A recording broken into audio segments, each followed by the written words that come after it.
das jetzt nicht die Massenproduktion ist, ne? Ich grätsch mal kurz dazwischen. Wir sind jetzt auch live auf den Kanälen von Nerds & Geeks und AstroSam und da sage ich mal Hallo an alle Zuschauer. Hier ist der Mitch, der Astro ist bei mir. Hallo Astro. Hi Mitch. Der Pseikshot. Hallo Chat und Mitch. Der Dr.Oversteer. Hallöchen. Semilia. Guten Morgen. Und der Ted. Hallo. Und wir machen hier eine gemütliche Watch-Party zur CitizenCon und reden jetzt weiter. Wir waren gerade bei Kappen stehen geblieben, die nur bedruckt sind und nicht gestickt, weil die Preise vom Merch so teuer sind auf der CitizenCon. Ja. Ich gucke auch gerade, wenn ich einen Stream hier nochmal sehe, gleich, dass ich einen Screenshot von mache, dass wir die Preise mal haben. Für so Interesse halber. Also ihr sagt ja, der Stream läuft schon so ein bisschen. Oder, also der offizielle oder jetzt nur ein anderer? Nein, ich gucke einen anderen Streamer zu, der halt drin aufnimmt. Alles klar. Und da gucke ich gerade ein bisschen zu. Hast du gerade schon gesagt, da sind jede Menge Leute, die mit ihrem Handy in dem Raum sind und live aufnehmen und irgendwie streamen, ne? Ja, aber das ist gleich verboten, das weiß ich. Das ist meine Info, weil wir haben sind ja auch ein paar Deutsche da, ne? Fexi und Co. Und da hat man die Info, also gehört, sie dürfen nicht streamen drinnen. Das ist dann nicht mehr gestattet. Ach so, nur im Vorraum quasi so. Im was Vorraum, da so genau. los ist. Wir sind halt jetzt in diesem Barbereich, in diesem, ne, den Merchandise-Shops-Bereich, da sind sie gerade und das ist wahrscheinlich vor den beiden Hauptbühnen. So sieht das aus, wo sie Getränke und Essen auch so haben und da dürfen sie halt noch auch, es gibt ganz viele Leute, die auch zeigen, wie die Streamer ja noch gerade in der Schlange stehen, um reinzukommen überhaupt. Mhm. Die haben auch extra schon beide Türen geöffnet, weil sie sich so ein bisschen verschätzt haben mit den anderen. Ich habe auf Twitter gesehen, die stehen um das gesamte Gebäude irgendwie herum, ne? Die Schlange, die ist riesig lang. Ja, korrekt. Genau, das ist es ja. Und da sind halt die ersten jetzt drin und das ist das, was ich halt sehe und gerade ein bisschen verfolge, um einfach zu gucken, okay, was ist da drin. Da gibt es ja unter anderem, das haben ja schon ein paar Zuschauer gesehen, ihr ja auch, da gibt es ja diese Eisskulptur der Carrick. Die ist da drin auch ausgestellt. Wo ich ja erst gedacht habe, das wäre Plexiglas, aber das ist tatsächlich Eis, ne? Kühlen die noch irgendwie? Eis. Ja, die ist ja unter ein so, ja, Plexiglas-Dachgehäuse, da wird bestimmt ein bisschen Kaltluft reingeführt werden. Aber du hast ja gesehen, dass dieser Tisch in diesem ursprünglichen Bild, dass da ja solche Vierecke oben drin waren. Vielleicht ist das eine Art Kühlzufuhr, keine Ahnung. Ja. Die ersten Cosplayer sind auch schon unterwegs, ne? Sieht man auch schon Bild. Okay, krass. Ja, da wird dies Jahr wieder viel passieren, was Cosplays betrifft, ne? So, ich gucke mal kurz was nach. Wisst ihr eigentlich, wo CIG seine zweiten Panels streamt, auf welchem Kanal? Soweit ich weiß, dies Jahr gar nicht. Ja, gar nicht. Es gibt nur, dass die Hauptbühne, die einzige Ausnahme ist, es gibt ja dieses NDA-Panel, das ja speziell nur für die Leute vor Ort ist auf der Hauptbühne. Wenn das läuft, geben sie uns ein bisschen Schnipsel halt auf das, was auf der zweiten Bühne passiert ist. Das ist die Info, die man hat. Ja, aber die zweite Bühne selber, die zweite Bühne selber wird auf YouTube nachgereicht. Genau, ja. Das ist auch meine Info. Genau. Also sollte man sozusagen aktuell immer so den Star Citizen Twitter-Account offen haben, Sandy Gardiner, Instagram und sowas. Weil vielleicht kommen ja da auch noch ein paar Sachen hinten dran. Ich glaube, wenn ab morgen oder ab Montag. Ich glaube nicht, dass sie da heute noch direkt was bringen. Vielleicht so kleine Videoschnipsels, ne, aus der Community. Aber dass da was von den Panels kommt, glaube ich jetzt nicht. Aber wir werden es sehen. Ja. Das werden sie wie letztes Jahr wahrscheinlich machen, nach und nach. Das hat ja auch lange gedauert, bis wirklich mal alle da waren, ne? Ja. Letztes Jahr ist es ja sowieso komplett irgendwie ins Wasser gefallen. Da wollten sie auch diesen Stream erst nur hinter so einer Paywall verstecken. Dann haben sie sich kurzfristig doch umentschieden. Und irgendwie habe ich den Eindruck gehabt, die haben hinter den Kulissen eigentlich selber gar nicht so richtig gewusst, was sie tun. Dieses Jahr habe ich eher schon so ein bisschen den Eindruck, dass das ein bisschen strukturierter abläuft bei denen. Sie haben ja, wie gesagt, auch schon angekündigt, dass sie das zweite Panel dann auf YouTube nachschieben wollen in einzelnen Videos. Klingt ganz gut. Ganz kurz zum Einwerfen, Sie zeigen gerade, ich blende das bei mir kurz ein, Sie zeigen gerade bei sich im Stream die Zeitführung nochmal, also für alle, die es interessiert. Ne, man müsste auch 1 Stunde natürlich mit Versatz rechnen, also statt 13 Uhr, 14 Uhr. Da seht ihr nochmal so die zeitliche Übersicht, wann, heute, wie, was im Stream gezeigt wird. Also Terraformer, Microtechnicalities, Lawmakers Guide und so weiter und so fort. Wenn ich das richtig sehe, die Schiffe sozusagen waren im zweiten Panel, was uns mit YouTube nachgereicht wird. Genau. Das ist korrekt. Das ist natürlich sehr schade. Das ist sehr, sehr schade. Weil darauf muss ich sagen, das war einer meiner Favoriten so gewesen. Die neuen Schiffe von CIG. Was mich so mitunter am ehesten interessiert. Mhm. Ja. Ich weiß nicht, was Ja, ist aber für ich euch sage so? mal, die interessantesten Sachen sieht man erst dann um 16.30 Uhr dort, Sean Tracy, und dann eigentlich wieder 19 Uhr und 20 Uhr, also respektive 20 und 21 Uhr unsere Zeit. Das sind so die interessantesten, denke ich mal. Tony Zurovec, Chris Roberts und Sean Tracy. Ja, auf jeden Fall. Gerade Tony C. Wir können davon ausgehen, dass er wieder überziehen wird. Er hat einfach so viel Ahnung und so viel Wissen und er will das ja auch weitergeben an uns. Ne? Das merkt man bei ihm ja richtig. Das heißt, Chris wird am Ende sowieso später anfangen, da kann man sich schon drauf einstellen. Und ich denke auch gerade... Bitte? Der Tony C. darf nur einmal im Jahr, ne? Wie der Santa Claus, ne? Da wird er einfach in der Kette gelassen. Ja, und dann so richtig. Deswegen mal gucken. Aber er zeigt ja das Tool, ne? Den Editor zeigt er. Und ich glaube, das wird halt richtig, richtig spannend. Weil sie uns ja im Jump Point berichtet haben, dass sie mit diesem Tool ja alles machen, was das Game betrifft. Also beide Spiele. Und sie ja auch da dran sind, das Object-Container-Streaming für diesen Editor fertig zu machen und Co. Und bin man sehr, sehr gespannt, wie weit sie sind und was dieser Editor mittlerweile alles kann. Es ist ja in dem Sinne ja nicht nur, es ist ja auch in dem Sinne ja nicht nur ein reiner Editor, ne? Mit dem, wie du es ja gerade gesagt hast. Also sie verwenden das Teil ja für wesentlich mehr. Ja, alles halt. Ja, richtig. Ja. Das ist ja, genau. Einfach alles, was sie mit dem Spiel mittlerweile machen, benutzen sie diesen Editor und deswegen bin ich sehr, sehr gespannt. Gerade halt mit Tony C., der dann den ganzen Hintergrundwissen hat und das erzählt und erklärt. Das wird mega, mega spannend. Die Frage ist, hoffentlich wird das nicht zu trocken, ne? Das wird ja für viele jetzt, das muss man da gucken, so wie es halt wirkt. Ja, trockenen Stoff hast du ja immer bei der CitizenCon dabei zwischendurch, ne? Da müssen wir mal gucken. Wir haben uns gestern nochmal die Facial Animations angeschaut von letzten Jahr von der CitizenCon. Also mein Besuch und ich. Und der hat auch gesagt, der ist ja auch Softwareentwickler und hat auch gesagt, das ist schon anspruchsvoll, was die dort machen. Das ist schon eine Entwicklung auf einem sehr hohen Level. Ja, das auf jeden Fall. Und da hoffe ich, dass derjenige, der es ja letztes Jahr vorgestellt hat, das war ja ein Deutscher aus Frankfurt und der hatte so einen krassen deutschen Akzent, ich hoffe, der ist wieder da. Ich habe den so gefeiert letztes Jahr. Das ist sofort, der hat angefangen zu reden und du wusstest sofort, okay, das ist ein Deutscher. Es war so gut. Ich fand da interessant, dass einige der Gesichter immer noch verpixelt waren, was ja bedeutet, dass immer noch nicht alle Schauspieler quasi bekannt sind. Dass die noch irgendwas im Petto haben, was noch später kommt. Ich weiß nicht, ist euch das aufgefallen? Ja. Einige Gesichter waren verpixelt. Ja, die haben ja die Köpfe so transformiert in die unterschiedlichen Gesichter rein und einige hatten so dann in diesem Video dann kurz, ja, so einen Blur-Effekt drüber gelegt. Und kurz danach kam ja dann wie heißt der? Harry, der Superman-Darsteller. Wie heißt der nochmal? Harry kann ja mal der Chat reinschreiben, wie der heißt. Und der wurde ja dann revealed quasi als Schauspieler, aber mindestens 2, wenn ich das richtig gesehen habe, letztes Jahr haben sie noch im Petto, die sie bis jetzt uns noch gar nicht genannt haben.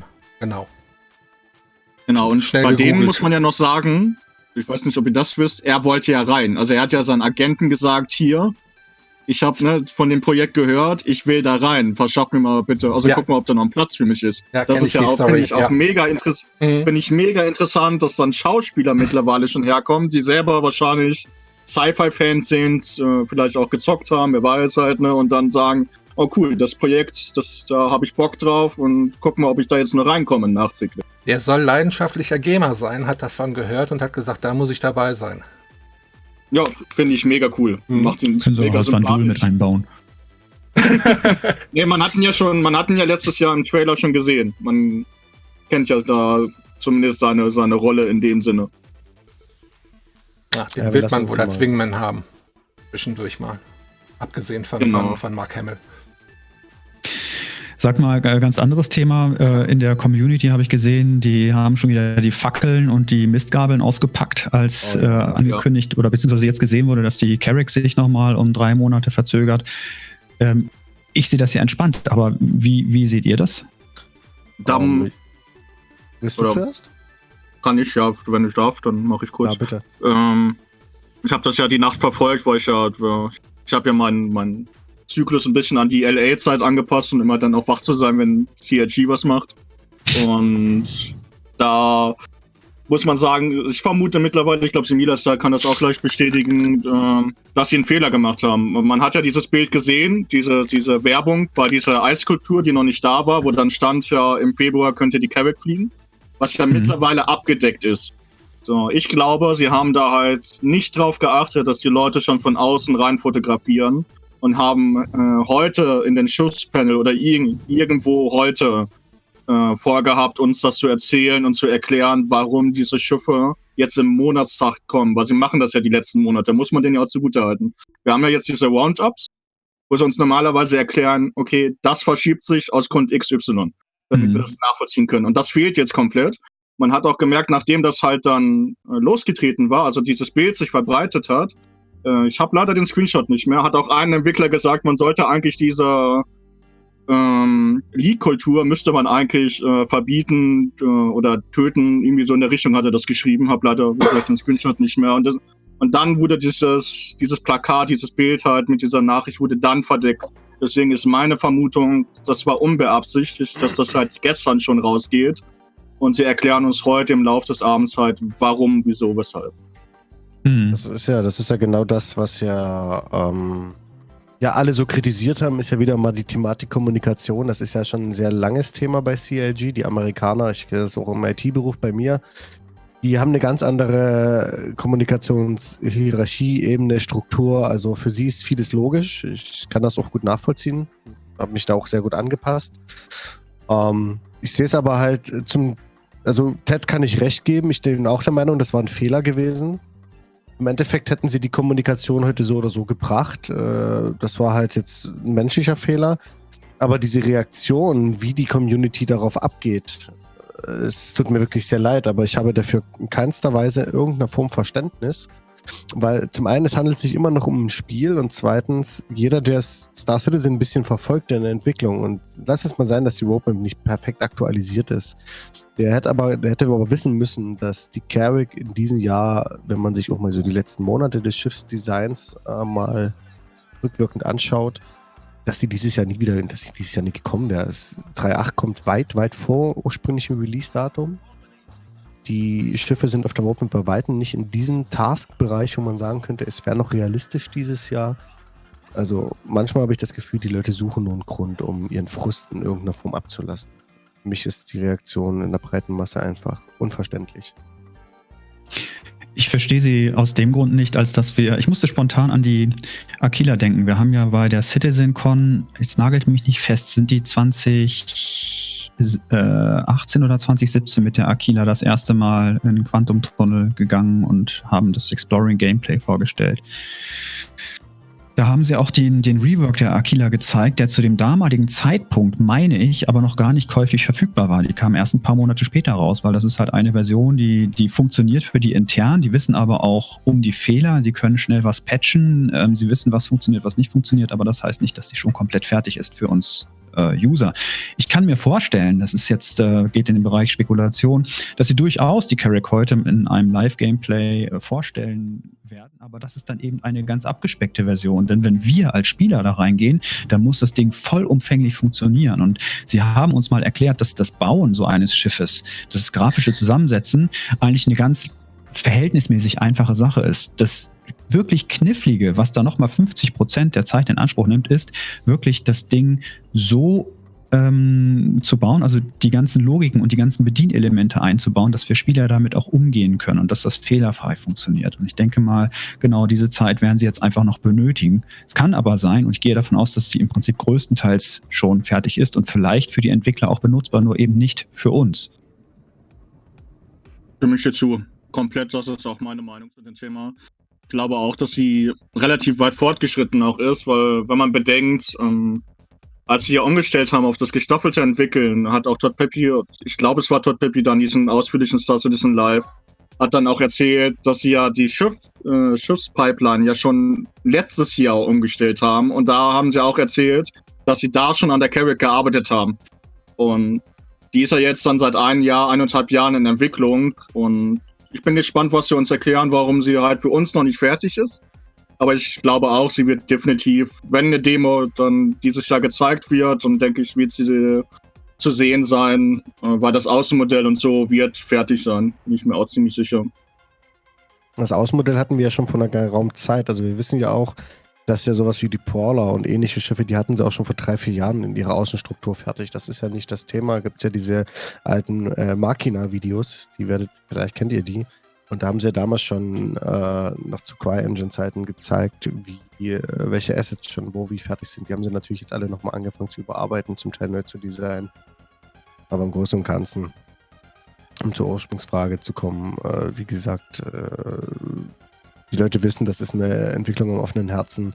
Sachen kommen, Sachen gehen. Sie entwickeln auch an Punkten hinten dran, die wir zum einen gar nicht auf der Roadmap stehen haben. Wir wissen aber genauso gut, dass dieses Jahr wirklich der Fokus von Squadron 42 galt und weniger der Fertigstellung von Features für Star Citizen, mehr so dem Polishing, dem Bugfixing mehr oder weniger. Und wenn man sich das zugrunde hält, 2019 ist aktuell für SQ42 gedacht, haben sie für Star Citizen trotzdem eine Menge Features reingebracht. Also es ist nicht so, dass dieses Jahr nichts passiert. Es ist sehr, sehr viel passiert. Alleine schon die Performance, diverse Features, neue Locations, neue Schiffe, Verbesserungen im technischen Bereich, also was jetzt Schiffe betrifft, wie Sachen miteinander korrelieren, kommunizieren, arbeiten und so weiter. Was so ein bisschen Tiefgang hat, was man auf den ersten Blick gar nicht so wahrnimmt, wenn man nur, sage ich mal, ein bisschen von A nach B fliegt.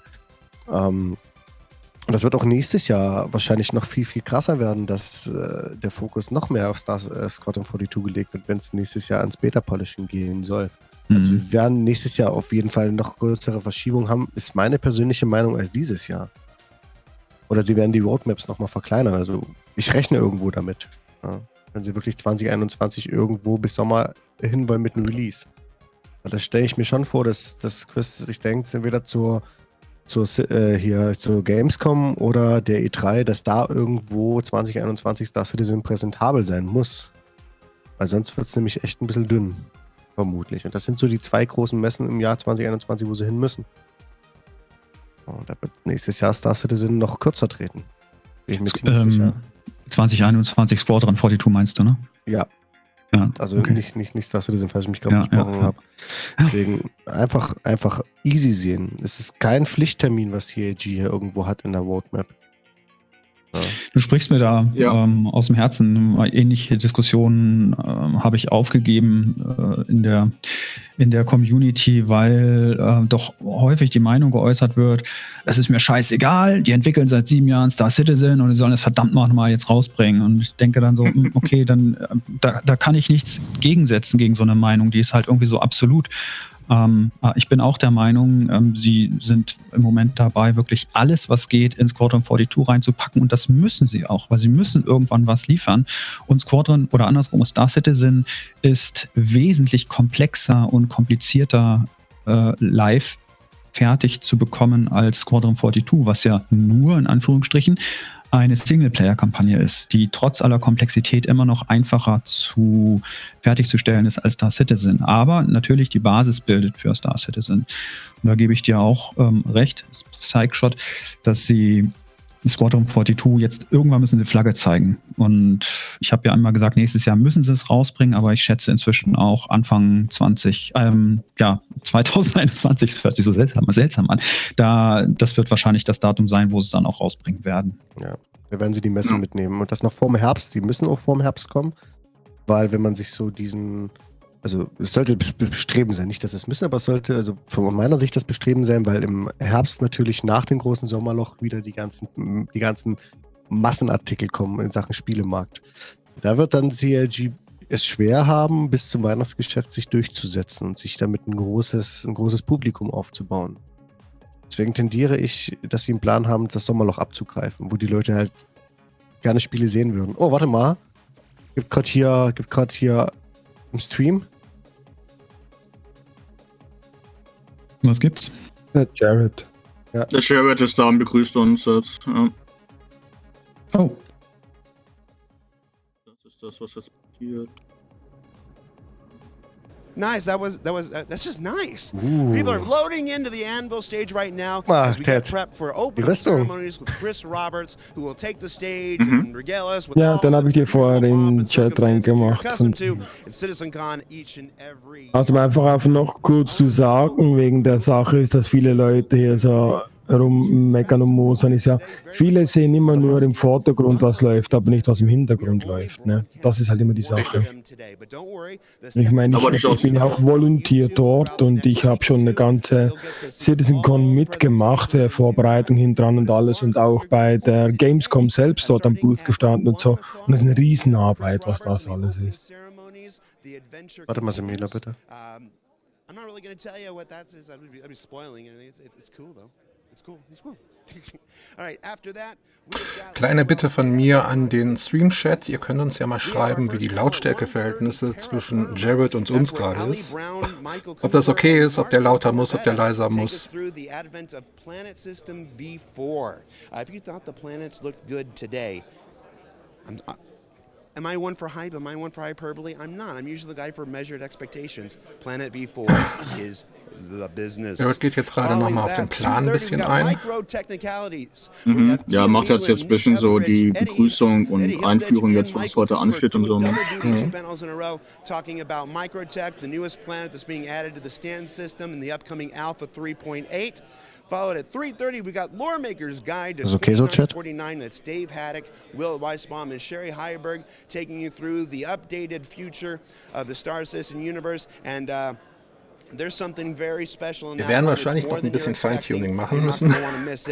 Aber das kriegen wir schon hin. We have well, it's got a bit of a secret name. It's called Shoot 'em Up with Sean Tracy. But we're going to have Sean Tracy on here in just a minute. He's going to tell us what that's really about. At 5:30, we've got Xenolinguistics. Now, Xenolinguistics is Sherry Heiberg and Britton Watkins. If you don't remember Britton Watkins, Britton is the creator of the Xi'an language, and he's back for more Xenolinguistic fun. And then 7 p.m., Building a Dynamic Universe with Tony Zurovec and Jake Muley. Yes, we heard you after last year. You're like, Tony was in the small theater. He should be on the big theater. Well, Tony is in the big theater today with Building a Dynamic Universe. Yeah, there's literally nothing I can say about that won't spoil that. And then, of course, at 8 p.m., Chris Roberts returns to the stage for The Adventure Continues. It's our closing ceremony. It's the second part of our demo. You're not going to want to miss that. Not going to miss that. Let's go a little bit about the Crowshot Auditorium. Now, the second track, this is the stuff you're going to have to wait a little bit to see on YouTube afterwards. We got ship sounds with Josh Bell and Yogi Klatt. It's all about how they make the ship sounds for spaceships. It's pretty self-explanatory. We've got Locked Up, where Luke Presley, Gareth Bourne, and Edward Fuller take us through the upcoming Prisons gameplay system. This is a brand new full gameplay loop that's coming to Star Citizen with the upcoming Alpha 3.9, and you're going to learn all about it here first.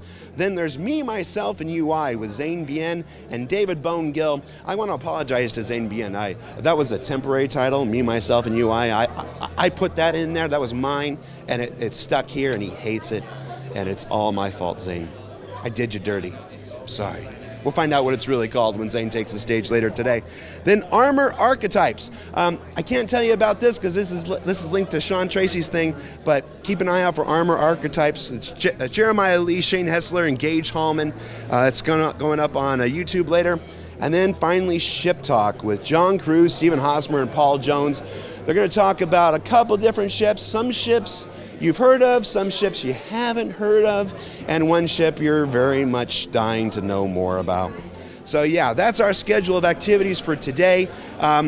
We want to bring in our first guest here. Brian, come over here. Brian, how you doing, man? Oh, Brian Chambers. Good. How many CitizenCons is this for you? Might be 5. Wine. I think. You started up after CitizenCon 2014. 2013 is when we announced the UK office. Yeah. 2014. So maybe it's 4. Maybe it's 4. I don't know. I lose track. Maybe Each one's a little bit better than the next, though. So it's. Is it? It is. It is. I honestly think we get more of an idea of what makes sense for the community and what we're going to put together and what we want to show and what people like, and we can tailor what we do that way. So. On the spot, favorite CitizenCon memory so far? This one? This year? Or all together? All together. Er ist ja auch nicht mal Leiter in Frankfurt. Honestly, the one that sticks out in my mind, we were in LA. It was the one where we're showing off the sandworm. I couldn't find a seat anywhere. I went down on the floor. I actually sat in the middle of the aisle. I was sitting with you in the aisle. We were around everybody. The sandworm popped up, and I had like 20 people pat us on the shoulder, and you just felt this kind of like what we saw, and we were getting goosebumps looking at it. Everybody else was like, "Oh my God!" Right? So that's the first one that immediately stands out. But then there's tons of meeting people and being attacked by a giant Big Benny's box, and the list goes on and on. Taking the Big Benny's box and bringing it back to the hotel. And I saw it at the show and we bonded with it, and I think that next Monday I showed up in the office. Yes. And it was in my office. How did it get back to the office? Did we ever find out? I do know because they videotaped the entire process and shared it with me, and I think it was JR. Like they were delivering stuff back to our office anyway, so somebody got in the suit and loaded it into the van and then put it up the elevator, and I got this whole documentary now of how Big Benny's ended up in my office in Frankfurt. Awesome. Impressive. Well, Brian, I'm going to let you get back to whatever you got to do. Awesome. I understand Tyler. We got Tyler who's inside the Anvil stage. Tyler, who you got with you? Hey, thanks, Jared. Yeah, first off, hello, everybody, and welcome to CitizenCon 2949. I'm down here on the floor of the Anvil stage and joined by... Hey, Corsair, how you doing, Tyler? I'm doing fantastic. So where did you come from for CitizenCon? Now, a long way away from Brisbane, Australia, so about 25-hour journey for me to get here, so yeah. Okay, and so for those of who have been to CitizenCon before, they probably recognize you. So Yeah. why don't you talk a little bit about who you are and what you're doing and what you got here? Yeah, for sure. So I run a 300-kilometer endurance race. It's in January. It's on January the 25th. We have like 40 teams there. It's a lot, kind of like the Dakar-inspired kind of rally. So you check us out. You can go check out damarrally.com. But this year, we've just got our trophies made by JR DNF here. So metal forged for us. So that's a physical prize you can get from coming down and doing the race. Oh, fantastic. Now, we've released the full schedule. Do you have a favorite panel? Anything you're looking forward to seeing today? Yeah, look, I'm anything ground vehicle related. I'm looking forward to seeing the law team and obviously the closing ceremony for sure. Fantastic. Well, I hope you have a wonderful day. Thanks, and we're going Tyler. to shoot it right back over to you, Jared. Thank you so much, Tyler. I am here with a man who needs no introduction, but we're going to do it anyway. We should. Sean Tracy, Sean Tracy. Technical Director for Star Citizen and Squadron 42. How you doing, man? Great. How are you? I'm doing great. Yeah, I'm excited. It's Good another show. CitizenCon. It's another CitizenCon. Have you done every single CitizenCon? Every single one. But I wasn't always at CIG. That's right. I was at a different company, helping out. Mm-hmm. But I've been at every single one. And actually, most of them. Yeah. I think this year I might be able to keep myself out of the keynote. We'll see if Chris feels real good about it. He's been drafting more and more people into the drafting keynote. a few people. Remember, the keynotes were always just Chris, Yeah. and then there were Chris and Todd. Well, we got some big things going on this year. We do. So yeah, more yeah. people are getting drafted in to speak Definitely. about their own personal disciplines. Yep. Now, you are presenting a panel today. Not just a panel. Not just a panel, but it's called Shoot 'em Up. That's not the real title. That's a misnomer. That's something to throw people aside. It's a secret. What are you debuting today? Well, what we're debuting today is Theaters of War. And Theaters of War is a new game mode within Star Marine where the primary focus is combined arms. So basically, it's taking the concepts and all the things that we did in Arena Commander, in Star Marine, and we're putting them together, right? This is exactly how it happens in the PU, but in the PU, combat can be a little more sparse, a little bit slower, and you could own things like ballistas and ground vehicles in the PU, but I mean, you're gonna end up on a planet, you're sort of waiting around for somebody to show up. So, what I wanted to give you was 30 minutes of combat. 30 minutes of really intense combat. And I wanted to use the technology of Star Citizen from the PU, from Squadron 42, and I wanted to help. Basically, we got to polish all this because this is going to happen eventually in the PU, that we're going to have all those people together. And it better be damn fun when we do it. Shouldn't be crappy once we get there and then we have to make it fun. Let's make it fun first, right? So this is players on foot. Oh yeah. Not just on foot. Yeah, keep going. Players in the air. Yep. This is players in vehicles. In vehicles. This is players ramming shit, going up to stations. Okay, so it's and I don't want to do the whole panel yet, but basically there's 3 phases within the round. It's all totally seamless. And in each phase there's major objectives that they've got to take. Auf jeden Fall. Da kann ich gleich mehr zu erzählen, das ist nämlich alles schon bekannt. Teams, attackers, defenders, we swap it over the rounds. But basically you go from the first phase, which is really, really in a compound, but it's basically taking a nice big Star Marine map and putting it on a planet, right? So it's not even like the Good Doctor, which was sort of a new one, and it was the same team we built on. Now I'm all, whole presentation. I'll go. Don't worry, the presentation is much longer. Anyways, it goes from phase 1 on the ground, mostly infantry, couple ground vehicles. Then we got phase 2, which is like a 4-kilometer sort of drive, lots of mobile stuff going on, and then finally we go up. To space on a station. All right, and people who are in attendance at CitizenCon can actually play the first taste of Theaters of War today in the War Room. So the whole purpose of that was to get some feedback from the community, see how people like it, and we've already gone through 2 sessions, and it's been fantastic. The feedback's been really, really good. So I'm super excited to see some more feedback from it. And it's unfortunately not every single attendance within CitizenCon. I didn't want it to be like E3 where you line up and you hope you're going to get to play after 2 hours. There's so many other things going on here, so we put 280 slots because we've got Das ist Passion, das sieht man. Wir müssen uns gleich erstmal erzählen, was sie hier alles erzählt haben. Ich glaube, die Zeit werden wir gar nicht haben.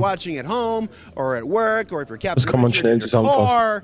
You can tune in at 4:30 UK time. That's local time. Das macht jetzt schon ein bisschen heiß. Ich muss also ein bisschen simultan erzählen. Was ich von den Brian Chambers gerade lustig fand, war nochmal diese Big Bennys Geschichte, mit der sie viel Spaß hatten. Das ist aber schon 1-2 Jahre her. Ne? Und was sagtest du gerade, Ted? Der ist gar nicht mehr Leiter von Frankfurt?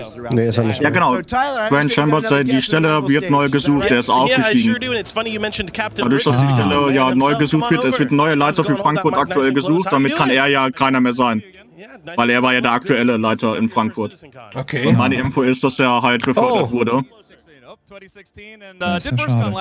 Und dieser neue Spielmodus, wo sie alles kombinieren, was der Sean Tracy gerade erzählt hat. Das heißt, das ist ja quasi eine PU, ein abgrenzter PU-Bereich, wo man nichts verlieren kann, aber alles spielen kann. Ne? Also Raumschiffe, Bodenfahrzeuge, jeder gegen jeden, aber ohne, dass man seinen eigenen Account irgendwie dafür nutzen muss. Habe ich das richtig verstanden? Genau, das hast du richtig verstanden.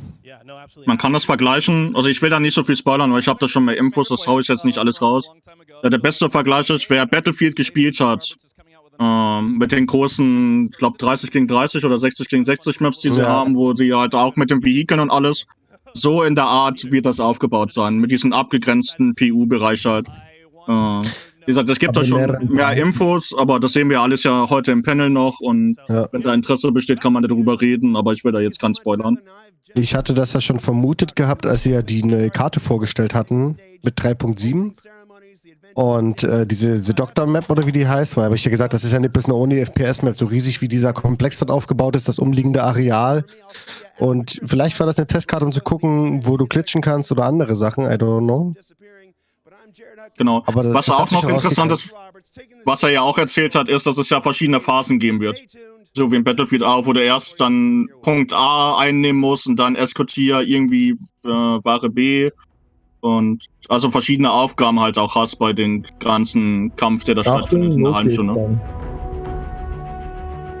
Ganz kurz zur Info für alle, die es wissen wollen. Wir haben vorher das Thema Merch gehabt. Jetzt sind soeben neue Merch-Sachen in den Shop gekommen. Cap, Woman-T-Shirt, Button-Down, Stainless Steel Bottle, Hoodies, T-Shirts, etc. Oh, geil. Brauche ich alles ganz dringend. Scheiße, Mann. Aber wir können mal ganz kurz drüber reden, wenn es wirklich so eine Art Battlefield-Mode werden würde, das wird heftigst, ne? Das wird geil. Das wird der Hammer. So wie es erklärt hat, in 3 verschiedenen Phasen. Ne? Du fängst unten an, dann mit dem Vehikel 4 Kilometer weit und so, alles das durchstehen und dann ab in Space hoch und oben auf der Station dann weiter. Genau. Jetzt ist interessant.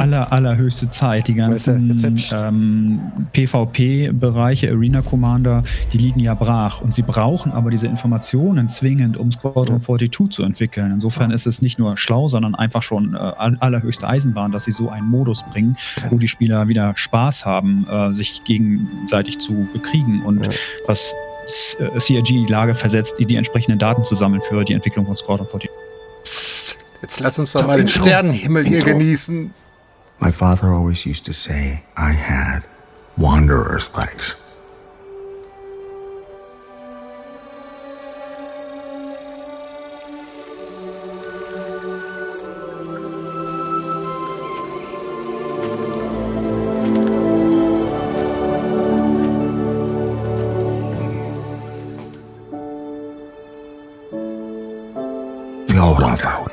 What's out there?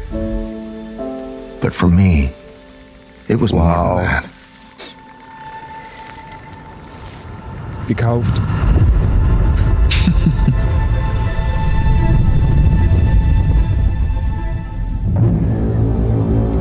Ich mach mir einen Kaffee. Scheiße. Da hauen sie wieder gut einen raus.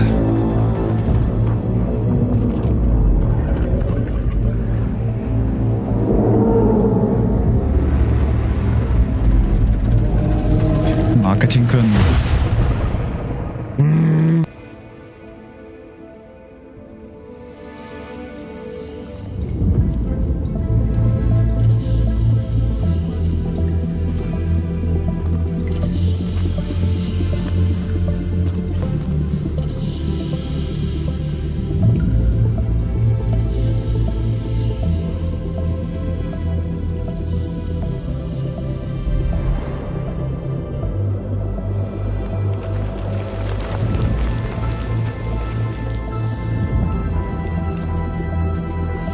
Through all my travels, through all the trials of the unknown, I came to realize that there was really only one thing I'd been looking for. Wow.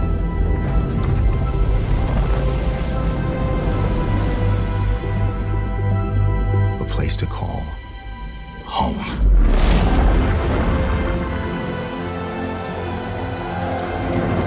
Correct.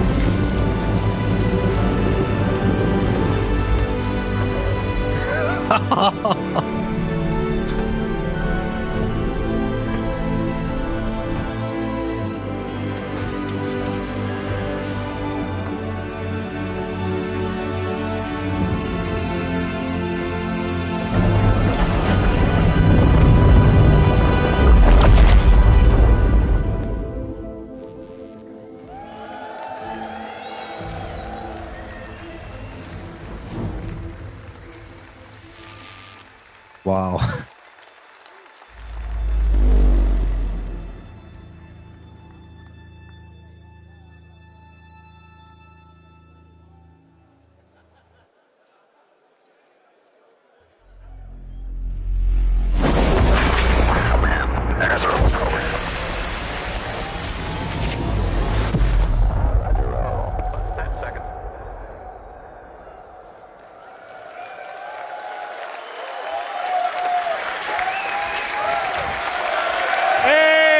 Was ist eine Leinwand? Will ich auch haben. So, welcome Da sitze ich hier wieder mit Gänsehaut. Das können sie einfach. Hope you like that. That was done by our marketing cinematic group, which did an amazing job on the Carrick commercial. So it is awesome to be back here in Manchester. In 15, it was actually the first time we showed the very beginning glimpse of the baby PU, we called it then. Now we have a much bigger persistent universe. So we're back here 4 years. It's actually where our biggest development area is. We have about 300 and I think 30 people working up in here in Manchester. So we're very, very happy to be here. Welcome to everyone that's joining us from around the world here locally, and also everyone that's watching online live. Thank you for joining and watching us. And we also want to thank the sponsors that have helped us out with the event. So we have LG, AMD, Actina, and Corsair, who have all contributed equipment and helped out in general with the event. So thank you guys very much. Anyway, we're looking forward to giving you a great show today. There's a lot of really cool panels. And we're actually going to do something a little different with the demo this time around. We're going to have an opening portion of the demo, and then we're going to come back at the very end of the day and sort of finish it up. And just also let you know that the auditorium panels that are going on that you guys can go and see during there, and there's some really cool. Wir werden also jetzt eine Demo sehen, die ja quasi anfängt und dann nachher in der Keynote-Präsentation zu Ende bringen will. Auch mal etwas Neues. I think it's going to be kind of cool and fun. But the auditorium sort of talks will be available on YouTube in a couple of days for you guys. So let's do our beginning demo and go from there. So first, let me call our two on-stage demo players. Gleich Demo-Start, so okay. Glenn, Okay. come on up. Und natürlich ist wieder Glenn dabei, der das So not a spielt. demo without Glenn. Ob er den Sprung diesmal I think schafft? your first demo was the one in Manchester, wasn't it? Was it? Yeah, I did Gamescom first. Yeah. Oh, you did Gamescom and then we did the Manchester one, right? Yeah. There we go. So Glenn. Ganz kurz nochmal auf den Chat bei uns eingegangen. Der Brian Chambers hört nicht auf, der ist aufgestiegen. Also ist immer noch bei Cloud Imperium Games, aber hat wohl demnächst einen neuen Job, so wie wir gerade erfahren haben. Sam is going to be the captain of the Carrick. So Ganz kurz, Astro, ja, er gehört dazu. Sporting, as is Glenn, our fancy new Carrick shirt. Very cool. Welcome up. And then finally, Todd Pappy, who is the live Star Citizen Universe Director, who will be joining me on stage.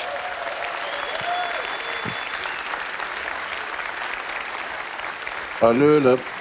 Hi. And I have a couple of Hello. hidden individuals over there that I will bring up here shortly when we get into Also the ganz demo. kurz. All right. Okay, let's start it. So we're here in the Carrick. Ich bin gerade auf die Grafik gespannt, die wir jetzt gleich sehen. Quantum travel coming from somewhere. And Glenn, let's wake up out of bed.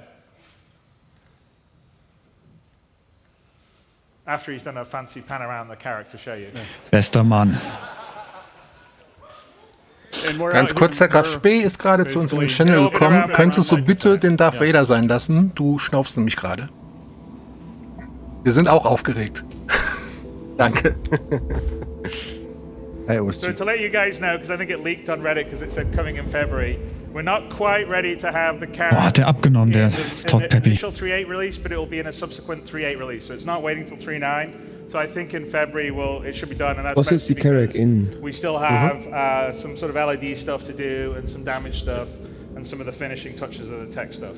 All right, so let's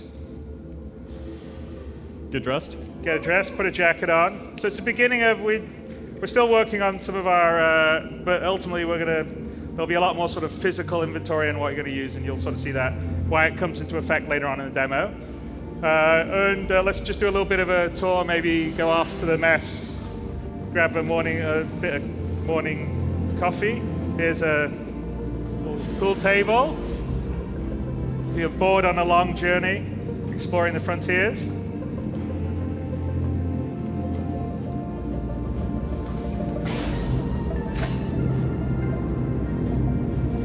There's a mess on the other side of the living quarters. Bestätigt ja das, was wir vorhin gesagt haben. Ne? Sie werden sie für ihre interne Präsentation schon fertig haben, die Carrick, aber für uns die ganzen Gameplay-Elemente, dass sie die noch alle, bis sie die eingebaut haben, das dauert eben noch 1-2 Monate. All right, let's have a little cup of coffee.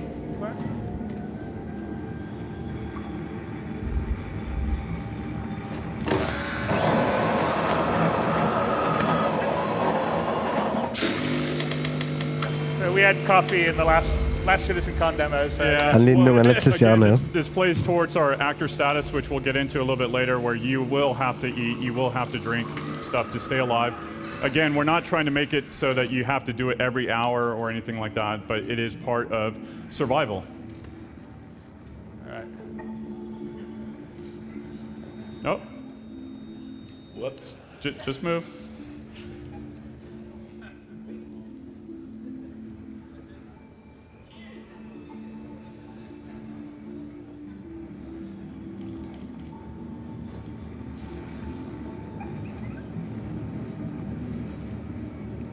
Good morning. This is one of our other players, Joe, on the Carrick. Has the VoIP server gone down again? Yeah. Das sieht doch verschlafen aus. Okay. So Joe was actually. Phil, can you switch to just have the comms that? Sorry, the back-end services that does the VoIP seems to be sticky here. It was on our previous, and then it went off, and then it's gone on again. So here's Sam.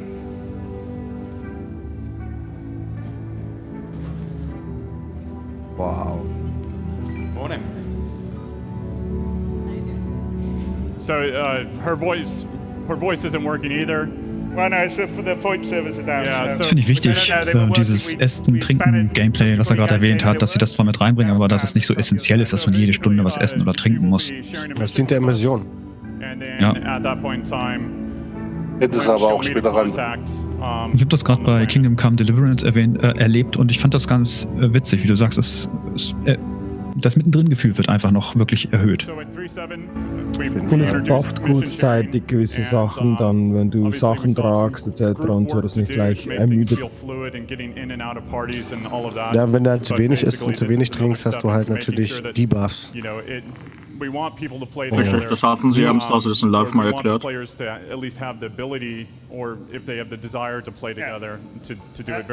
this is a mission to get 100,000 USC. Down to Microtech, which is the first time we're going to go down there and visit part of it and steal a TCR, Twitch, Pacheco algorithm. So not just Silicon Valley, Und schon anvisiert, also New here Babbage. in Star Citizen in space. The encryption of algorithms are very important. So we're getting that from Twitch. So Glenn will accept that, and let's head down. And what's already happened is Sam has sent one of our other players down to go and get a couple of items that you would need for the mission, which is a scientist outfit and a key card. So Glenn is now going to go into the Carrack. Into the Pisces, and head down to Microtech. So we're going to keep the Carrack up in order, and we're going to go down to New Babbage on Microtech. Kurze Info nur am Rande, die Astro, für dich auch die Leaks scheinbar stimmen, ohne darauf eingehen zu wollen. Ja, das mit den Leaks habe ich auch gerade gedacht, da scheint ja dann was dran gewesen zu sein. Oh, das sieht gut aus, ne? Basically empower our developers to actually use it when they're making things. So, versus it being bottlenecked by our previous smaller UI team. Wow. Microcheck, Leute. Diese Brücke, weißt du? Diese Sicht. Wunderschön.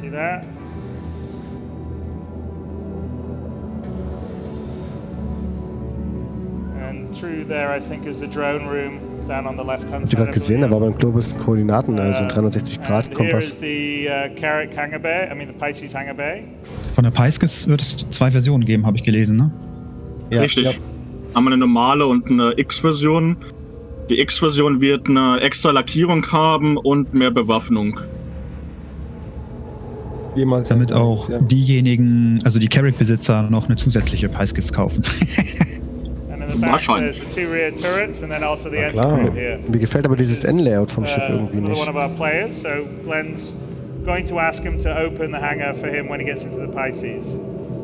Okay, das gefällt mir.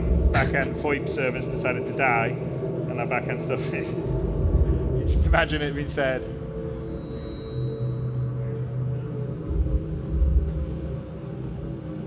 We can take, not a bad idea to take a pour. Could come in handy later in the mission. All right, let's go in the Pisces, Glenn. Warum immer war? Genau, und das, was die da gerade haben, ist die normale Version. Sieht man nicht schon an der Markierung, das ist nur die C8. Es gibt halt die C8 und die C8X.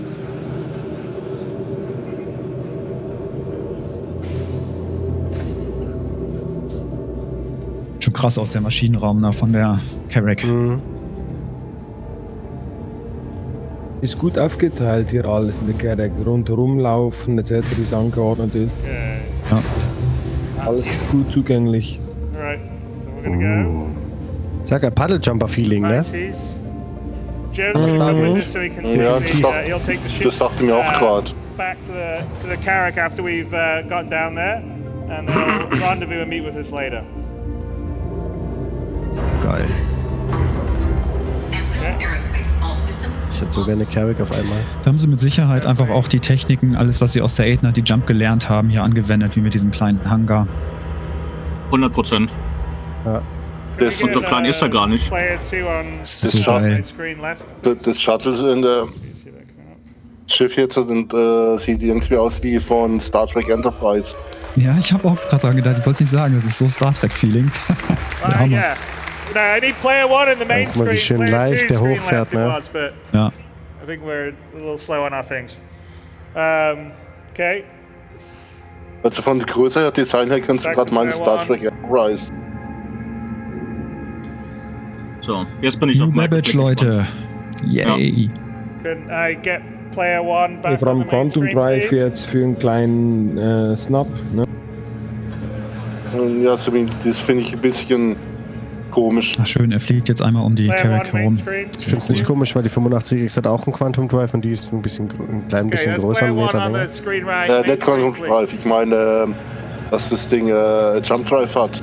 Sorry about this. Nee, Jump, nur Quantum Drive. Achtet mal in die Mitte unten auf die neuen Anzeigen. Let's go exterior and then also get your landing gear back up. So you can see our pretty landing gear going Das gefällt mir schon gar nicht. Ich finde, die sitzen zu niedrig. That's fine. Das passen sie ja immer noch an. Das, diese Cockpits sind ja losgelöst von der Konstruktion des Raumschiffes. Das haben sie bei der Terrapin ja auch noch angepasst hinterher. Mhm. Sieht hübsch aus. Ja, ich denke gerade, mein Geldbeutel wird da ein bisschen lockern. Ja, bei mir ist ja nicht viel mit Geldbeutel so. And can I switch to have player 3 on the screen to the right? The very right screen. Player 3, please.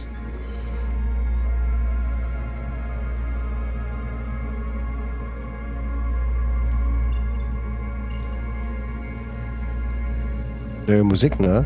Ja, habe ich auch gerade gedacht. Der Pedro durfte wieder ran. Aber richtig, richtig gut gemacht. Achtung, es ist nicht immer Pedro, der die Musik macht. Ne? Böse Sachen machen auch das interne Soundteam, die eigene Musik. The right screen is...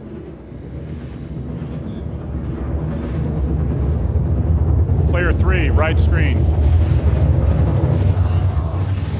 Okay, then kill the right screen. Kill the right screen, please. The very right screen. Okay, here we are. Coming out. No. I know. Player 1, the center screen. Player 1 should be the center screen. Ist das Microtech? Ja. Ja, das ist Microtech. Okay. So, we introduced... Wow. Gefällt mir wesentlich besser als die P52 oder so. Also das ist einfach, das sieht echt schick aus, die. They will have hubs and basically other shops and all of that. Oh! So that will roll out with 3A. Die Stationen haben Hubs. Every planet, Lorville, ArtCorp. Wie schon immer angekündigt. And then obviously we have Port Alisar. Yeah, this is Port Tresla, which is the orbital station around Microtech. And as we're going to descend down to Microtech, I want to bring Ian onto the stage. Ian Leland is quasi das Port Olisar Pendant of the Persistent Universe. And so one of the big things that we're rolling out with 3.8 is Procedural Planet Tech V4, which is pretty amazing. And Ian, I want you to start talking about it. Okay, hi everyone. So, Planet Tech V4, this has been a major tech initiative for CIG. It's something that we felt very passionate about working on, and some very, very clever people have been working on it. Fundamentally, previously, we couldn't have done a planet like this before, so we're really excited to kind of put it on screen today. One of the first things that you'll see is now we have what we're calling large-scale terrain shadows. So what this means is, even from space, you'll see terrain formations like a mountain cast like long, beautiful shadows across the landscape. Down over the top. And because Microtech is largely snow, this is kind of important, right? Another principle of V4 is we want to dramatically reduce the amount of biome tiling. So what we want to do Man is kann jetzt nicht mehr sagen, dass nach 3 Metern die Schatten so what you see in ausgeblendet werden. space is what you see on ground. The type of popping, crossfading, we want to get rid of that completely. So it should be a seamless transition. Also here, we knew we was going to do a cold planet. Krass. We thought it'd be really good to have a frozen ocean. So this was a brand new shader that we put into development. Ich sagte gerade, man kann nicht mehr sagen, dass nach 3 Metern bei Star Citizen die Schatten ausgeblendet werden. Das sieht man jetzt schon aus 300 Kilometer Entfernung. Ja. Genau. Was für mich gerade noch viel wichtiger ist. Das, was wir uns da jetzt noch alles zeigen, das haben sie im Monatsreport auch ein bisschen schon erklärt, welche Technik jetzt dahinter steckt. We're just in love with this technology. It empowers the art team to be able to just create amazing artwork. Ja. Oh, Wassertropfen. Jawohl. Das dachte ich mir auch gerade. Wolkenwassertropfen. Und sie haben erwähnt für die Zuschauer, die des Englischen nicht so mächtig sind, dass man jetzt wirklich schon vom Orbit aus die Biome erkennen können wird. Man also nicht quasi blind auf den Planeten zufliegt, sondern genau weiß, wohin man fliegt. So it allows us to do precipitation now or humidity based, and it's all systemic. So if it's a humid planet, then you'll get precipitation on the cockpit or on your visor. Or yeah, and it will also affect things like the contrails and the effects. And it's all tied in, which later on today we'll show more of. Gut übersetzt, Sie können jetzt auch Luftfeuchtigkeit etc. und alles hier simulieren in den ganzen Sachen. Also kalter Planet, Luftfeuchtigkeit hoch, ne? Das widerspiegelt auch. Das kann sich auf die Flugeigenschaften auswirken. Das erklärt auch, warum Sie letztens gesagt haben, dass Sie die Startseite vom Mobilglas überarbeiten wollen. Dass Sie jetzt wahrscheinlich da auch nochmal Informationen bringen, wie ist die Luftfeuchtigkeit, wie ist die Temperatur und nicht nur, wie ist die Atmosphäre zusammengesetzt. Und im Monatsreport haben sie auch gesagt, dass es die Spieler ja auch beeinflussen wird. Danke für den Host-Troll.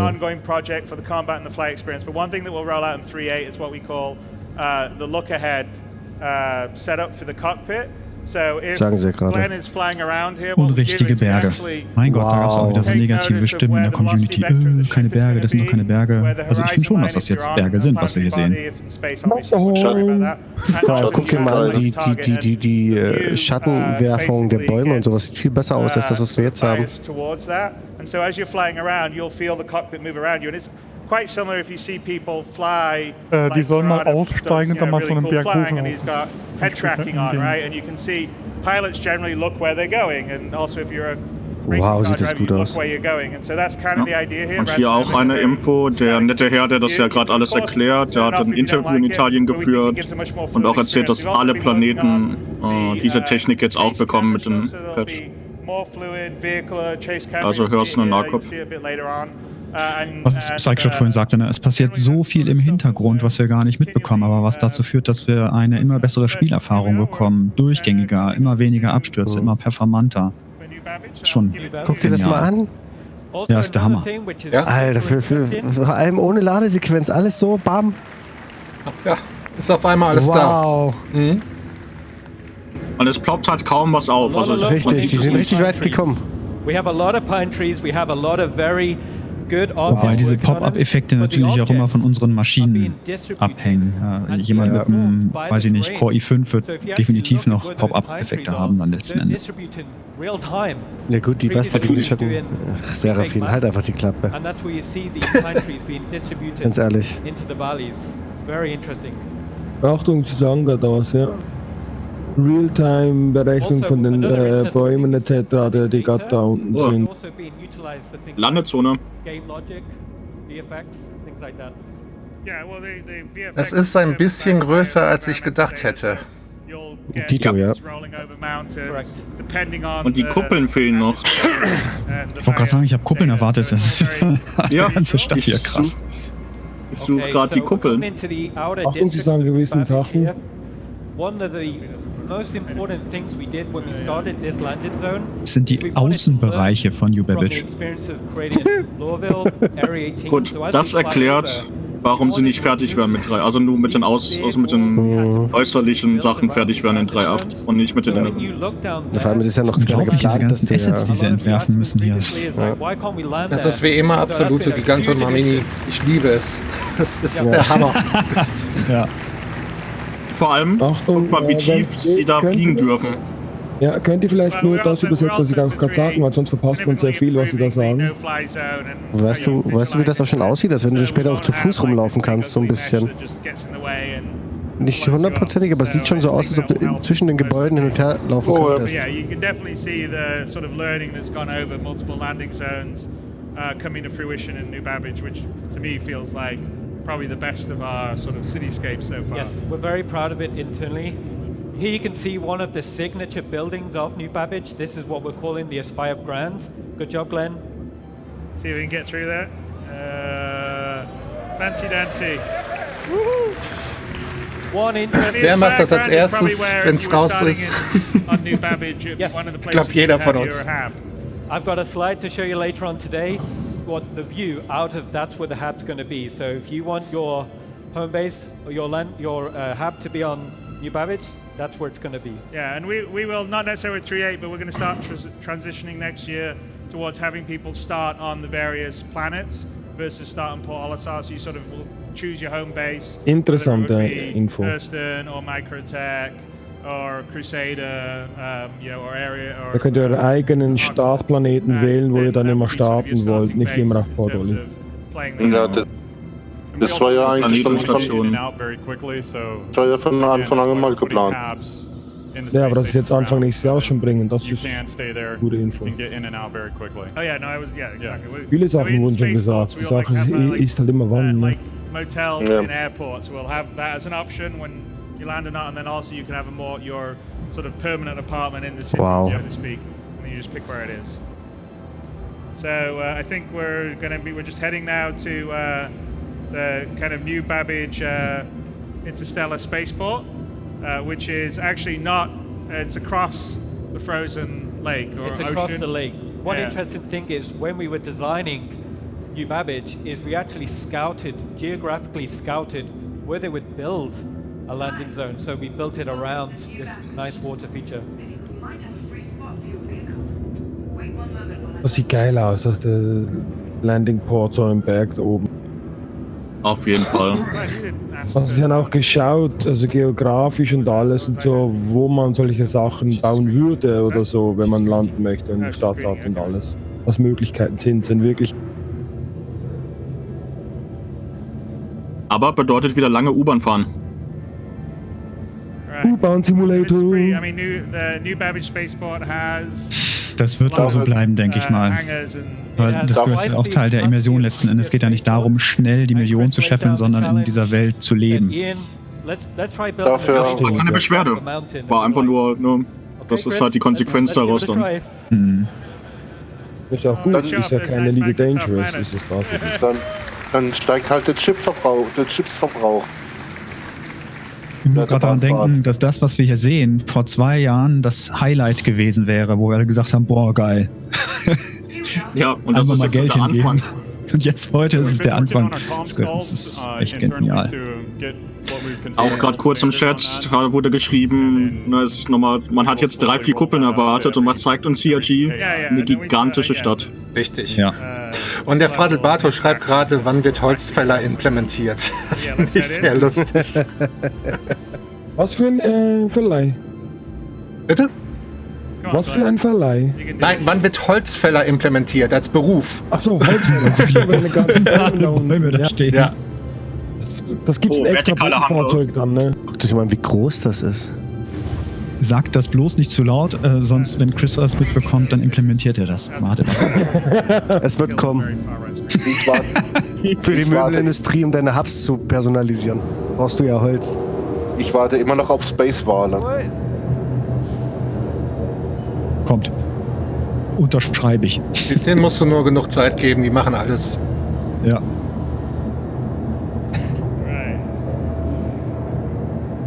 Hammer, also mega begeistert gerade davon. Keine schöne Landung. 8 von 10. Ich gebe eine 7,5. So, und jetzt ist die erste halbe Stunde rum. Das heißt, sie haben uns angefüttert und jetzt wird es gleich mit den Panels losgehen, denke ich mal. Genau. Gehe ich auch von aus.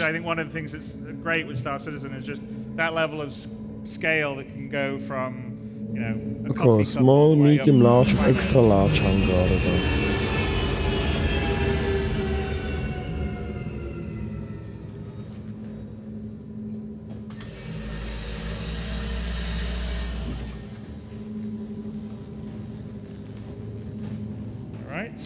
Auch richtig cool gemacht mit den 3 Perspektiven da so. Okay, and let's go and find Rob, who's gone ahead of time and got us. Und alles ohne Helm machen die das, ne? Science. Die haben Mut. Fake ID. It's just like going out drinking when you're 16. Die haben Gottmut an. I never did that. Das könnte sein. Oh, die Hangars sehen anders aus. War ein bisschen. Aber das ist Standard gerade hier. Findest du da oben dieser Stoffzylinder, den fand ich jetzt nicht so Standard, oder? I'm not sure I mentioned this, but Microtech will be there. And actually, when we roll out V4, we had to redo every single planet and every single UI so we did that actually in 2 months, which is a testimony of how quicker the workflow is. So not only is the quality better, but the workflow is much better. Because we basically redid everything that took us about 2 years. Interessante Info. Die schaffen jetzt in 2 Monaten ein komplettes System mit Mond und alles reinzumachen. Das zeigt, wie schnell sie jetzt so einen Prozessablauf optimiert haben. Die Fahrstuhltüren sind auch anders. Wenn man mal überlegt, dass wir am Anfang davon ausgegangen sind, 6 Monate. The full of New Babbage will be there where you can go and visit the various areas of it. And now I don't know if you want to talk a little bit about the spaceport here, just to... Well, he's got to make his call first, but we'll see if VoIP works. I think the VoIP things, unless they restarted the server, I don't know, the service is down. All right. So the contact says, meet me in the garage area. Yeah. We're trying to show group gameplay, but the VoIP service, which is what sends the voice and also the animation face data, has been really finicky on our server here. So das leidige VoIP-Thema. So as Chris mentioned, New Babbage is going to be oben links dieses von sieht gut aus. Art style. Previously we've made things like outposts in the high-tech art style, but this is our first opportunity to build a landing zone from scratch. So what you're seeing here is a kind of a glimpse at what the inside of New Babbage will feel like. And I think we get to New Babbage via that hyperloop. Like if you look, Glenn, if you look in the those lines you see there are the hyperloop, right? It gets to the New Babbage, which has all these different. Das ist mal eine Skyline, ne? The living areas or, ich will nicht so hochgestochen klingen, aber ich sag einfach mal lecko funny. So, das ist wirklich. Aber sowas von. Aber Leute, denkt dran, das kriegen wir erst mit 3.9 zu sehen. Wollte ich auch gerade sagen, dass da keine Missverständnisse entstehen. Genau, also das Äußere, die Stadt wird mit 3.8 kommen, Stand jetzt, Plan jetzt. Und das Innere, wo sie jetzt rumlaufen, kommt mit 3.9. Ja, aber das ist ja gesehen, die Winterkleidungen, die sie jetzt hier haben. Oh, ich muss meine Identity Jump aus dem Bible holen. So this is our Cortina-like Microtech. Aber auch 3.9 ist greifbar. Das ist ja geil mit dieser Frau hier. Hammer. Wow.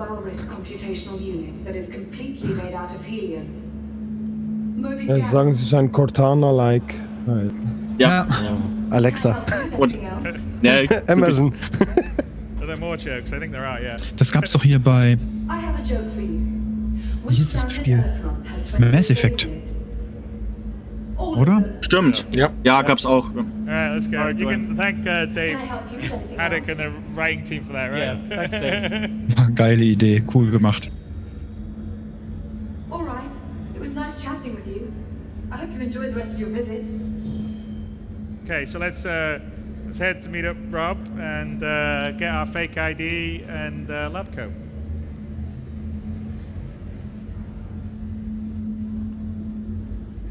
Was ich nicht verstanden habe jetzt, warum sie eine Fake-ID holen müssen. So this is how you would access the garages that we have, so you can drive around the city. Ja, das kann ich ein bisschen erklären, weil ich kenne ja die Leaks, ich will da nicht so viel spoilern. Die Aufgabe ist, von der Missionsbeschreibung Daten hier aus der Stadt zu klauen. Und was sie gerade machen, ist halt jetzt so eine ID von Mitarbeiter zu holen, um sich da halt reinzuschleichen. Okay, danke. Alright, let's get the lab coat. Ja, die liegen da jetzt einfach so rum, schön. Ach, guck mal. Oh, ja, das ist genial, wie man uns halten kann und alles. Physics. Ja, ein bisschen zu sieht ein bisschen komisch aus. Ja, hey, welchen One?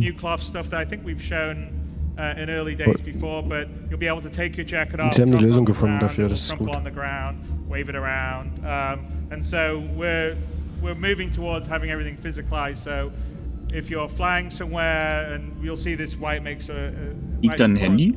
in the evening Nee, die demo Card. is, you know, make sure you're equipping yourself correctly. Yes. Have you got the right clothes, the right suits, armor, and we're also going to be very focused on giving you positive and negative reasons. So like, if you have a big armored suit, that's not something you can sit down and say, fly a fighter with or something. Correct. But it may be what you need outside to survive. Ah, das bringt auch schon rein dann. Yeah, so we got the chip. Das heißt, mit Heavy Armor kannst du nicht auf einen kleinen Fighter reinsteigen und dann rumfliegen.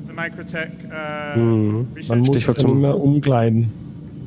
Genau, da gibt es ein extra Panel auch auf der zweiten Bühne heute. Naja, aber Sie haben ja gesagt, heute Abend beim Abschluss zeigen Sie dann beim Demo, wie man sich richtig kleidet etc. und alles. Das wird dann noch mit dem physikalischen Inventory sehr interessant. Oh, das ist sehr schick hier. Und wenn du einen kleinen Fighter hast, One-Man-Fighter, kannst du da einfach immer mit größter Bewaffnung und Rüstung etc. überall hinfliegen und dann denken, ich hole alles raus mit kleinen Fighter. Wenn du das nirgends verstauen kannst, hast du Pech. Richtig cool, diese neuen UI-Sachen, das haben sie uns ja gezeigt mit ihrem neuen Tool extra dafür, dass sie das jetzt alles bearbeiten können.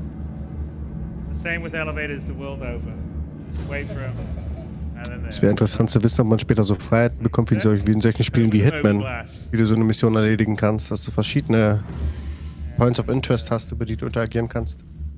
Ein bisschen Dynamik durch NPCs. Also das UI-Pad ist ja okay hier. Wie gesagt, was machen Sie auf Stationen, die 12 Pads haben?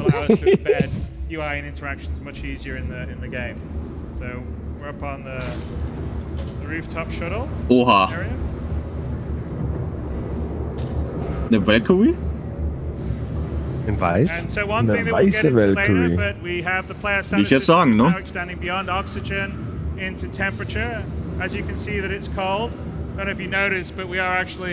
Unten Temperaturanzeige.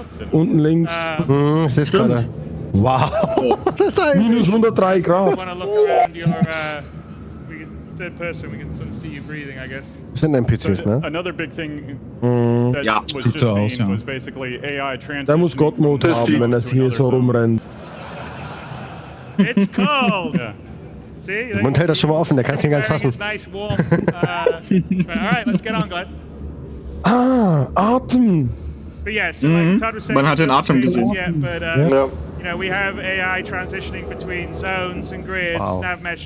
Man hört ihn noch richtig zittern. Das Gelbe ist Körpertemperatur und das Rote ist Außentemperatur. Ob du daran sterben kannst? Ja, Wärme wird es auch frieren. Jetzt ist wieder 36,5 Grad gewesen, Eigentemperatur. Wo er draußen war, bei minus 103 Grad, hast du gesehen, wie die Körpertemperatur auch langsam gesunken. Ja. Aber wie cool ist das, dass die Valkyrie A weiß ist und B das Shuttle jetzt, um dich in die Stadt zu bringen? There we are, so.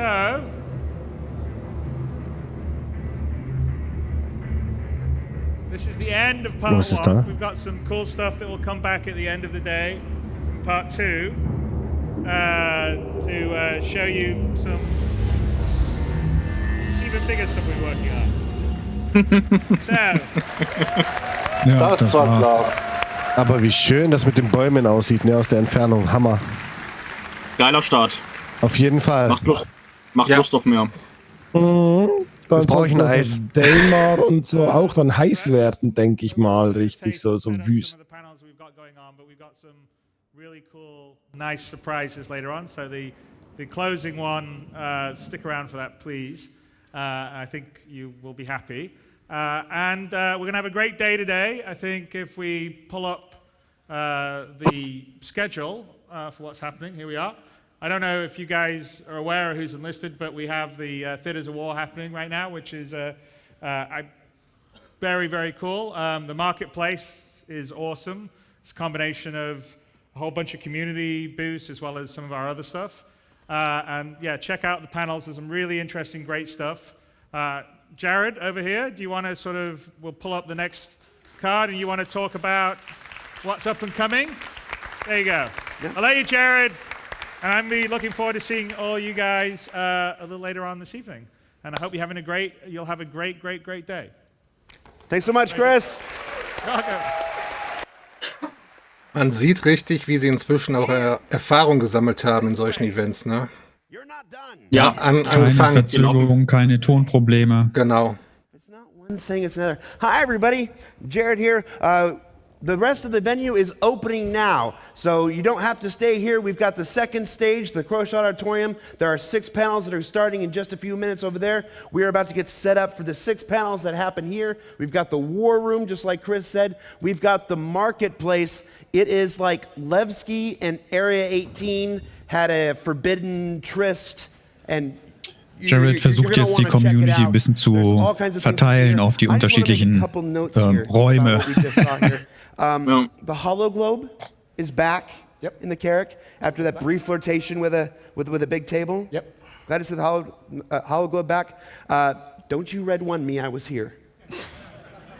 I wrote that. Don't you red one me? I was here. The lab coat, soft body physics. Yep. Das heißt, der Navigationstisch ist weg, der Globe ist zurück in der Carrick. Das wird bei einigen sauer aufstoßen, oder? Nee, das war ja... Ursprünglich war ja der Globe da, dann kam der Tisch und jetzt ist der Globe wieder da. Genau, ich habe das so wahrgenommen, dass dieser Tisch für einige ganz essentiell wichtig gewesen ist in der... Ich hab's andersrum, aber du kann mich da gerade täuschen. Let's give a round of applause to the AI folks. Wir reden gerade von der neuen AI-Tag, dass sie auch warten, bis du drin bist oder raus bist und dann erst losgehen und alles. Landy where you want. Restricted areas, come on. Who wants restricted areas? No. We'll have an update on the new restricted area tech on ISC in the next coming weeks. Keine restricted area. The way Glenn flies. Haben wir uns das live schon erzählt. Is that what's going on? Richard, I see Board Gamer. I want to see an emote on Twitch of Glenn, hands on stick and mouse, head and mouse. I want to see it before. Now,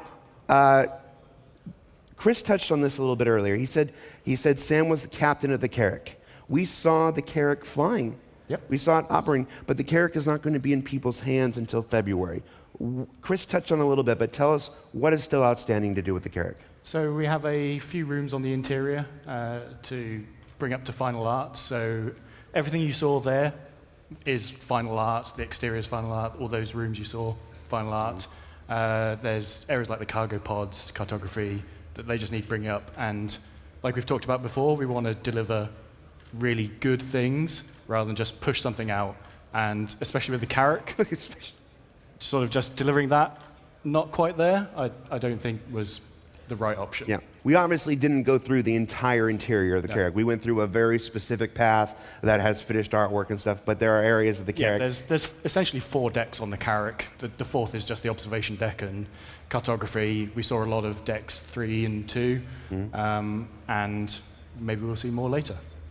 And for folks who want to check out John Crew's panel in the Pseikshot Auditorium at, what is that, 6:30? 6:30. 6:30. You'll be talking about the Carrick. About the Carrick, the Pisces, and some other stuff. All right. And Ian, V4, man, you've got a panel coming up later today. I think it's the next one after this next one's getting set up. We'll talk all about V4, what that gets us. We're talking about V4 right now. That's right. So they are telling me they're ready, so I'm going to shut up and get these guys ready. We'll be back after the next panel. Guys, take it away.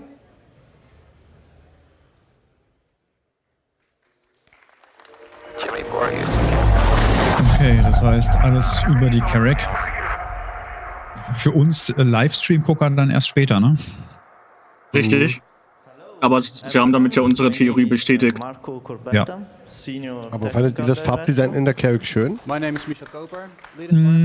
Also wohnlich ist anders.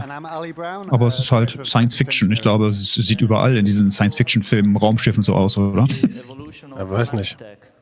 Der in der Mitte, Marco Corbetta, das ist der Planet Engineer. Ihm haben wir zu verdanken, die ganzen Planeten und so weiter.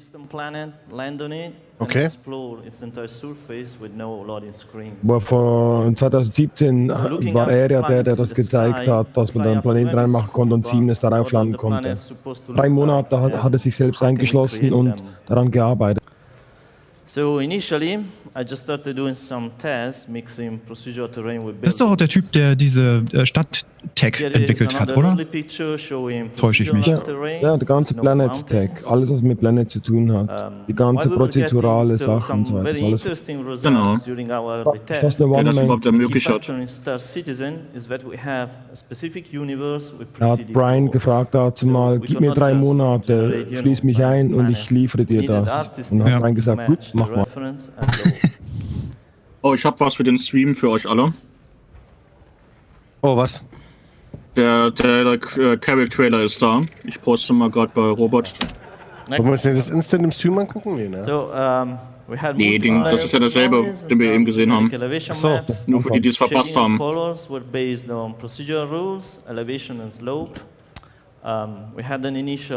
Passt haben können auch bei mir auf den Discord-Kanal gucken. Da sind auch alles, was auf Twitter und YouTube von RSI kommt, wird da automatisch dann rein.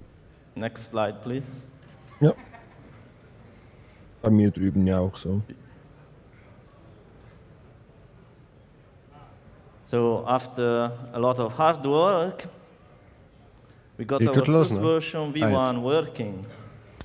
Here you can see our first man on the planet. And here is the first spaceship on the planet. Successful landing. Excellent. So after V1, we introduced procedural and artistic improvements. During V2, we introduced the concept of ecosystem. So the ecosystems are a combination of terrain maps with visual objects and gameplay properties. V2 haben wir vor 2 Jahren vorgestellt bekommen, oder? Ja, müsste. Used for blending texture layers, and we use the same channels for object scattering as well. Using ecosystems, we can make each planet unique, matching the law, but still generating planet-size content for players to explore.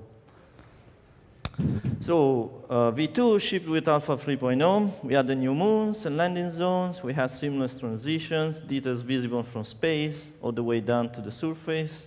We basically rewrote the entire 3D engine terrain system to work at scale and on a spherical planet.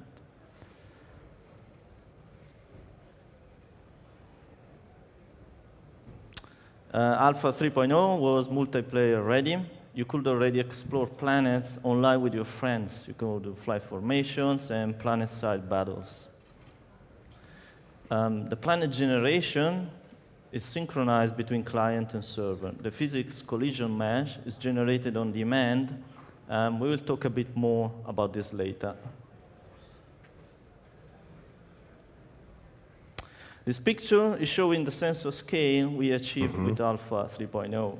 As you can see here, we are zooming in from a solar system down to a planet surface. Here's Damon, planet view from space. While zooming in, we start seeing high-level formations and ecosystems. Getting closer, objects are starting to appear.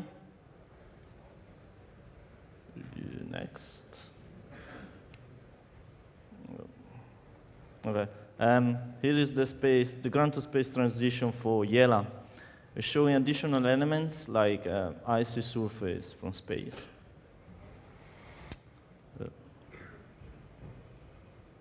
Next slide, please. Interessant.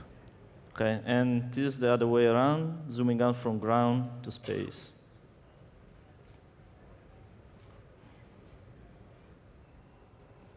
Ja, das haben sie uns ja schon ein paar Mal gezeigt. Aber es ist trotzdem mal schön, mal wieder zu sehen. So. Ja, haben sie. Ich finde es immer noch faszinierend, auch wenn ich heute im Spiel bin. Einfach dieses auf dem Mond oder Planeten landen, dieses Übergangslose, das ist einfach genial. Auf jeden Fall.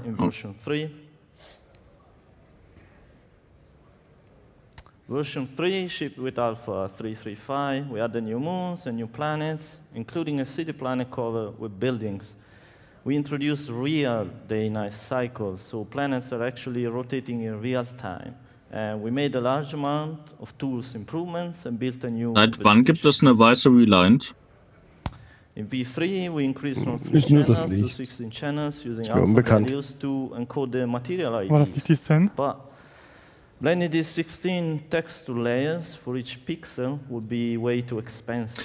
Ich denke mal, das wird genauso eine weiße Reliant gewesen sein, wie es die weiße 300er mal gab, als die Textur noch nicht so fertig war. Irgendwas Internes zum Testen. Ja, stimmt, kann gut sein. But without smooth blending. And here we're blending 60 layers at once using temporal dithering. So it's basically at the cost of blending only one layer. So, what would be the next steps? Bei diesen Layern, die Sie gerade gezeigt haben, fand ich ganz interessant, dass hinten am Ende jetzt die Index-Map mit dabei war. Die haben Sie jetzt zum ersten Mal gerade mit gezeigt, meine ich. Das wird wahrscheinlich dann mit diesem Star-Hash dann irgendwie in Verbindung stehen, ne? Mit der Indizierung der Oberflächen, was wo liegt. Wahrscheinlich, ja. Improve blending and transitions, but still, aber das ist ja jetzt alles ja dann in Version 4 drin. So, enter Planets V4, our final version. Das kennt man ja alles noch von letzten Jahr. We decided to go for a more physically based approach. We wanted to improve on ecosystems blending. Ah ja, das wird also jetzt die letzte finale Version. Aber man könnte noch so viel mehr. Das heißt keine weiteren Entwicklungen mehr. Kein Terraforming. There seems to be some interference. So, like I said, I'm the lead artist on the organics team. Our team works with the Planetech tool day in, day out. All the planets you've seen so far have been created by the team in DE. So we had some thoughts and demands whenever we talk about tools and what we want to improve. So there we go. No, there we go. So why V4? Let's go over some of this stuff, because up until now, I'm getting a new clicker. Perfect, thank you. You guys totally heard that. So why V4? Up until now... Ich bin mal für eine Runde AFK. Astro, falls mit dem Stream Probleme sein sollten, ticker mich kurz über Facebook an. They're essentially a single biome planetoid. One is desert, one is icy, one is a lunar landscape, but the biggest difference is actually like the type of assets that you see, the shapes and the terrain. When the... Click harder. Hello? This is help? There we go. Got it. Last year, when the team started to work on Hurston, we were actually confronted with our biggest challenge yet. Hurston is a very diverse planet in terms of what we've done so far. So we have dry wastelands, we had our mining pits, we have trash yards, we have hot acidic areas, and even very lush green areas. So there's, on a single planet, we had to cover a lot of variety. And this clearly proved a challenge. So based on this experience working on Hurston, we started to think about, okay, what can we do to improve, where are our bottlenecks, and how can we proceed? Oh my. Next. Also Sie erzählen jetzt gerade, dass Sie eine hohe Diversifizierung der einzelnen Oberflächen auf dem Planeten haben bisher. Der Planet mit den meisten Biomen ist Hurston, was eine große Herausforderung ist, aber Sie wollen halt noch mehr. Sie wollen noch weitere Biome haben, Sie wollen sie grafisch noch weiter ausarbeiten und, was zuvor gesagt wurde, man soll sie auch schon vom Orbit aus erkennen können, was derzeit noch nicht der Fall ist.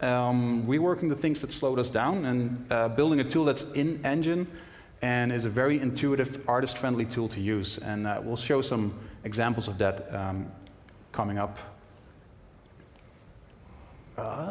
Yes, all right, cool, seems to work.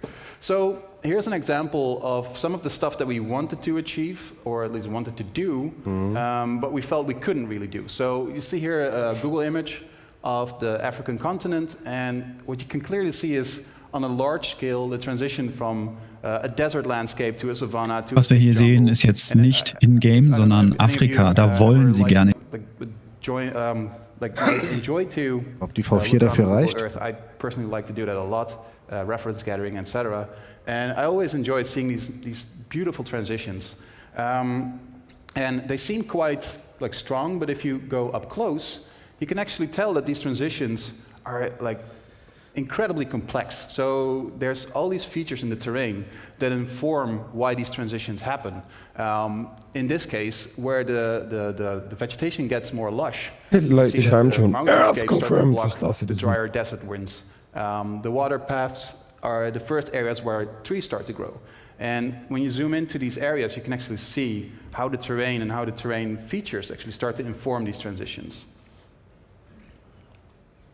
Another example, just have a few examples to go through. Another one where the terrain creates these beautiful patterns. Da falle ich natürlich schon wieder hintenüber, wenn Sie diesen Grad an Natürlichkeit anstreben wollen, anstatt gerade Begrenzungen, sondern so natürliche Übergänge. Das ist eine extreme Herausforderung, die Sie sich da gesetzt haben.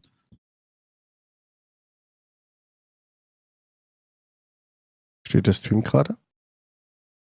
Ja, er lädt gerade. Ja, bei mir auch. Bei mir lädt er auch. Kann ich bestätigen. Ja, Chat bestätigt. RIP. Ja, alle meine Quellen sagen auch. Das Ich habe gerade neu geladen. Aber können wir mal ganz kurz nutzen, also wenn die das wirklich hinbekommen würden, na, das ist wahrscheinlich noch die letzte Herausforderung, bevor sie Standbild. Es ist wahrscheinlich die letzte Herausforderung, bevor sie sich an Terra machen. Das haben sie ja damals gesagt, beziehungsweise die Erde, dass sie erst nicht nur grafisch, sondern auch, deswegen sage ich ja beziehungsweise, dass sie einen gewissen Standard einhalten wollen. Darstellen. Willkommen zu Hause! Willkommen zu Hause! So, Stream läuft wieder. Very unflattering look of Hurston. I turned off the atmosphere and some of the effects that usually go on top of this. But what we usually do, or did before, was paint a global texture that sort of represents the different areas on a planet. So what we have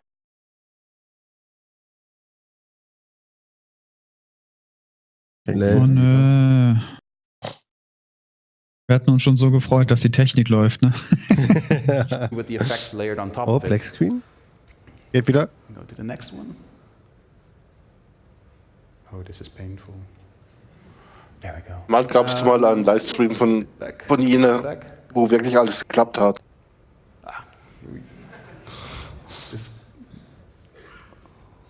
Uh-oh. Okay.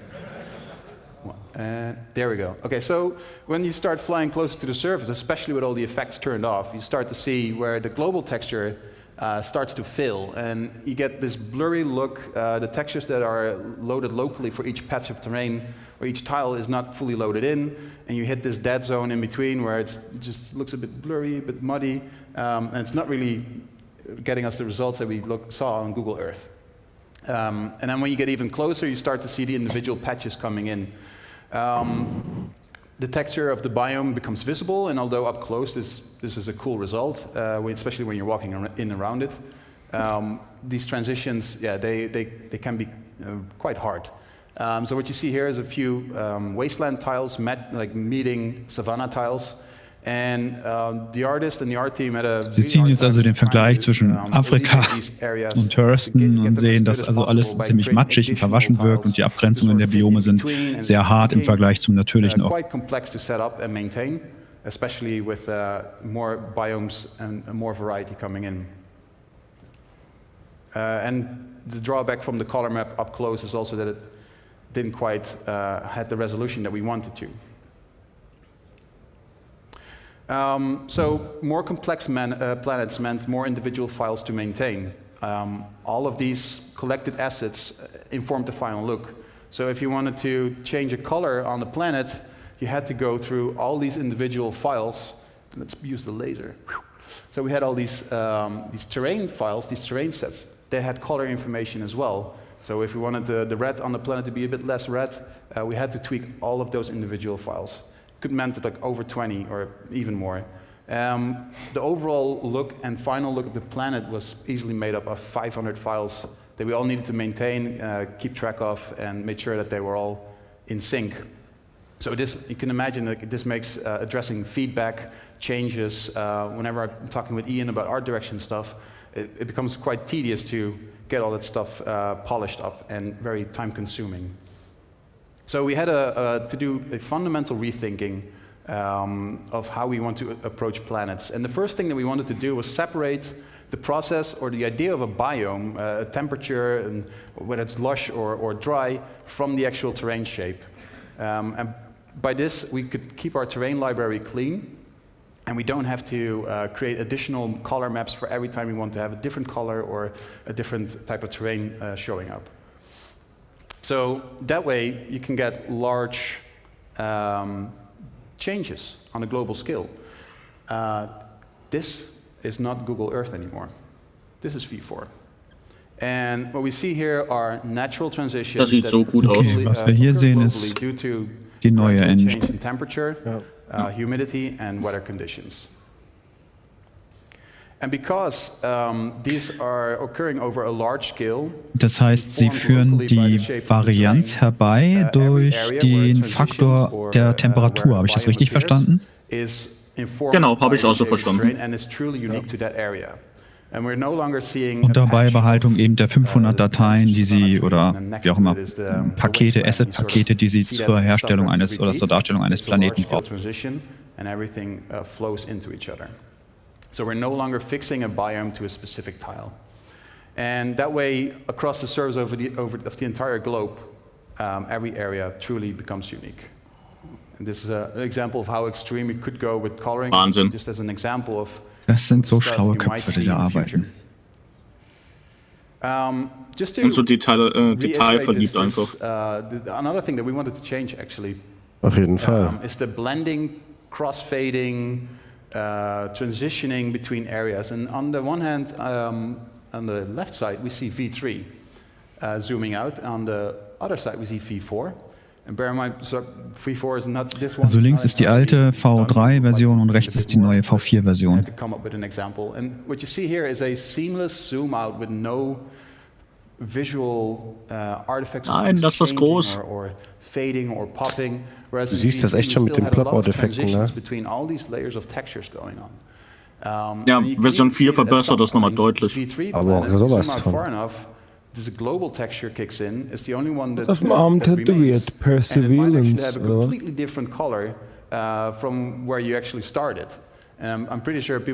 Wow, das ist gut. Okay, reicht, ich bin gehypt. Und jetzt nochmal für alle. Gästen kommt damit. Gut, ARCOG muss man sehen, wie sich das auswirkt. Und Microtech wird diese Technik von Anfang an haben. Wie ist das mit dem Mond? Auch alles. Das ist auch schon, das wurde schon gesagt, auch jetzt vor ein paar Wochen ja in den Interviews und so. Dass alle Planeten und Monde, alle werden V4 haben mit 3.8ern. Jetzt stell dich das mal in 4K vor mit den hochauflösenden Texturen. Ich muss ja jetzt einen PC haben.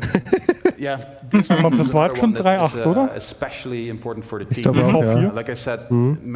Genau, 3.8 ist der Plan dafür aktuell. Sabber. It's become quite tedious, especially with complex planets. So a very clean file structure with library items feeding into one file that is edited, authored. Ja, jetzt ist auch teilweise klar, warum sie nämlich die neue Moden 2.3.8 drin haben. So proof in the pudding. Das ist sprichwörtlich die Zeit weggerannt. Chris already spoiled it. Sie haben es ja auch nach vorne verschoben, darf man nie vergessen. 3.8 kommt früher als geplant. Ich glaube 3 Wochen eher, oder? Ja, so 3 bis 4. Und immer noch im Kopf behalten, 2 Monate für ein komplettes System. Wenn sie auch noch weiter ausbauen und dann monatlich ein komplettes System raushauen können, dann könnt ihr mir vorstellen, wie schnell das dann später mal geht mit den 100 Systemen. Dann könnte es richtig losgehen, ja, wenn sie es wirklich hinkriegen. Da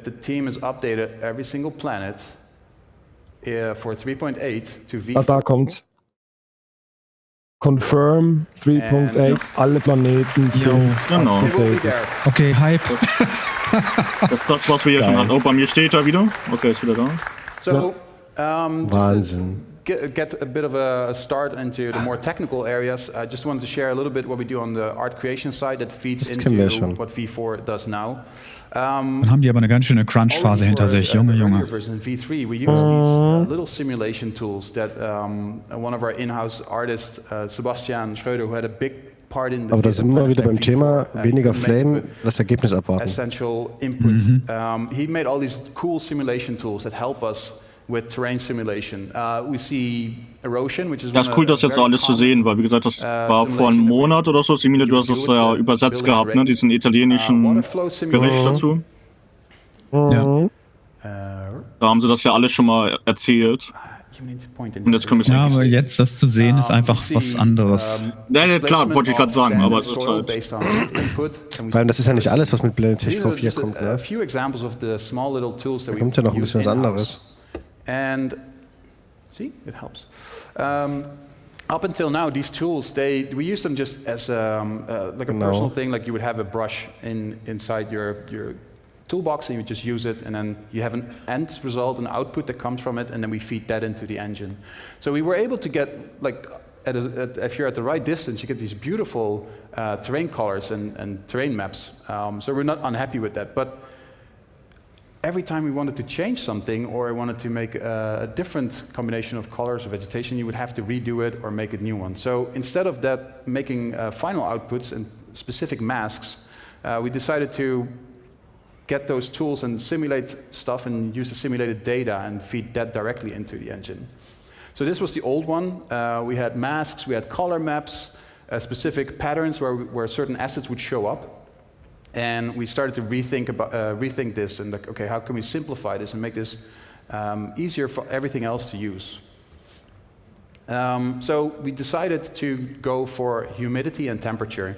There's like hundreds of variations of things that you can think of that will cause transitions of areas and biomes. But I think temperature, whether it's something is hot or cold, whether it's dry or very humid or Jetzt gehen Sie nochmal darauf ein, dass Sie die ursprünglichen Assets hatten, diese Pinsel, mit denen Sie einen Planeten gemalt haben oder einen Mond, das war zwar ganz schön, aber es war halt sehr statisch und deswegen haben Sie darüber nachgedacht, wie Sie das ändern können, wie Sie mehr Varianz, Flexibilität reinbringen und da haben Sie halt angefangen, über diese Temperaturen nachzudenken. Einfach richtig smart. I think with those two maps, we can capture a lot of interesting details. So this is the new set. Height, normals, just due to shading necessities. Flow maps and temperature. Spannend, das ist ja wesentlich weniger. Let me just point that. Where the flow maps, where the water would flow, where water would accumulate in the valleys. And on the height, it's a relatively simple one. I think the temperature is more important on a global scale. But you see the differences in temperature if you go all the way up the hill or mountain.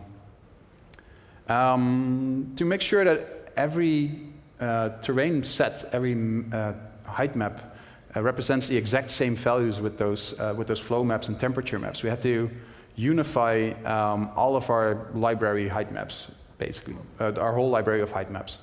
And we made them all exactly 4 by 4 kilometers. With a maximum height of 1 kilometer up and then a maximum of 1 kilometer down. And the reason for doing this is that if we run these simulations on each height map, the data that comes out of that represents the exact same value for each height map. And this way, in the engine, we can actually blend these perfectly together and create this seamless canvas of data that we can paint on. And with that, I'm going to hand it over to my colleague Ali, who will go into how that actually is handled inside the engine. Thanks a lot, Michelle.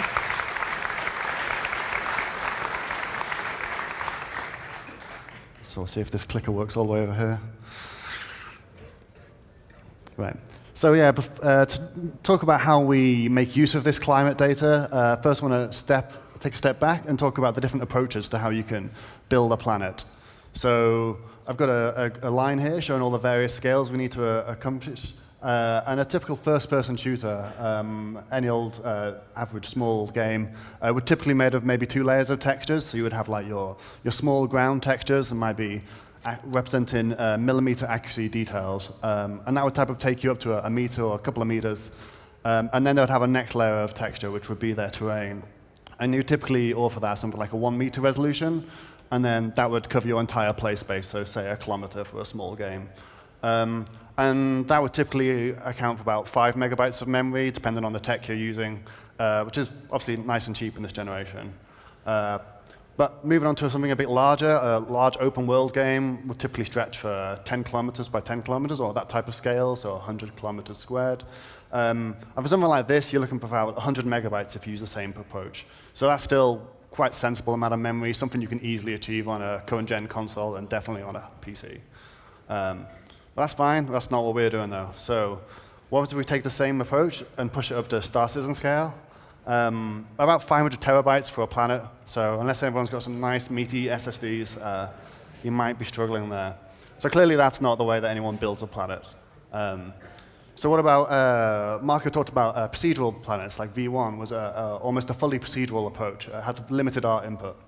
So if you build a fully procedural planet generation, what you tend to do is feed it with some very high-level data. It could be as simple as just the distance from the sun and the size, the composition of the crust, or it could be more detailed, like a map of the continents, things like this. And then what you typically have is lots of layers of complex noise and algorithms that would procedurally determine all the details you'd actually get on the planet. So it would all be driven by algorithms, basically. No artist has ever hand-painted a mountain. It would just come from the system, which sounds amazing.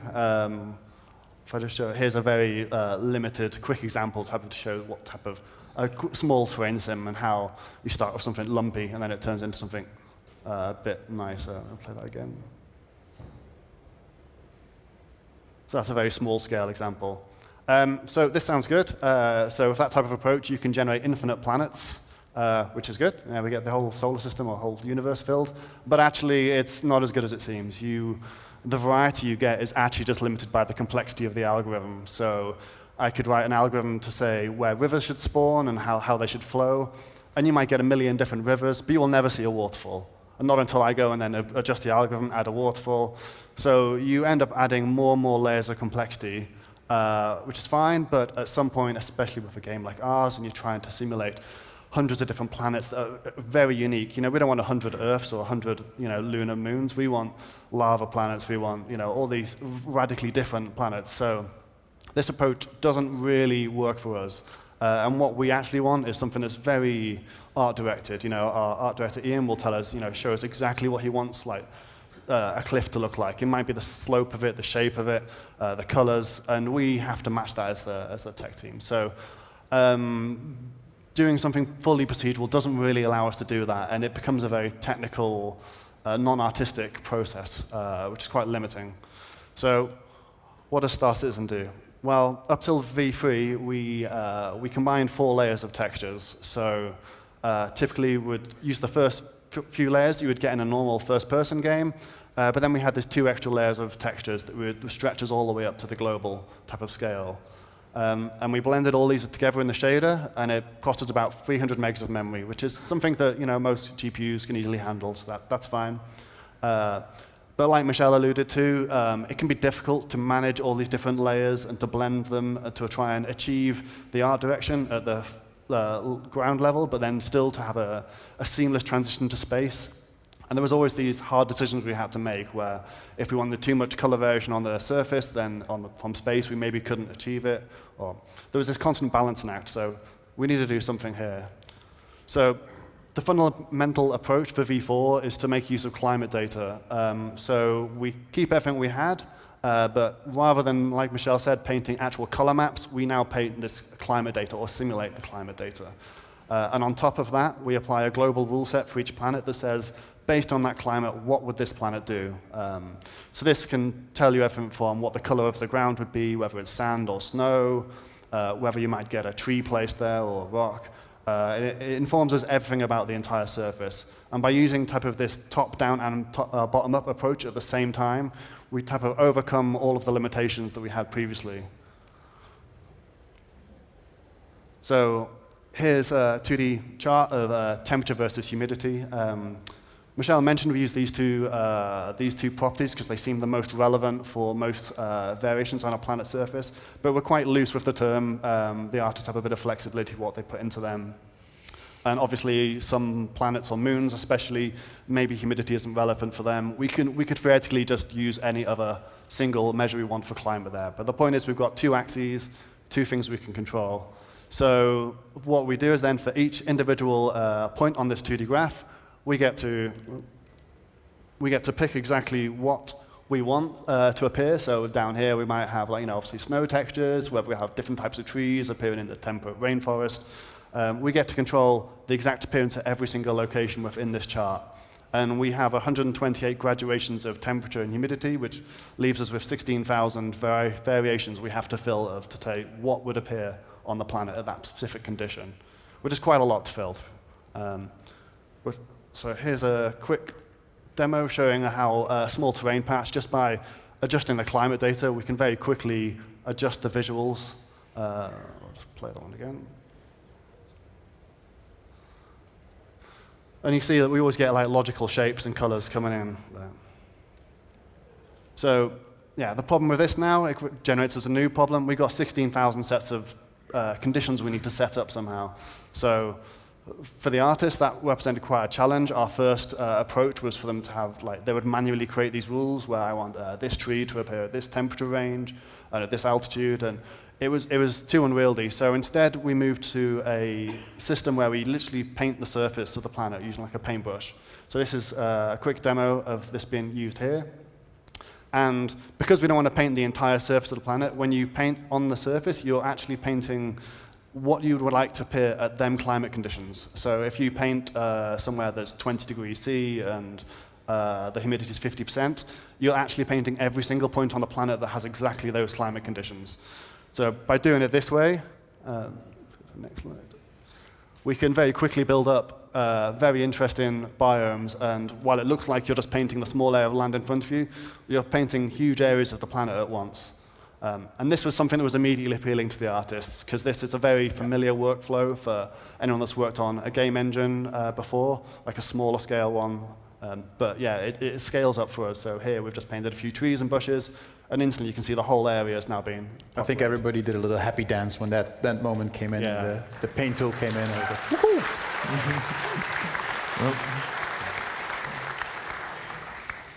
So when they paint all this data, it goes into what we call a lookup table, which is just that 2D chart. And we generate a whole bunch of different ones. So here's a couple of them, or 3 of them. So we have the ground color, the type of surface it might be, so snow, rock. So that informs the physics engine of what to do there and what textures we should place. But then we also have things like tree coverage, so how much trees would spawn there, so that when we, at space level, we can still draw the forests and draw the vegetation, where typically most games would have to cull that stuff out. They just couldn't afford to deal with it. We can understand what the, say if we're looking at the Amazon rainforest, we can understand what the color should be, because we don't really want the ground color from space, like it might be brown in the rainforest, but we want the green of the lush trees above it. So we can generate all this data, and we can use it at any altitude, and it gives us a lot of power. And also this rich information we can use for various other gameplay effects, which you'll see a bit more of later today. We saw a sneak peek of on our first demo of how temperature can drive things, but there's a lot to come with these planet climate conditions. So here's a visualization of the climate on Selin. The red and green are just visualizations of the temperature and humidity. And one of the lookup tables is shown there, which shows, I think that's the ground color. So once we apply that to the surface, it starts to look a lot more reasonable. And then same for Microtech. We've got all the climate conditions there. It's mostly snow and Microtech, no surprise, but yeah. And then to build it up from the surface to see the other side of it. So this is purely just the terrain plus the global lookup table. So it looks pretty boring at the moment. Once we apply some temperature variations, there's a little bit more interest. The humidity variations gives us quite a lot. And then on top of that, we have medium scale type of terrain textures, which are driven from the climate and the slope. And then finally, we add the detailed textures. Now, our climate data is only stored at 4-meter resolution, so that doesn't give us the individual stones and rocks. We have to add a layer of detailed ground texture. But we need them textures to look consistent with what the climate data tells us. So if the climate table tells us we should be having yellow sand here, then we may need to make sure we have yellow sand. Now, we can't make a texture for every single scenario. So the solution for that is we normalize all of our ground textures so that they all have an average of mid-gray color, which you can see in top left. And then we have an average amount of bumpiness, which is the middle one, and the right-hand side shows the roughness. So they're all type of normalized, so they have this equal amount of stuff, whatever it is they're storing in that texture. And then when we come to apply it to the surface, we type of use a physically based algorithm to rescale them to achieve what the lookup table told us it wanted or what the artist wanted, but we preserve all the details that are in the original texture. So in the color map, that might be slight hue variations, and in the roughness map, there might be like pebbles and stones and sand of different densities and roughness. So this allows us to keep all of that detail, but make sure it's consistent. And that consistency is really important for us.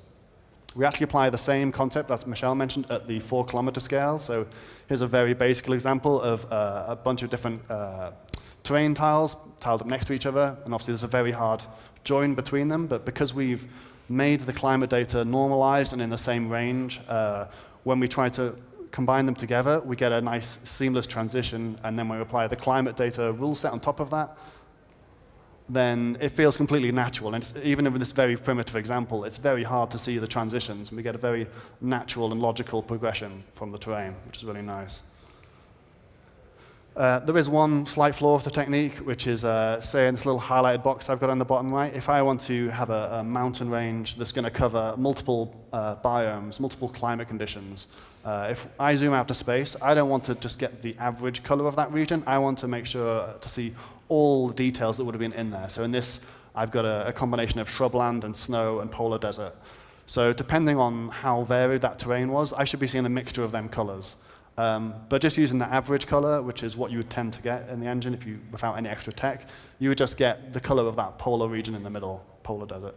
So to solve this, we come up with like a statistical model, which we call variance maps, which is shown on the right-hand side here, which is where we store the variation from inside a texture. So the left-hand side, it shows us the humidity of a particular patch of terrain, and the right-hand side is showing us the brighter areas is where the climate is varying highly in that area.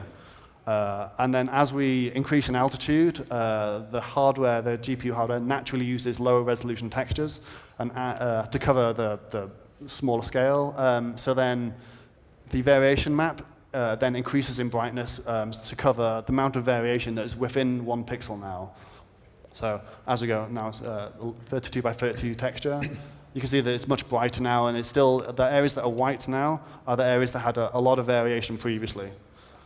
And when it comes down to actually applying the climate rule set, rather than just applying the rule for the particular location of the particular climate data we have now, we actually use these variation maps to sum up an area of the climate data, which we use the GPU's anisotropic filtering for that. And that allows us to sample all of the details that would have been within 1 pixel and make sure it's faithful to the original image. So that when you get down to the surface and you might have like, 50% snow, 50% grass, when you zoom out, you'll get the exact blend that you would expect, or an approximation of the blend of snow and grass. So yeah, that really helps us make sure that we get that consistent view from space and a nice softness, and it avoids the need to have a blend to some other texture when you're far away. So that's the real key thing we get from V4 in my eyes. So I'm going to hand back to Marco now to talk about how we put all this together and how we turn this into a planet. Cool. Thank you, Ali.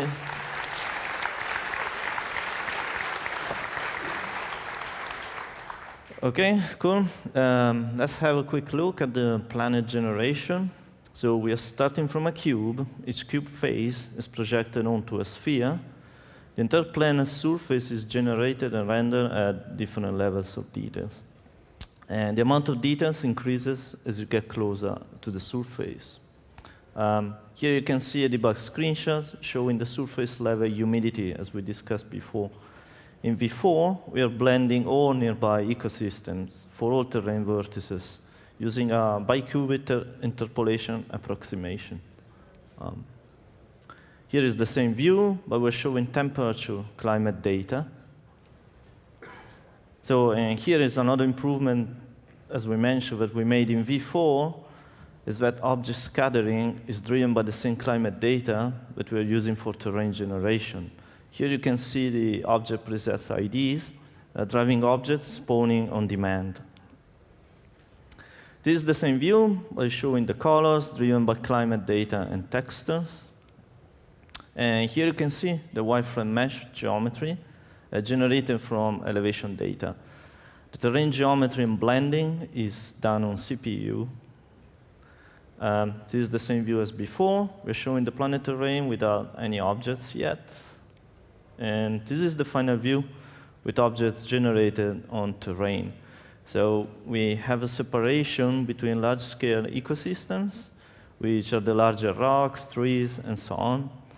And then we have the so-called ground cover objects, which are the smaller objects that are generated at ground level only.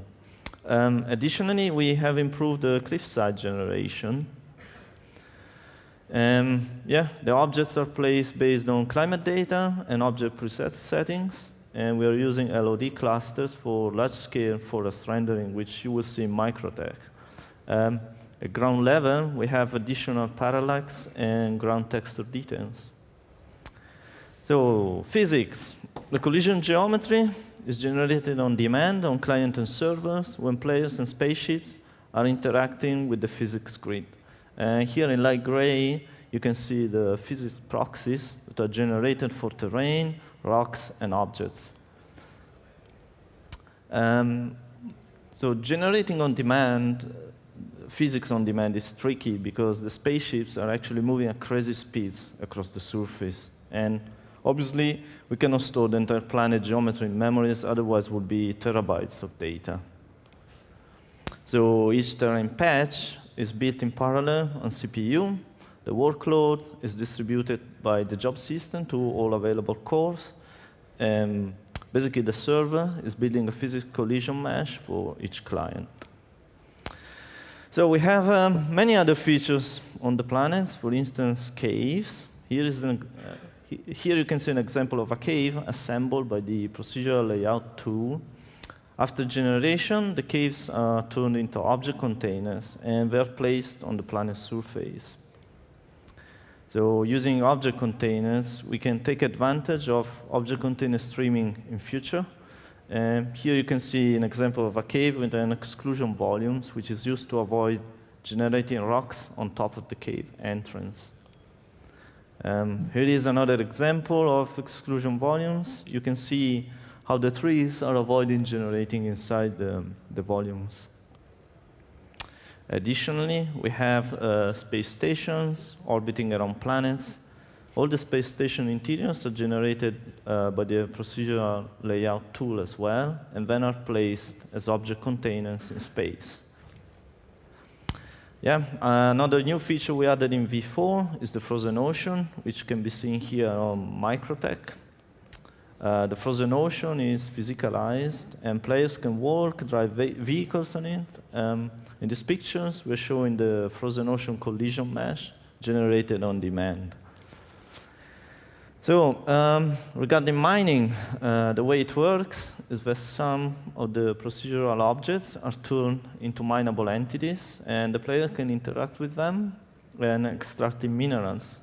And with persistency coming online, players are able to deplete planet resources, affecting the universe economy. So, let's show some of das ist interessant, weil Chris Ross mal gesagt hat, dass Ressourcen sich nicht komplett aufbrauchen können, sondern auch dann wieder neu gespawnt werden nach einer bestimmten Zeit. Das haben sie jetzt ja gerade negiert, sagt man, glaube ich. Ne? Sie sagen also, man kann sie wirklich komplett ausbeuten. Solange wir sie eine Möglichkeit bieten, dass du die verarbeiteten Ressourcen wieder an andere Teile rückgewinnen kannst, ist das ja okay. Es fehlt bestimmt auch noch Sachen geben, die nachspawnen. Ja, aber hier ist auch wichtig dann, dass man halt auch Salvaging macht dann wieder und wieder recycelt. Ja, das wird so riesig, das Universum, so schnell wirst du das nie leer farmen. Sag das nicht. Ja, ich glaube nicht. 100 Systeme. Ansonsten Asteroiden kannst du immer wieder neue reinklappen. Eben, das denke ich mir. Es wird immer noch Sachen geben, die immer wieder neu reinkommen. Es sollte jetzt keine Kritik sein, sondern einfach nur eine Feststellung. Ich meine, das Verse ist so groß. Ja, klar. Es wird immer irgendwo Ressourcen geben. Richtig. Und Ich wollte den Chat darauf hinweisen. Ja, dass es halt nicht alles jetzt endlich ist, sondern es wird immer noch wahrscheinlich Sachen geben, die nass bauen. Aber selbst wenn es nie sein würde, jetzt so eine schöne Dynamik, wo sich das Gleichgewicht verändern würde. Wäre auch interessant. Haben sich gut an die Stunde gehalten, wenn sie jetzt fertig sind.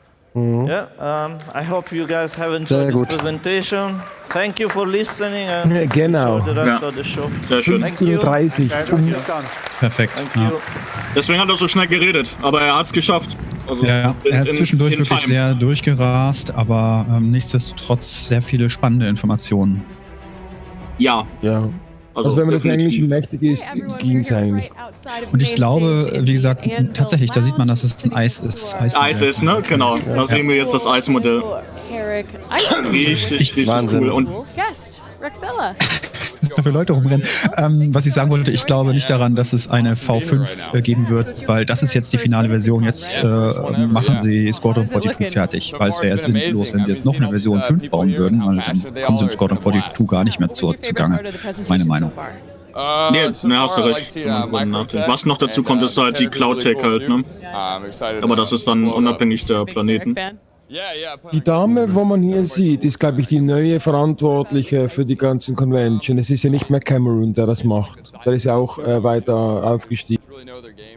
Ich habe jetzt den Stream bei mir ein bisschen leiser gemacht, weil da kann man ein bisschen reden. Oder will der Chat das unbedingt sehen, das Interview mit Rextiller?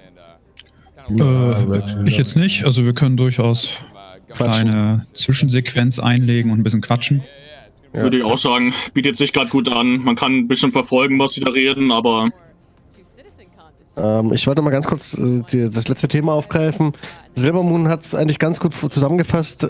Ich denke, dass man zwar an einem Planeten vollständig ausbeuten können wird, dieser nach einer sehr langen Zeit, in Klammern 6 Monate, sich erholt sozusagen. Also ganz, ganz langsam dann wieder. Dass du wirklich auch gezwungen bist, diese Dynamik anzuwenden, diese Verschiebung der Wirtschaftsmächte ein bisschen hast und nach einer gewissen Zeit fangen sich dann langsam an, die Ressourcen wieder zu regenerieren. Das wäre eine coole Idee auf jeden Fall. Oh, nur mal so als Gedankengang. Was ich halt spannend fand, war der Satz, der da stand, dass sie jetzt halt die Assets da sind, dass davon jetzt auch Teile umgewandelt wurden halt zu diesen Harvestel-Sachen. Also die Erze und Co., die du minern und einsammeln kannst und alles. Dass sie das halt einfach genommen haben, ihre potenziale Technik, die sie haben und dann einfach Assets, die schon da sind, umgewandelt haben in Sachen, die sie abbauen können. Was ich jetzt zwischendurch nicht ganz verstanden habe, wegen, ja, mein Englisch ist ja nicht perfekt, aber dieses Temperatur- und Luftfeuchtigkeit, dieses Verhältnis, ne? Das wird jetzt da gibt es sozusagen ein Null-Level und darauf wird der Planet ausgerichtet. Und egal, ob du starke Temperaturschwankungen dann in der Live-Version hast, deswegen ändern sich jetzt sozusagen nicht die visuellen Darstellungen der Oberflächen. Also es dient wirklich nur als Designfindung in dem Moment und korreliert nicht mit Echtzeitkonfiguration, also Echtzeitwerten. So sieht es aktuell aus, ja. Also sie haben halt jetzt statt vorher, das grob so erzählt, haben sie halt brauchten sie halt mehr Schichten, um so einen Planeten darzustellen. Sie brauchten halt zum Beispiel diese Color Map, damit die ganze Farbe da ist, die fällt jetzt komplett weg. Weil die Farbe wird quasi abhängig von der Luftfeuchtigkeit und der Temperatur wird dann halt das generiert, wie die Farbe da aus sein muss. Das ist so den Trick, den sie jetzt quasi verwenden, um da halt Ressourcen zu speichern. Grob jetzt gesagt halt mal. Ja, Ternadip hat es nämlich genau gerade geschrieben, weil das ist der Gedanke, den ich meinte, also wo ich ungefähr hin wollte, weil wenn sich Oberflächen verändern, ändert sich ja auch ein bisschen vielleicht die Flora und die Fauna. Eis könnte schmelzen, Seen könnten auf einmal ihre Eisschicht verlieren, flüssig werden. Sowas ist halt das, was mich interessiert, ob die das damit vielleicht kombinieren wollen. Weitergedacht halt. Was das halt auch für Möglichkeiten bringt, um eine Welt dynamisch erscheinen zu lassen. Nicht bloß statisch. Was denkt ihr? Werden die das damit irgendwie in Verbindung bringen? Wenn dann weiter hinten stehen, da bin ich dann auch eher Astros Meinung, dass das jetzt erstmal das Ziel ist. Für alle Planeten, also für alle Planeten im Monde. Und dann halt Squadron fertig machen und vielleicht dann in Zukunft darauf aufbauen, wenn sie die Technik und Kapazitäten dafür haben. Aber jetzt nichts, Also was jetzt in naher Zukunft geplant ist. Halt Jahreszeiten, genau. Das wäre halt das passende Wort. Das wäre halt cool, wenn sie es haben. Wir wollten nicht spekulieren, ne? Also Jahreszeiten. Ja. Will ich jetzt erstmal außen vor lassen. Das schweift gerade ein bisschen ab, da hast du recht. Ja, Entschuldigung. Es ist halt. Es ist nicht unmöglich, das damit zu machen. Das wäre halt interessant, was sie davor haben. So, wollen wir mal gucken, was Jared und Co. da erzählen? With the other guys, as they started to develop V4, and they come to you like, Ali, we need 16,000 textures. Tell me what those negotiations were like. How'd you bring them down to a manageable number? Well, luckily Marco has been running the tech from the start, and he's always been pretty brutal with the artists. He has a very fixed budget that they cannot exceed. So yeah, they've always been quite well constrained. But constraint's good, it helps creativity. But yeah, there's some very realistic demands we have to make sure that we don't have loading screens or stalling and stuttering as we go around the planet. So yeah, I think I can't remember the current total, but it's something like 300 and 350 megs, but the V4 actually takes less memory than the previous version. The V4 actually takes less texture memory than the V3? Yes.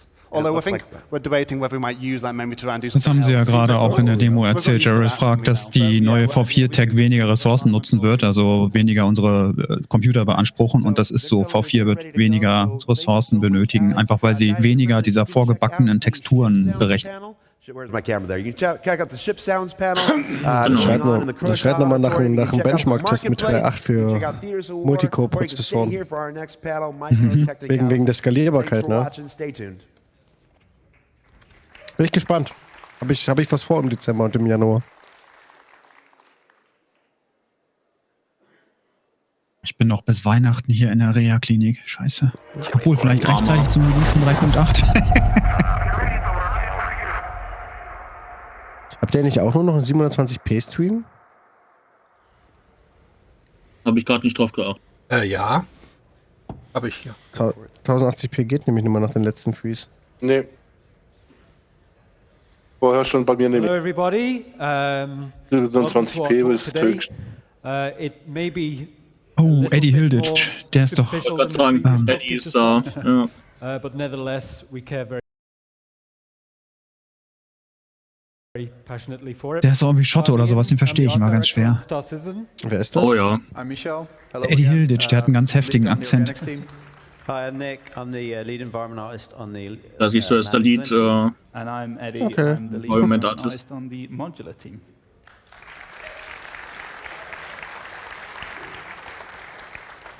Okay, so let's go through a quick overview of some topics we're going to cover.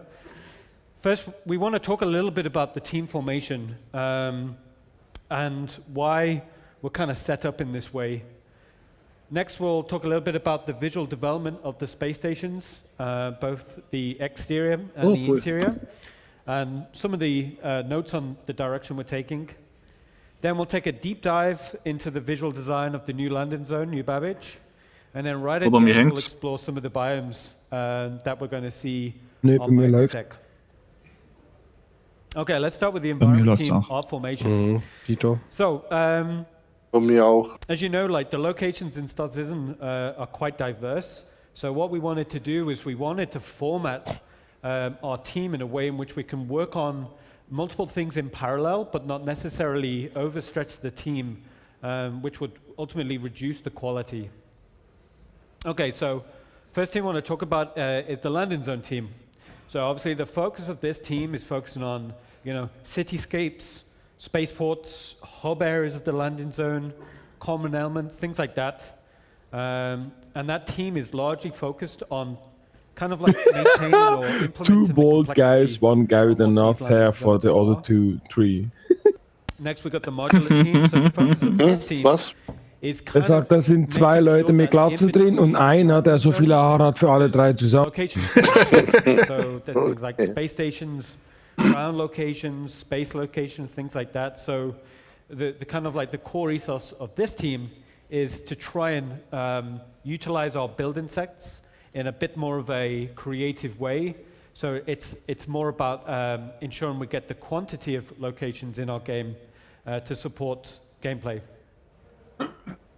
And then the third team is the organics team. So fairly self-explanatory, but the focus is on planets, moons, caves you've seen a little bit of already, but also supporting other production teams with things like organic asset packs and things like that. So the focus of this team, beautiful landscapes, and working closely with other teams. Obviously, we're not just environment artists, so we get warm hugs from quite a few other disciplines. But as you can see here, hopefully that gives you like a little look at our internal formation, and hopefully give you a little bit of confidence in how we can kind of move forward and work on a few different things in parallel. Okay. So let's start real quick with the modular team. Das wird interessant. So we had rest ups in our game for some time. We were happy, but they had a fundamental problem. Essentially, we needed to diversify the visual design of them. I don't know if you remember these guys. This is a clay render of one of the originals. And it didn't really matter how we kind of changed it. It still kind of looked the same. So Chris was very passionate with me. He said, hey, I want space stations in Star Citizen to be diverse, beautiful, and vast. So what we did was we sat down with the concept team and we had a very intense period of visual development to try and generate ideas of what the next steps of space stations could feel like. So here you can see an example sheet of that result. So after a couple of weeks of fairly intensive work, this is like an idea board that we'd put in front of Chris. So even from quite small thumbnail images, you can kind of see how diverse some of the ideas could feel. And we wanted designs to feel iconic and fairly recognizable. And then for those of you Sie erklären hier jetzt ein bisschen, wie sie dieses ganze Thema Raumstation angegangen sind, hier halt auch verschieden zu machen. Das erste, was wir eben gesehen haben, waren halt diese allerersten Redstops, die wir hier hatten, die ja alle relativ gleich aussehen. Da haben sie sich halt geguckt oder gefragt, was können sie machen, um das halt ein bisschen Variation zu machen. Und dann haben sie halt diesen Ideenkatalog, den wir gerade gesehen haben, erstellt. Und halt auch Chris Roberts vorgelegt, wie ihre Vorstellungen sind halt auch bei den Raumstationen. And one thing I'll note is a lot of these renders, we deliberately didn't surface anything. We wanted gefragt, to ob du den Stream ein bisschen lauter machen aesthetic kannst. of an old scratch-built model from like ILM or something, just to validate the shape and form without getting into the details. Mache ich, aber die haben ihre Lautstärken So this is unterschiedlich. like a slightly larger, more developed infrastructure. And you can see like the cargo containers are now kind of formatted into larger units. And that tiny little hub area is in the middle, whereas the outer connections for cargo will be on the outside of the infrastructure. Ah, Cargo Stations. And we Geil. also tried to design. Actually, this had too many problems. Ja, aber das sind halt nur Ideen. I was like, hey man, what Wirklich happens so if I fly kommt. right through there? Cargo. Naja, irgendwo müssen sie ja für die ganzen Hals etc. But there's weißt du, elements of solche this that we Sachen kind of machen. liked, and you can actually Du meinst für see solche them Leute now. wie mich? Okay, so we Überfall. expanded Let's the go. cargo unit rack design. Du, Überfall, bei dir heißt er, bombardiert das Ding, fertig. Und damit den Argo-Schlepper mitnehmen. Und die ganze schöne Fracht kaputt. Design exploration. This time, we're kind of taking cues from Port Olisar. Aber sieht schon fett Port aus, ne? Olisar should be a port station, right? So this Bin mal was gespannt, ob das validated möglich ist what, dann mal, with this design language. wenn die Reclaimer richtig funktioniert, Okay, let's ob move on du nicht to einfach some so refineries. Stationen zerlegen. So we like the idea of something exposed. So it Da sind die shares neuen some common elements from Refinery-Stationen, die sie ja jetzt beim Mining schon im Star Citizen Live und Monatsreports vorgestellt haben. the inner workings. Mitch, man hört deine Tastatur. We also like the idea of something skeletal, lots of negative. Sorry. bits. And also you can see like a range of Push the arrays talk, of Alter. components.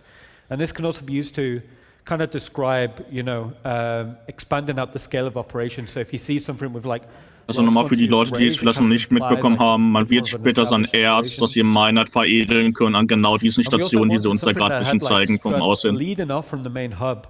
and kind of having a little bit of fun at what these stations could feel like, because the design for Zero Gravity. Skalierung wäre halt schön gewesen von der Größe her. Das war doch die große Raffinerie-Station, die 17 Kilometer lange, die es gab vorher.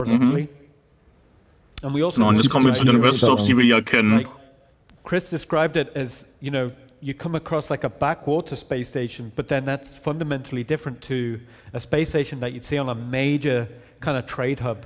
So it was having a look at what like expanded modules building out from the core could feel like.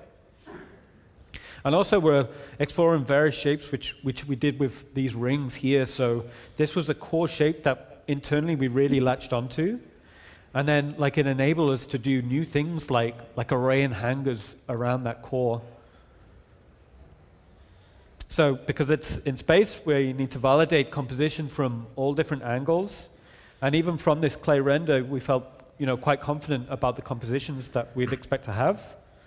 And then I just loved that strut leading out, really leading out from the main core, and was really thinking about what that experience would be if we landed on there, you know, what that would feel like, and then eventually we want physical transit elevators bringing us into the core. So just to repeat this slide again, hopefully you can kind of see what we're doing. We're not necessarily, you know, building unique space stations for each one, but we're trying to invest into what our core space station visual style is. And then when we come to do like refineries or cargo depots, it's a bit more of an additional approach. And then this is just a slide, you know, you just saw this guy in the demo we just saw, it's in game right now. But, you know, it kind of, maybe it gives you a little bit of a backstory as to how we got to this point, and then maybe it gives you a little sneak peek as to, you know, what some of the next steps could feel like. Ich fange gerade an, mich wahnsinnig auf Raumstationen zu freuen. Einfach schon faszinierend, diese unterschiedlichen Stationen, die ja vermutlich auch relativ groß werden teilweise. Ja, die Reststops haben wir ja jetzt schon in Game und können ja einschätzen, wie groß sie ja tatsächlich sind. Ne? Also. Ja, wichtig ist, wenn die Hubs dann drin sind und du an jeder Station halten kannst, dort auslocken, dort wieder reinkommst und weitergehst. Du brauchst eigentlich so quasi bei jeder dieser Stationen das Gefühl einer kleinen lebenden Stadt. Ja. Das ist halt diese Herausforderung, die sie hinbekommen müssen. Sie müssen das aber so von der Atmosphäre abkapseln, dass es nicht ranreicht an die großen Städte auf dem Planeten. Das wird schwierig. Aber erst dann werden sie gut sein. Abkapseln, na, ich meine, ja, jetzt kommt das ja auch hier mit den Larger Hubs. We gave them a more spacious and kind of a grander atmosphere to a scale intended to kind of match or mirror the increase in size of the exteriors. We've also added some more variety of hub spaces, along with more variation in lighting and dressing. And then in addition to that, we just take a quick look at what we've done to the shops. The shops were kind of an important change. Previously, all our shops were kind of gated behind doors. So we changed them to all be open-fronted. Genau, da kann ich was erzählen. Das haben sie uns im Inside erzählt. Das hatten wir auch übersetzt. Sie haben jetzt halt diese ganzen Shops halt offen gemacht. Weil vorher hattest du halt immer diese Wände mit einer Tür von den Shops. Und das haben sie halt komplett jetzt weggemacht, damit man auch die Shops von außen mehr sieht und es mehr einladender ist. Dass du auch wirklich da reingehen willst. Ja, genau. Next, we look at the mom-and-pop shops. Now, the mom-and-pop shops are kind of a new type of station we haven't seen, type of shop that we haven't seen in stations before. We've kind of made these independently owned rather than tied to a specific brand or a specific so kleine Eigenbrötlerladen, da Mom-and-Pop-Shop. And as they are brandless, we've kind of established a new set of advertising and iconography with the UI guys that we can use universally across any kind of utilitarian shops we want to create in the future as well. The bars are another new addition to rest stops. The bars are traditionally kind of a big part of landing zones, as they provide spaces for mission givers to hang out in. So we've added bars to the rest stops to provide a similar sort of gameplay function. Food court shops, right? So the food court is a new addition to the rest stops as well. Starting with the shops, we've kind of created a new set of shops specifically for the food courts. They're all open-fronted in the same way all the shops now are. And also they are also independent and kind of non-corporate for kind of a friendlier, more sort of low-budget feel. And you'll see they're all made independently of the food court itself, so that when the layout tool does its thing, positions within layouts will vary between generations. I've skipped a slide there, but that doesn't matter. The food court itself. So the food court itself is another new space. We knew we wanted a larger secondary space other than the hubs that's kind of specific to rest stops. So we developed the food court, and food is going to be a gameplay mechanic in the future. So we've kind of pre-established the food court as a space in our new rest stops going forwards. Ich stelle mir halt vor, wie geil das wird, wenn das Server-Object-Container-Streaming kommt, die KI dann funktioniert und das wirklich dann auch wirkt wie so eine volle Mall oder wie so eine volle Innenstadt, wo man sich halt irgendwie durchdrängeln muss, so ein bisschen wie Blade Runner, wie man das so kennt. Genau. Und diese Food Courts, die sie da ja zeigen, sind ja für uns in Deutschland eher unbekannt. Also es gibt ein paar, aber das ist ja eher so ein amerikanisches Ding. Das ist auch ein bisschen zu erklären, das sind die ganzen Restaurants halt, die sich alle zusammen halt so einen Platz in der Mitte mit Tischen und so teilen. Ich kenne das aus den Einkaufsmalls hier in Deutschland, kommt das auch, dass die alle wirklich auf einen Platz zusammengezogen werden, zu so einem riesigen Court, wo man dann rundherum gehen kann und sich aussuchen, möchte ich jetzt zum Italiener oder zum Spanier oder zum Deutschen oder zum Türken oder was weiß ich. In der Mitte ist dann der große Sitz- und Essensbereich. Das Ganze wirkt für mich so ein bisschen, als hätte man so Ansätze von Deep Space Nine und Babylon 5 auch genommen und die einfach konsequent weitergedacht, so, und dann so ein bisschen dieses Moll-mäßige reingepackt noch und sich wirklich Gedanken gemacht, wie sieht das in 900 Jahren aus. Ich denke auch, dass wir dann eine klare Unterscheidung auch sehen werden zwischen der Einkaufsmeile auf einer Station, dem Wohnbereich oder da, wo man eben sein Schiff abrufen kann. Momentan ist das ja alles da so ein bisschen gemischt. Ja genau, das haben sie auch im Inside Society so erklärt und gezeigt. Und sie können diese einzelnen Bereiche, die jetzt mehr abgegriffen sind, halt zufällig auch miteinander kombinieren. Also wo was andockt quasi. Das ist ja dann das Prozedurale, was sie jetzt machen dadurch. Ich frage mich gerade viel mehr, ob wir jetzt nur diese intakten Reststops sehen oder auch mal ein paar ramponierte. Es werden ja auch verlassene Stationen reinkommen oder Stationen generell, die verlassen sind. Genau. War das nicht schon geplant für 3.9 oder so? Ja, aber auch mein Aus ist immer so um 3.8, 3.9 rum, ist das auf der Award-Map. Und das sieht richtig cool aus gerade. Ja. So just to give you a brief breakdown of how the modular team works, because it works in a much different way than maybe a traditional level is made. Instead of building da sieht man diese einzelnen Bereiche jetzt. Build all the components and use the procedural tools to generate many different layouts rather than hand building individual ones.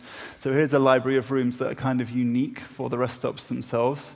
And this is a library of more universal rooms that we can use going forwards in different space stations in the future.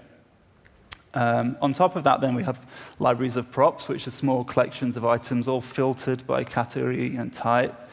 And then the same deal with advertising, filtered by color. Lighting use a lot of these to light the stations, so they need to be able to decide, I want a warm color here, I want a cool color there. What all these libraries and all these categories and all these filters allow an artist or a designer to do is kind of direct the general flow of a station interior, but the actual content and how it all fits together is randomized. Sieht es aber gar nicht so groß aus, ne? It's all driven by a layout graph, which is the prettiest slide in this presentation. Ja, aber er hat ja auch schon erzählt, dass sie das auch weiter ausbauen in der Zukunft und da auch mehr Sachen dazukommen. Das ist halt wieder so eine erste Version wie immer. Mir geht es halt darum, dass die Leute nicht denken, dass du von Anfang an gleich so eine riesen krasse Areale haben wirst.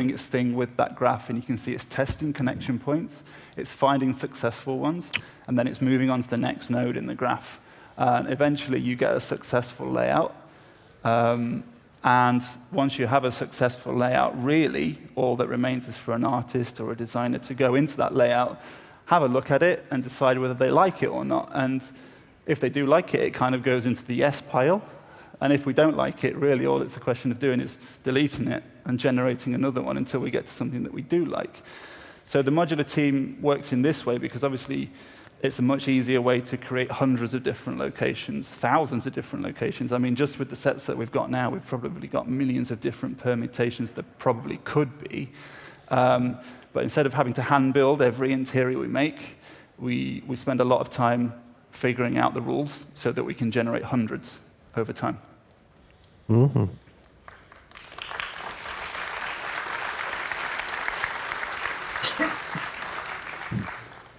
Do you want to click it for you? Or? That's okay. Awesome. Thanks, Eddie. That's pretty cool, right? Okay, so let's move on to the next team. So talk about the land zone team. So moving on to this location, there's a few key factors that we wanted to focus on. So first, it's going to be the new art style. And as I mentioned a few hours ago, Lowville, Area 18, we've kind of been utilizing the utilitarian building set, but because this is Microtech, it's Microtech's kind of like home location, we knew we needed to invest that time and energy into the new building set and kind of expand on the work we've previously done with high tech. Also, we wanted to improve our approach to building our cityscapes. And again, like we said this morning, like none of us was really happy with completely walling it off. We wanted to validate sections of that city to enable the player to explore if they wanted, and learning lessons from Lowville and Area 18. Okay, so for the new art style, as I said, you know, if you look at Lowville, you know, we wanted something that felt old, you know, not necessarily well maintained. And Area 18, it was a bit more of a dystopian kind of like neon city. So we already knew right at the beginning that New Bab would need something new. And also, like I said, for the narrative, it was very appropriate. We'd need something that was no longer in our asset database. So this is a slide which we use internally. It's basically our internal architectural style document. So for Star Citizen, we don't want a kind of a bland game. You know, we want it to feel like it's kind of got a rich history. You know, as you're going around, you see architecture from different periods. Much like if you walk around Manchester, you know, you'll see architecture from different time periods, and it kind of gives you a type of layer and a type of depth to the game. That's ultimately what we want Star Citizen to achieve. So you can see here on the timeline, this is where the high tech is. So it's a lot more recent to modern day, current day in the game than utilitarianism. And it was kind of like the next stage coming out of the Henoism period. So we kind of thought there'd be very much an uprising in design methodologies, you know, much more of a focus on industrial design styles, you know, advanced manufacturing materials, things like that. That was kind of like the core pillars of what we wanted this art style to achieve. Okay, so this was the first kind of like concept we achieved on, where it was kind of like close to the final direction of what you can see in game right now. Previously, we'd gone through quite a few iterations. So it's this, New Babbage is kind of described as having like these beautiful domes of Da sind jetzt aber ein paar Gruppen zu sehen. Inside. We tried many ideas of Was denn? Ja, da sind jetzt Kuppeln halt da, wenn man so rechts guckt. Ein bisschen. Ah ja, stimmt, die habe ich gar nicht gesehen. Ja. Ja, die hast du aber auch Da sind sie da. Die hast du aber auch vorhin so andeutungsweise gesehen, meine ich. Zwar hatte irgendwie so blaue Fläche oder schwarze. Mich würde mal interessieren, Sie haben ja ursprünglich, meine ich, angekündigt, dass diese Stadt New Babbage oder die Landezone nur aus diesen Kuppeln bestehen wird. Und jetzt haben Sie da eine komplette Stadt gebaut. Stimmt, jetzt blenden Sie es auch ein. Domes, genau. Ja, offensichtlich waren Ihnen die Domes nicht genug. Die Frage ist, welche Größenverhältnisse haben wir hier? Wie groß sind diese Domes? Die müssen ja für sich schon riesig sein. Haltet euch mal vor Augen, dass Aquab auch noch nicht fertig ist. Also, da kann noch viel passieren. You know, it's going to be a cold planet. This is kind of what distilled the idea to drive the tech to help build the Frozen Ocean shader, because we love the idea of walking gerade ein bisschen dröge irgendwie, aber naja. And rather than having to get on the transit to the spaceport and then let you out there, We wanted to get right out onto the ocean straight away. Ja. But most importantly, ja, gerade auch das interessant. Here, all of these open areas. Ich finde gerade die Vorstellung interessant, dass du in der Lage sein wirst, mit den gewonnenen Wissen richtig nah an die Gebäude ran zu können, dort unten vielleicht sogar rumlaufen zu können, dass die diesen Punkt erreicht haben, dass du das theoretisch machen kannst. Ist auf jeden Fall ihr Ziel. Bin ich mal gespannt, ob das dann tatsächlich so kommt am Ende. Ich glaube, sie werden nicht vermeiden können, dass es immer mal irgendwo Möglichkeiten gibt, irgendwie durch die Oberfläche zu glitschen oder sowas. Sie haben ja auch gesagt, sie befürchten, dass die Leute dann ständig in Gebäude reinrasen. Deswegen hatten sie ja damals diese No-Fly-Zones überhaupt über den Planeten gelegt. Bin gespannt, ob sie es wirklich so kommen lassen, dass sie alles freigeben. Visuell sah es halt vorhin erstmal so aus und das fand ich ein großer Schritt zu ARCOP und zu Hürsten. Gut, das haben sie auch da ja geschrieben, haben ja gelernt aus Hürsten und ARCOP. Ja. Und nutzen das Wissen ja jetzt auch. Das ist eben dieser große Vorteil, dass sie keinen Publisher im Rücken haben, der sagt, so müssen wir fertig werden und müssen auf dem, was auf dem Ist-Status jetzt aufsetzen und releasen, sondern sie verbessern sich halt andauernd. Da gibt es natürlich immer wieder negative Stimmen, die sagen, doof, aber letzten Endes partizipieren wir ja davon. Richtig, genau. Und jetzt zeigt man, also hier sind die Vorteile der offenen Alpha-Entwicklung ja auch, ne? Ja, geht uns Hürsten und ARCOP. Die spielen da, sie kriegen die Daten davon, wie das für uns Spieler ja ist, wie das alles funktioniert. Und sehen dann ja auch die Probleme und können das halt angehen, jetzt halt darauf aufzubauen, diese Probleme auszumerzen. Aber eins muss man aber auch klar sehen. Klar, es hat den Vorteil, dass kein Publisher hinten dran hat. Allerdings zeigt es auch manchmal, dass man sich einfach Sachen verrennen kann. Das ist immer wieder Versuche, immer wieder. Und da ist dann halt keiner, wo sagt, nee, stopp, jetzt reicht's mal. Genau. Na gut, aber es ging Chris Horvath schon immer darum, mit diesem Projekt die Grenzen des Machbaren zu sprengen, auszutesten, bis zum letzten Äußersten zu gehen. Und da finde ich es wiederum okay, da können sie von mir aus auch noch 5 Jahre brauchen, das interessiert mich dann nicht so sehr. Ich glaube, sie haben halt wirklich das äußerst Machbare erreicht. Das ist so unfassbar, was wir hier heute gezeigt bekommen mit diesem neuen Temperatursystem und Luftfeuchtigkeit und so weiter. Kleine Info für die Leute, die gerade bei Nerds und Geeks und AstroSam gucken.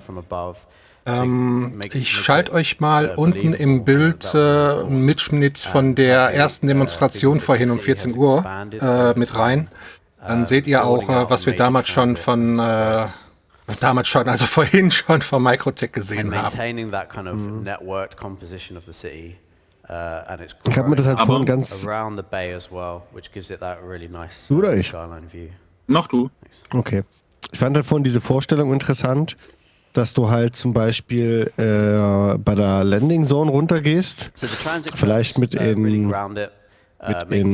Titan Suite oder irgendwas anderem aus dem Raumhafen rausgehst, über die Berge läufst und du bis zur Stadt rüber gehst und dort irgendwo über einen Außeneingang in die Stadt kommst. Dass du quasi nicht nur fliegst, sondern auch die Möglichkeit hast, das zu Fuß oder mit einem Bodenfahrzeug zu erkunden. Das ist halt eine richtig schöne Vorstellung, weil die Kulisse sehr, sehr gut ist. Deswegen hoffe ich ja, dass sie das so frei zugänglich machen können damit. Und dann kommt der Bandit um die Ecke, gibt dir kopflos das Brot. Ja, damit muss ich rechnen. Aber im Prinzip haben sie sowas ja bei Lorville schon drin. Theoretisch könntest du ja mit einer Conny zum Beispiel außerhalb von Lorville landen, nimmst einen Rover und fährst zu einem von dem äußeren Gates. Genau. Sowas wäre da natürlich auch ziemlich cool, finde ich, ja. Ja, bloß dass du das halt noch erweitern, dass du quasi zwischen den Wolkenkratzern langlaufen könntest. Das wäre halt super. Du hast ja vorhin schon bei der Präsentation gesehen, dass die Gebäudestrukturen, die Aufmachung, das ist viel besser als die vorigen Städte. Ja. Und so die Art und Weise, wie die Gebäude miteinander verbunden sind, die Oberflächen, worauf sie stehen, das sieht ganz anders aus als das, was wir bisher kennen. Ja.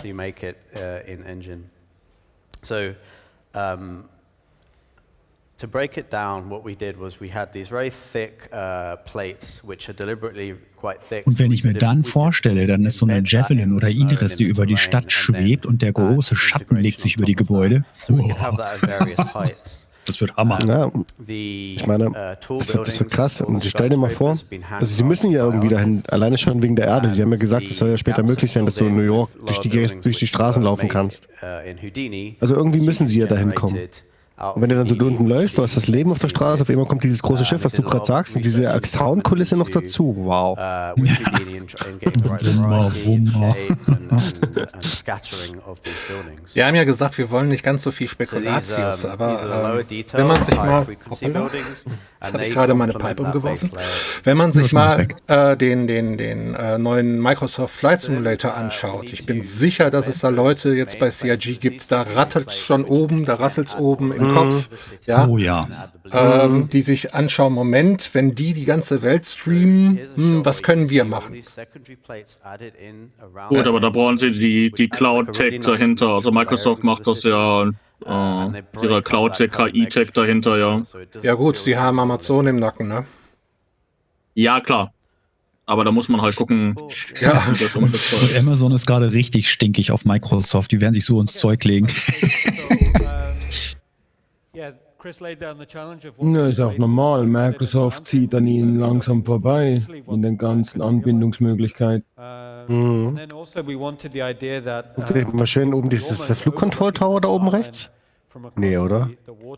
Scheint so. Ein bisschen groß, oder?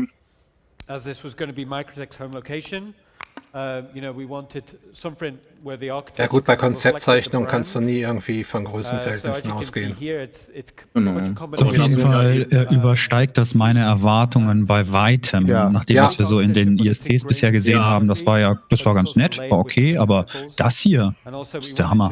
Also man versteht, warum sie länger Zeit brauchen, oder? Wenn man vorher die ersten Sachen gesehen hat von Microtech mit den Puppeln, da ja auch, was sie ein bisschen gezeigt haben, war ja viel, viel kleiner als das, was es jetzt geworden ist. Wenn du das hier siehst, wie diese Gebäude sich in diese Berge einschmiegen, sage ich mal, und so, das ist, boah.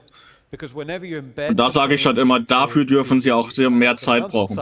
Da ist es dann verständlich, dass sie sagen, ja, wir verschieben das Ganze nochmal um ein Quartal.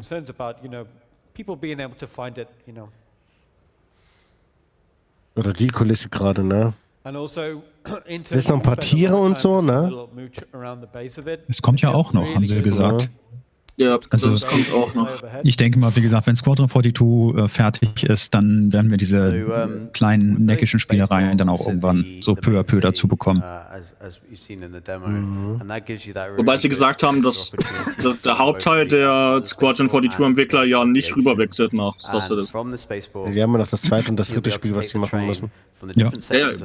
Also das heißt, es werden zwar Kapazitäten frei, aber es werden nicht so viele, wie man vielleicht erwartet. Das ist richtig. Das muss man halt auch immer im Hinterkopf behalten. Ich frage mich halt, sie bauen ja im Moment, wenn wir kurz ein bisschen quatschen können, die Oberflächentypen, also Eis und Trash und Feuer und Stein und was weiß ich. Und darauf werden später sämtliche Sonnensysteme aufbauen. Dann ist die Frage, die ich mir stelle, werden dann die Planeten alle ähnlich aussehen, weil sie alle die gleichen Sets benutzen, oder werden sie denselben Aufwand investieren, den sie jetzt auch gerade für ein Sonnensystem investieren? Und darauf folgend die Frage, wie schnell werden sie weiterkommen dann mit der Entwicklung ihrer ganzen geplanten 100 Sonnensysteme? Also ich denke schon, dass es eine gewisse Grundähnlichkeit geben wird. Da sind wir wie mit Planeten in der habitablen Zone, was ja wir in Real Life ja auch so betrachten, wo wir auch hingehen und sagen, die Planeten müssten für diesen lebenden Bereich müssten die ungefähr die und die Bedingungen erfüllen. Also sie werden sich, denke ich mal, darin schon ein bisschen orientieren. Aber natürlich wird es, wenn es um Pflanzen geht, um gewisse Felsen, Flussfarben oder sowas, das wird sich schon ein bisschen unterscheiden. Aber so viel Spielraum haben sie, glaube ich, gar nicht, wenn es um bewohnbare Planeten geht. So viele Möglichkeiten der Variation. Oh, das glaube ich schon, weil wenn man da jetzt nochmal das Interview sich rückholt, auch von den Entwicklern der Planetech 4, sie haben ja damals Stanton genommen, weil Stanton ja diese unterschiedlichen Planeten hat. Wir haben halt Hurston mit diesen wüsten, ausgebeuteten Müllplaneten. Dann haben wir Arkok mit der riesigen Stadt. Wir haben jetzt halt Microtech mit diesen Schneegebieten und alles. Wir bekommen dann Crusader als Gasplaneten, und sie haben da im Interview, hat er schon erzählt, dass sie das als alles nehmen, um so komplexe Planeten dann wie die Erde halt auch bauen zu können. Und das hat er da schon gesagt, sind sie dann jetzt auch in der Lage. Das heißt, diese Variationen werden noch kommen, viel, viel stärker auch noch kommen, wie halt bei der Erde halt auch, weil sie jetzt dann in der Lage sind, das halt zu generieren und damit jetzt auch Erfahrungen gesammelt haben.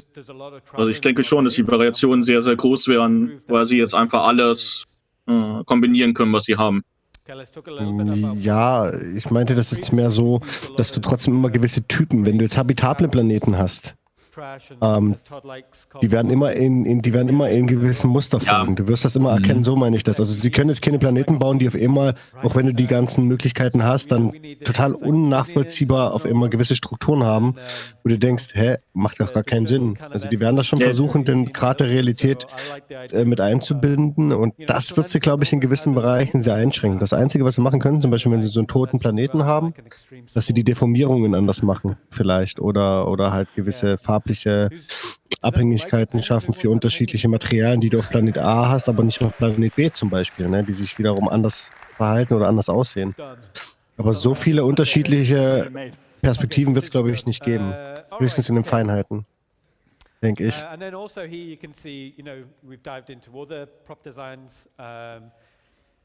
Das haben wir im Monatsreport jetzt gesehen. Das sind die Props, die sie uns schon gezeigt haben.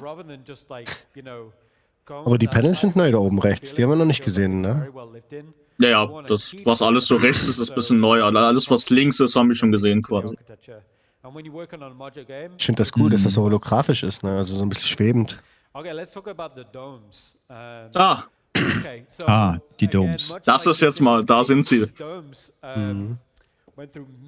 Die sehen groß aus. If you do a Google search for, sci-fi domes, you get a very specific aesthetic. It's not necessarily to my tastes. So we spent quite a bit of time refining that design. And we also explored the idea of like how we want to get people in and out of these domes, how we wanted to connect them together, things like that. Okay, so das ist ganz lustig, dass er das gerade sagt, dass sie, wenn man in Google nach Sci-Fi-Domes sucht, immer eine ähnliche Art und Weise an Kuppeln ausgeworfen wird, die aber nicht unbedingt der Vorstellung von CIG entspricht, weswegen sie ihre eigene Vorstellung umgesetzt haben. Plus der Frage, wie sind sie miteinander verbunden und so weiter, wie fügen sie sich in die Ästhetik des Planeten. Genau. Deswegen haben sie ja auch gar nicht erkannt am Anfang, was gar nicht diese klassischen Sci-Fi-Domes sind. Ja. Sieht irgendwie ein bisschen aus wie Raumpatrouille Orion. Ganz komisch. Sieht für mich halt aus wie ein modernes Stadion halt mit Dach. Ja, Basis Alpha 1. Wisst ihr, was man hier sieht? Also aus der Perspektive, aus diesem Konzeptbild, also ich gehe davon aus, dass es eine Art Konzeptbild ist, sieht die Kuppel mehr geschwungen aus, mehr gebogen. In der Außenperspektive wirkt das gar nicht so. Ich glaube, es ist tierisch schwierig, solche wirklich sehr glatten Oberflächen hinzukriegen, gerade wenn man sehr nah rangeht. Vielleicht haben sie sich deswegen entschieden, auch die Wände höher zu ziehen, um so die Kuppeln flacher zu gestalten. Ich glaube, das spart Ressourcen letzten Endes. Ist aber nur Spekulatius. Ja, kann ich mir aber auch gut vorstellen. Ja, eine Biegung braucht halt mehr Darstellungsdetails, ne? Ja.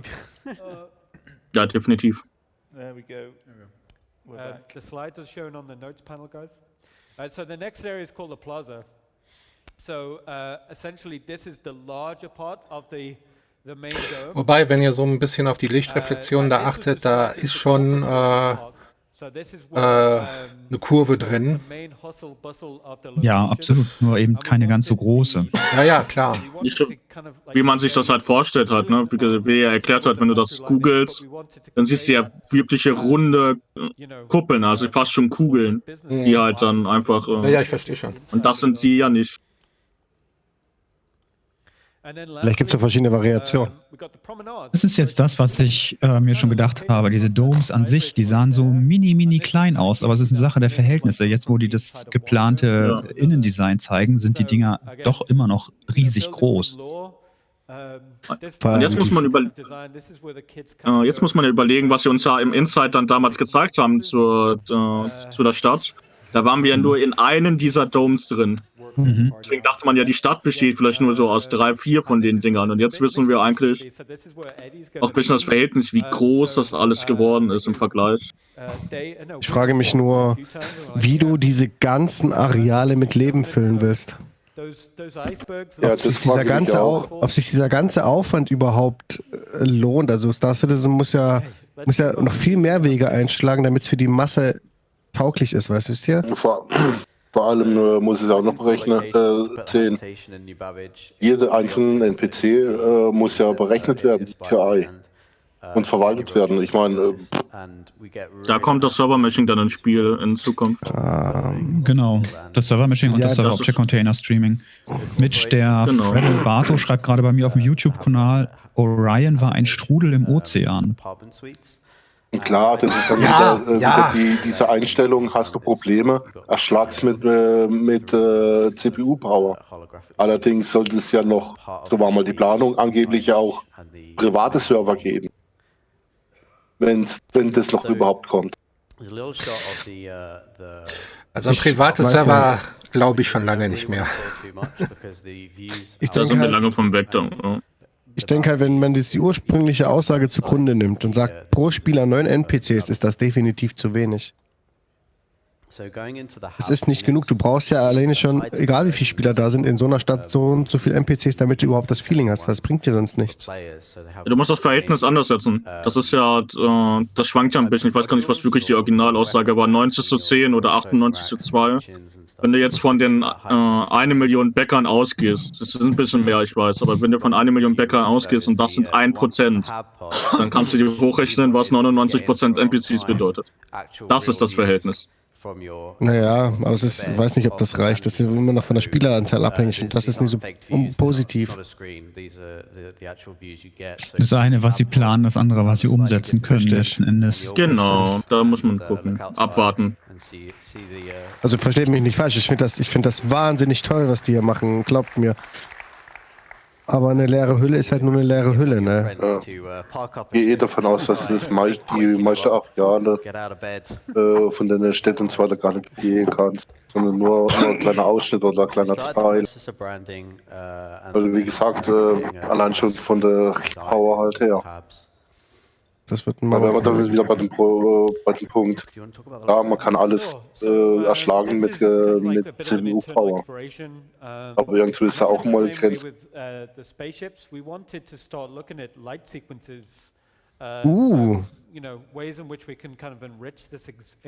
Alter Alien. Wie geil ist das denn? Licht geht an, ding, ding, ding. Das sieht jetzt gerade gut aus. Ja.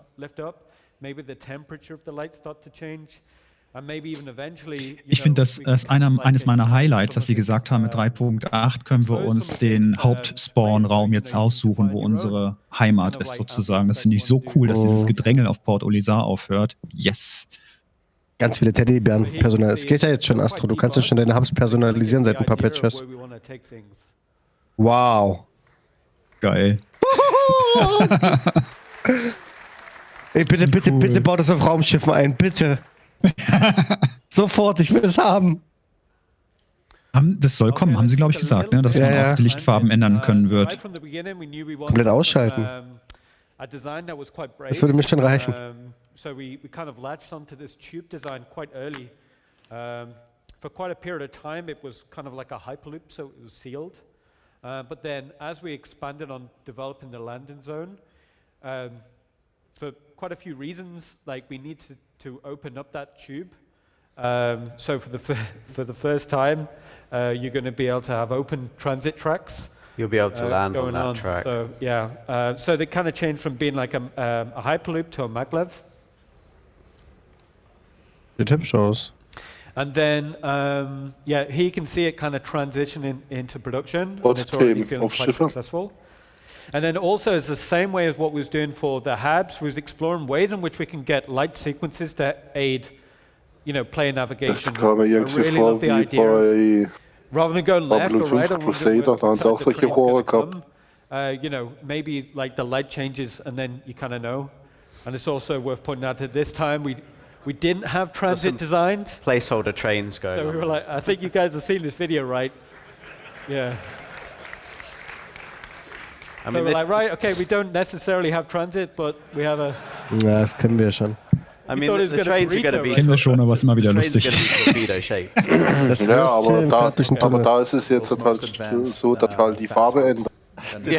Und dann gerade der Zug reinfährt. You can kind of get the idea of how we want to advance our interiors through light animation. Okay.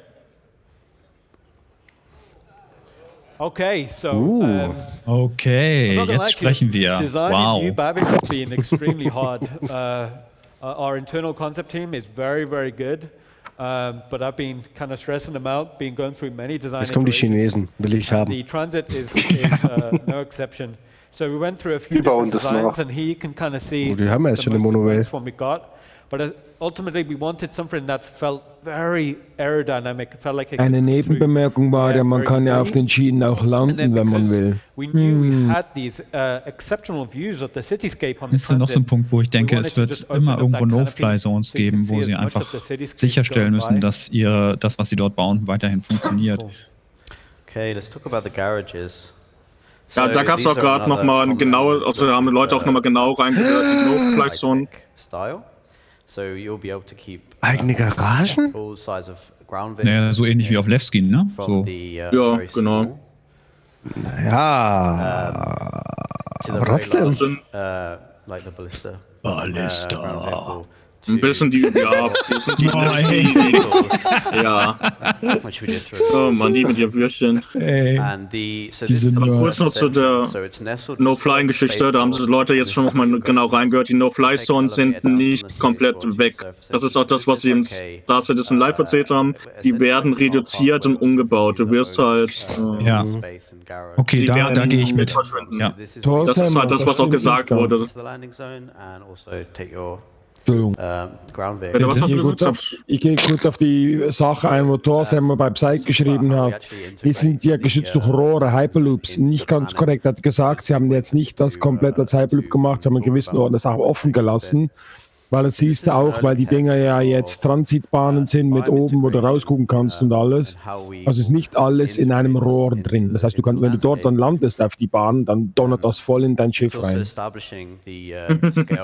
Okay. Und die Bahn, guckt euch mal den Außenbereich jetzt an. Ja, und die Bahn wird also Gottmut haben. Gewinnt gegen Raumschiff. Ja. Wisst ihr, was ich mir vorstelle? Wie hießen bei Star Wars diese Dinger, die so in den Kriegen immer auf diesen 4 Beinen durch die Gegend laufen? Die AT-ATs. Ja, die stelle ich mir jetzt so drin in der Szenerie vor. Das würde sogar passen.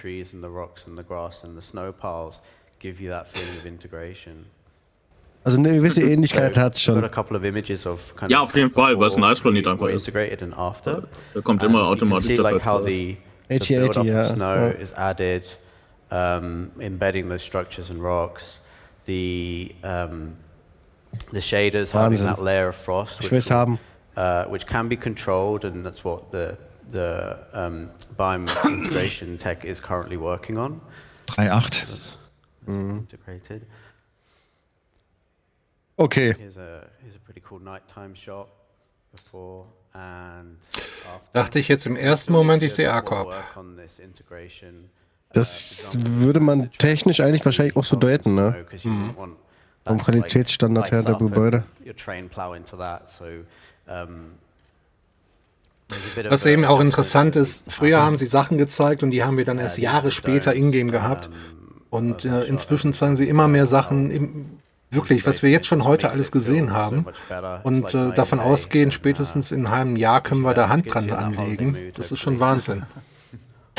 Das ist wie mit Hürsten. Letztes Jahr war es schon das erste Mal, dass sie so eine sehr zeitnahe Präsentation veröffentlicht haben.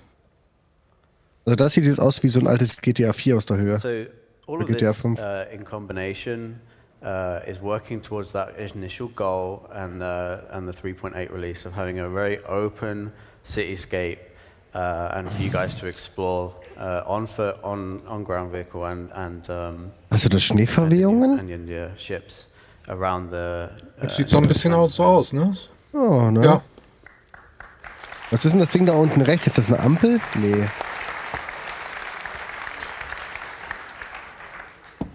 Cool, thanks, Nick. Internally, we're really excited about New Babbage, so Wahnsinn.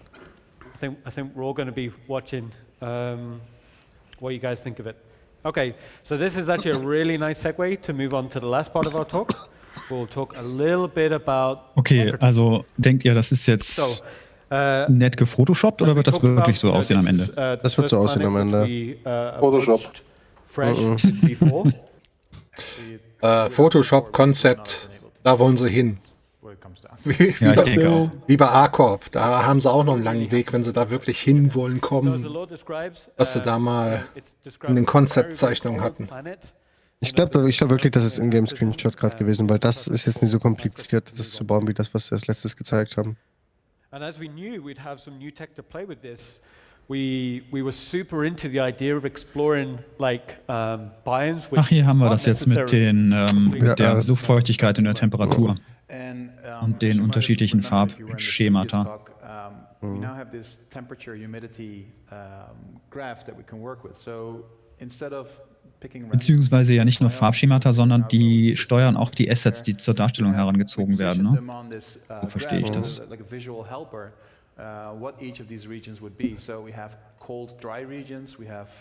Ja, genau, das mit den Assets ist ja das, was ich meinte, dass das mitgesteuert wird dann.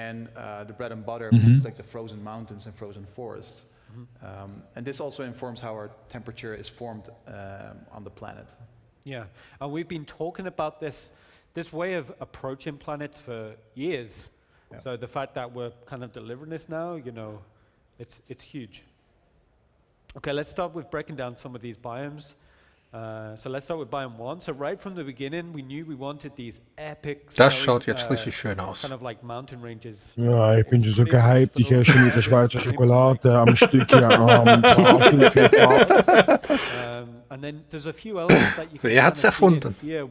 Glücksgefühl hochhalten hier. The valleys, and then that's where we'll start to see the pine trees being spawned. So, in order to get these mountain ranges looking truly epic, we used both a selection of so wunderschön, vor allem guck mal aus der Höhe die Bäume. As well as a global elevation map. So again, in the previous talk, we talked about a maximum up and down range of 1 kilometer.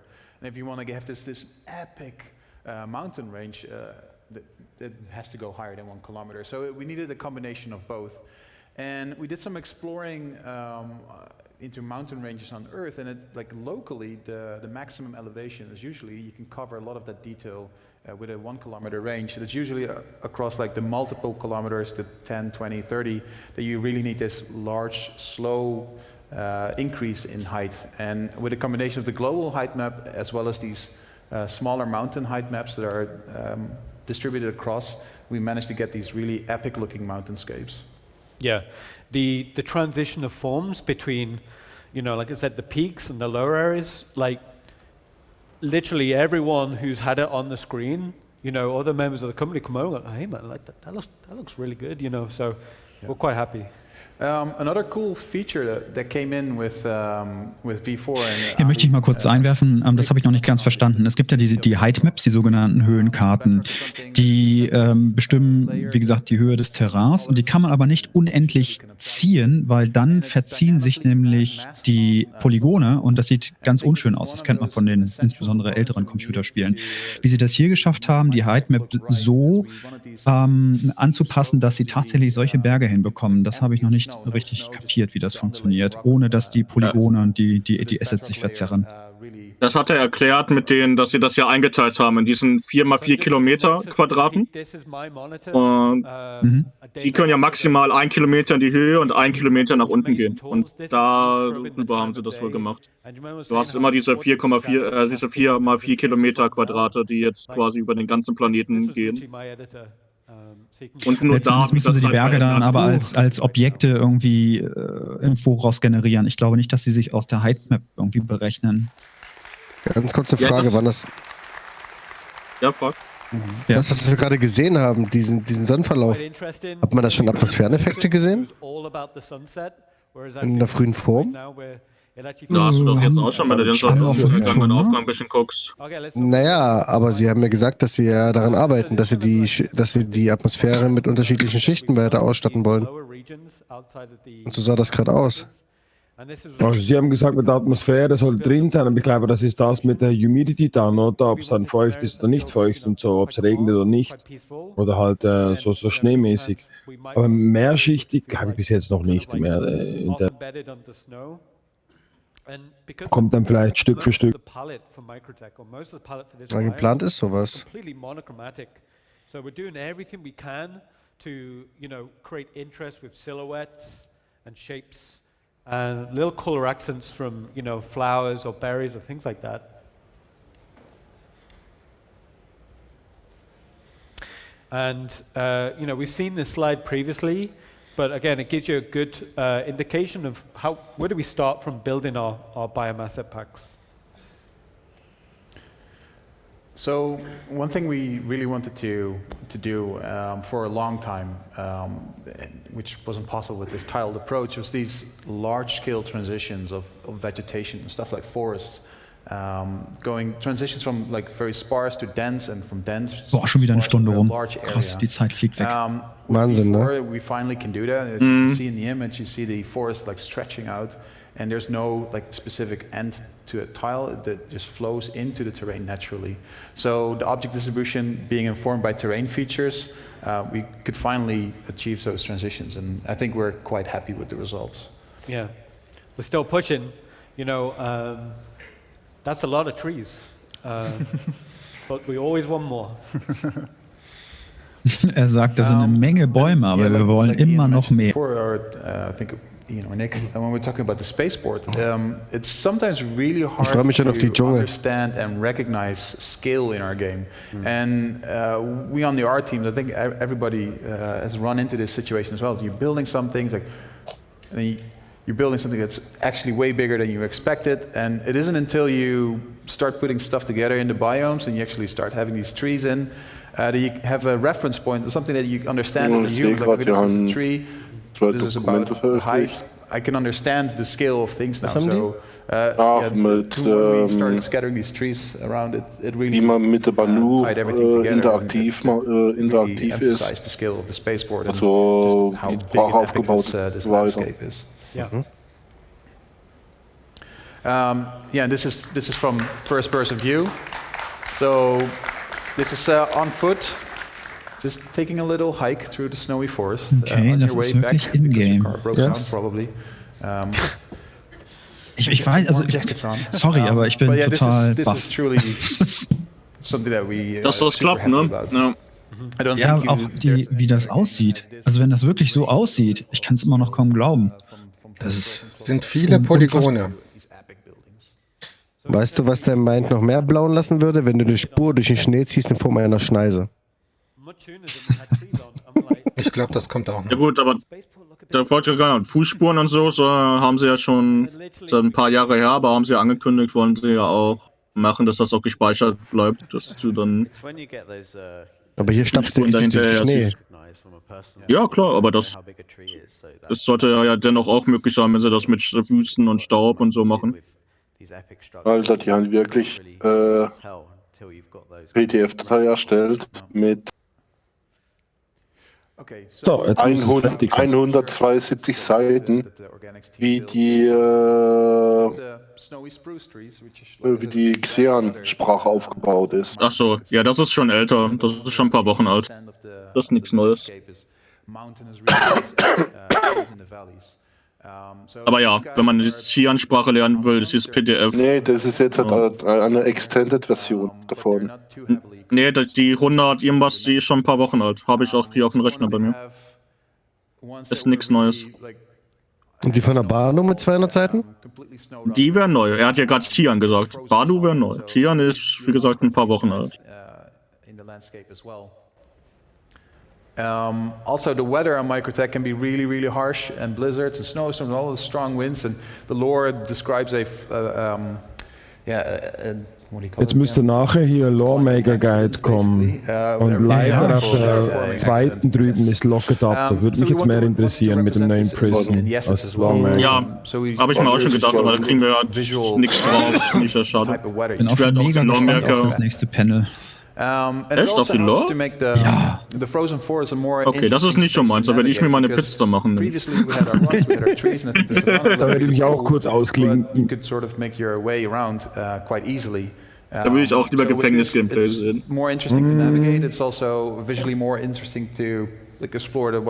Da ich mir hier keine Pizza machen kann, bleibe ich einfach sitzen und gucke. Notgedrungen, ne? Ist halt die Frage, wie lange die jetzt noch die überziehen, ne? Das müsste jetzt fertig sein. Ja, also überziehen dürfte es eigentlich nicht, weil sonst kommt ja die ganze Nachfolgesendungen in Bredouille. Kind of introduce more color, or maybe introduce areas where it's starting to get warmer, but it's actually quite close to these snowy regions.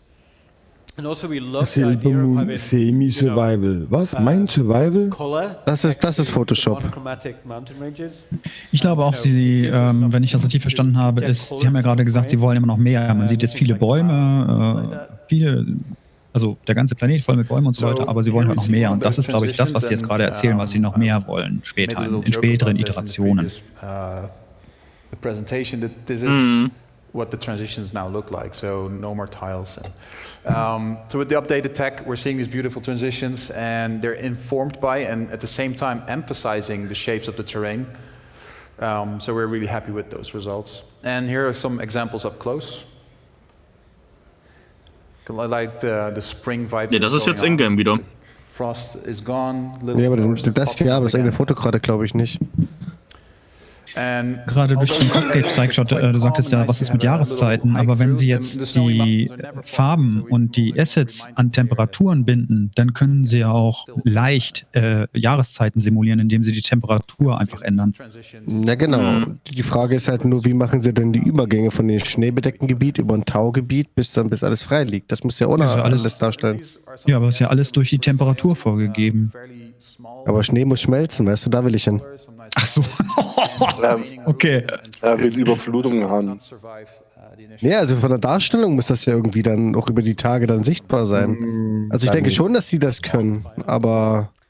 Ich glaube nicht, dass das große Problem ist. Ich meine, wenn man Scum gespielt hat und da die Map kennt, da hast du weit oben im Norden hast du ein Schneegebiet und dann geht's runter bis zur Küste. Da läufst du auch irgendwie zwischen 4-5 Binome durch. Und das meine ich nicht. Ein Biom, was dynamisch ist.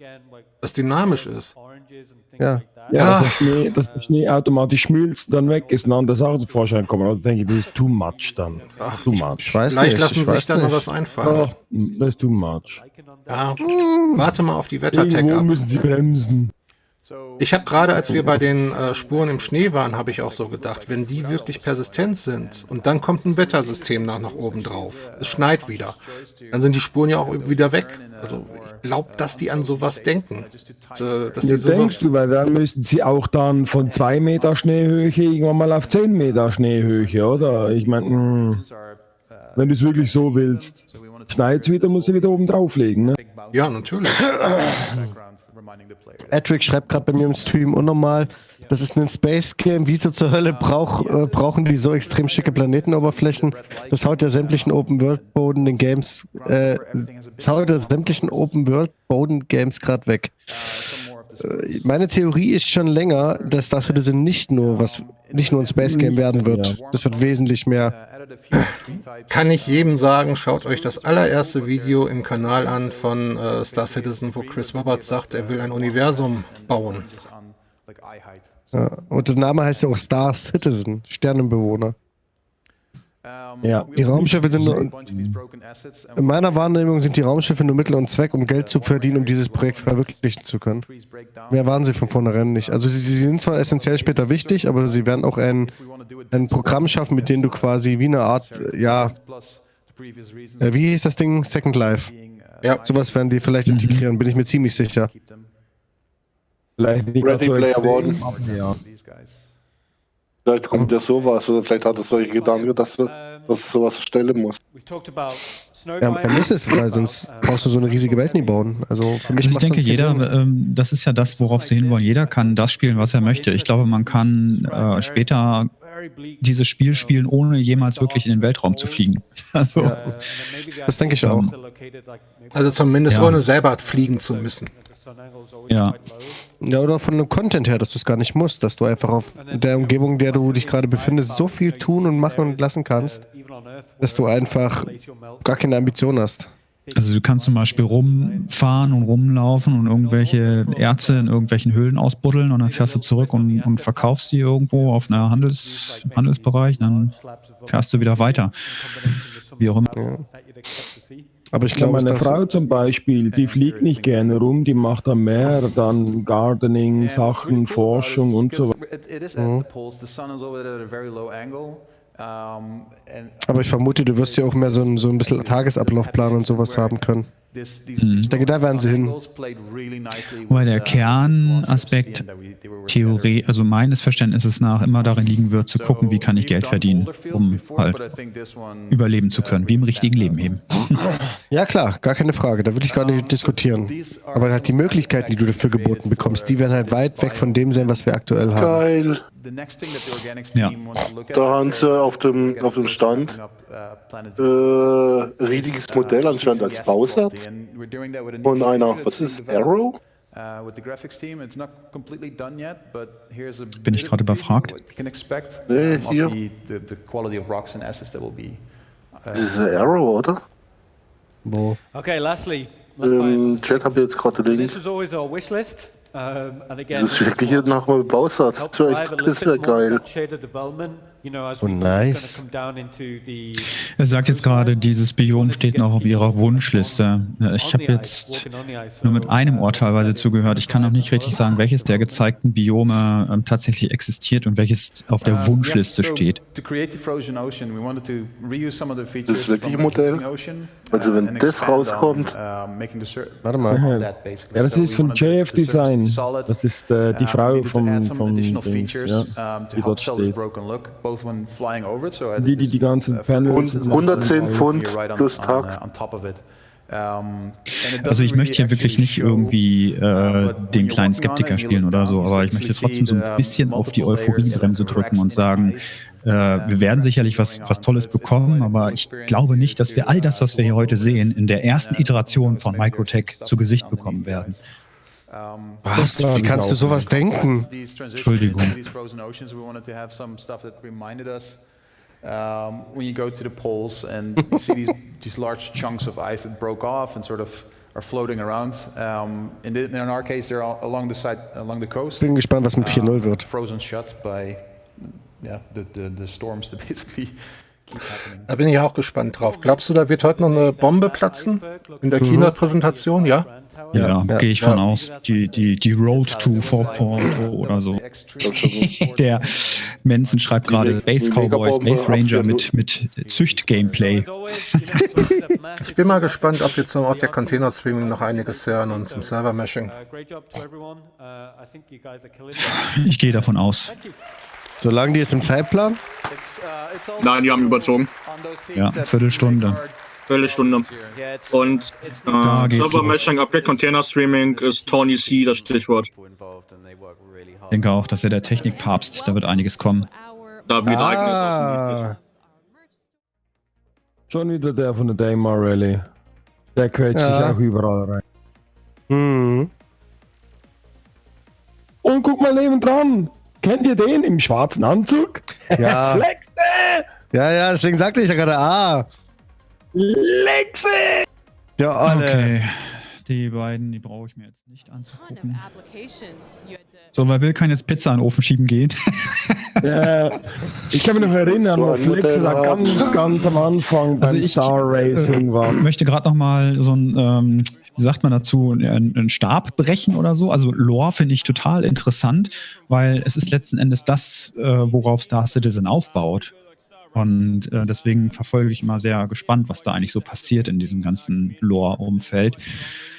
Und bin jetzt auch gespannt auf die Neuigkeiten, weil wir auch erfahren werden, was wird jetzt so als nächstes entwickelt in Richtung Lore. Ja, auf der einen Seite hast du ja recht, dass das anbelangt, aber hier werden sie ja nicht ganze Geschichten preisgeben, sondern nur zeigen, wie sie was machen mit der Lore etc. und alles. Und deshalb ist es dann für mich so, ja, okay, ist nicht so interessant. Aber die Lore-Geschichten selber dann, was sie rausbringen, das alles, das ist natürlich wieder eine andere Sache. Ja. Also ich bin jetzt auch nicht so der geteilten Meinung, dass die Lore für mich als Spieler später sehr interessant oder notwendig sein wird. Weil für mich Star Citizen einfach ein riesengroßes Open Sandbox Game ist. Ich spiele seit Jahren Sandbox Games und da haben mich Lore-Hintergründe noch nie interessiert, außer höchstens in Sachen Wirtschaft. Also, dass ich da irgendwo mal was gebraucht habe. Aber im Großteil dieser Lore, die sie bauen, die ist mit Sicherheit sehr interessant zum Lesen, wie sie Mila gerade gesagt hat. Oder mal für sich als Geschichte abends. Aber so spielrelevant in den großen Sandbox-MMO mit Persistenz, weiß ich nicht, ob ich da für mich eine Relevanz drin erkennen kann.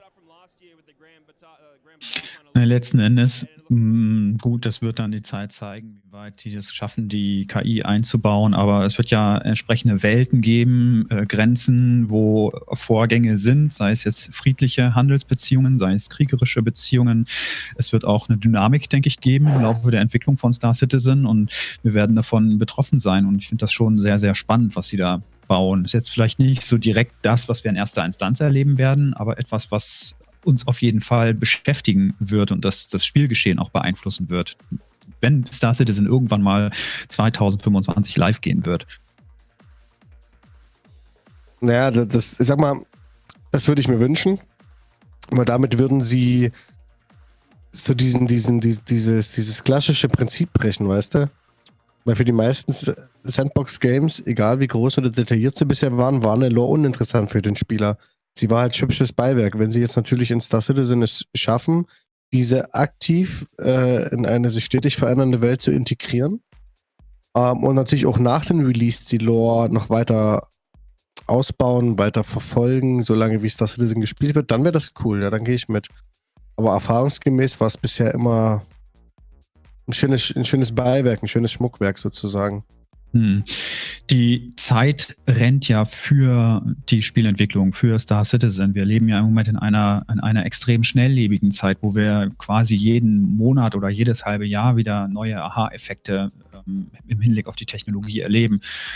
Wenn die es jetzt erstmal schaffen, Squadron 42 einigermaßen lauffähig rauszukriegen, wenn das die Erwartungen einigermaßen erfüllt und sie dort eine erste Iteration einer KI drin haben, die funktioniert, dann können sie ja darauf aufsetzen. Und ich glaube schon, wir reden hier über 6 Jahre in der Zukunft, 2025, dass bis dahin sich wieder ein Riesenschritt getan haben wird in der Technologie und es dann tatsächlich möglich sein wird, eigenständige KI-gesteuerte Rassen zu haben. Wie gesagt, was ich gerade sagte mit den politischen Gegebenheiten. So, jetzt geht's aber los mit Lawmakers Guide. Yay! Jetzt sind wir ruhig, jetzt sind wir alle mal ruhig, ja.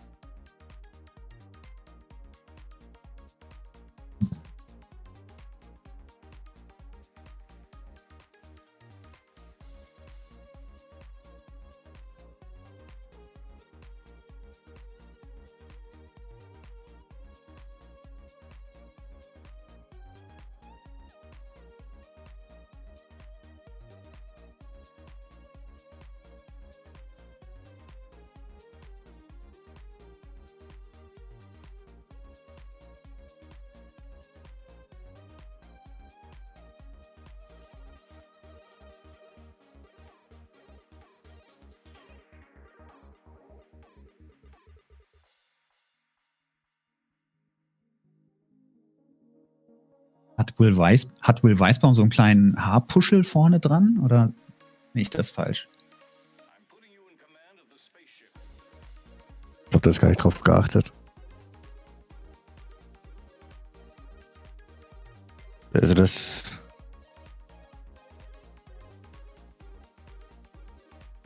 So, der hat oben die Haare lang und links runter gelockt irgendwie. Ja.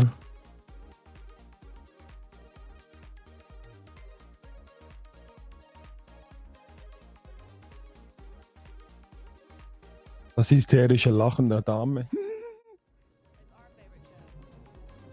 Die ist ganz nervös. Okay. Kidding again. Ja, ich war gerade echt entgeistert mit Bartenders. So in a nutshell, what we're looking to do today is we're kind of breaking this up and wanted to give you guys kind of a sense of what the narrative team kind of fictionally is looking to kind of tackle in the coming year. And by starting that and by kind of taking a snapshot at the high-level story of where we are in the universe right now. Yeah, so, for a lot of you, this will probably be review, but it's, always good, always helpful to try it. So just to kind of run through kind of where the universe is at right now, we're currently enmeshed in a really, really bad military conflict with the Vanduul in response to their attack on Vega 2, which is kind of a drag. But yeah, the Vanduul are kind of an interesting enemy for the UE. Das ist genau das, was ich meine. Ne? Sie bauen ja wirklich eine Geschichte ein, die nicht Teil eines Singleplayer-Spiels ist, sondern Teil der Star Citizen-Welt. Wir reden ja von Star Citizen. Und da bin ich mega gespannt, wie sie das schaffen, das alles einzubauen. Also es ist ganz anders als die Sandbox-Spiele, die wir heute kennen, wo es quasi wenig Hintergrundgeschichte gibt und wir das gestaltende Element sind. Aber bei Star Citizen wird CIG das gestaltende Element zu einem großen Teil mit einbauen. Die Frage ist halt nur, werden sie es hinbekommen, dass die Geschichte im Universum dynamisch auf unsere Aktivitäten reagiert. Ja, klar. Und vice versa, ja. Da sind wir wieder beim Thema KI, ne? Vega 2. Yeah. But unfortunately, there's sort of a weird side effect of that is because the military sort of diverted most of their resources over to kind of fuel the Vanduul war effort. Also wir haben hier ganz oben stehen die Vanduul, wo es immer noch fortlaufende militärische Aktionen gegen diese Viecher gibt. Allerdings gibt es immer weniger militärische Präsenz, was zu einer Erhöhung der Kriminalitätsrate führt. Synthworld, da bin ich jetzt gerade überfragt, was ist eigentlich Synthworld? Ist das jemand von euch? Kreativ.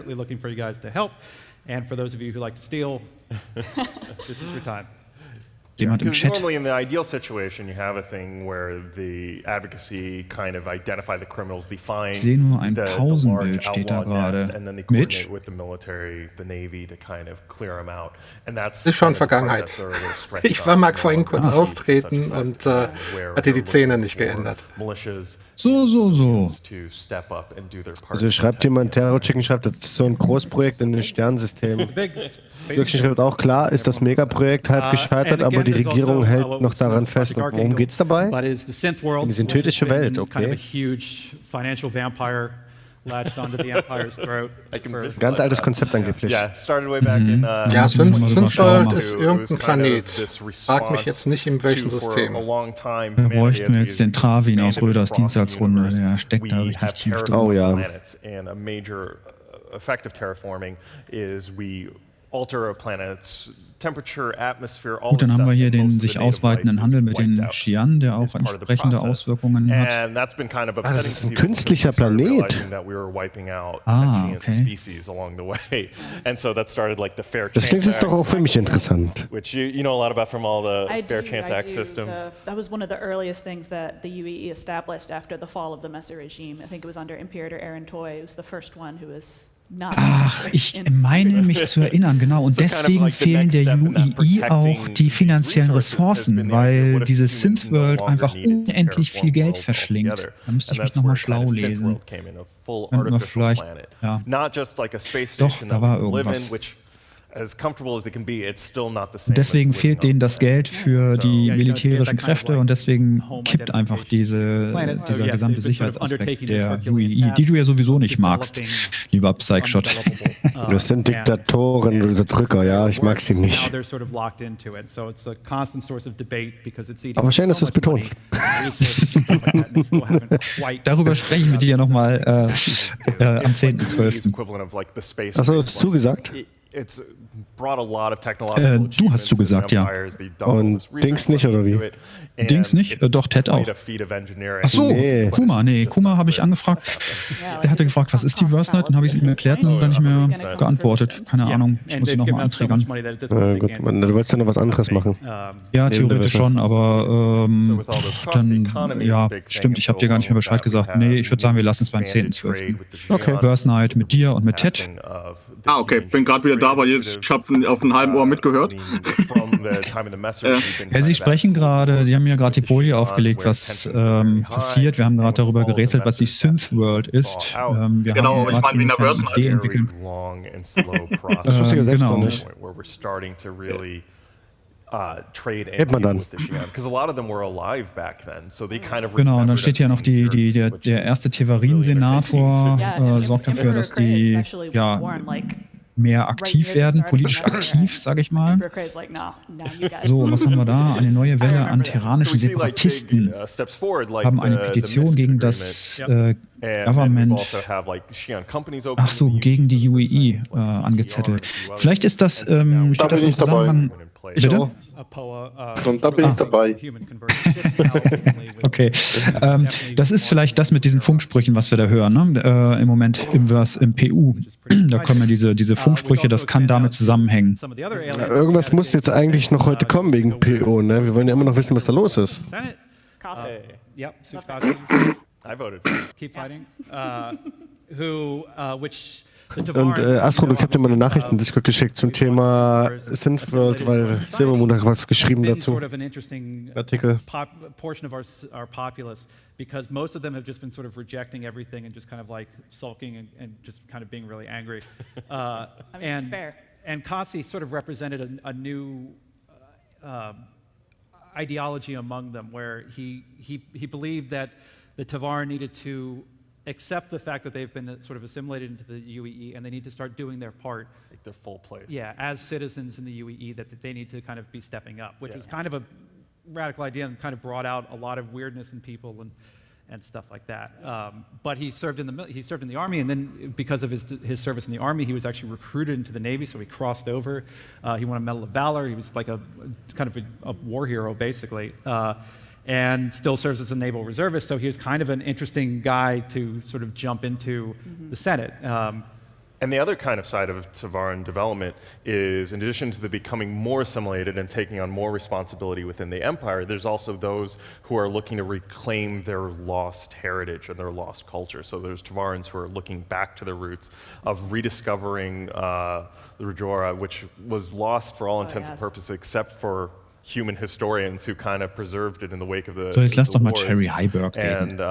And now we're starting to see Tavaran communities. Immer die ganzen Kerle. Ich möchte endlich mal ein Mädchen sehen da. Where they're really trying to be Tavaran first, which is making a lot of people very nervous.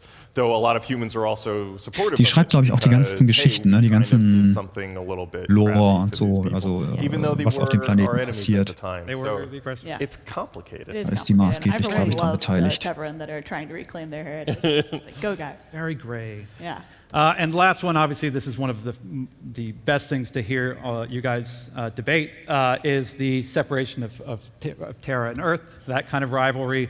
Of course, Terran separatists have been advocating that they should move the capital of the UEE from Earth to Terra as a symbol that humanity is now a progressive, spacefaring species. So the one thing we should do, the best way to kind of symbolize that. Ach so, da geht es darum, dass der Hauptsitz quasi der UEE von der Erde verlegt wird nach Terra. Und da demonstrieren sie gegen diese terranischen Separatisten. Terra is kind of our new beacon of how we want to behave and how we want to be seen throughout the other cultures and stuff like that, which, needless to say, they get a lot of pushback on. Oh, tons. Yeah, and then there's also a deeper history buried into this, where they not only want to move the capital, but there's a group of kind of Terrans who think that Terra altogether should be apart from the UEE. And the step one of that is moving the capital, and then step two will be to kind of sovereignty from break apart from there. Like in 2638, there was like a senator who brought this to the Senate, and it did not pass, but that's been kind of like brewing in the background ever since. Yeah, to the sort of traditional. Ach so, nee, oh Gott, ich habe es völlig falsch verstanden. Jetzt habe ich es kapiert. Die Terraner demonstrieren dafür, dass diese Repräsentanz verlegt wird nach Terra. Also nicht dagegen, sondern dafür. Weil sie sagen, Terra hat nichts mit der Erde zu tun. And so this transition into this phase of our presentation was actually kind of brought on by us appearing on Vega 2 war ein System, oder? That guy. One of the community questions. Vega generell ist ein System. Kann Vega 2 der zweite Planet sein? Dann ist es der zweite Planet, so wie Stanton 1, 2, 3, was wir haben. It's 2949. Isn't he about to get out of office? Hey, Muschi Klaus. To which we were like, oh. He sure is. Time flies. That's a good point.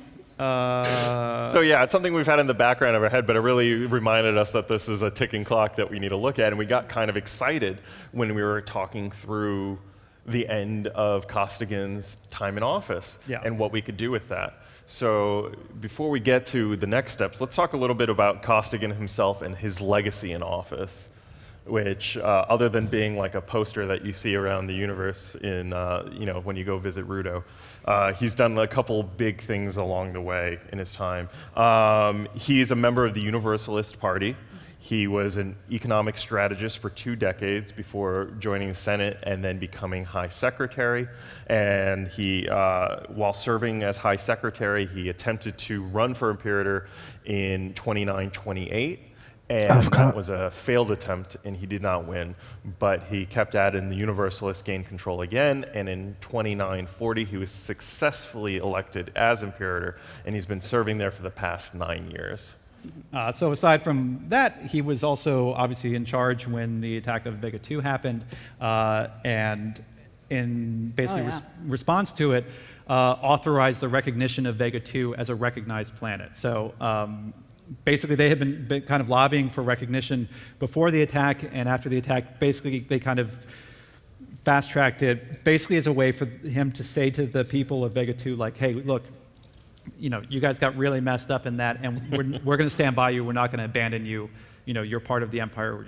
I mean, if you think about how many times humanity has fallen back and have abandoned their systems in the face of the Vandal threat, like this was a big stake in the ground with this recognition of Vega 2, because a lot of people were kind of expecting, this is going to happen again, and with Bishop coming forward and this move, and then the declaration of official war against the Vandal.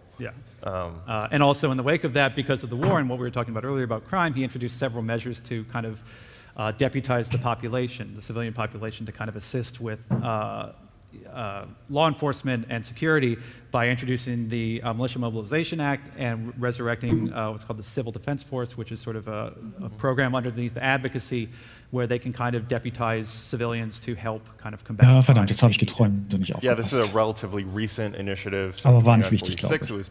Das Wichtigste steht auf der Folie. Of this kind of push forward. There's always been militia. Ich habe immer so ein Problem damit, wenn mir jemand so eine fiktive Geschichte erzählt und ich den Film noch nicht gesehen habe dazu oder das Spiel gespielt. Das ist noch nicht passiert für mich, weißt du? Das ist irgendwie so, ich glaube, das ist auch so ein Grund, warum dieses Lore-Thema für viele hier ziemlich trocken gerade ist. Man muss es irgendwie in-game erlebt haben. Man muss die Story auch so ein bisschen erlebt haben und nicht nur erzählt bekommen. Ich finde es faszinierend, was die schon für ein riesiges Geschichtenuniversum hier gebaut haben im Hintergrund zu der Entwicklung von Star Citizen. Das ist ja unfassbar, was es dafür einen großen Umfang allein an der Historyline gibt, aber letzten Endes auch an vielen einzelnen Geschichten und Kurzgeschichten und so weiter. Ja, da bin ich komplett bei dir. Auch Knusper hat ja auch schon Videos dazu gemacht, zu der kompletten Lore, was auch sehr interessant ist. Aber man ist immer noch nicht drin. Das ist eben so, wenn ich dir jetzt erzähle, da ist ein Konsulatsschiff, das wird angegriffen und da sind dann 2 Roboter, die auf einem Wüstenplaneten landen, dann kannst du dir schon was darunter vorstellen, weil du hast Star Wars gesehen. Wenn mir das jetzt, ne? Ja. Aber hier ist eben das Ganze noch, keine Ahnung. Mir fehlt auch ein Gen. Ich bin doch jemand, der keine Romane liest. Ich habe zwar deutscher LK damals gehabt, aber ich kann keine Romane lesen. Ich kann Sachbücher lesen, aber bei Romanen, da fehlt mir irgendwie ein Gen. Ich brauche das Hörbuch oder den Film. Was ich gerade noch ergänzen wollte, ist, dass ich finde das total faszinierend und es hilft sicherlich auch, eine konsistente Spielwelt zu erschaffen. Das ist ja wie wenn du einen Roman schreibst. Dieser Roman ist nur dann plausibel und selbsterklärend, wenn du die ganze Welt drumherum auch konsistent erschaffen hast. Das heißt, das, was wir letzten Endes als Roman lesen, ist im besten Falle eigentlich nur die Essenz dessen, was der Autor drumherum geschaffen hat. Und so ähnlich verstehe ich das hier auch, was ich sehr schade finde, weil ich denke mal, über den Daumen 99% aller Spieler werden kaum alle die Geschichten lesen und sich rein vertiefen, was die 3 hier oder 4, 5, wie viele das sein werden, letzten Endes sich erdacht haben. Ich glaube, du wirst das aber auch nicht unbedingt lesen müssen. Ich denke, du wirst nicht nur in Squadron 42, sondern auch eben in Star Citizen allein durch Missionen, durch Missionsgeber und so weiter so viel von der Story eigentlich mitbekommen, dass ansonsten wird dieses ganze Lore-Department, was CIG da hat, auch nicht so einen Sinn machen. Die machen schon einen hervorragenden Job, das ohne Zweifel. Und ich denke wirklich, dass du das im Spiel erleben sollst. Das ist, glaube ich, das Ziel dahinter. Chris Roberts hat sich da nicht hingesetzt, hat gesagt, so, ihr lasst euch jetzt eine komplette Lore einfallen und die Leute sollen das nachlesen. Ich glaube, so wird es nicht sein. Du wirst es wirklich erleben können. Ja, was ich gerade sagte, ne? Also du wirst die Essenz, glaube ich, erleben können, aber solche Geschichten, nehmen wir einfach mal mein Steckenpferd, diese Tonja Auriel-Geschichte. Das ist, glaube ich, etwas, da wirst du vielleicht auf Hinweise stoßen, aber du wirst nirgendwo die ganze Geschichte nachlesen können im Verse. Also außer du spielst diese Figur selber, aber das ist ja nicht gedacht in diesem. Gut. Verstehst du, was ich meine? Ist das aber nicht eine Sache, die man als erweiterter Kanon dann abheften könnte?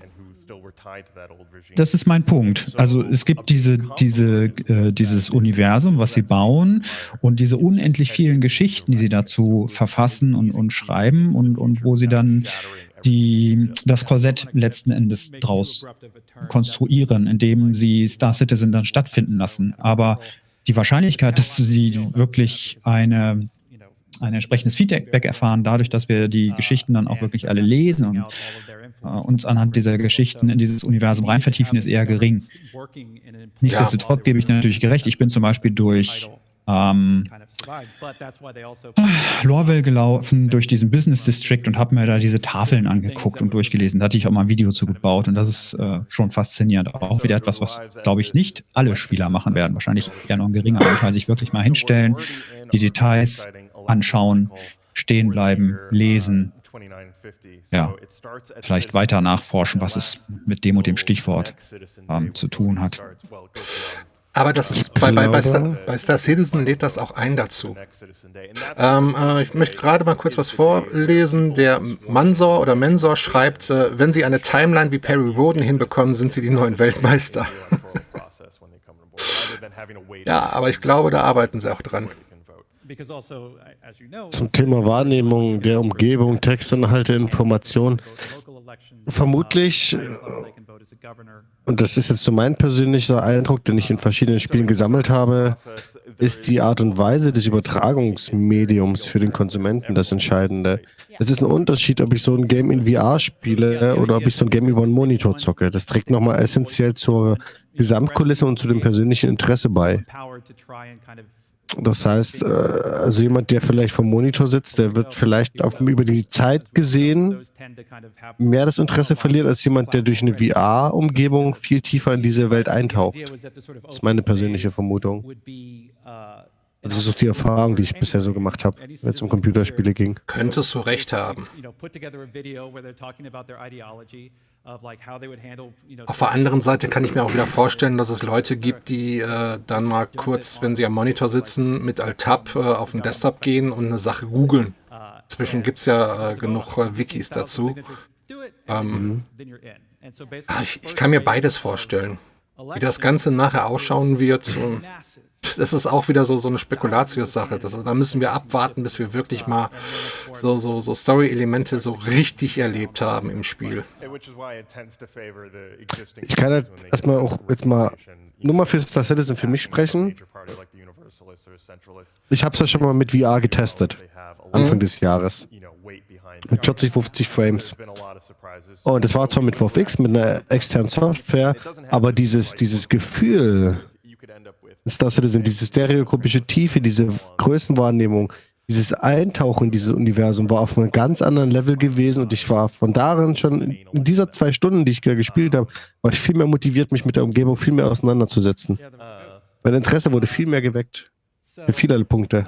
Weil du die Sachen auch anders siehst, ne? Du nimmst Trümmer ganz anders wahr, Verformungen, Unfallorte und so, weil du bist mittendrin. Und da kommt eher der Gedanke, was ist hier passiert, wenn ich auf dem Display gucke. So geht's mir zumindest. Ja. Im Discord hat jemand Moni die paar Sachen gepostet vom Crimes und Python. Wollte ich auch gerade sagen, es gibt ein paar Sachen, habe ich auch schon gepostet. Zu dem, was gerade drüben passiert auf einem anderen Panel.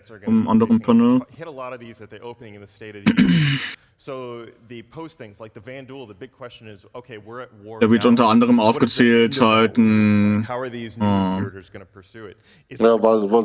welche Crimes es gibt. Genau.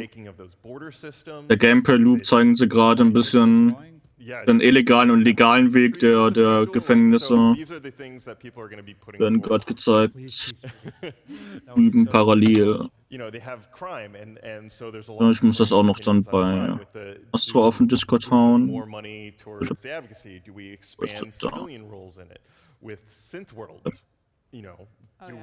Lots of opinions on Sentinel. Yeah, do we yank the plug on that bad boy? Do we keep investing more in our relationships with other species, or do we pull back into humanity's own self? Oh yeah. How much Tevran are going to affect the next election cycle? That's the interesting question. Yeah, Coffee might have a huge influence. A surgence of Wenn man einen Tavaran candidates Banditen killt, dass er dann nicht wieder auf seiner Station aufwacht und sagt, egal, ich hole ihm das nächste Schiff. Sondern dass er dann halt automatisch dann im Gefängnis erstmal aufwacht. Ja. Also auch ein Spieler. Ja, genau. Das haben sie ja schon mal, als sie das allererste Mal drüber geredet haben, haben sie genau das auch schon gesagt. Dass du halt im Gefängnis halt dann aufwachen spawnen sollst. Dass du halt quasi was machst du dann? Du kannst halt, das ist das, was sie jetzt ein bisschen machen gerade, oder? Also wenn es nach mir gehen würde, würde jeder Kriminelle würde dann Hammer bekommen und könnte dann erst einmal 5 Tage lang auf einem Stein rumhämmern. Und nach 5 Tagen könnte er von mir dann wieder aus dem Gefängnis raus. Wir sehen mal ganz kurz bei mir im Stream eingeblendet sozusagen die ganzen verschiedenen Dinge, über was wir gerade gesprochen haben. Das sind die Verbrechen, das ist eine ganze Menge, ne? Habt ihr da mal einen Link? Ich habe bei Astro Star Citizen gepostet und bei Zeig auch offen. Okay, danke. Kurze Frage, Battery in Klammern First Degree? Was muss ich mir das darunter vorstellen? Eine gute Frage. Battery Second Degree? Ich muss gerade ein bisschen nebenbei lesen. Okay. Gameplay Loop ist auch so, also du kannst, wenn du dann im Gefängnis bist, auch einfach deine Zeit absetzen, aber es wird mehrere und bessere Möglichkeiten geben, im Gefängnis halt die Zeit, die du noch drin sein musst, halt zu verkürzen, indem du halt da Aufgaben übernimmst. Ich hoffe, das ist ein richtiges Badass-Gefängnis. Ja. Also es ist auch nicht so, dass es nach Zeit ist. Also es ist nicht so wie bei den RP-Servern zum Beispiel, wo man GTA-RP oder so mal gespielt hat, weiß nicht. Dass du quasi eine halbe Stunde im Gefängnis bist, sondern du brauchst diese Merits-Punkte und wenn du eine bestimmte Anzahl erreicht hast, kommst du wieder raus. Schön. Und die kriegst du entweder über Arbeit oder halt über einfach warten. Ich kann Leute erpressen, die können sie mir bestimmt transferieren. Mir wird gerade im Chat gefragt, ob es von mir jetzt Zusammenfassungen gibt dieser Panels. Das habe ich gerade schon im Chat verneint, aber auf jeden Fall Ted von Star Citizen Information Network. Ich habe verstanden, du wirst dich da auf jeden Fall dran setzen. Genau, die Favel und ich, wir machen das zusammen. Unser Plan ist halt, nach der CitizenCon, wenn DRG die Sachen auf YouTube postet, auch dann nach und nach die zu veröffentlichen, weil alles auf einmal, das ist halt kaum möglich. Und unser aktueller Plan sieht auch vor, dass wir davon ausgehen, dass dann nach der CitizenCon auch bald wieder eine Inside-Pause stattfindet, weil ja 3.8 nach vorne verschoben worden ist. Und in dieser Inside-Pause wollen wir halt quasi dann statt ein Inside halt ein Panel dann posten, ein übersetztes. Genau, also dann geht da auf jeden Fall, sucht mal nach Star Citizen Information Network auf YouTube. Da seid ihr auf jeden Fall an der richtigen Stelle. Da einfach mal ein Abo dalassen. Und meine liebe nette Kollegin Anne, Einareth heißt sie, also AY Einareth, gibt auch immer diese Star Citizen News in einer sehr kompakten Form. Da werdet ihr sicherlich dann auch so eine Zusammenfassung der einzelnen Panels bestimmt bekommen. Aber auf jeden Fall seid ihr auf der sicheren Seite beim Star Citizen Information Network. Genau. Soeben ist der Patch F rausgekommen. Genau, das habe ich auch schon nebenbei getwittert. Sie haben PTU-Patch F rausgehauen. Während der CitizenCon, mein Gott, sind die fleißig. Ja, die wollen jetzt noch alles ausmerzen, bevor dann die Free-Flight-Woche wieder losgeht. Ne? So ein Scheiß wie letztes Mal.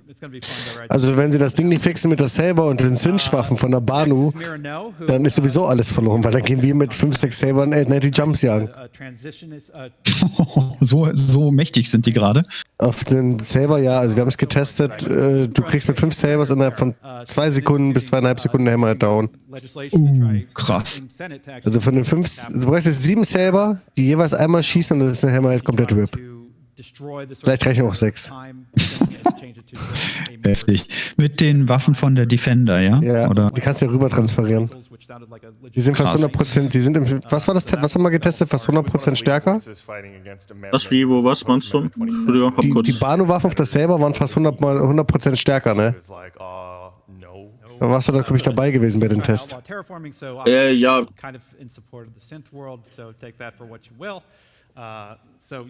Und eine Jump hält das nicht, das Ganze. Das ist echt krass.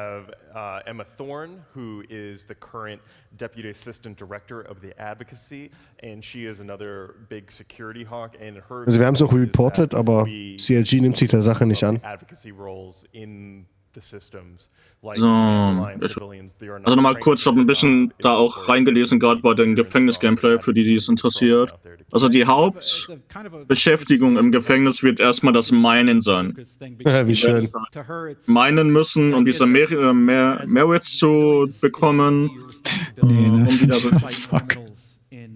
um dann wieder rauszukommen. Es wird noch andere Aktivitäten geben, aber die Hauptmethode wird das Mining von Ressourcen sein. So Steine kloppen wie hier Rambo in Rambo Teil 2. Genau. Und dann, du kommst halt, also wie kommst du ins Gefängnis? Also das, was eben schon erzählt worden ist, ein bisschen, wenn du getötet wirst von Spielern oder von NPCs, also Sicherheitskräften, kommst du ins Gefängnis, wenn du dann stirbst. Oder, was auch geht, wenn ein Kopfgeldjäger halt dich gefangen hat, deinen Körper gefangen hat. Da haben wir ja schon mal, das ist schon lange her, haben wir auch schon mal gehört, wenn du dann gefangen bist von einem Spieler, kannst du ja schon die Option wählen, ja, ich will jetzt neu spawnen, dann bleibt halt dein Charakter zum NPC und du kannst nochmal weitermachen, dass du halt da nicht ewig in dieser Zelle von den anderen Spielern bist. Das sind so die Methoden, wie du reinkommst ins Gefängnis, und wenn du wieder rauskommst, wird dann alles, was du hast, wird weg sein. Und du hast halt ein Gefängnisoutfit an. Das ist so das, wie alles, was du hast, wird weg sein. Also was du dabei hattest, dann Stripped of Loadout steht ja da. Und also alles, was du dabei hast, also deine ganze Rüstung und so, deine Ausrüstung und Co. wird weg sein. Und du wirst dann nur noch danach mit einem Gefängnisoutfit dann wieder rauskommen. Moment, wenn du ausbrichst, aber wenn du regulär rauskommst, dann, wenn ich meine, du regulär das ist rauskommst. im wirklichen Leben ist es aber so, also nicht, dass ich das jetzt selber erfahren hätte, aber so aus den Filmen, dass du dass du deine Sachen abgibst und wenn du rauskommst, also guck mal Blues Brothers, ja, dann geht er nach vorne und dann ein sauberes Kondom, ein gebrauchtes Kondom, kriegt er alles wieder ausgehändigt. Ja, aber er kriegt seine Waffe nicht ausgehändigt, er kriegt seine kugelsichere Weste nicht ausgehändigt und so weiter und so fort. Genau. Ja. Aber seinen schwarz-weißen Anzug. Genau. Ja. In dem Fall halt Wir sind im Namen des Herrn unterwegs. Wisst ihr, was ich viel witziger finde? Ganz kurz. Geht mal bitte auf die Spektrum-Seite und sagt mir mal, was ihr da seht. Oh, ich kann gerade nicht, aber macht ihr mal. Chat, das gilt auch für euch. Geht mal auf die Spektrum-Seite, bitte. Was ist denn da? Spektrum. Civilizations. And I know you're wondering, do you have to be quiet when Das visiting? ist ein Very Spektrum. quiet. Very quiet. Yeah, they're very Yeah. Okay, das ist viel. Ich muss gerade lesen. Entschuldigung. Okay. Jetzt ist Sherry dran. Ich mag Sherry. Ich muss ja jetzt zuhören. Ich habe jetzt halt so ein schwarzes Loch. Wie bei Fortnite, ne? So far, as we add more articles to the encyclopedia, to the Galactopedia, these categories will expand. Right now, this represents the scope of 200 articles that we Also ich habe ein schwarzes Loch. Ja, ist richtig. If I can click here, let's click on this. Which section shall we explore? Let us explore.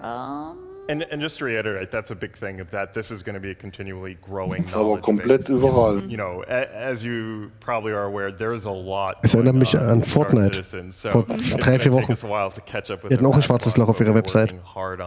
Den Servern. We wanted to kind of create a centralized place for you guys to come and kind of be able to. Haben sie was Neues angekündigt? What are the various weird terms we keep throwing at you, and who are the weird people that we have fighting you and stuff like that. Right. Ist diese Galactopedia, was Sie hier vorstellen, jetzt neu? Mhm. Also ich habe es ja noch nie gesehen gehabt. Ich kann mich auch gerade nicht entsinnen, aber ich dachte, ich frage mal doof. Das ist spannend. Vielleicht ist deshalb Spektrum gerade down. Ach so, okay. Also sie sagt gerade, hier sind 200 Artikel jetzt erstmal hinterlegt, beziehungsweise 200 Einträge. Entsprechend wird ständig erweitert und da kann man halt alles nachlesen. Wenn du aber auch über einen Eintrag von unten gehst, also von der Hauptseite, dann kommst du ganz normal ins Spektrum. Ich komme so nicht rein. Wenn du versuchst, ja. Also es ist entsprechend unterteilt nach Themen, nach Kategorien. Man kann nach Tags klassifizieren. Das ist richtig eine Datenbank, eine kleine Datenbank, die sie hier eingebaut haben, wo man sich durchhangeln kann. Damit sind wir ja bei dem Thema, mit was ich gerade gesagt habe. Ne? Also wer Interesse hat an der Lore, kann sich jetzt hier wirklich dann rein vertiefen und durchlesen. Leider alles auf Deutsch.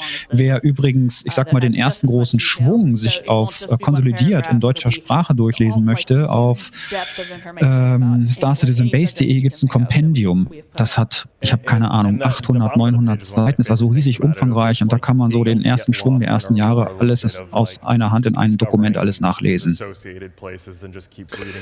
Die Frage ist, sehen wir das nachher auch so im Spiel? Also ich glaube ja.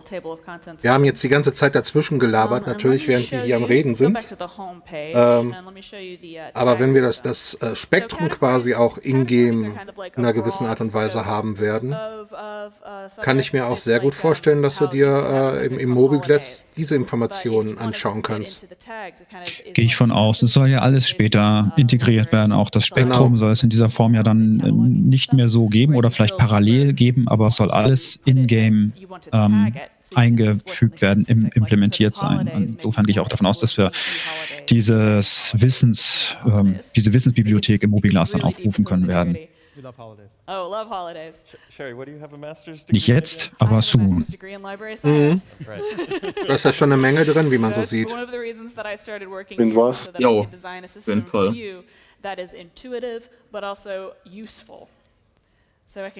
Wollt ihr Updates zum Gefängnis-Gameplay? Warte mal ganz kurz.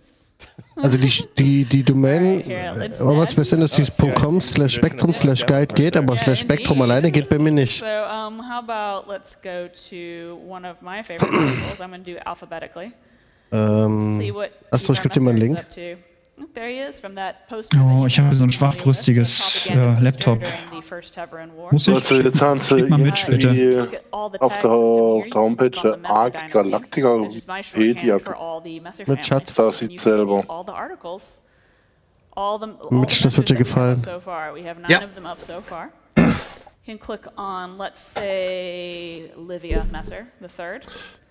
Gucke ich mal eben, ob ich das hier bei uns aufrufen kann im Stream. Here she is. I don't know if have you heard of Livia Messer before? Any big Livia Messer fans out there? Anyone here? Easy want to learn basic vehicle combat, FPS combat, mining missions, trading, touring, Third Messer, and hopefully soon in the next couple of weeks we will get all the Messers up, so you'll know each horrible dictator who has horrible Krass, sogar auf Deutsch und auf Englisch. Wahnsinn. Let's go back home here. Mit sämtlichen Sprachen. That about covers the system. Oh, I wanted to go over the main page real quick.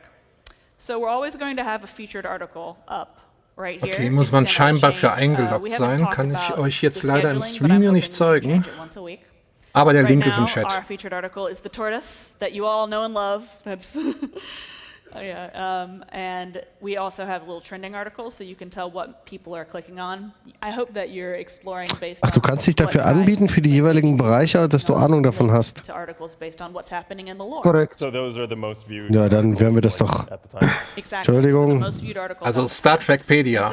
Star Trek sei schon, Star CitizenPedia. Wow. Aber Achtung, ich muss aufpassen, wenn ich anbietest dort, oder? Dann kann Leute auswählen und sagen, jawohl, ich möchte gerne diese Hilfe in Anspruch nehmen. Da kann es sein, dass du auch relativ überrennt wirst. Ja.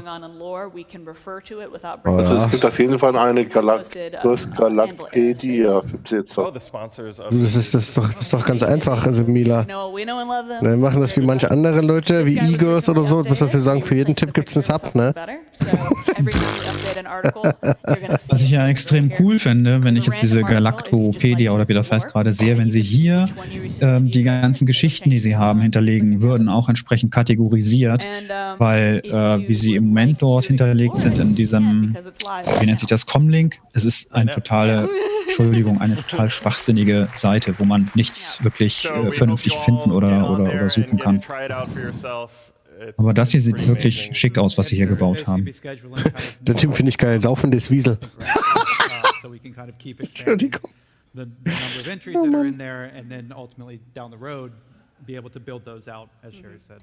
Das finde ich cool. From the ground up to be able to integrate easily with Mobiglass, so you'll be able to view the Galactopedia in game as well as out of game. Da haben wir es. Wir haben die Galactopedia von Grund auf neu entwickelt, damit sie es einfach in Mobiglass integrieren können. Ja. You can click on that, and that will take you to the Galactopedia article. So it all kind of weaves together. Which is super cool. Really, sehr cool. To Sherry for leading this effort and a Herculean task. Yeah, Sherry was the sort of driving force behind this, along with the awesome. Sie hatten ja. Jetzt bedanken Sie sich bei Turbulent, ausgerechnet der Bude. Ich denke. Ja, die sind so ein bisschen andersfähig. Aber sie haben mir vor geraumer Zeit mal bei Inside Star Citizen gezeigt, dass sie diesen HTML-Interpreter da drin haben im Mobileglass. Oder dass er zumindest reinkommen soll. Und damit ist es ja ziemlich einfach, solche Sachen, die sie einmal fürs Netz gemacht haben, dann auch ins Mobileglass zu integrieren. Was für Links habt ihr da reingemacht in Galactopedia? Das mit dem SC am Schluss ist ganz normal Star Citizen Forum.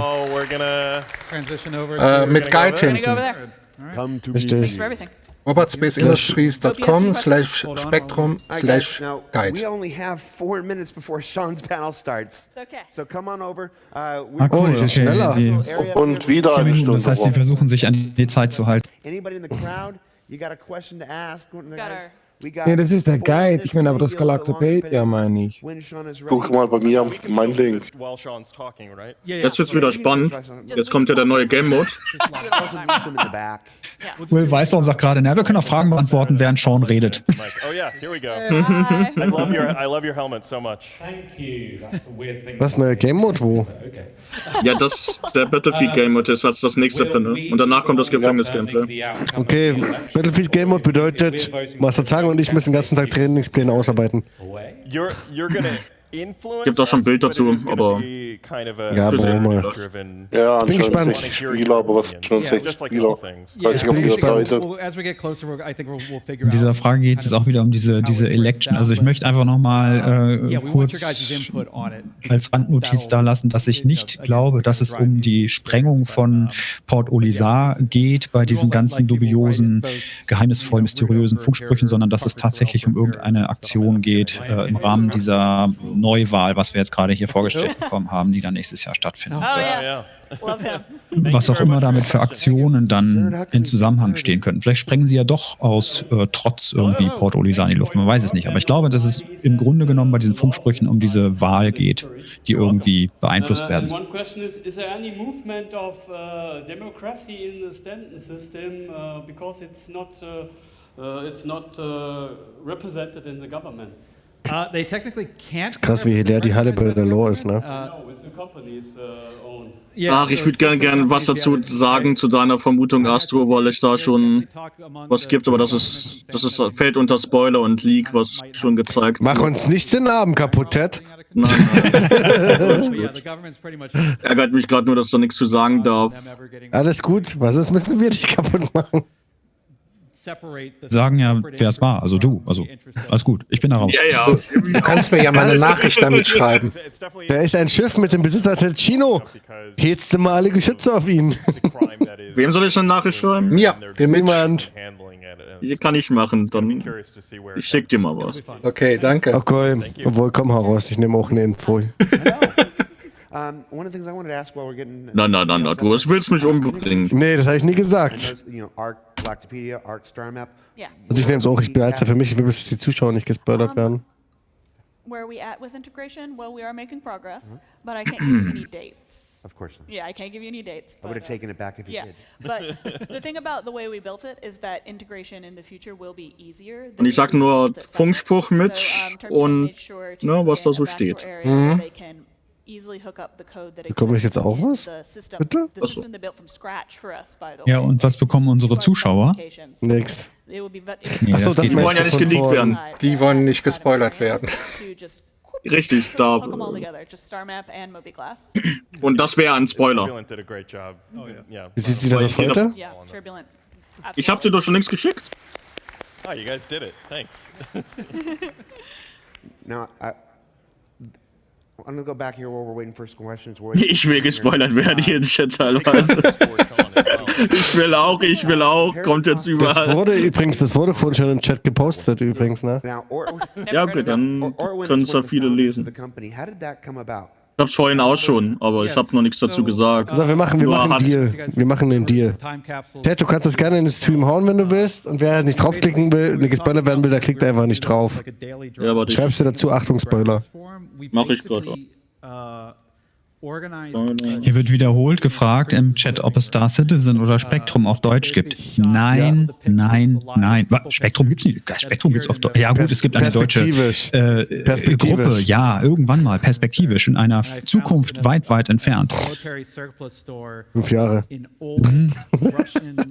Aber jetzt, also Status Quo, nein.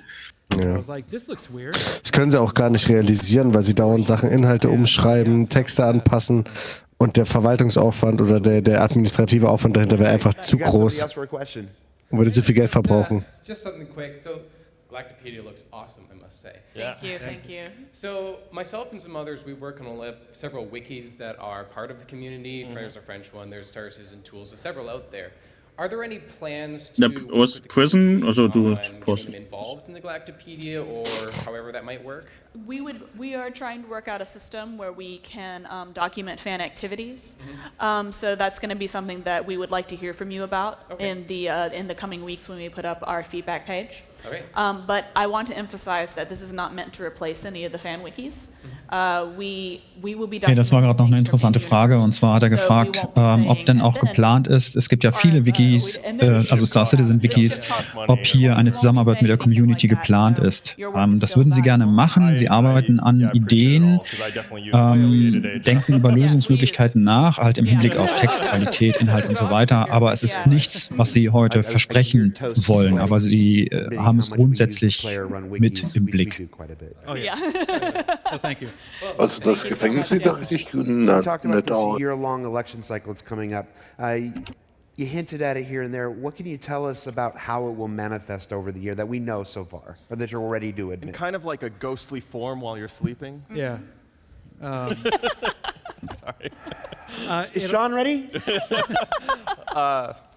I mean, it'll be, we'll probably be looking. Wow, ich sehe es gerade auf YouTube, ne, dieses Prison-Gameplay. Ja. Oh, was ist damit erzählen? Das sieht viel zu sauber aus. Mein Link ist das übernächste Panel bei uns. Aber es sieht echt ein bisschen zu clean aus, ne? In gewissen Arealen. Weiß nicht. Ja, nee, das will ich morgen ordentlich gucken, wenn es hübsch aussieht.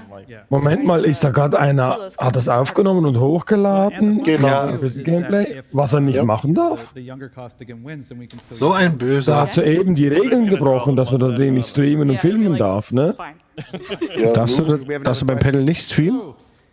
Nee, die haben doch gesagt, wenn du drinnen bist in den Räumen, darf man nicht streamen. Achso, ich dachte, das ist abgecancelt. Auf einem gewissen Bereich. Ja, wenn du Außenbereich bist, kein Problem dort an den Ständen. Aber Vorträge und so dachte ich, das ist nicht erlaubt. Will that affect the direction of lore and events in game? Will it go in different directions depending on what we choose? So, wird sich einer gesagt haben, egal. Ist auch meine Info, dass das verboten ist. Aber wie gesagt, ist jetzt auch nicht so schlimm, weil wir es sowieso gleich nochmal im Stream sehen. In der Zeit, wo dieses NDA-Panel ja läuft, kriegen wir das Gefängnis-Gameplay ja gezeigt. Das, was ja gerade läuft. US players represent a percentage of the population. So you have Nein, ich weiß nur, auf das sind sie ganz scharf drauf, ob jemand da sich an die Regeln hält oder nicht, was das anbelangt. Da sind sie gar nicht gut drauf zu sprechen. That doesn't necessarily mean that's the way it's going to go. It just means that that's an important, perspective that we're gonna hear. Which in short means sorry to Bodie McBoat. Yeah, he was my favorite, but he has no chance. Okay. Sorry, I was somebody talking to my ear. How you doing, Jared? Hey, good. I'm trying to think of a way to convince you to let me run for Imperator. You just gotta get 1,000 signatures. Yeah, 1,000 signatures. I've got a very strong platform. My platform would be put sandworms on every planet. Okay. Yes, good. Put the bathrooms back in the Cutlass. Bathrooms! When you think about it, isn't the whole thing ich habe mich gerade mal kurz gemutet. Das fand ich ganz spannend, was Sie gerade erzählt haben. Und zwar hat ja jemand gefragt, ob die Wahlen, die nächstes Jahr stattfinden werden, ob die denn die Geschichtsschreibung beeinflussen, die Lore, was sie hier so entwickeln, die Autoren. Und da sagte Will Weisbaum, das fand ich ganz neckisch, naja, die Spieler, die repräsentieren ja nur einen kleinen Anteil des Gesamtuniversums. Denn da gibt es ja auch noch sehr viele NPCs, die auch ein Wahlrecht haben und so windet sich CIG quasi aus dieser kleinen Bredouille raus und können halt trotzdem im Voraus bestimmen, wie die Wahlen in Anführungsstrichen dann ausgehen werden. Ganz witzig fand ich das gerade zu hören. Schiebung! Yeah, because they still breathe our atmosphere, hence so they can exist on our planets. I mean, as far as how many of them are still kind of carrying around the defeats from the first two wars, that probably depends on the Tavaran that you talk to. I mean, probably 20 years ago, probably not many, that there would be very few and far between. Most of them would just be ignoring the world and, just making money and, drinking and whatnot. But now, I mean, with the sort of resurrection of the culture, it's possible that, there's a handful of them that are kind of upset with the kind of raw deal that they got. So, and that's also, as we were mentioning earlier, I mean, that's what the concern is with a lot of people with this sort of, Tyrannus 3 enclave of diaspora, like whether they're a bunch of disgruntled Tavaran who are basically going to try and arm up and launch another insurgency. Yeah.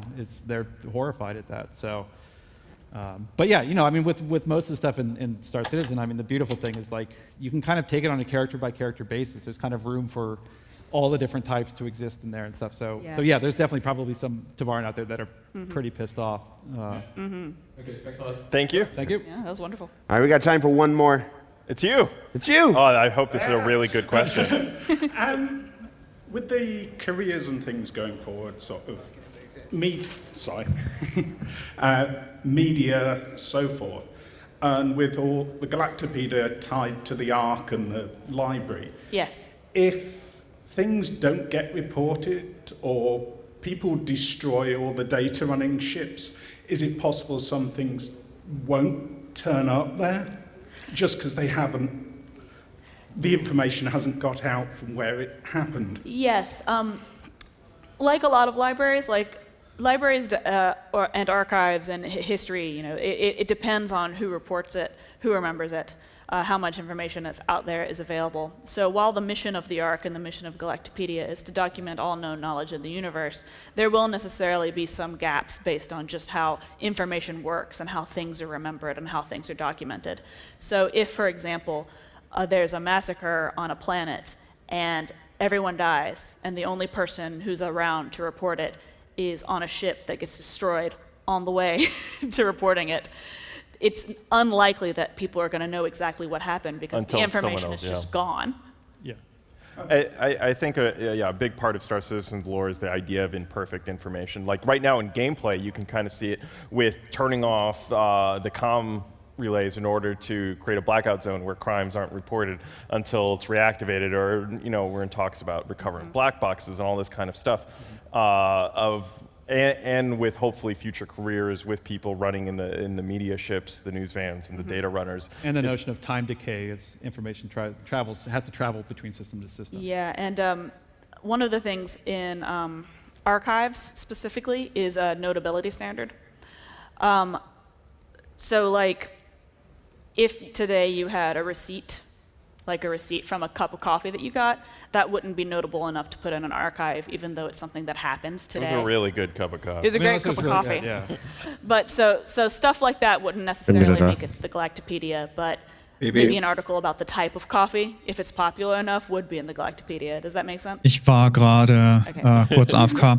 Verstehe ich das richtig, dass Sie also alles, was irgendwie eine Relevanz hat, dann nach und nach in das Galactopedia dann einfügen werden? Ja. They're not afraid to kill.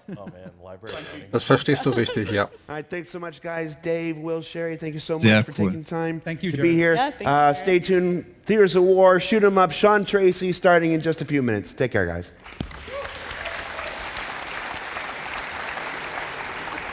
This way. Jetzt kommt Shoot 'em Up, ne? Da habe ich überhaupt kein Interesse dran. Ich schon. Ich mag taktische Herausforderungen. Kein Interesse. Geh doch wieder zu deinem Lore, Astro. Geh doch wieder zu deiner Lore, genau. Ja, geh doch wieder zu deiner Lore. Ja, los, mach. Ich spule jetzt zurück und guck noch ein bisschen. Ja. Guck noch ein bisschen Lore. Hör noch ein bisschen den Wir gucken Mädels den zu. neuen Game-Mode jetzt. Ach, da ist er schon. I'm online. Ja, wir haben ja wieder überzogen. Wir sind ja jetzt in 10 Minuten im Verzug immer noch. Ja, ich glaube, Sean Tracy spricht ein bisschen schneller, das kann er ja. Der macht das schnell weg jetzt. Do me a solid. You guys take a picture with me this time, okay? All right, everybody say Erst ein Foto machen. Ja, wir finden so ein Thema, der ist schneller, ne? I look forward to reviewing all the very, very kind gestures, I'm sure, that were in that video. All right. Okay, so let's go ahead and get started. So welcome to CitizenCon2949. I know it's been going on all day already, but hope you guys had a lot of fun so far. And definitely stick around, of course, for the keynote at the end. So super excited to be with you guys today and have some exciting and interesting stuff to talk about. So over the years, I've been involved in a lot of things at CIG, and usually when you've seen me here at CitizenCon, I've come to talk about, new technology, some tools, maybe pipelines, methods to make all this kind of stuff. But today it's going to be a little bit different. So today, I'm going to talk about a new game mode for Star Marine that we're calling Theaters of War. So up on stage with me, and at the end, is a lead FPS designer, Richard Tyre. And he's been instrumental in helping me build this game. Das sah aber Sean Tracy noch besser aus, hä? Das ist, glaube ich, aus dem Führerschein, das Foto. Ich glaube auch. So let's go over the agenda a little bit. So first what we're going to talk about is sort of the electronic access and lore and what that really is all about. How AC and SM fit into it, how Theaters of War will fit into it. Ich möchte gar nicht wissen, was Sean Tracy im Hintergrund wieder gemacht hat. Ich fand diese Geschichte so faszinierend. War das letztes oder vorletztes Jahr zur CitizenCon, wo die Computer nicht funktioniert haben und er war schon irgendwie 24 Stunden auf den Beinen. Dann sind sie noch wieder zurück in die Niederlassung gefahren, um irgendwie einen neuen Computer zu holen und er ist dann irgendwie eingenickt auf dem Beifahrersitz und schreckte dann hoch und sagte, ich hab's. Und dann sind sie wieder umgedreht, sind zurückgefahren, haben irgendwie Änderungen am Programmcode vorgenommen und dann ging es auch irgendwie. Dieser Typ, der ist so unglaublich. Hat er den Code geträumt? Das ist so ein Heißbrenner. Das wird jetzt interessant.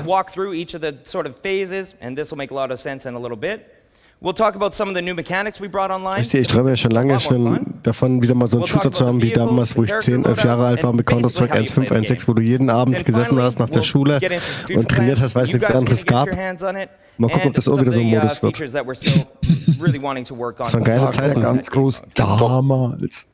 Ja du, das ist 20 Jahre her. Das sind schon 20. Ja, das sind 20 Jahre her, Counter-Strike 1.5. Ich finde es nach wie vor unglücklich, dass sie das Electronic Access genannt haben. Also EA ist so behaftet. Ich hätte das irgendwie anders genannt. Ja gut, Bethesda macht gerade den Ruf streitig mit Fallout 76.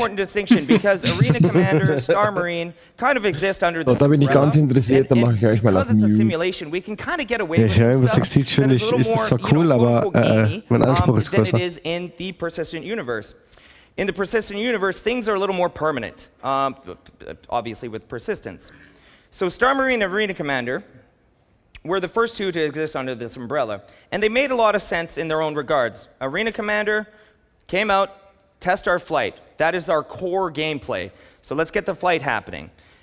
Then we had the FPS, which was Star Marine. And now, what we also für die Zuschauer, die Englisch jetzt nicht so ganz verstehen, er erzählt jetzt so ein bisschen über die Historie, wie das zu Star Marine und Arena Commander gekommen sind. Das ist gerade das Arena Commander war das erste Modul, was spielbar war, bevor es dann in das Persistent Universe ging. Und dass man das brauchte, um das Spiel selber zu entwickeln und ja, so und so you can weiter. imagine it's kind of like a reenactment, like the Gettysburg battles or anything like that. That basically these guys go in, simulate and play through. So now let's talk about the scenario or the theater that we built for CitizenCon. Es wird wahrscheinlich echt richtig gute Taktik mit Battlefield kombiniert, so in die Richtung. Das wird ziemlich cool. Siehst du, ich hab doch gesagt, die Karte ist nicht nur für den Star Marine Modus. Ich hab's gewusst. Oh mein Gott. Ja, da kriegen wir den Pseikshot die Augen auf. Endlich! Kriege ich mal einen ordentlichen Spielmodus! Ja, jetzt geht's denk dran, Granatenwerfer, Raketenwerfer! Oh, geil! Ja, und vor allem, was schön ist eben, das sagte er auch gerade, es ist halt nicht das PU. Du setzt nicht dein hart verdientes Geld ein, sondern kannst dir nach Lust und Laune rumballern, ohne irgendwelche PU-Konsequenzen befürchten zu müssen. Chat, das ist gut! Das ist gut, das gefällt mir. Und ist natürlich auch ein netter Trainingsgrund. Es ist in der Hinsicht gut und für CIG ist das auch eine Menge wert, wegen Daten auswerten. Ja, klar. Das ist schon wieder so eine Sache, was andere als eigenständiges Spiel veröffentlichen würden. Ja, das stimmt. Ja, ist aber so. Oh, das wird toll. Das wird toll. Das wird so toll. Aber es sieht noch sehr hakelig aus, aber ist das mal egal. Ich weiß nicht, ob das so richtig toll wird. Der normale Star Marine, wo ich den das erste Mal gesehen habe, nach 30 Sekunden habe ich angefangen zu lachen und habe dann wieder abgeschaltet. Die müssen das erstmal ausarbeiten, aber diese Möglichkeiten, guck mal, die haben die Raumschiffe drin, die Raumschiffe sind so kompliziert, die Fahrzeuge sind schon so komplex. Das noch kombiniert mit Bodenkampf und den Panzern, das wird so skill-based werden, wenn sie das irgendwann fertig haben. Das wird super. Darüber brauchen wir nicht reden, das ist nichts Fertiges, aber diese Komplexität und das in den Open-Field-Shooter verpackt, das wäre halt awesome. Wenn du so willst, wenn du das Spiel War Thunder siehst, Da kannst du ja auch eigentlich mit Panzer und Flugzeuge und Schiffe teilweise. Das ist aber nicht das Gleiche. Zusammenspielen. Das erinnert mich eher an Enemy Territory Quake Wars. Ja, sowas, ja. Wir brauchen müssen wir das Thema Dogfight berechnen. Komponenten, Verschleiß, Schilde, Panzerung, Hülle, Energiemanagement und sowas. All teams. Redirecting you to take out that mining laser. Also hier ist sogar in den Orbit? Spannend. Whatever it takes. It's gotta go. Man kann alles nutzen. Schiffe, Fahrzeuge, zu Fuß. Du kannst ein komplettes Team steuern. Shit, ist das Und das geil. in den Spielumgebungen, die sie hier dann wieder haben, ne? Das ist ja echt geil. Also wenn die das ordentlich hinkriegen, ne? Das ist ja quasi, was er gerade schon sagte, die Kombination aus Arena Commander und Star Marine. Jetzt können sie die anderen beiden Module abschalten.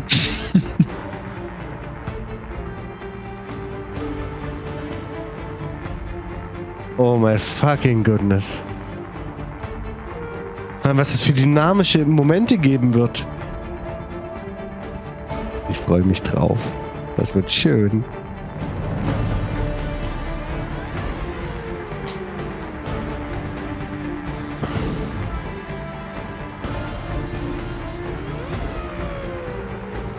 Ich kann mir richtig vorstellen, wie die Fingernägel count gesessen haben und sich überlegt haben, wie kriegen wir die Community wieder an den Haken. Wir brauchen Input. Das ist bestimmt nicht von heute auf morgen entstanden hier, diese Geschichte. Klatschen ist jetzt gerade aber ein bisschen verhalten. All right, so that gives you a quick preview of what's going on back in the war room here. So Theaters War, this is a new objective-based game mode. And it's within Star Marine where the key focus is combined arms. We're putting everything together. And this mode really combines all the work we put into Star Marine, Arena Commander, Squadron, PU into one cohesive battle on foot, in vehicles, in the air, all working together to accomplish some common objective or to stop some common objective from being taken. And the idea is that this happens in some sort of historical Star Citizen setting, a story from our lore. So ultimately, Star Citizen hasn't just schon mal schlau, dass sie hier da nicht von Maps sprechen, wie bei den anderen PvP-Games, sondern von Theaters. Allein durch diesen kleinen Kniff haben sie schon so ein eigenes Wording, so ein eigenes Feeling für ihren Spielmodus. Well, at some point in the PU, we are going to get to that level of combat going on. Now, the combat in the PU happens a little more sparsely, and it has to do a little bit with the player counts. But the minute that we put all this stuff together, this better be fun. We can't make it fun. Das muss ich dann erstmal selber anschauen, ob das was ist. So it really gives us a really, really solid Sie sagen auch gerade, das ist das, was später mal sein sollte, auch im PU, weil es halt player-wise nicht so funktioniert. Momentan machen sie eben diese Sache, dass man da schon das Feeling bekommt, jetzt im Anfang. Ja, weil viele Spieler sich auch scheuen, das, was sie wirklich sich mühsam erarbeitet haben, mal eben so zu verballern im PU. Ich glaube auch, dass es solche Auseinandersetzungen gar nicht so häufig geben wird. Und wer das sucht, der ist natürlich hier bestens aufgehoben mit diesem neuen to reiterate the key points, you know, Theaters War is another game mode like Elimination or Last Stand in Star Marine. So, and again, combined arms, everything's in play. So, what do we want to achieve?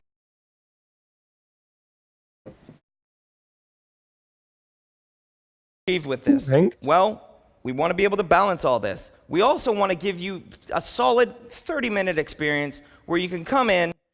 Ja, der Stream macht gerade etwas Probleme, starten wir bei uns hier neu. Ja, bei mir hakt er auch. Bei mir auch.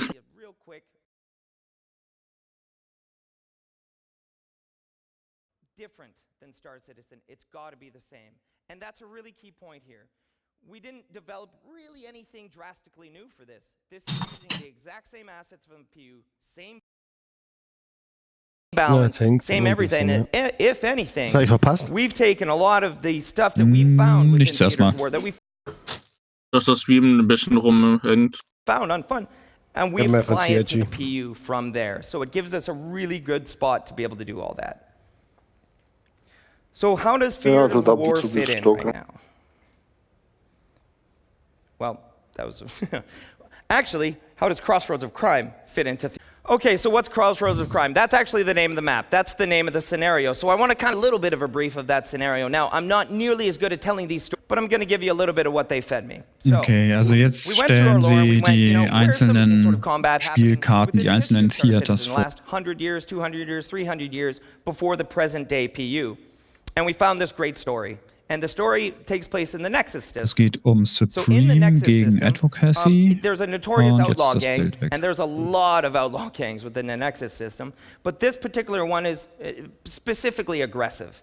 So the Supreme is the name of the outlaw gang in this particular one, and they're facing off against an elite advocacy squad that has come to retake one of the planets.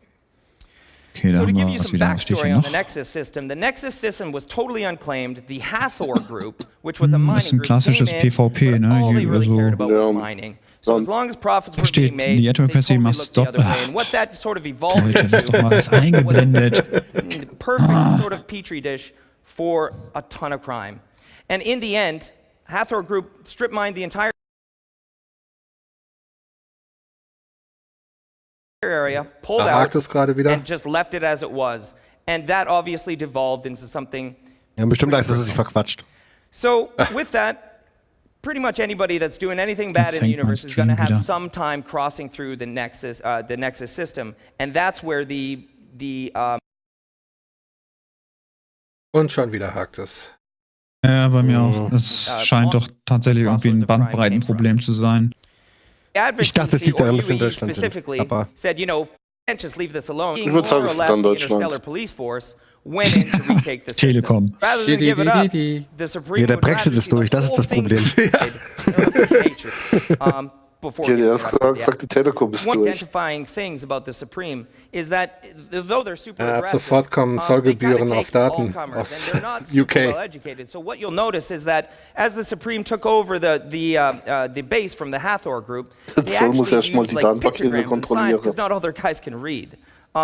It's kind of an interesting backstory to these guys, but though they can't read, they also use these pictograms. Ist das nachher bei der Keynote besser? Das wäre ärgerlich, wenn da andauernd solche Unterbrecher wären. So again, we're applying a lot of the player feedback that we've heard from Star Marine, from PU, all the different sort of that we've seen. And I'll get into some of the details of those later. Das ist erstmal ein Anfang. It really, again, has forced us to kind of look at things. Ja, ich habe auch das ist halt sowas wie Stürmen, ne? Theaters of War that you guys are going to see in 3.8. It sounds simple, but you know, it was really obvious that the animations need to be sped up. Ach so, hier, jetzt sieht man auch, worum es geht. Man soll diesen Mining-Laser deaktivieren. Die Sache ist ja vor allem auch die, erstens, die laden ja nicht bloß eine Map, die laden ja den kompletten Planeten rein. When you're under fire, getting into a ship can't take 15 seconds. Ja, aber Flex-Spieler im PU hast du 50 wenigstens.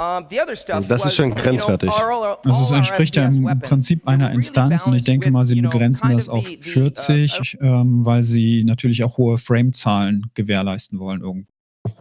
Weil die meisten PvP-Spieler, die kriegen ja eine Krise, wenn sie unter 60 Frames haben. Die heutigen kriegen sie sogar schon eine Krise, wenn sie unter 144 fallen. Die werden sie kaum kriegen. Ich flippe hier gerade richtig aus. Also, das sah gerade vom Video so aus, als ob oben A, B, C, D steht, wie bei Battlefield. Jetzt fängt der Sean Tracy an davon zu erzählen, Objective Gameplay, jetzt hast du Angreifer, du hast Verteidiger, du hast Objectives, das ist ETQW, das ist hier Enemy Territory. Ich flippe gerade aus. Wovon sprichst du jetzt gerade?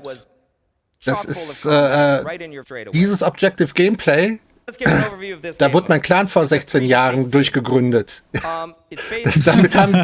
Wir haben mit Wolfenstein Enemy Territory angefangen. Das ist das Gameplay hier. Das ist, okay. Ich habe eine Gänsehaut gerade. Ich flippe gerade total aus. Also jetzt so viel anders kann es ja nicht sein. Ne? Viele solche Spiele basieren auf das gleiche Prinzip. Ne? Ja, nein, nicht genauso wie damals Wolfenstein ET oder ETQW. Da gab es dann noch Brink, da gab es dann noch jetzt Dirty Bomb. Alles vom gleichen Entwickler im Nachhinein. Aber kein anderer hat sich da bis jetzt dran getraut. Ich meine, stellt euch mal den Spielmodus doch mal weitergedacht vor, wenn das Schadensmodell der Jäger und sowas drin ist, wenn die Time-to-Kill-Rate geändert wird und so weiter und so fort. Boah, das ist abartig. Jetzt gehen die Schiffe ja kaputt durch HP-Sektionen. So, später ist halt, ja, kann so Luftkampf ewig gehen oder nach 10 Sekunden vorbei sein. Und schon wieder sagt der So we've been Stream. 200, 300 meter combat with some interior combat. Ja, das ist gerade ganz schlimm. Wie gesagt, ich hoffe, dass sie das noch unter Kontrolle kriegen, dass sie das selber merken. Dass es nicht nur an der Telekom liegt. Wer hat wer hat die Rechner gesponsert? Chris Roberts hat da vorhin einige genannt, ja. But in this mode, the ballista is the king. That will keep those ships away real quick. Ja, die Ballista ist König. We transition and low, definitely low atmosphere. Das ist nicht Ballista, das ist Ballisto. And in space. So you get to transition between some atmosphere flight and some space flight, where the objective is to. Ich höre schon wieder die ersten Leute rummeckern. Ich hab ja nichts gegen den Gaming Mode. Allerdings, also ich weiß nicht. Stell mir das gut vor.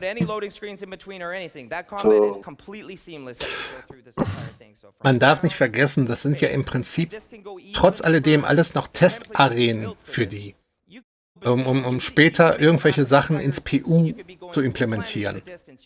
Jetzt stell dir vor, du hast eine Mission im PU, weiß ich nicht, eine Gruppe, du bist mit 8 Mann in einer Gruppe und eine andere Gruppe mit 9 Mann kriegt zugewiesen, ihr sollt hier den und den Standort verteidigen und wir müssen jetzt hier angreifen oder sowas. Ich glaube, darauf zielen die langfristig hin. Die denken eben nicht kurzfristig oder mittelfristig, die denken wirklich langfristig. Und da ist der Stream offline, okay. Ja, das ist aber gerade das, was er gerade gesagt hat. Das Ganze können wir noch hochskalieren, hat er gesagt. Zwischen 2 Monden oder sogar zwischen 2 Solarsystemen hin und her. Ja. Also im Endeffekt ist dieser Modus nichts anderes als das, was wir sich eigentlich viele schon lange wünschen. Aber in den öffentlichen Lobbys dann durch andere Spieler gestört werden. Bin ich dabei. Aber mich stört jetzt gerade die 20 Spieler, also diese Spieler, das finde ich ein bisschen. Ja, jetzt beiß ich nicht an den 20. 50 oder 60 hätten wir gesagt, ja, okay, gut. Ja, jetzt beiß ich nicht an den 20 fest. Solange da noch kein Objekt Container-Streaming drin ist und so weiter, das ist erstmal ein Anfang. 20 sind viel auf diesen kleinen Arealen. This makes a lot of sense within the lore because, again, advocacy is coming from the UE. They're going to have their weapons manufactured by Bering. They're going to use more ballistic-type weapons. Whereas the Supreme are going to have a little crazier type weapons. They're going to have, some KSAR weapons. They're going to have schon wieder die Flame über das Balancing. Weapons. The other thing to mention is that, between the foot soldier and assault, you might say, what's really the difference between a foot soldier and assault? In this mode, there is a very real difference between somebody that's got a shotgun and close range weapons. They're going to be able to take out the interiors of these buildings really, really quickly. Whereas in a foot also soldier, Hater und Flamer wird es immer geben, das lässt sich nicht vermeiden. Ja, viele werden es wahrscheinlich meckern, das haben wir doch früher schon mal gehabt, das ist nichts Neues. Und hier sage ich mir, aber alte Mechaniken können doch trotzdem gut sein.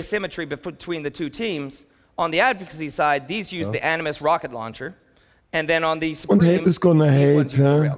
Yeah, gee, why you have to waste your time with this game mode?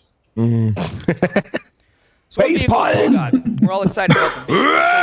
So fighting vehicles to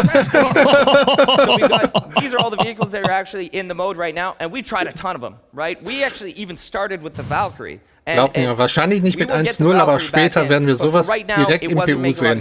It's actually super duper. It's got a lot of health on it. Don't forget the defibrillators. You got the Cyclone, you got the Ursa Rover, and just to note, and I'll talk about it a little bit, the Ursa Rover acts as a mobile spawn point within our crossovers. Ich bin begeistert. Bei meinen Übersetzungsvideos tatsächlich auch Feedbacks bekommen, die dann sagten, ja Astro, deine Übersetzungen sind ja schön, aber kannst du die nicht irgendwie mal ein bisschen komprimierter machen? Diese technischen Erklärungen, das ist viel zu viel. Und ich dachte, naja, aber das ist doch genau das, weshalb ich das mache und was die Leute toll finden. Also, deswegen, also man kann es nie allen recht. Habt ihr das gerade gehört? Der Ursa Rover ist ein mobiler Spawnpunkt. Ah, cool.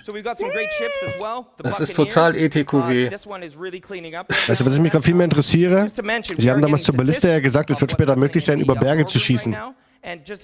Bringst du einen Typen in die Position, der bringt das Lasersignal und die Ballista schießt aus 2 Kilometern Entfernung. Jo. Sehr cool. Musst du ja machen. Der Laser gelenkte Raketen. Wenn irgendeiner zur Ballista nimmt und So what direkt goes on an in die phase Front 1? fahrt, dann ist es So schon you saw a little Kanone. bit of that on the video, but phase 1 is disable the AA turrets. So in this phase, the Also es wird keine Valkyrie geben, sagt er gerade. Habe ich das richtig verstanden? Nur die Harbinger. From Star Marine, we didn't just Als make Dropship. anything new. We didn't have to. You take over the laptops to take over the AA guns from the base. Wie nannte man das früher? Ultra-Kill. Alle Leute in der Valkyrie back. For what is phase 2. I want to talk a little bit about the gameplay, and I keep kind of mentioning it's sort of the compound-like gameplay. So in this compound, you've got some interiors, but a Wenn er lot jetzt of noch mit the happens Valley-Spawn in the anfängt, exteriors. dann Once you've drehe ich got am one Rad. once you've got one of the control points, you're going to end up having Ich to hab das schon mal transition eins. the whole yard that's got a lot of destroyed ships and things like this to go over it. So there's great sniping spots. There's a lot of defensive spots for the defenders because Unser Vorteil ist, wir haben schon ein paar taktische Karten von sämtlichen Schiffen. So they can actually motor right in. Wenn wir dann anfangen, Map-Besprechung zu machen, dann machen wir eine komplette FPS-Abteilung auf. They can be used to spawn a lot of infantry. And on the Supreme side, so for the defenders, they don't have any vehicles on this one, so this can be really fun. Once we transition from that, once the AA guns are taken out, the Supreme are pushed back to their control tower. So they don't want them to take the base, they activate the mining laser at that moment. So the objective for phase 2 is to destroy the ground-based radar. There's two ways to achieve this, and this is one of the new mechanics that we've had. First, you can just shoot it. That's easy. You use missiles, you can lock onto it, you use your guns, you can ram into it. I mean, whatever you can Was ja schlau ist, das haben sie letztes Jahr auch schon gemacht, dass sie jetzt wirklich da so eine eigene Bereich haben, wo die Spieler, die dort in Manchester sind, das ausprobieren können und die ganzen Entwickler, die sind dabei, gucken ihnen über die Schultern und nutzen das ganze Feedback, um halt Anpassungen vorzunehmen und sich Notizen zu machen, wo gibt es noch Lücken, was kann man besser machen und so weiter. Das ist schon echt sehr schlau gemacht, dass sie das hier auf diesen CitizenCon-Panels dann immer vorstellen. Anstatt es einfach irgendwann unterjährig kalt uns vor die Füße zu werfen. Vor allem, weißt du, wie viele andere Streamer dieser Spielmodus, wenn der gut läuft, anlocken könnte? Ja. Das ist richtig, das stimmt. Bei dem Modus... Ich habe aber keinen Bock, wenn dann wieder Kiddies da rumrennen. Nee, es kommen dann einfach solche Heususen wie... Ihr müsst rushen! Nein, nein, rush! Es kommen dann solche Heulsusen-Streamer wie Ranzratte. Alles ist kacke, ich verstehe das Spiel, es ist verbuggt. Ja. Kannst du die Stimme nochmal machen? Der Stefan spricht zwar nicht ganz so, aber du hast schon recht.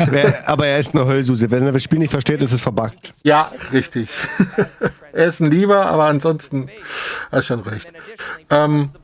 Ich sehe ein Problem bei dem Game-Type, was man schon vor 15 Jahren bei Wolfenstein.ET gesehen hat, was man bei ETQW gesehen hat und vor allen Dingen dann später eben auch bei Dirty Bomb.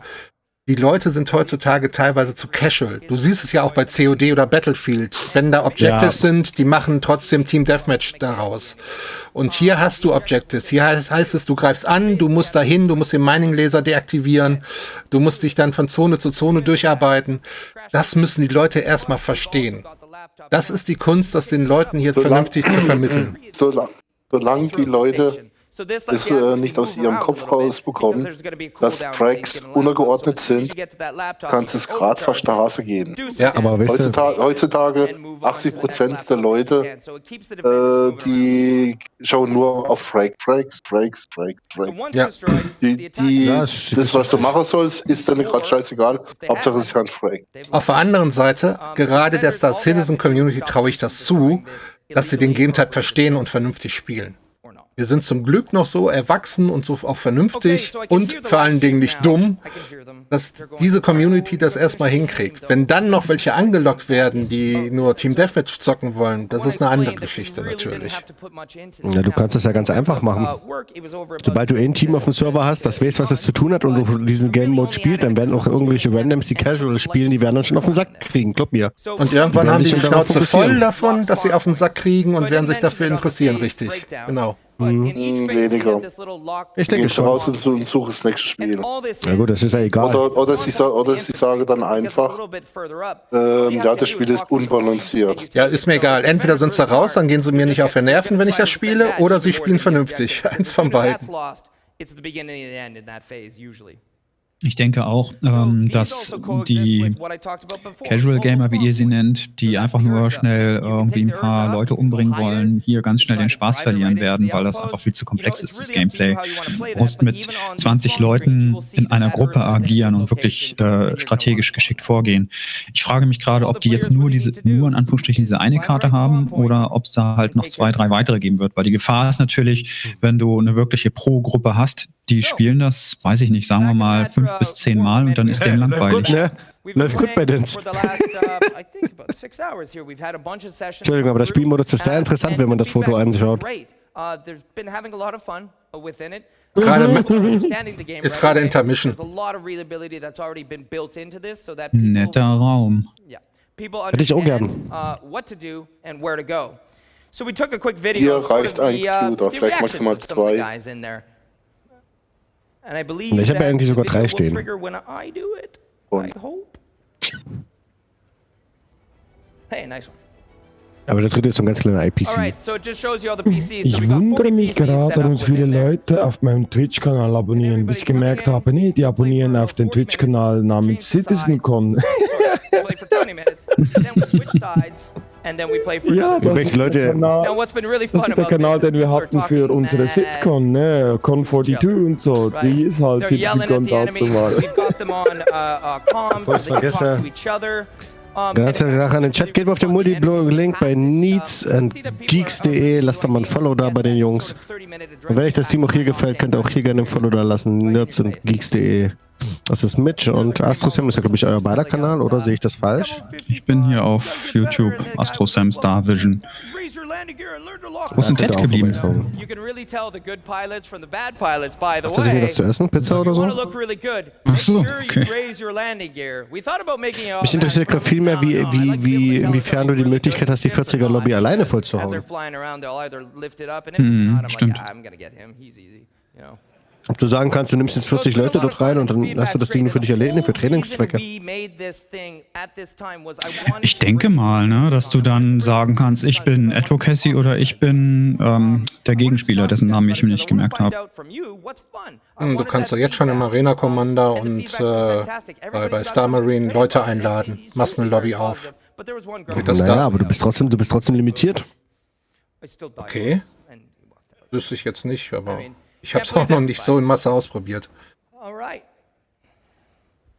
So, we've sort of gone over all this, but now I want to tell you when it's going to be in your hands, because this is, a lot of talk. Ich will das T-Shirt von ihm haben. You can play it right now at CitizenCon.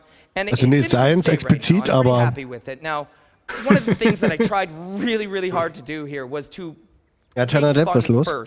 Ah ja, jetzt sagt er genau das, was ich gerade auch erwähnt habe. Ne? Sie gucken, was sie an Feedback jetzt bekommen von dem CitizenCon-Panel, nehmen noch Anpassungen vor.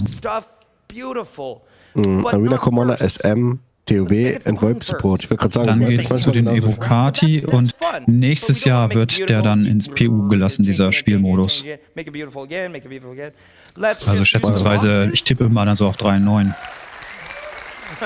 Thanks. Ich will gerade sagen, so SM und VoIP ist bei Star Citizen genau das Gleiche, ist genauso schrecklich. I was talking to one of our the senior lead environment artists, and he was like, "Man, I didn't know if you were gonna get it here." Das heißt, ich habe bald das Ding zum Testen in der Evocati-Phase. Ja. I don't know. Werde ich wieder streamen. So it's not, culture definitely at CIG is our visuals, but we have to be sure that we're fun too. And that map was really just white boxes. That was most of the time it was the same wall piece copied thousands of times all over the map just to get the placement of everything right. Evocati, Astro? We would switch it, we would move spawn points. Ja, schon lange. So we iterated massively on it. Hab ich doch mal erzählt, glaube ich, hoffe ich, weiß ich nicht. Also ich war mal Evocati, weil ich früher vor meiner Videophase ganz extrem viel gespielt und ganz extrem viel getestet und ganz extrem viele Tickets eröffnet habe und plötzlich war ich Evocati. Und als ich dann Evocati war, habe ich angefangen, Videos zu bauen und teste seitdem nicht mehr. Also. Game durchgespielt, eine Herausforderung gesucht. Ja, wird vielleicht jetzt wieder mehr, weiß ich nicht. Mal gucken. Ich gucke gerade mal auf den Schedule. Wir sind jetzt ja bald durch hier, ne? 20 Minuten noch. Was kommt denn dann? TBD, Event Attendees. Ach, da kommt diese... Ach so, guck mal, wir werden doch noch einen Blick auf das Prison-Gameplay bekommen, wenn ich das richtig verstehe. Das hat vorhin schon gesagt. Ja, das ist ja gut. Dann noch eine halbe Stunde Pause, Cosplay, das ist überhaupt nicht mein Ding und dann geht's los. Ich sehe dieses Feature mit dem Proximity VoIP und so, Team VoIP, finde ich an sich ganz nett. Aber ich sehe darin nur ein Problem. Kein Mensch wird es nutzen. Du hattest alle einen Aussetzer zwischendurch. Was hast du gerade gesagt? Das Proximity VoIP und das Team VoIP und alles. Ich finde diese Features ja echt cool, dass die das einbauen. Aber das wird kein Mensch nutzen. Die werden alle in den Discords hocken, alle in ihren Teamspeak-Servern. Ach so, ja, okay, ja. Also du hast Random-Gruppen, ne? Ja, deswegen hast die werden mit Sicherheit nach und nach irgendwelche Features dann einbauen, die es uns sehr schmackhaft machen werden, das dann in-game zu nutzen, denke ich, nach und nach. Also mein persönlicher schmackhafteste Teil ist schon dieser Anspruch, wenn ich sage, ich habe einen Proximity-VoIP. Dass ich meine Kommunikation so anspruchsvoll gestalten muss, dass der Gegner mich nicht hören kann. Ich mag diese Herausforderung, weißt du? Ich spiele auch Arma und solche Scherze. Und deswegen mag ich genau solche Herausforderungen. Und das ist halt immer schade, weil du bist dann immer im Nachteil. Da kann ich nicht so richtig mitreden, weil ich, wie gesagt, diese Art Gameplay ist nicht meins. Spiele ich nicht, habe ich keine Erfahrung drin. Da muss ich jetzt mal in die Runde gucken hier. Dr.Oversteer. Semila. Entschuldigung, wie bitte? Ja, schon gut, schlaf weiter. Was er da redet. Wir haben gerade, Pseikshot gerade über Arma-Gameplay gesprochen, Proximity, VoIP und so weiter und da kann ich nicht mitreden. Deswegen habe ich gerade mal in deine Richtung geschielt. Ach so. Also ich spiele die anderen Spiele schon auch, aber nicht so extrem jetzt wie Psych, dass man damit Proximity VoIP macht und so, das nicht. Nee. Ja, aber stell dir mal das Setting vor, du spielst auf einem Random-Server, weißt du, diesen Modus. Und du hast ein gegnerisches Team, davon spielen 4, 5 Leute zusammen im Discord und in deinem Team spielt keiner zusammen auf dem Discord. Dann haben diese 4 Leute schon mal einen massiven taktischen Vorteil durch das VoIP, was sie privat haben. Du kannst sie nicht hören, wenn sie sich absprechen und das ist halt echt schade. Ja, es wird immer so sein, das kannst du nicht ändern. Aber das ist halt wieder so ein Ding, was den Spielmodus kaputt macht. Eigentlich. Ja, diese VoIP-Aufteilungen. Nein, kaputt machen nicht. Ja, es reißt die Immersion weg. Das ist auch nicht. Aber das, wie gesagt, das macht aber nicht das Spiel kaputt überhaupt. Warte mal, ich spiele ja auch Multiplayer-Spieler, also Sandstorm. Und das ist halt auch so, manche benutzen halt das In-Game-Voice, manche nicht. Aber man merkt auch selber, wenn eine Gruppe richtig zusammenspielt und sich einigermaßen selbst nicht einmal gut abspricht und wirklich untereinander gut spielen kann, komischerweise, dann hast du gegen diese Gruppe keine Chance. Okay. Wenn du nicht dein Team auch noch gut spielt, dann die überrennen die gerade. Wenn jeder einigermaßen weiß, was er zu tun hat, keine Chance. And we have the exact same concept for theaters of war. When you jump in an Ursa, you're going to be able to talk to that driver because you're within that channel with him. So you can say, driver, whatever, right? Or you're doing a great job. Erklärt jetzt gerade das, was wir jetzt gerade gesagt haben. Er sagt halt, sie machen halt im Spiel halt automatisch schon die Aufteilung. Wenn du in einem Fahrzeug drin bist mit einer Gruppe, kannst du automatisch mit den Leuten im Fahrzeug reden, ohne dass du die anderen störst und so und andersherum. Wo halt bei Teamspeak und anderen Sachen vielleicht viele in einem Channel drin sind und dort umständlich in verschiedenen Gruppen bist und immer wieder hin und her switchen musst, macht das ist alles dann automatisch. Da haben wir es, ja. Sehr cool. So I want to get Planet V4 onto this before it gets out to you guys. I think that's a really good thing to do. It allows us to vary the terrain a lot more. And if anything, that's really my only complaint artistically is that the terrain is really Planet Side 2 war ein sehr, sehr geiles Spiel. Stimmt, das gibt's sogar noch. Do that. We want to update some of the vehicles on there, just pending the analytics. Was gäbe ich jetzt für einen Gaming-Chair? Oh ja, das habe ich auch geschafft. Noble Chairs, was Feines, du. I want to get that all in game, and then in the end, I'd like a real climactic ending to that station coming down. I think we'll do something pretty exciting to win that round, or defend it. So I'd like to have something pretty exciting happen. Na gut, ich brauche den. Ich habe jetzt mittlerweile 150 Kilo geknackt. This is kind of the fun, polished stuff that I like to keep to the end. We do this because we know it's fun already. Was, 150 Kilo? On top of trying new vehicles, Da wiege ich drüber mittlerweile sogar. Shifting locations around just based Quatsch. on the feedback. Ich denke, du bist. Was? 150 Kilo? Ich denke, du bist. Nee, das glaube ich dir jetzt. Doch, ich wiege über 150 Kilo. Extra 93 ins 94. Ich bin schon meine 94. Ich bin schon Koloss, also kannst du mir glauben. Ich werfe schon Schatten. Ich hab dich doch gerade im Stream gesehen, du bist doch kein 150 Kilo Mensch. Doch, ich wiege 153 Kilo aktuell. Das ist ein linker Fuß, weißt du? Hey man, the Und der rechte wiegt 200. Gut, lass uns bei Star Citizen bleiben. Ja, ich muss abnehmen, sonst wird es echt problematisch langsam für mich. Ja, ich bin 1,92, ich wiege ungefähr so 135, 140. Das ist, ja. Man merkt es halt mit der Zeit. Got him. Cool. You know, going. So these are the good conversations to be having. These are actual gameplay conversations. There's things like, hey, the Animus is really too strong. Somebody can sit right beside an ammo crate and just sit there and defend the entire point themselves. These are the right conversations to be having, rather than it just working. So, some big special thanks have to go out to Richard Tyre, who you'll see in a second here, Milan Paycheck, who I wouldn't have been able to do any of this PowerPoint stuff, and he's incredible, Tom, Forrest, Johnny, Jens, Clive. Also die Einladung, wo sie da jetzt vorher gesagt hat, der automatische. Rob Johnson, Thorsten, ist eine coole Idee, cooles Feature. Die Frage ist halt wirklich, ob das auch angenommen wird. Around here somewhere. Jens Lind. Er hat gerade so ein bisschen über das Balancing gesprochen, ne? Dass man nicht in der Lage ist, von außen durch das Glas jemanden zu erschießen. So macht man die Tür auf, erschießt den Fahrer und dann will man hinten die Leute erschießen, die hinten im Wagen des Rover sitzen. Klappt nicht, weil man irgendwie keinen richtigen Schusswinkel bekommt. Also wirft man eine Granate rein, ist gut, geht auch. Aber da haben sie wohl noch einiges zu tun. Ja, oder einer sitzt dort an einem Punkt, wo das ganze Munition ist und kann alleine ein Dings verteidigen, ganz Punkt. Okay.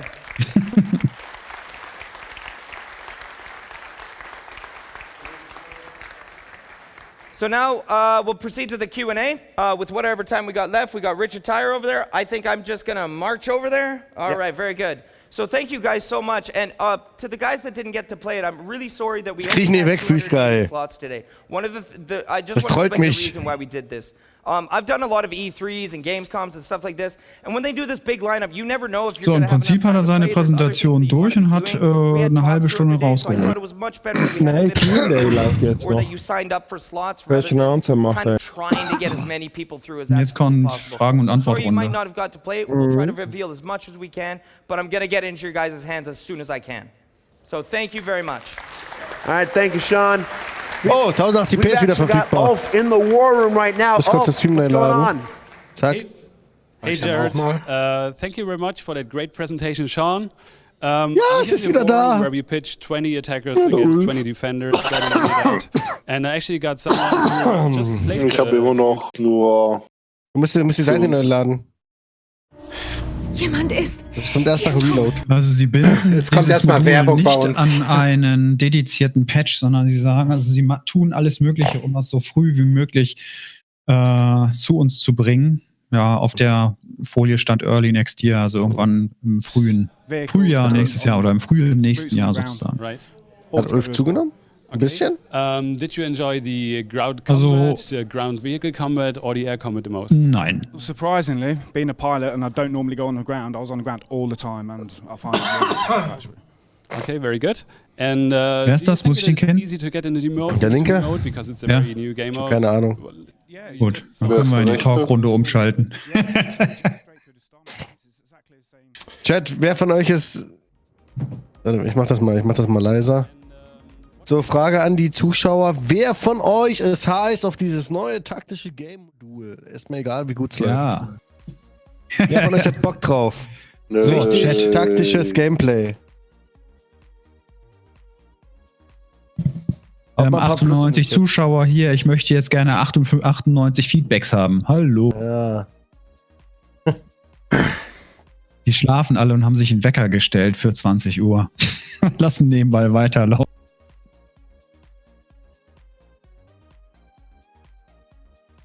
Ein Plus. Oh. Wir kriegen Plus als Antwort.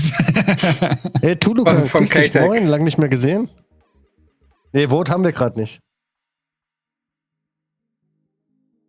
Okay, es ist zwar die Mehrheit, aber es gibt doch den einen oder anderen, der sagt, nie so das große Interesse dahinter. Aber alles easy. Mir hat es trotzdem gefallen, was sie gezeigt haben. Ich fand es auch spannend. Der Chat hier ist sehr verhalten. Was hat euch irgendwas überrascht heute, wo ihr sagt, Mensch, das hat mich jetzt überrascht, das habe ich nicht erwartet? Frage geht auch an euch.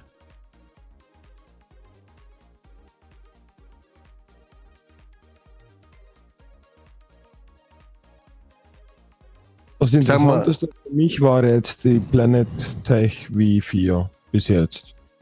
Aufgrund der Performance, sage ich, war sie für mich sehr interessant, was sie da für Verbesserungen mit sich gebracht haben und wie sie das Game halt dynamisch an die Wetter-, an Temperaturbedingungen vielleicht anpassen können. Ich bin mir ziemlich sicher, sie werden, sobald die Umlaufbahn kommen, dann noch was basteln. Die werden das nicht so statisch lassen. Das glaube ich nicht.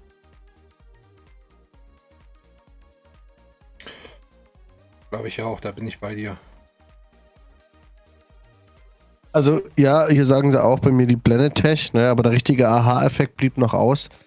Ja, sehe ich zum Teil halt auch so. Also, es war bisher alles ganz toll, aber so richtig so geflasht ist man noch nicht. So wie letztes Jahr.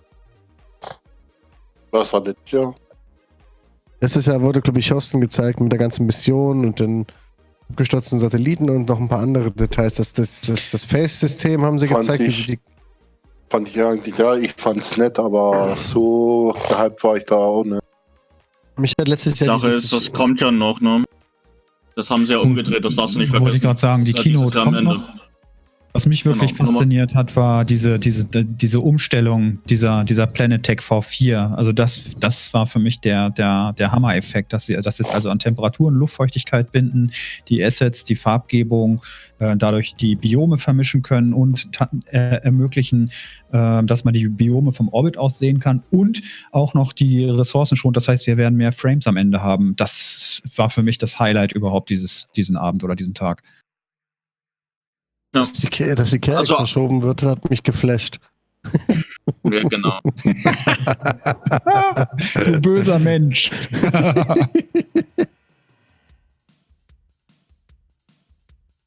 So, wer hat mir hier einen Daumen runter gegeben auf YouTube? Ha? Finger hoch?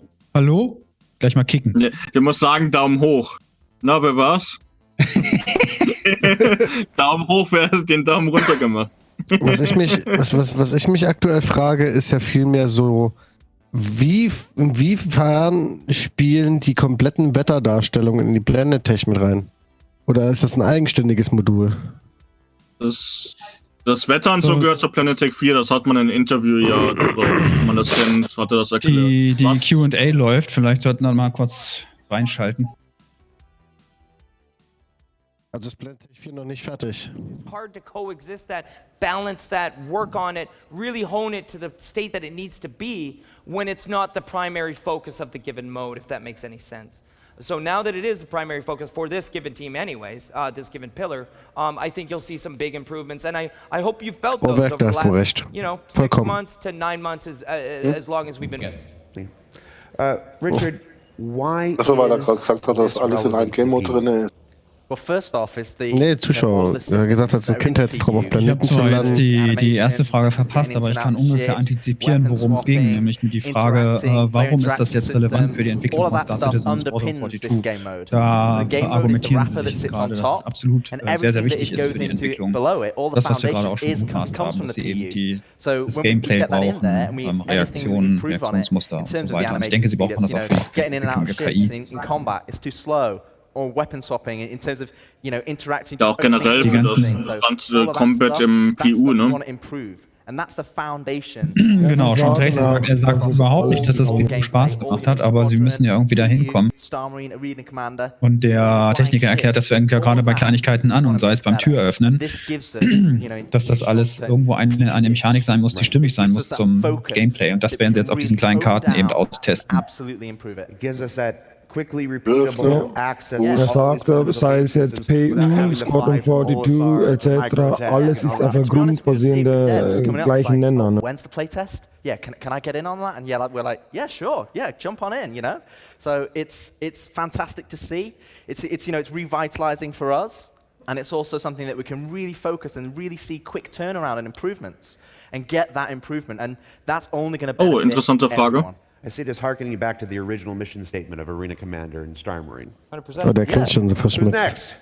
Hi, just a quick question. What's the plan for aim assist? Du meinst diese Aim Assist Frage? The long-term plan for aim assist. You've introduced it. I'm curious what you guys think of it and what's your plan for it for the future? We've got our opinions on it. Yeah. I can share our opinions. I can't share the plans. Okay. I think one thing to talk about in terms of aim assist is, the reasoning behind why we require it. And, Sean touched on it in terms of the networking. We've got some guys working on the upstreaming and downstreaming and actually making that, because obviously combat over the network, it's got to go, I shoot the gun, it's then got to go up to the server from my client, and then it's go from the server to somebody else's client. So we want to make sure that the networking is absolutely on point. And then, I think that's when we can start talking. Then we have that debate proper. And, do we need it? How does that impact the Wenn ich die Antwort richtig interpretiere, die ist so ein bisschen außen rum geschwurbelt, ne? Sagen sie, brauchen den Aim Assist wegen des Netcodes letzten Endes. Aber so richtig schlau draus geworden bin ich nicht aus der Antwort. Nee, sie wollen es ja nicht, sie wollen es nicht sagen. Hat er gesagt, wir können euch ein Guessing geben, also eine ungefähre Sache, aber wir können euch keine Pläne preisgeben. Wollen sie den Netcode on point haben, hat er gesagt. Was branched off, whatever. It's okay. But yes, basically that sun was meant to move. So during the phases, and we actually did this back in the, maybe I can't mention, on another game anyways. We would do this, that certain parts in it, because again, it only happens over 30 minutes. Like, how much are you going to see the sun move in 30 minutes? Probably not a lot. But I can actually encourage that a little bit by just animating it. The sun is a real thing in Star Citizen. Like, it still blows my mind that it's actually there in the disc. We can move it around. We can also rotate the planet if we want. So what I wanted was in phase 1, it was actually morning. And in phase 2 was afternoon. And then in phase 3, the planet's looking so incredible at, everybody's seen the screenshots, but it's sunset, right? And then I wanted that sunset during phase 3. So to answer your question, yes, absolutely. But it won't be, it's not like a, I guess, a real day. Das ist irgendwie eine Schwachsinnsfrage, ne? Ob es einen Tag-Nacht-Zyklus gibt oder bewerte ich das irgendwie zu wenig? Nee, er fragt auch wegen Wetter und so. Er sagt nicht nur Tag-Nacht, sondern auch Wetter, aber auf das gehen sie ganz klar nicht ein. Wäre natürlich auch toll, wenn es richtig regnet, die Sicht so schlecht oder sonst wie. Oder auch, wenn jedes Mal, wenn du in die Map reingehst, vielleicht ein anderer Tagesstand ist automatisch, weißt du? Du hast vielleicht mal Nacht und siehst du fast nichts, oder du hast helllichter Tag und du siehst viel, ne? Gibt verschiedene Settings dann mit einer gleichen Map. Ja, das macht eine Menge aus. Aber Antwort ist, wird es nicht geben. I actually don't know. No, I swear to you, I don't know. Who do you think it is? Twitch chat was pretty convinced it was you. I know, I was going to say it sounds like me, but it's not, I promise you. Yeah, all right. It's not. I did voice for a game, though. You can look that up. That's fun. Hey, yeah, just a quick question about like where you've added new, smaller zones to fight in, will we be getting more close combat weapons? Oh, yeah, Richard wanted to talk about that. Ach du Schande. Das ist ein Schotte. Well, we've got a lot of weapons that, you know, when you look at. Aber allein die Frage finde ich schon, wenn wir mehr Nahkampfwaffen kriegen wie Äxte und Beile und sowas, wo ich mich frage, Alter, was sind das für Typen? Was haben die für Gelüste? And then we've got the more Oh, mal, dass auch ein Dings reinkommt, ne? Eine Armbrust und so. Mhm. War mal ein Goal. Ein was? Ein August? Armbrust. Armbrust. Ein August mit einer Armbrust. Ja, das ist der August mit der Armbrust. Also August, da hätte ich echt Angst vor. Ich meine, wer Battlefield gespielt hat oder so, der kann das schon nachvollziehen, wenn die so nach verschiedenen Nahkampfwaffen fragen. Ne? Du hast ja bei Battlefield auch alles Mögliche. Aber das betone ich auch immer. Ne? Ich habe von diesem FPS-Gameplay, das ist nicht meins und mich ermüdet dieses schnelle Rumlaufen. Das ist einfach, kann ich nicht verarbeiten, deswegen spiele ich das auch nicht gerne. Das habe ich auch keine Ahnung davon.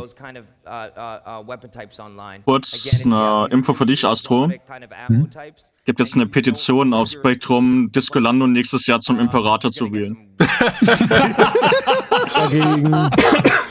Sehr gut. Ich mag den überhaupt nicht. Ich finde ihn witzig, aber über Geschmäcker lässt sich nicht streiten. Ja, wie gesagt, ich habe ja schon mit ihm zusammengearbeitet da an einer Sache und nee, ich habe gesehen, wie er auch hinten dran ist. Nein, danke. Das müssen wir jetzt aber hier zum Gespräch führen. So, it's interesting you say that. It's one of the great conversations. Was mich gerade interessiert, diese dickige Goodies. And when he first heard about but just put it in the PU, right? Von diesem Goodie Pack, wo kann man die denn aktuell sehen, weil die angeblich schon gesichtet wurden? Im Warroom, soweit ich das, also vor Ort haben, kannst du ja auch spielen gerade. Achso, aber wir selber können sie noch nicht sehen. Weiß, ich habe noch nicht. Ja, guck, hier ist auch das Glück und Link da aber nochmal. Den Link weiß ich. Ich habe mich gefragt, ob man das im Spiel sehen kann irgendwie. Click. Oh, that's so stupid. And you're playing. It's basically 3 clicks and you're in.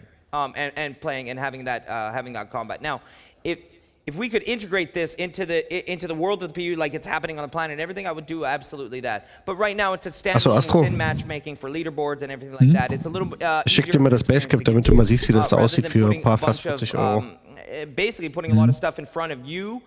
Alter, der Typ, der sieht ja nicht so begeistert aus von der Antwort, oder? Obviously, PU with the 50-player cap, and you know we're pulling all those 40 players into that kind of one location. And when we start to, push out further, in terms of the players online, you'll be able to experience that on a more regular basis. So it's absolutely a learning experience for us in terms of pulling everyone in straight out the gate, and it's only going to give us more information and more analytics to basically create those in the PU. So, da siehst du bitte, right. So, and like I said in the talk, right, the eventualities that the PU, Sie drehen sich so ein bisschen argumentativ im Kreis, weil es kommt immer wieder so zum Tragen, es ist ein Spielmodul, man soll mit 3 Klicks reinkommen und es dient CRG dazu, natürlich uns einen Spielspaß-Effekt zu geben, aber insbesondere Daten zu sammeln, Analyse, um eben das Spielerlebnis für Star Citizen und ich denke mal Squadron 42 entsprechend aufsetzen zu können, dass es Spaß macht. Right, they will just cream infantry. If you're using the remote turret in the Ursa, and you die habe ich auf Twitter gesehen, diese Cap. Ja, und dann dachte ich, dass diese Fäden da unten, dass das wirklich gestickt wäre. Aber die Fäden sind, glaube ich, gestickt, ja. Aber das Logo ist es nicht und das ist halt eine schwache Leistung für das Geld. Ja, das stimmt. Diese Fäden hier unten, die sind halt nicht wirklich, also die sind irgendwie nicht sauber gestickt, habe ich so gesehen. Ne? Das geht nicht für das Geld. Ist nicht zumutbar. Nicht für $30.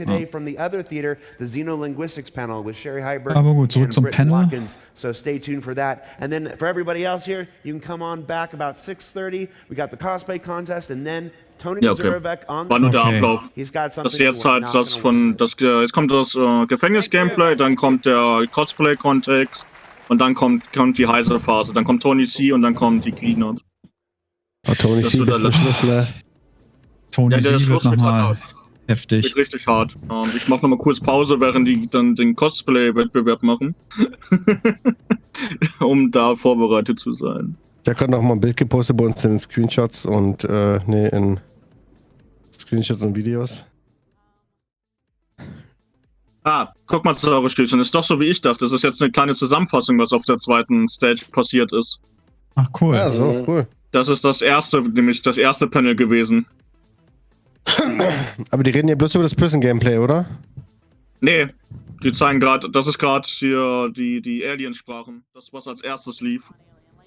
Also gehen sie auf die Schiffe ein. Gut.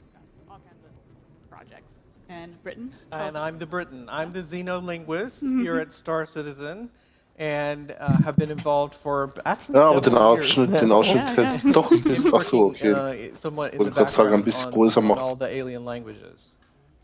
So let's meet Chris. Chris has been working more recently on some exciting stuff, and he will introduce himself. Okay, I'm Chris Harrow. I'm a font designer. I started learning Xi'an 2 years ago at the CitizenCon in Frankfurt, and I think right after it, I Das sind so Sachen, diese ganzen Autoren, Linguisten, Schriftenersteller, die können sie sich wirklich nur erlauben aufgrund dieses Spendenkonzeptes. Das würde ein normaler Publisher niemals erlauben und niemals investieren. Chris Harrow, Dr. Oversteer, weißt du noch? Con42? Der hat da von uns diesen war das der X56 handsigniert bei sich stehen? Und Dr. Oversteer noch da ist. Das ist gemutet. Der ist gemutet, schade. Jetzt dort auch bei CIG, der jetzt gerade gesprochen hat? Ich kann noch erinnern, 2017 war der noch ein Fan etc., der bei mir bei der Gamescom da die ganze Zeit vorne dran stand. Und da hat er auch Xenolinguistik gemacht und alles dort, Xi'an und so. Und wurde jetzt eingestellt dort. Er ist jetzt Font-Designer. Ah, der Chris Harrow, ja. More on and off, I was working on the Xi'an language document. Und der ist, wie man hört, sehr nervös. Ja, er ist. That was not in the dictionary. Every word. Every word. Ja, also jeder, der diese Sprache auch lernen will, die Dokumente sind da von den Xi'an schon ein bisschen länger. Banu ist heute dazugekommen, sind immer so 150 bis 170 Seiten. Da ist die Sprache halt komplett ausführlich beschrieben und erklärt. Und wenn man will, das ist ja das, was sie ja auch erreichen wollten mit den Aliensprachen, kannst du diese Sprache dir beibringen und dann auch in-game dir ein bisschen Vorteile holen, indem du halt besser verstehst, was ein Banu zu dir sagt, als da ein Universalübersetzer, den wir ja später dabei haben. Kapla. Genau, der Chris war der Erste, der ein Tool geschrieben hat als Fan, die Xeon-Sprache zu lernen. War ein Fanprojekt von ihm selbst. Ja. Auf jeden Fall wird das also es ist sehr, sehr umfangreich halt. Die ganzen Sprachen, die sie da entwickeln. Nachher gibt es dann noch einen langen Scheit.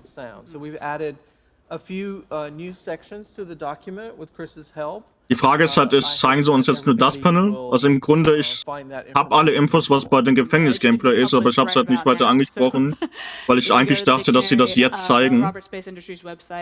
Vielleicht zeigen sie, wie du schon sagtest, Zusammenfassungen. Was ich faszinierend finde hier dran, sie haben, ich kann mich erinnern, diese Xi'an-Sprache ja letztes Jahr schon vorgestellt und jetzt sagen sie hier gerade, sie haben das alles nochmal komplett überarbeitet. Ich denke, boah, die sind doch echt verrückt. Sie haben doch schon was gebaut. Hast du das PDF mal gesehen? Bitte? Hast du das PDF mal gesehen? Das PDF? Nee. Ja, die haben 170 Seiten PDF dazu rausgebracht vor ein paar Wochen. Und okay. Das kann ich dir schicken. Ich denke mal, was du vorhin gesagt hast, sie haben was entwickelt und dann wieder verworfen. Ich denke, dass sie das mitgemacht haben, wo sie gesagt haben, okay, sie tun alles, was sie bei Scott42 gemacht haben, alles nochmal neu machen. Das halt auch mitgemacht worden ist. Weil es vielleicht nicht gepasst hat. Verstehe ich das richtig, dass sie so quasi einen Direktübersetzer haben, die tippen was auf Englisch, Deutsch und das wird direkt in diese Sprache übersetzt dann, ja? Genau. Und dann gibt es, wie bei uns, also bei Robert in den Chat geschrieben wurde, bei Seraphin, es gibt dann halt Übersetzer in verschiedenen Güterklassen später. Deswegen kann es halt ein Vorteil sein, wenn du dir die Sprache selber beibringst, dass du halt besser übersetzt, als dann diese Tools, die du nachher hast. Das ist halt so das Gameplay, was sie da mit ein bisschen reinbringen wollen.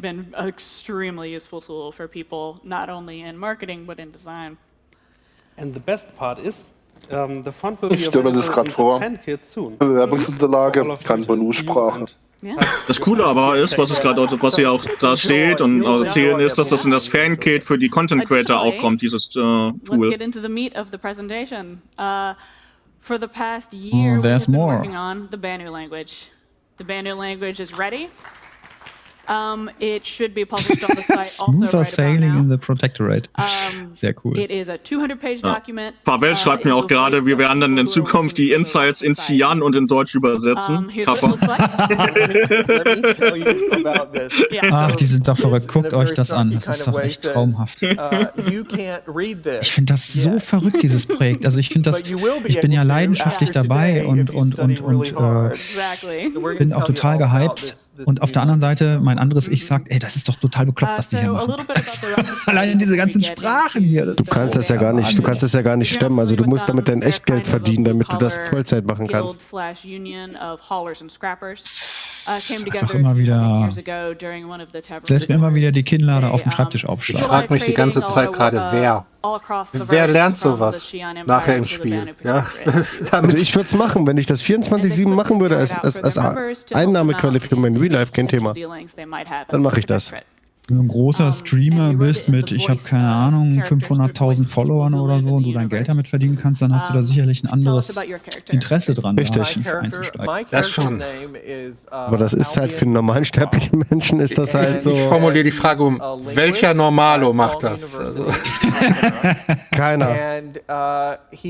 Ich glaube, dass es später so sein wird, dass du im Mobiglas bestimmte Apps käuflich erwerben können wirst und eine App, die Sprachen von Sprache A nach Sprache B übersetzt in einer bestimmten Qualitätsstufe, desto mehr Geld musst du halt dafür ausgeben. Ja. So ungefähr wird das Genau, das haben wir ja genauso gesagt. Also nicht mit den Geldes, aber genau das ist ja mit diesen unterschiedlichen Güteklassen der Übersetzern gemeint.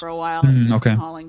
Und dass du halt da halt gucken musst, wenn du halt mit dem Banu verhandelst, wenn du jetzt einen Übersetzer hast, dass du ihn dann aus Versehen halt beleidigen oder andere Sachen machen kannst, ohne dass du es weißt. Und deswegen geben sie aber dir die Sprache halt an die Hand, dass du die Sprache halt selber lernen kannst und komplett unabhängig von diesen Ingame-Übersetzern bist. Wenn du willst. Die Frage, die Terence Ziegler stellt, die finde ich gerade interessant. Kann man drin nicht einen Crew-NPC darin trainieren? Das wäre doch witzig. Kann ich mir vorstellen. Kann ich mir. Das ist eine AI, wie Alexa und so von Amazon oder was ähnliches eingebunden wird, der den Text quasi vorlesen kann und der ins Deutsch übersetzt. Ja, technisch keine große Herausforderung. Will and Dave and Adam, the narrative team, and Britt and I, we all got together and we talked. Aber zu abgedreht. Sehr abgedreht, ja. Aber wir haben vorhin in der Halle von Microtech so eine Holo-Figur gesehen, ja? Ja, genau. Kann alles das war auch sein. schon sehr abgedreht. Ja. So during the creation of this language, we learned even more about the Banu that we hadn't already known yet. Yeah, she's used to my emails that say, "What about this? What about this? And But like, what about we that? hadn't thought about that. But what about this?" So if there's no answer when I write, then it has to be figured out. Exactly. Welcome to world building. Yeah. So, some of the Banu keywords that we came up with when trying to decide how. Du hast auch mein Chat hier, das PDF der Cyan-Sprache. Hat es auch dir geschickt, Astro, aber ich weiß, du bist ja an deinem schwachen Laptop. Nicht, dass du da schlagen wirst. They love things that are gaudily decorated, but they also have to be useful, which is why we have functional as one of the keywords. Any Banu object that is pretty, you can be absolutely sure that it has a function, because if it doesn't have a function, even if it's pretty, Banu think it's useless. There's no reason to have it. They're very savvy, they're very smart, they're always looking out for themselves, they always want to be sure that they're going to get the best deal in whatever dealings they might be having. But they're also very polite, because one of the key things in getting a good business deal is to be as polite as possible and to be very good at manipulating language in your favor. Yes. Yeah. At the same time, they're also very easygoing. When they're not on the clock per se, they play very hard. They love Sadaball, for example, one of the fun things that they've adapted from human culture. They love going out drinking. They love partying. So if you run into a Banu out in Banu world and they're not on the clock and you want to party like you've never partied before, just go hang out with them. You'll find something. Yeah, if you need to leave Bar Citizen early, don't hang out with the Banu. No, you will not leave early. So, culture-specific words and phrases. That's pretty much everything we came up with, yeah? Like, almost everything that is in the language is very tied in with the culture. Yeah, it's a. I mean, they're everyday words for door and whatnot. I hope there's a word for door. Yeah. It's nice to have a guideline because it helps you think about how the pieces and parts might fit together and what some of the things that might be emphasized over other things. And I'll talk about that in a little bit coming up. Definitely. Kann ich gerade echt schlecht einschätzen, ob das jetzt eine Zusammenfassung ist oder der ganze. Das ganze Panel. In the future of this presentation. Warum sollten die das komplette Panel zweimal machen? A Suli is more or less a combination guild. Ja, wäre beim Gefängnisgameplay ja auch so. Das lief ja schon. They're not blood related. They all gathered together around a specific skill set. Ich glaube, wenn sie das zweimal machen, dann würden die Leute aufs Dach steigen und sagen, hättet ihr für das Geld ja nicht was Sinnvolleres machen können. Ja gut, angekündigt war, dass sie halt das Gefängnis-Gameplay hier zeigen derzeit. Und dann gab es halt die Info, dass sie halt Zusammenfassungen machen und jetzt gerade keine Ahnung, was wirklich der Plan ist. The Banu who bought him. They would not be his parents though. They would be kind of like combination teachers and bosses. So they would be extracting labor out of him, but also teaching him the trade. And when Britain finally pays off the debt that he accrued. Ja, Little Dog Shop, die meint das ja nicht zweimal, das ist ja eine Aufzeichnung, was wir auch gerade sehen. Das ist eine Aufzeichnung? Ja, das ist nicht live. Das ist das allererste Panel, was auf der zweiten Bühne heute lief. Ja, das haben sie jetzt so eingeblendet. Genau, das ist gerade nur eine Aufzeichnung, das ist nicht live.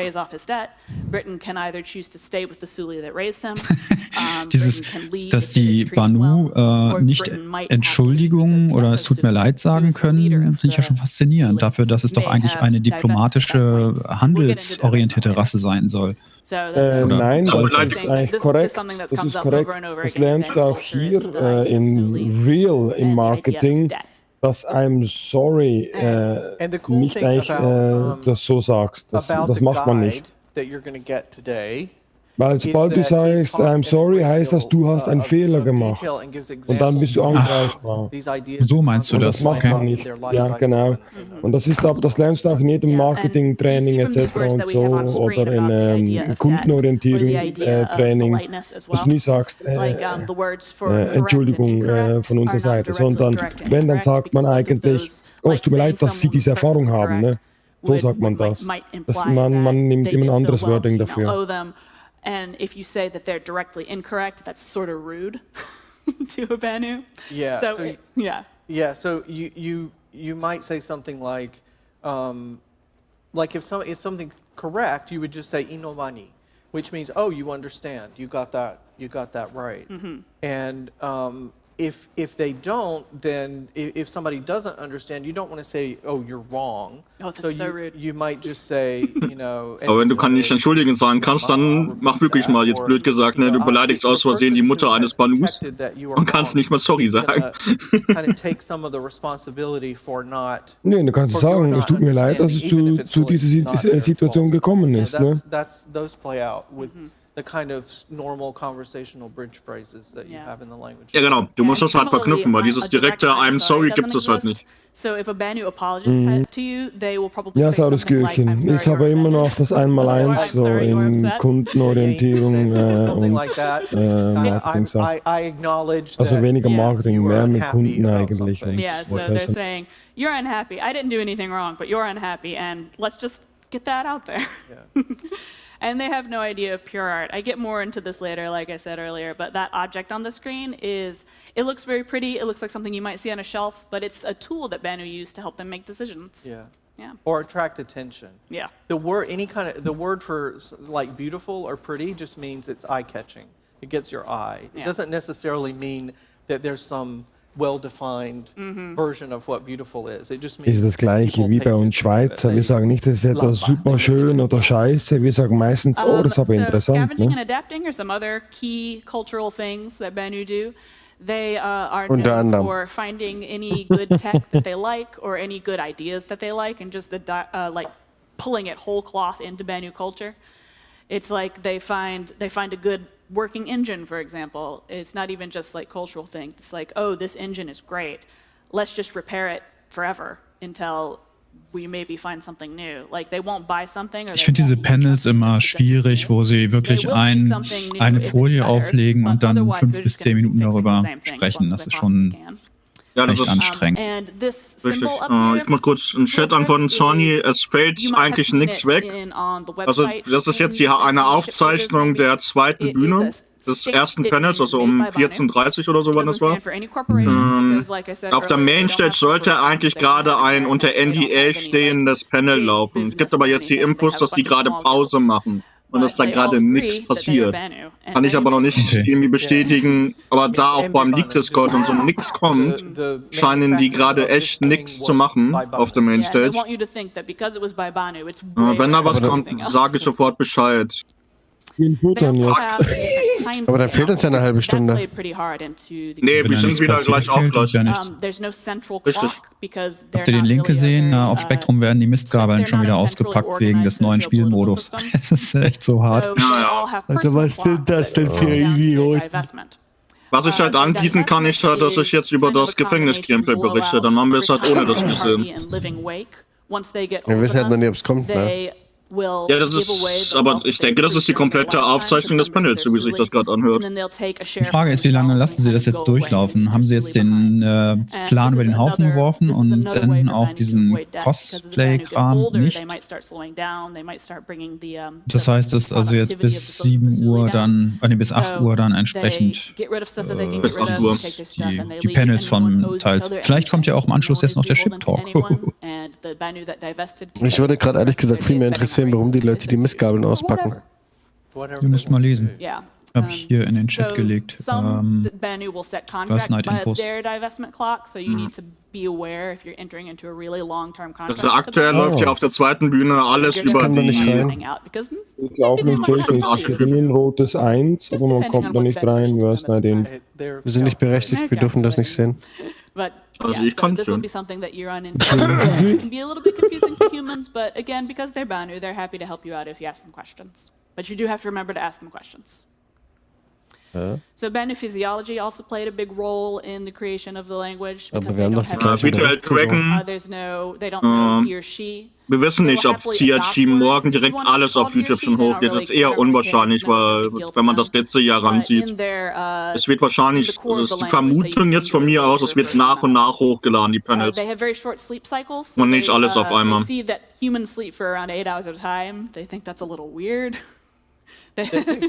They think that's ganga, excessive.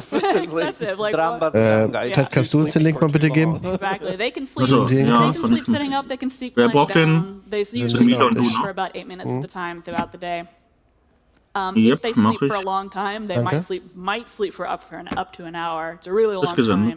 And if a bunch of them are tired at once, they'll just kind of cuddle on this big sleeping platform in a big Banu pile. Na, ich gucke, also gerade nebenbei auf der zweiten Stage läuft alles über die Rüstungsarchetypen. Das ist das Panel, wo sie das dann auch zeigen mit dem wahrscheinlich auch, dass du mit der schweren Rüstung nicht ins Schiff einsteigen kannst und so. Was sie in der Demo ja nochmal zeigen wollen, das werden sie bestimmt da auch noch erklären gerade. Ach so, dass du, wenn du so eine schwere Rüstung hast, kannst du nicht in eine Hornet einsteigen oder so? Genau, das, was wir ja schon angedeutet haben, ganz am Anfang und ein bisschen erzählt haben. Und ich denke, es geht ja jetzt komplett generell um alle möglichen Rüstungen und Rüstungsarten im Spiel. Das ist ja gerade das Panel, was läuft. Und da kann ich mir vorstellen, dass sie das auch da zeigen und behandeln. Das, was wir hier hatten, dass du halt mit schwerer Rüstung halt nicht mehr in deine kleine Arrow einsteigen kannst, sondern halt, und du hast ja nichts zum Verstauen halt, und die Rüstung ist halt zu groß und zu schwer halt, um da vernünftig zu sitzen. Jetzt mal kurz eine Frage zu den Thread, ne? Soll man dazu noch irgendwas sagen? Wozu? Na, zu dem von den Spielmodus. Dazu kann man eigentlich nichts mehr sagen, oder? Erklär doch kurz den Zuschauern, worum es geht und dann. Na, hier hat sich ein User darüber beschwert, dass Ressourcen quasi dafür aufgewandt wurden, einen neuen Spielmodus, sage ich mal, zu entwerfen.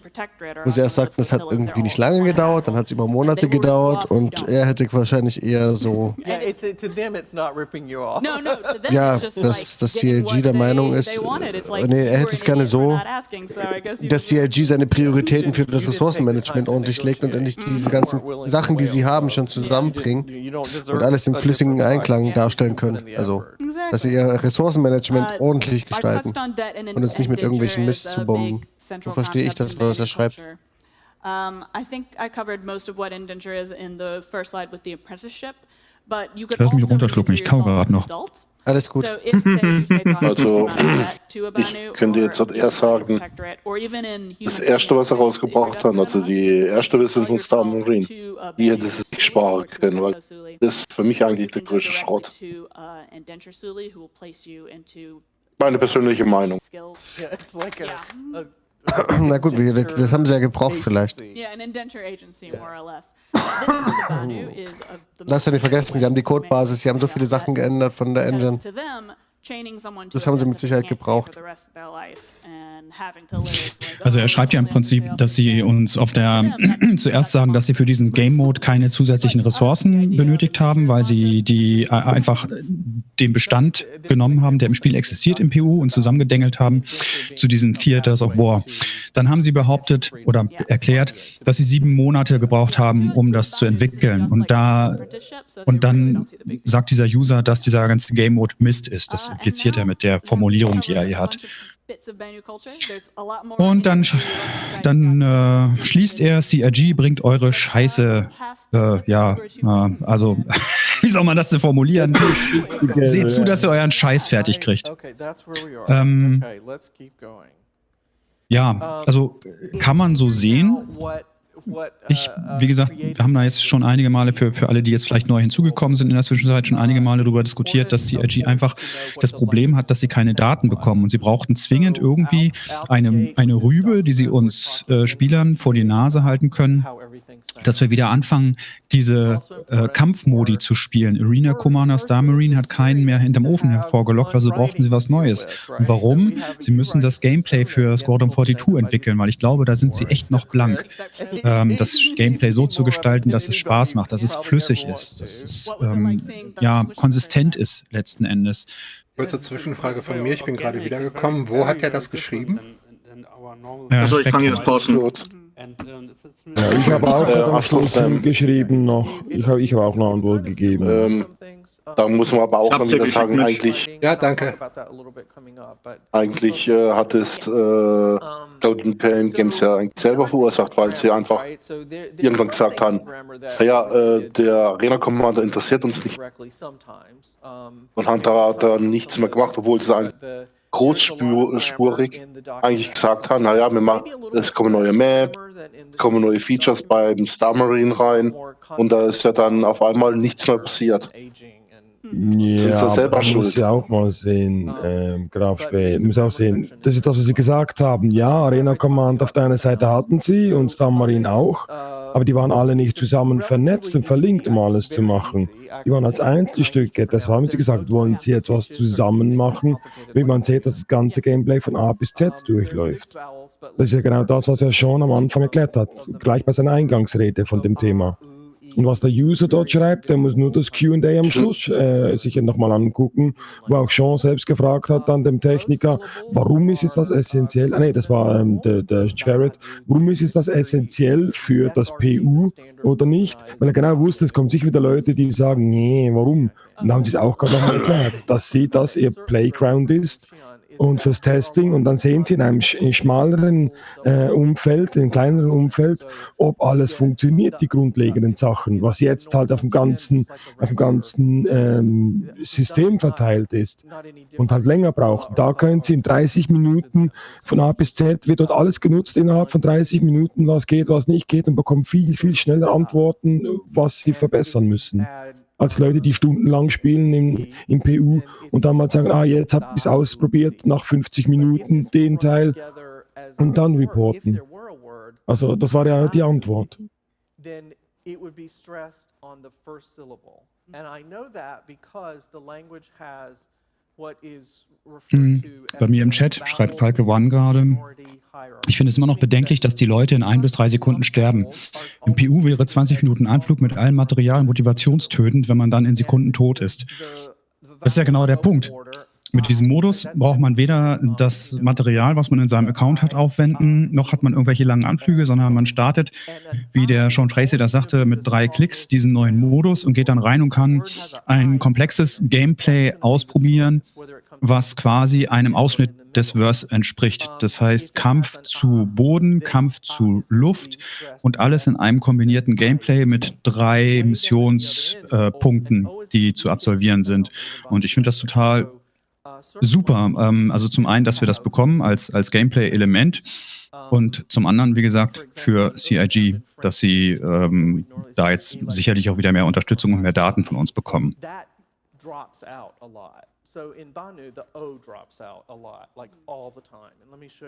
Ich meine, wir haben doch heute oft genug gesehen, dass wir CIG wie immer vertrauen sollen.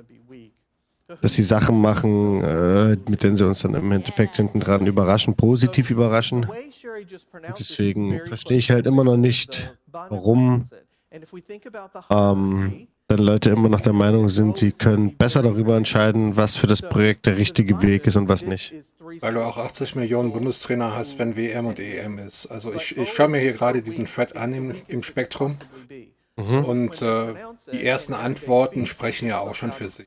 Also du wirst immer welche haben, die meinen, sie wissen, wie es besser geht. Als der Game-Type gerade vorgestellt worden ist, haben wir eigentlich alle gemutmaßt, die brauchen das auch wirklich für später.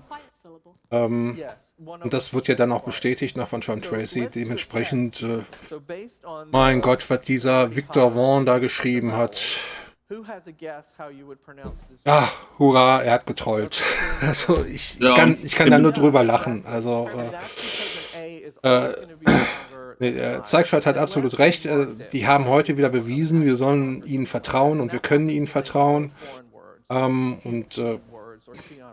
Wohin das Ganze dann noch geht, werden wir sehen. Die haben ihre Pläne, die haben, wie ich vorhin sagte, die denken nicht nur kurz- und mittelfristig, sie denken wirklich langfristig inzwischen.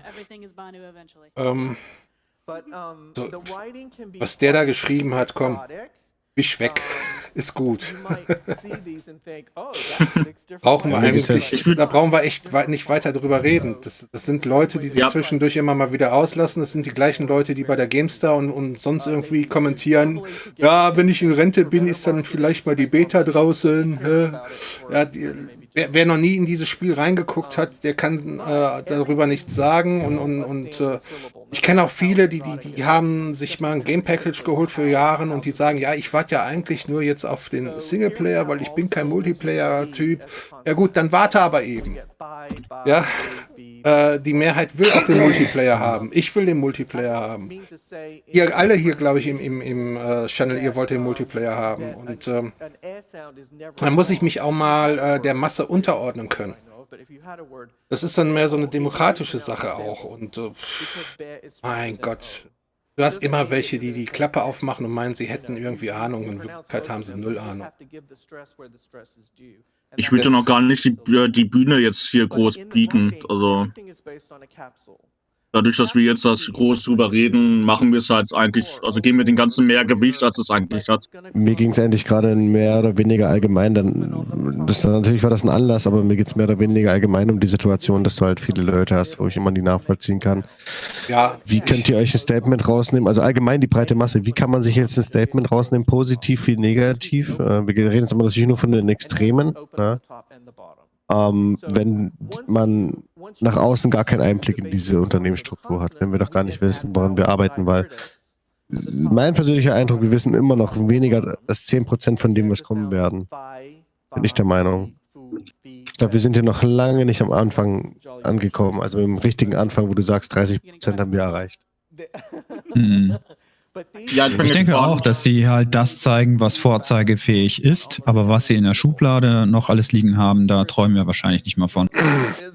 Genau, und deswegen wird dieses Tony C-Panel nachher auch so spannend und auch die Aussage, die sie ja heute getätigt haben, 2 Monate für ein Sonnensystem. Wenn sie uns das zeigen können, also wenn sie es ihm heute uns noch zeigen können, dass sie das hinkriegen, dann zeigt das ja auch noch, was uns halt erwartet und dass wir wirklich erst am Anfang sind, ne? Wenn sie dieses Tempo jetzt so hinbekommen in Zukunft. Ich meine, man weiß ja normalerweise, an der Entwicklung ist immer nur so offen, wie die Firma gerade zweckt. Jetzt warst du abgehackt, ich habe dich jetzt nicht verstanden. Ich habe gesagt, eine offene Entwicklung, nur so offen für die Firma dienlich ist. Ach so, die Firma wird nie alles komplett richtig sagen. Ja, mir wäre es auch natürlich lieber. Mir wäre es auch lieber, wenn Cloud Imperium Games auch von ihren Misserfolgen berichten würden. Mach es aber mal deine Mikrofon, dein Discord deine Voice Activation. Ja. Genau. Es ist das ewig leidige Thema. Also war schon richtig von Pseikshot, dass er den gerade mal hier als Beispiel angebracht hat. Wir haben ja genug solcher Leute und wir reden ja immer wieder darüber. Aber das ist eben, ich weiß nicht, das sind auch Leute, die sich was ganz... Wenn du den Selbsttest machst, bist du hier im Channel gemutet. Den kannst du gerne machen, aber dann so, dass du hier gemutet bist.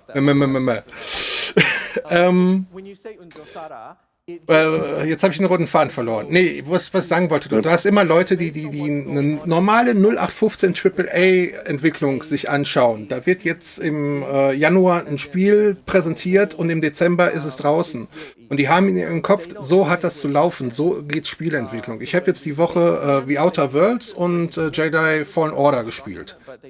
Und da ist mir so oft aufgefallen, also erstmal Jedi Fallen Order, ich verstehe nicht, dass das Spiel so gehypt wird. Die Steuerung ist schwammig, gibt total unfaire Punkte da drin. Ja, okay.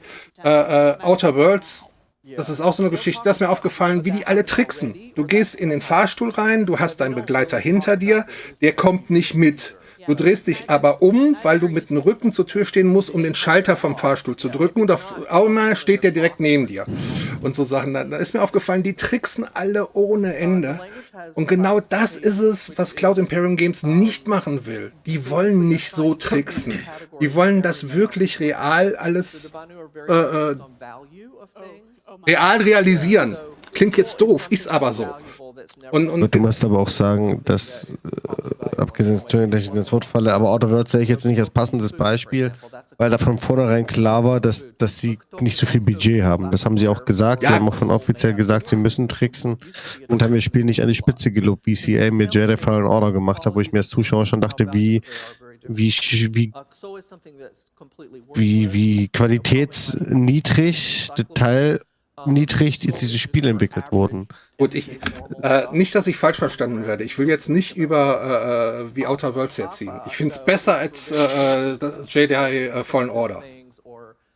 Mir ist nur eben aufgefallen, du gehst heute als Entwickler hin, holst dir, wie jetzt eben bei den beiden Spielen, die Unreal Engine 4 oder eben irgendeine andere Engine und baust darauf dein Spiel auf.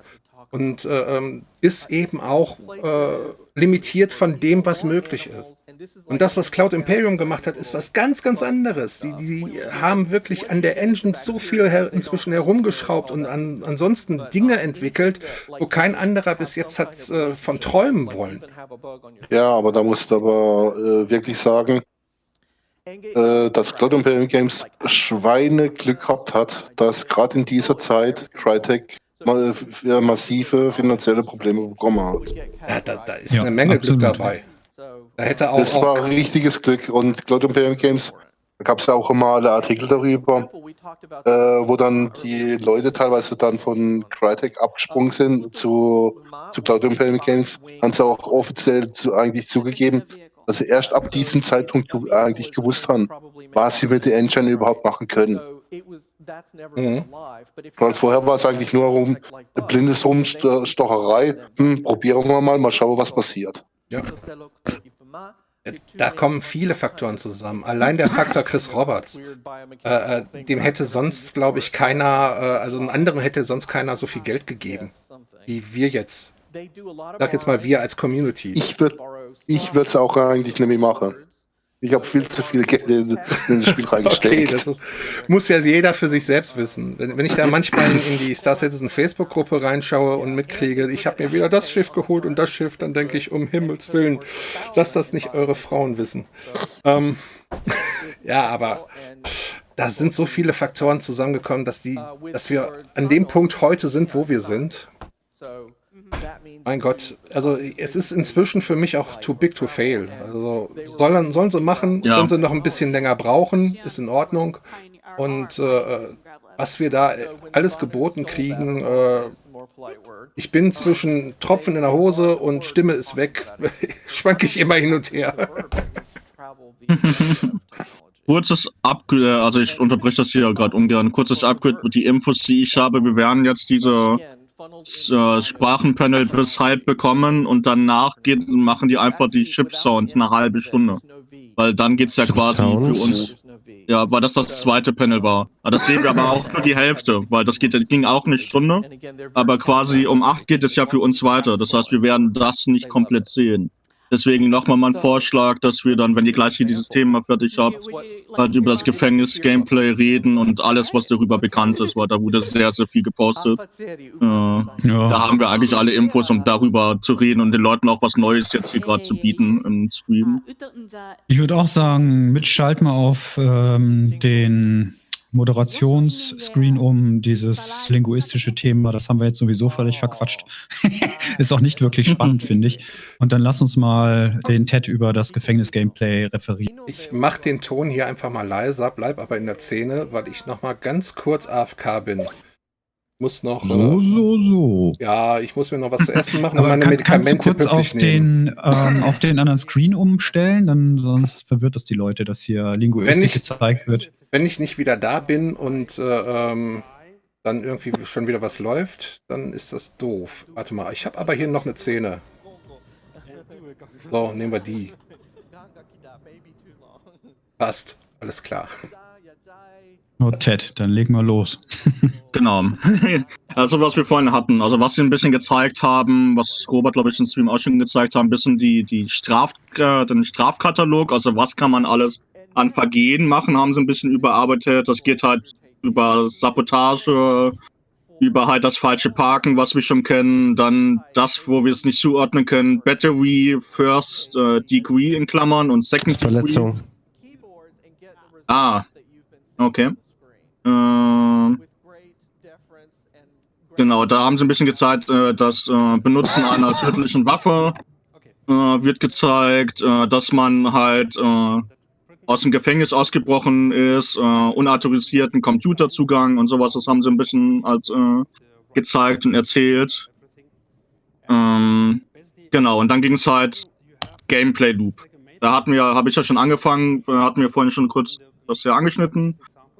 Gameplay Loop, wenn du halt, wie wirst du gefangen genommen? Wie kommst du ins Gefängnis? Nur kurze Wiederholung, also wenn ein Spieler oder halt die Sicherheitskräfte der NPCs uns töten, wachen wir im Gefängnis auf. Das ist Option 1. Option 2 ist, dass Bounty Hunters uns gefangen nehmen und wir dann auch im Gefängnis dann spawnen. Das sind dann so die Optionen, die wir haben.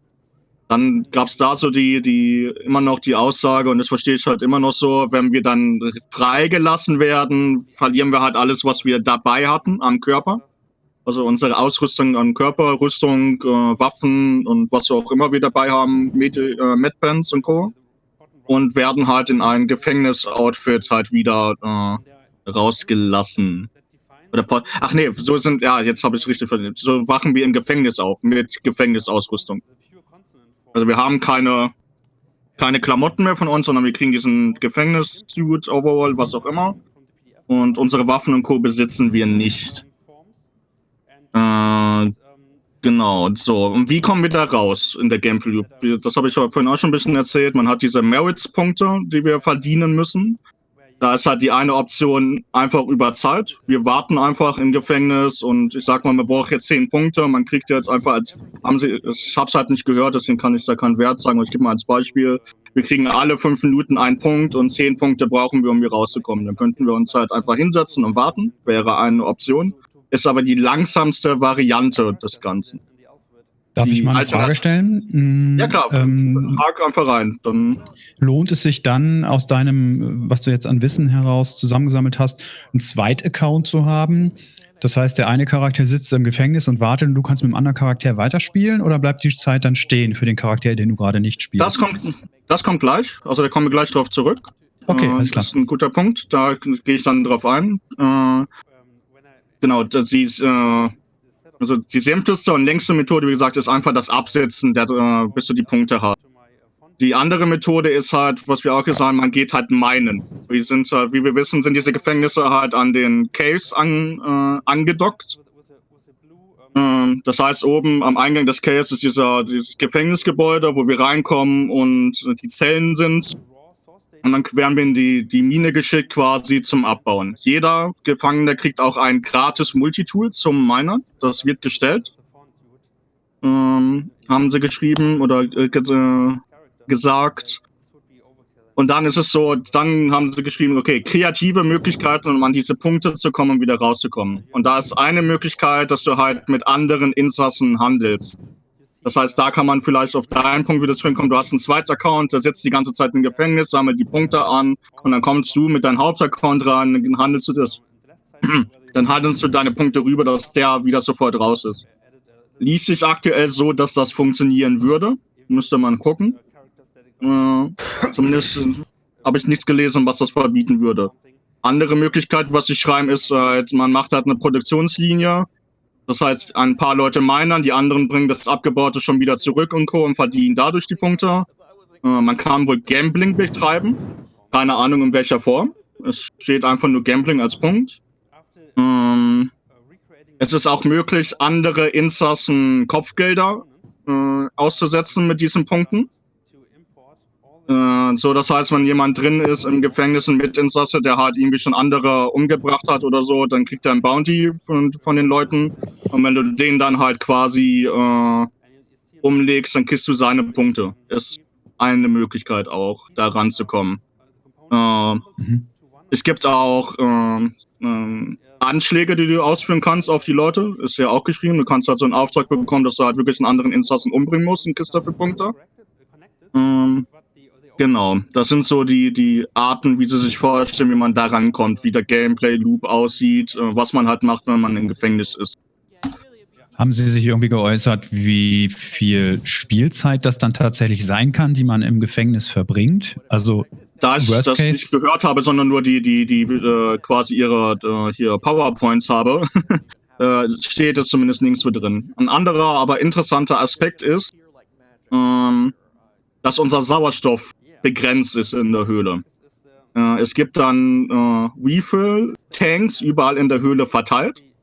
Und wir müssen halt immer balancieren, halt, wie tief gehen wir in die Höhle rein. Und wegen dem Sauerstoff auch ist es auch so, die Sauerstoffflaschen tiefer in der Höhle brauchen länger, um sich wieder aufzufüllen, als die halt näher an der Oberfläche sind. Dann haben sie dazu auch geschrieben, es gibt immer eine Möglichkeit, rauszukommen aus der Höhle. Das begrenzen sie aber dadurch, dass in der Regel das Sauerstoff nicht reicht. Das heißt, du musst halt gucken, wie du es hinbekommst, mit deinem Sauerstoff auszukommen, um an die Freiheit zu kommen. Das ist so eine Möglichkeit des Ausbrechens dann. Aber immer in Abhängigkeit halt von deinem Sauerstoff, den du dabei hast. Okay, bin ich mal gespannt, wie sie das ausbalanciert bekommen. Ja, bin ich auch sehr gespannt. Genau. Dann ist auch die Frage gewesen, was passiert, wenn du im Gefängnis stirbst, dann wachst du wieder in deiner Zelle auf. Also das einfach Selbstmord wird... Ja. Permadeath? Das haben sie da nicht geschrieben, aber müsste dann wahrscheinlich später irgendwann auch mit draufgehen, ne? Oder zuzählen. Aber auf jeden Fall ist so, wenn du stirbst im Gefängnis, bist du halt immer noch im Gefängnis. Du kommst dadurch nicht einfach raus. Wie mal AFK. Ja. Genau. Ist ja, also Pseikshot ist ja total scharf drauf auf dieses Gefängnis-Gameplay. Ich bin da, keine Ahnung, kann damit so gar nichts anfangen. Ich liebe sowas. Ich sehe schon, dass der Robot sehr, sehr oft da ist, den man da rausholen muss. Was? Ja, nein, ich gehe freiwillig da rein. Der will unbedingt Steine klopfen. Ja gut, das kann man auch sagen, ja. Los, Freddy, Bus bauen. Oh Gott, nein. Ich habe bisher halt nie über einen Zweit- oder Dritt-Account nachgedacht, aber seit diesem Gefängnis-Gameplay aber warum? Also, wenn sie es richtig machen würden. Immer andere Spiele haben sie das so gemacht. Wenn du dich ausgeloggt hast und du warst im Gefängnis, hast du Pech gehabt, weil die Gefängniszeit ist erst wieder weitergelaufen, wenn du dich eingeloggt hast. So solltest du es normalerweise auch machen. Weil sonst ist es ja keine Strafe. Oh, ich bin im Gefängnis. Oh, 3 Stunden, okay, komm, ich tu mich umloggen zum anderen Charakter. Macht ja nichts. Es ist halt eine Frage des Balancing und der KI. Wenn Sie es, also ich hatte ja einen Crime-Stat, wie ihr wisst, letztens, und das kam so. Als wenn das was übel Schlimmes wäre, weißt du? Also der Klassiker, ne? Ich war unterwegs und habe mein Schiff einfach, das flog noch irgendwie 3-4 Meter pro Sekunde. Und dann hieß es, ja, du bist nicht stehen geblieben, alles klar, dann schieße ich dich ab. Dann hat er eine Viertelstunde gebraucht, um mich abzuschießen, und ich habe aus Langeweile immer mal wieder draufgehalten, so alle 30 Sekunden, und plötzlich platzte das Ding und ich hatte Crime-Stat 2. Also damit meine ich irgendwie für sowas Dämliches wie, ich habe mein Raumschiff nicht 100% zum Stehen bekommen, darf man einfach keinen Crime-Stat kriegen, geschweige denn ins Gefängnis kommen. Das dürfte ganz schnell für Frust und nicht vorhandenen Spielspaß sorgen. Ich könnte jetzt euren Standardspruch bringen, Alpha. Aber ich mach's nicht. Ja. Astro sagt ja gerade, wenn das perspektivisch in der Zukunft noch so umgesetzt werden würde oder beibehalten werden würde, wäre es ein Frust. Und damit hat er ja recht. Ich hatte auch die Situation, ich habe eine Hammerhead runterbremsen müssen aus Vollspeed. So schnell kannst du gar nicht bremsen mit so einem riesen Oschi, wie auch. Und dann war ich bei 160 Meter, aber mein Counter ist immer noch weiter gefallen, weißt du? Und dann hieß es, ja, du bist halt nicht stehen geblieben. Und ich denke mir so, aber ich habe doch gebremst, warum macht er nicht eine Abfrage rein? Wenn das Ding so lange braucht, wenn er so lange wie du einen Counter hast, dass das Schiff sozusagen bremst oder dass sich die Geschwindigkeit hält nach einem Bremsvorgang für, sagen wir mal, 20 Sekunden wegen Überhitzung, und solange wir sie keine andere Lösung haben, gibt es keinen Crime-Stat. Punkt. Ding soll doch gut sein, Space Break. Ja, halt trotzdem nicht gereicht. Also, wenn du einen voll beladenen, ich war mit einer, was war ich denn unterwegs? Starfarer, glaube ich. Du schaffst es nicht. Das ist keine Chance. Die komplett runter zu bremsen. Beziehungsweise es reicht auch nur eine kleine Unaufmerksamkeit. Wie gesagt, 3-4 Meter pro Sekunde fliegt das Ding noch und dann fangen die an rumzuballern.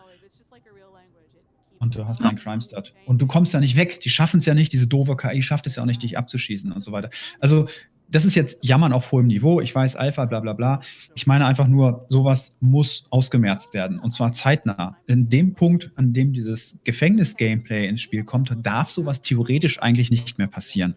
Und Alpha hin oder her, ja, da kann man jetzt auch noch eine Nacht drüber diskutieren.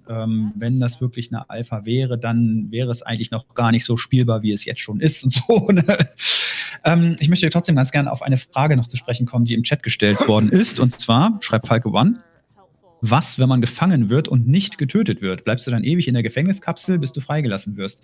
Darüber haben Sie schon mal was erzählt. Ich meine, dass ab dem Zeitpunkt, ab dem man in einer Stasiskapsel ist, die KI übernimmt.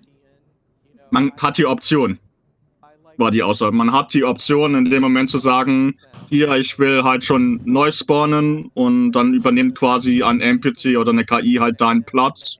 Und das zählt für dich halt als tot. Und du bist dafür, aber du kannst dann halt weiterspielen. Du bist halt dann nicht in dieser Situation gefangen.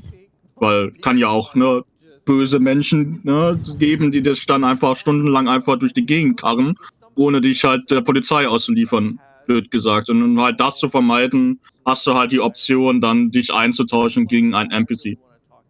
Wow, aber gibt's da einen Timer, der dazwischen liegt zu dieser Entscheidung, dass du sagen kannst, du kannst das höchstens erst nach 20 Minuten so entscheiden, weil Wenn ich jetzt auf die Idee komme, als Beispiel, wir würden jetzt irgendjemand hier aus dem Raum kidnappen. Dr.Oversteer, der ist ja so ruhig die ganze Zeit. Der kann sich gerade nicht werben. So. Und er würde ankommen, nach 10 Sekunden sagen, ja, bitte KI übernehmen für mich, ich will sterben. Ist ja dann auch blöd. Ja, da muss es ja auch einen Begrenzungszeitraum geben. Ja, aber haben sie ja noch nichts gesagt zu. Also, das ist der Plan, ist halt mit den NPCs ist da. Wie genau, wissen wir nicht, das ist halt noch nichts Konkretes. Nee, manche habe ich noch nicht. Ja, Pseikshot, die haben ja mit dem Thema. Auch. Was? Jetzt soll mal weitermachen. Also, genau. Ich bin noch nicht ganz durch mit dem Thema. Was halt auch geschrieben worden ist, dass das Mobiglas im Gefängnis nicht funktioniert. Es gibt in den Höhlen ein paar Stellen, wo es möglich ist, mit der Außenseite zu kommunizieren, aber die Hauptbereiche der Gefängnisse werden nicht, also wird das Mobiglas nicht benutzbar sein. Das ist eine Sache noch. Dann ist es so, dass jeder Gefängnisinsasse ein Implantat bekommt, automatisch. Und wenn du dann halt es doch erfolgreich schaffst, aus dem Gefängnis auszubrechen, dass du dann halt ein Bounty auf dich ausgesetzt bekommst, automatisch, sobald sie das halt registrieren, dass du draußen bist. Genau. Dann ist es auch so, es ist auch möglich, halt immer noch also diese Criminal Database zu hacken und da auch die Sachen zu removen, die man hat. Das funktioniert nach wie vor, auch mit der Gefängnisstrafe. Und dann ist es auch so, wenn du halt Straftaten oder gegen Regeln des Gefängnisses verstößt, wird deine Strafe erhöht.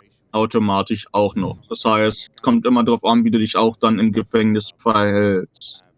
Jetzt muss ich gerade gucken, ob ich irgendwas vergessen von dem, was hier steht.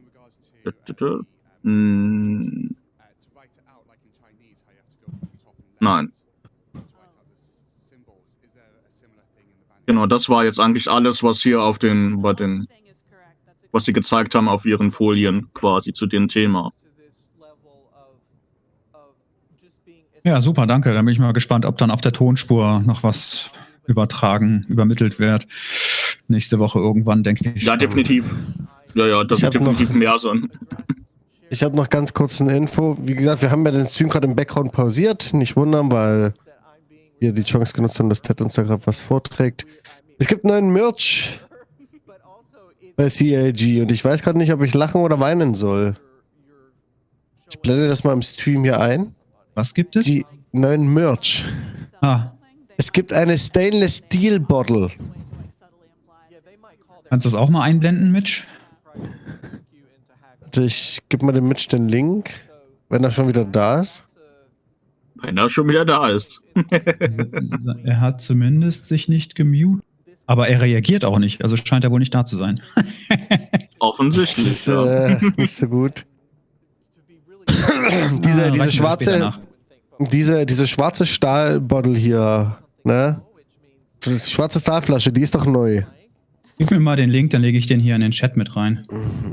Ich gebe dir mal den kompletten Link. Hier in die First Night Infos.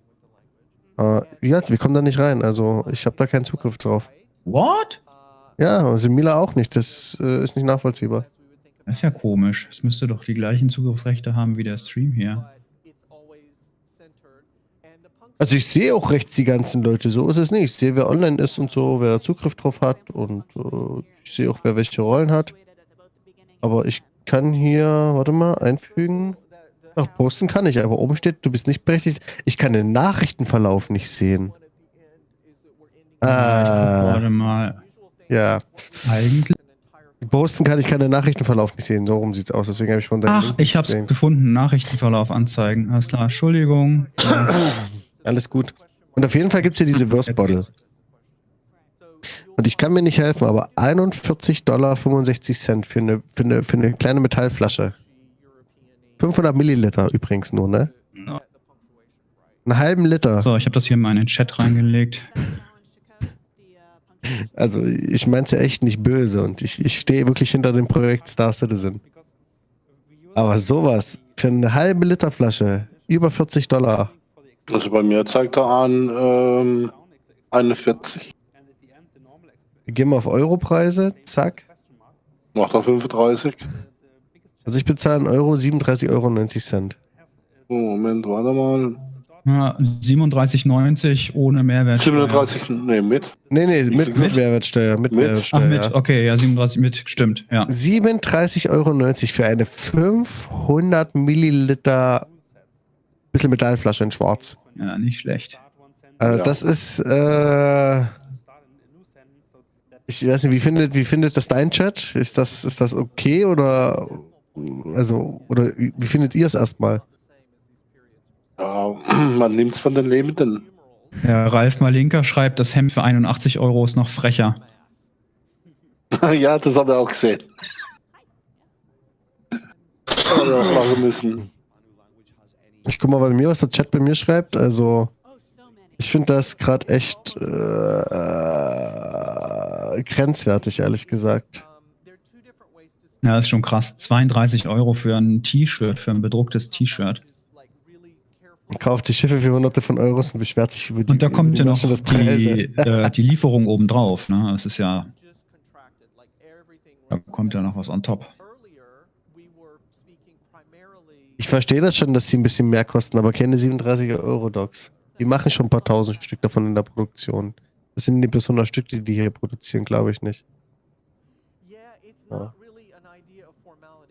Ja, der Hoodie hat es auch in sich. Den finde ich zwar geil. Den Hoodie finde ich geil. Ich kann mir vorstellen, der ist bequem, aber für 81 € ist halt schon... Ey, sorry, für 100 € kriege ich eine Gore-Tex-Jacke. Ja, ich weiß schon.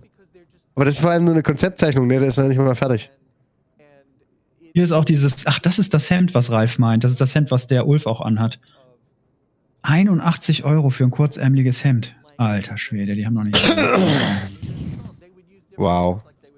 Vor allem, das sah gerade nicht mal so gut aus.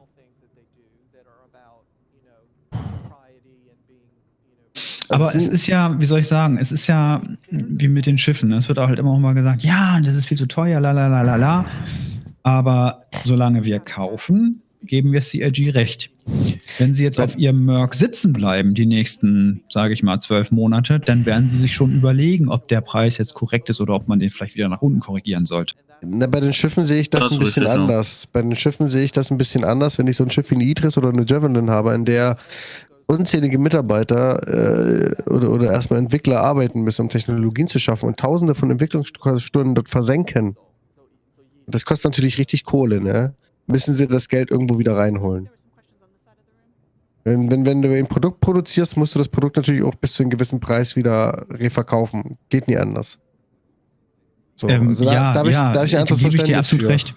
Ich meinte also das, was ich gesagt habe, meinte ich in einer etwas anderen Richtung. Es wird immer sich mokiert über die Preise der Schiffe. Und meine Aussage ist, die können ja die Schiffe bepreisen, wie sie wollen. Ich gehe auch davon aus, dass da knallharter Projektplan hintersteht. So und so viele Stunden müssen die investieren. Das sind die Kosten, die sie haben. Dann kommt noch eine Marge obendrauf und dann haben sie den Schiffsendpreis. Aber diejenigen, die sich beschweren, sind lustigerweise auch immer diejenigen, die kaufen. Und das kriege ich nicht übereinander. Dann sage ich, dann hört doch auf, die Schiffe zu kaufen. Joe Blumen, es geht ja nicht darum, dass jemand am Hungertuch durchnagt. Ne, ich habe bis vor kurzem noch sehr, sehr gutes Geld verdient, bevor mein ehemaliger Chef Scheiße gebaut hat. Ist aber erstmal egal, das geht ja nicht hin. Und selbst da hätte ich gesagt, mit mehr als doppelt vierstelligen Bereich, hätte ich gesagt, sorry Jungs, das ist aber zu teuer. Es geht um die Verhältnismäßigkeit. Es geht nicht darum, ob jetzt einer viel Geld verdient oder wenig. Es geht um die Verhältnismäßigkeit. Ob so ein Hemd für über 80 € fair ist, so. Ja. Ja. Das finde ich schade. Also es ist jetzt kein Hate, versteht mich da oder uns da bitte nicht falsch. Aber für mich stehen die Preise in keiner Verhältnismäßigkeit. So. Ein teures Schiff ist für mich jetzt keine Aussage, weil da haben mehrere Leute Hunderte bis Tausende von Stunden Arbeit reingesteckt. Das ist eine ganz andere Bemessensfrage. Das andere ist ein digitales Gut, was erstmal über Jahre hinweg entwickelt werden musste. Das andere ist ein Stück Stoff, das produzierst du ruckzuck.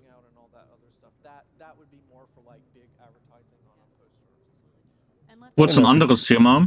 Ja. Ich habe es auch da hier bei uns in den Infos gepostet. Ist euch aufgefallen, dass jetzt die Triebwerke der Carrack anders sind als im Konzept, dass sie die umgebaut haben? Da der immer noch dieses Super-Panel da läuft. Ich suche gerade halt das Originalkonzept raus, um mal einen Vergleich auch dazu haben. Aber wie es aussieht, haben sie das geändert. Kannst du gut abschießen. Mitch inzwischen wieder da? Ich habe ihn nicht gehört bis jetzt.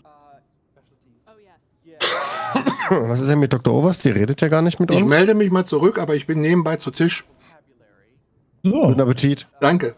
Mahlzeit. Wir haben gerade mal über die Merc-Seite gesprochen. Vielleicht kannst du die ja mal einblenden beim Essen. Hat mal schnell einer einen Link für mich? Ja. Ah, ich hab schon. Alles klar.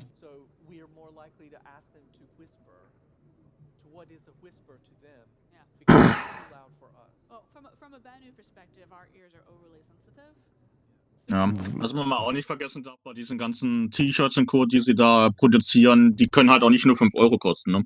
Also klar, es ist schon teuer, aber man darf auch nie vergessen, dass es halt auch Produktionskosten und Co. hat. Die jetzt halt nicht bei 15 Euro liegen. Ich kann dir mal, unter meiner letzten Firma war eine Bedruckungsfirma, die genau auf sowas spezialisiert ist. Und mit denen habe ich mich mal unterhalten, dass wenn du jetzt nur 100 Stück abnimmst, da weiß ich, dass dieser Preis da nicht.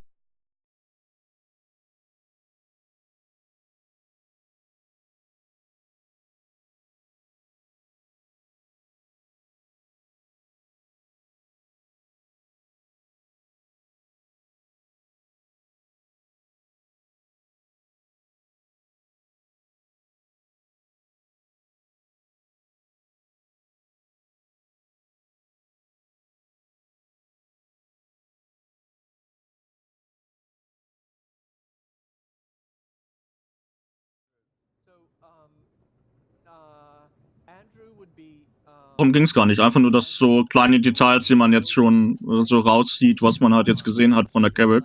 Weil das ja jetzt quasi das finale Design ist, was wir dann ja in ein paar Monaten dann hoffentlich zu sehen bekommen. In-game. Und das ist doch echt nicht. Um Himmels Willen, ich habe gerade gesehen, ich habe das Discord gemutet gehabt statt mich und dann hier ins Brötchen gebissen. Also falls ihr gerade komische Geräusche im Stream gehört habt, das war Ja, das hat was gequiekt, so ganz dezent im Hintergrund. Ja. Aber es ist okay. Wir können damit leben. Ja, also Achso, warte mal, über was reden die jetzt eigentlich? Ja, bis immer noch das Ende der hier Aliensprachen-Panel.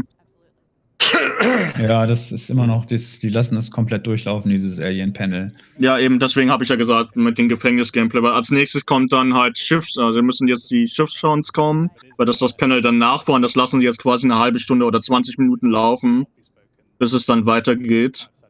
Aber Chris Harrow ist die ganze Zeit angespannt, das siehst du, ne? Selbst nach so langer Zeit noch.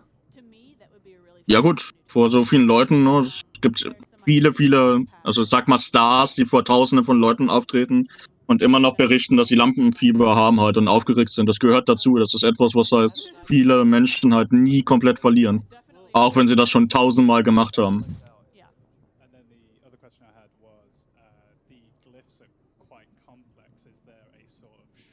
Ich finde echt ganz schönes Bild. Ich habe schon eins. Ich habe ein Bild gefunden. Ah, okay, perfekt. Das ist wirklich, was ich gerade im Stream zeige, das Originaltriebwerk? Ich muss gucken. Wenn dem so wäre, finde ich das schöner. Ja, das ist, was du jetzt zeigst, ist gerade, das war das ursprüngliche Konzepttriebwerk. Ich will das ursprüngliche! Und wie gesagt, das ist ja viel hübscher. Wieso haben die das so geändert? Keine Ahnung. Aber das sind so Sachen, die halt auffallen. Schon. Mittlerweile. Semila, ich brauche einen Rage. Ich glaube, Semila ist gar nicht da, ne?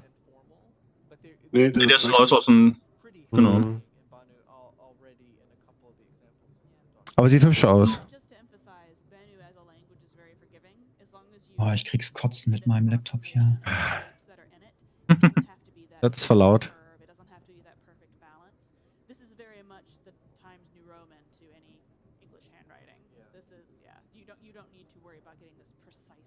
Der Tulu kann jetzt übertreiben. Nie übertreiben. Das Neue sieht halt sehr, sehr menschlich aus halt. Aber ja, es ist nicht optimal getroffen, das stimmt. Das stimmt. Aber nicht so schlimm. Du sitzt ja, wenn du auf der Brücke bist, guckst ja nicht von hinten down auf dein Cockpit. Auf dein Triebwerk, so rum.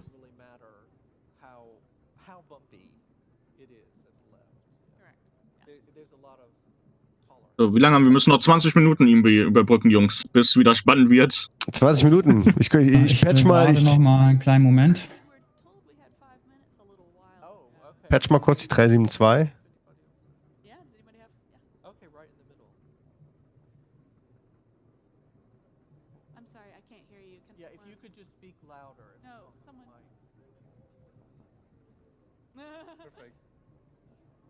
Richtig So, gepusht.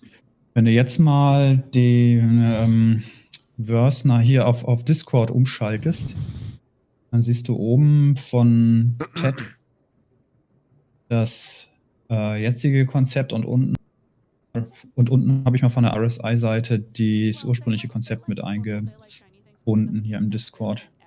Ah, ja, okay. Ja, das sieht man, glaube ich, ganz gut. Kannst du mal hier mal geplant war. Stream mit einbinden. Alles klar. Einblenden. Und ich dachte eigentlich jetzt schon, es würde irgendein Konzeptverkauf kommen, aber nix. Da typisch, was das betrifft, es gibt ja extra ein Panel über Schiffe. Wenn, dann da.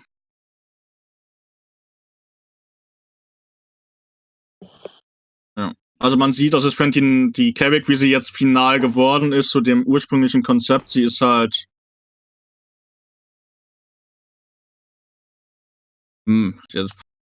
Okay. Mitch, bist du da? Hast du mich gehört? Ja, ich hab's eingebunden. Ah. Ich will euch nicht hier einen vorkauen, deswegen muss ich mich zwischendurch muten.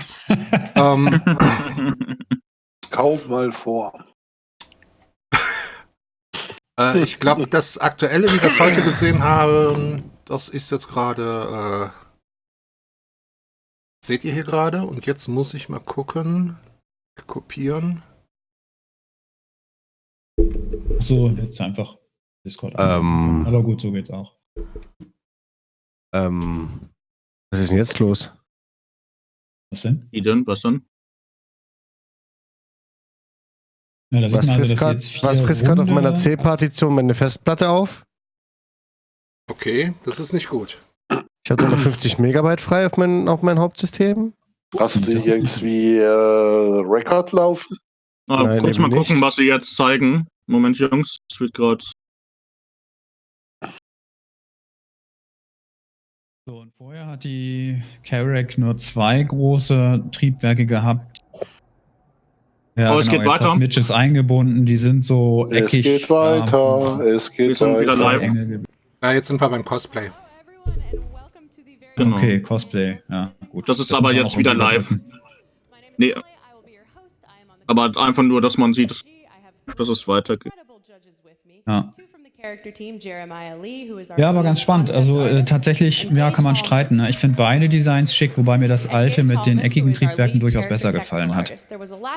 Die Triebwerke auf jeden Fall, aber was ich bei der neuen mag, ist halt, dass es alles mehr so zusammenhängende Flächen sind. Wenn man das alte Konzept noch so guckt, das ist alles so... Ich weiß gar nicht, wie ich das beschreiben soll. So viel eckiger als das neue, finde ich. Mhm. Ich finde das Matte, also dieses grau-schwarz-Matte, was sie da benutzt haben, auch schicker als das weiß-schwarze, aber das ist halt alles Geschmackssache und Skins gibt es ja sowieso später. Aber man sieht halt, und das finde ich immer gut auch bei CRG, man sieht halt, dass es die Carrack ist. Ne? Auch wenn das Schiff jetzt anders aussieht, aber man erkennt immer noch das ursprüngliche Konzept, die ursprüngliche Idee des Schiffes ist immer noch drin vertreten. Our second place will also receive a Mustang Omega as well as a Corsair Void RGB Elite Gaming Headset. Genau, and Cosplay third place LOL. will receive a Mustang Omega and an M55 Habe ich noch irgendwas, was man gerade zeigen kann? Es gibt ja auf dem League Discord einen Channel, wo sie alle lustigen Gesichter die ganze Zeit posten. Das sind echt verstörende Bilder dabei teilweise. Cosplay is actually a group cosplay by Silk and Ale. And two other incredible cosplayers. They are the UEE Naval Officers.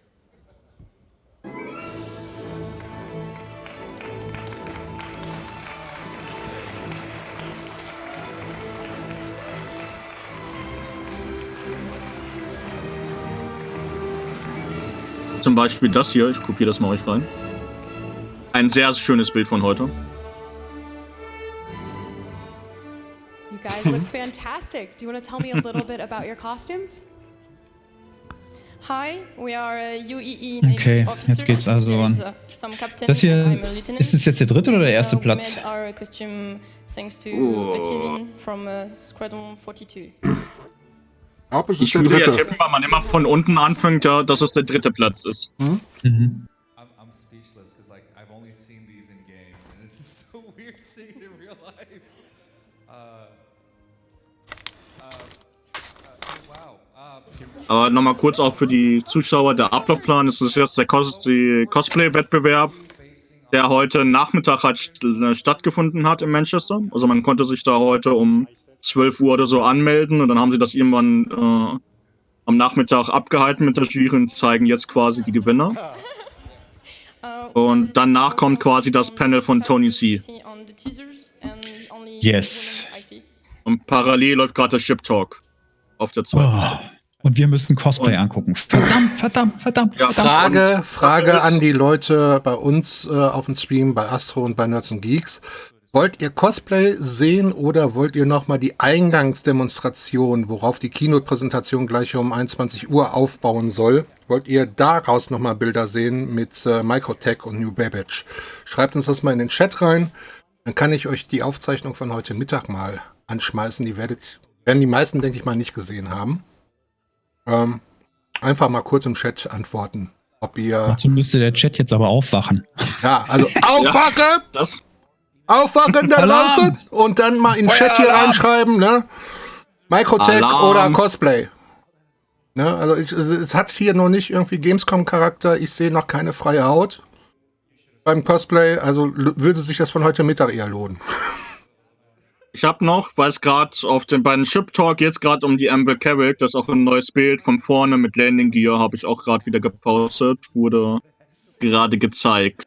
Und ich finde, wenn sie gelandet ist und von vorne sieht sie richtig böse aus. Okay, Mitch, go. Ja. Gut, dann machen wir das mal rein. Und wenn da jetzt neue Bilder zu Schiffen kommen, ich poste euch die sofort, dann kriegt ihr das sofort mit. Hallo Anpe.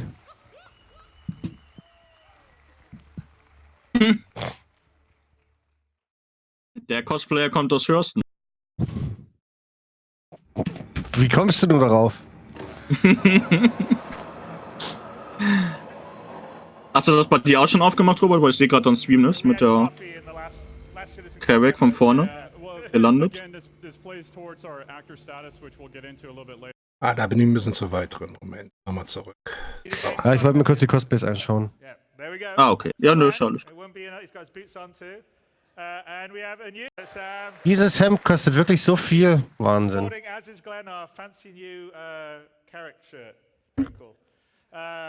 Welcome up. And then finally, Todd Pappy, who is the live Star Citizen Universe Director, who will be joining me on stage. Also ich finde Cosplay schon interessant, Seraphin.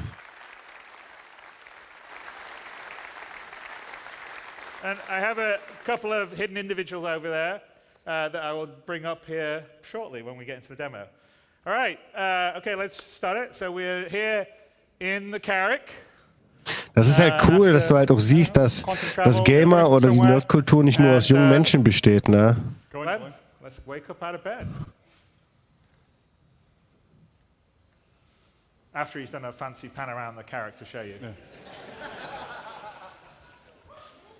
And we're out here, we're basically in orbit around Microtech. Yeah.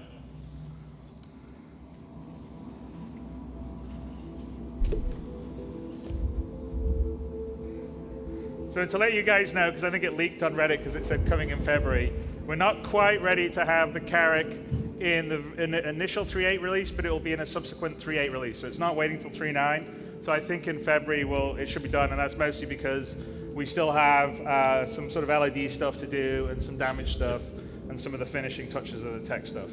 All right, so let's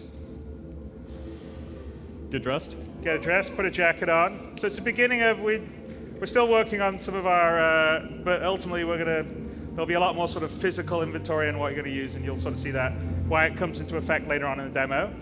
And let's just do a little bit of a tour. Maybe go off to the mess, grab a bit of morning coffee. Here's a little cool table. If you're bored on a long journey, exploring the frontiers.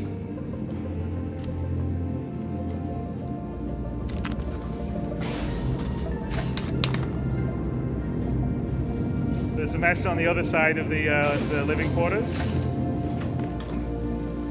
And then look out the window maybe. Yeah, we can't see the plan out the window there, right? It's on the other side. All right, let's have a little cup of coffee.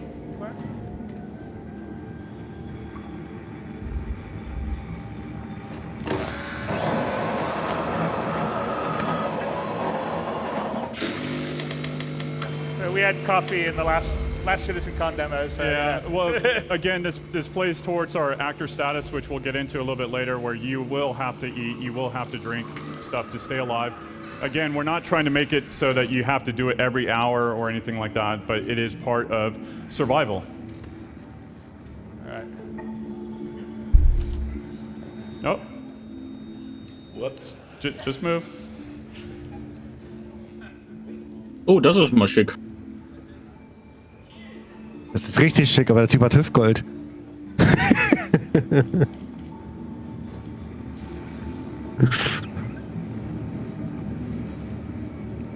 Good morning.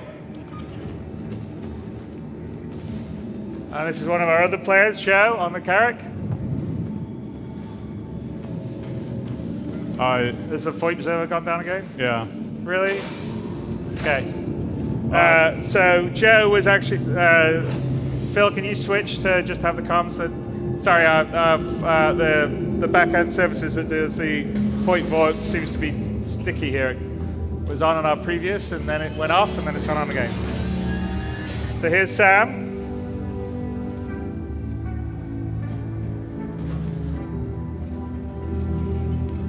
Morning. So her voice isn't working either. Well, no, it's for the VoIP service account. Yeah, so which I don't know. They were working. We span it just before you guys came in. It worked. Yeah.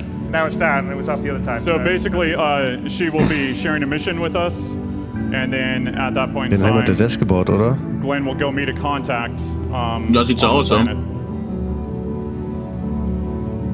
Und ich auch sehr nah an der Ingame-Rüstung dran, finde ich.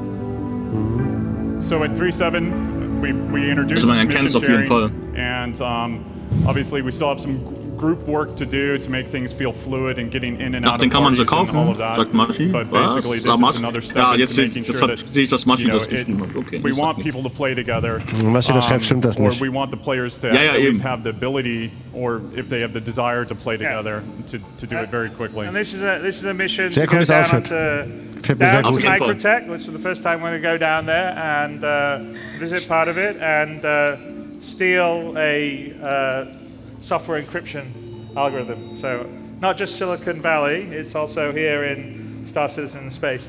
The encryption of algorithms are very important. Das haben wir schon gepostet. So, das ist halt mega gut. Oh, guck mal die Geste.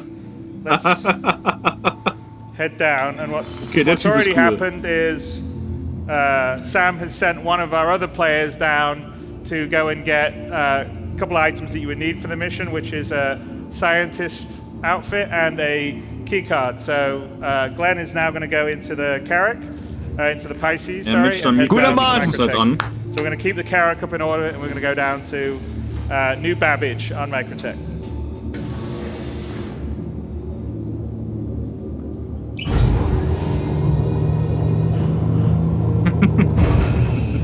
So as you start cool. seeing here, we are Der ist rolling wirklich out cool. the new building blocks in the UI. Warum knubbeln seid ihr so This frech? has been a large initiative on our team to basically empower our developers to actually use it when they're baking things.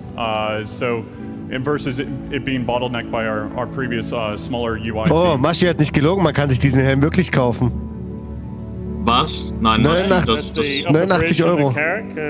Das Maschi, das hast du mich enttäuscht. Du kannst nicht die Wahrheit sagen. See that?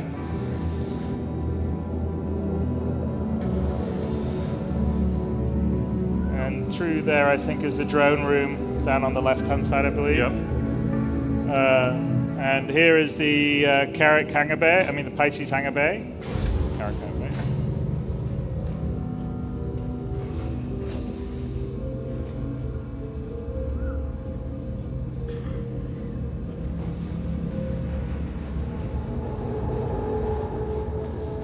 Wahnsinnig toll. Oh, I'm Back bounty there's hunter. the 2 rear turrets, and then also the engine room here, which is another one of our players. So Glenn's going to ask him to open the hangar for him when he gets into the Pisces. But of course, since our back-end FOIP service decided to die, and our back-end stuff is... Just imagine it being said.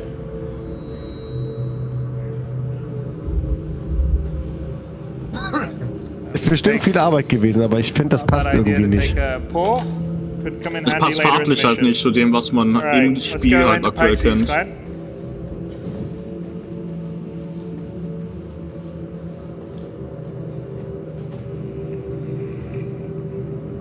Open the hangar doors. Das erste Mal. Für das First Time ist das echt gut.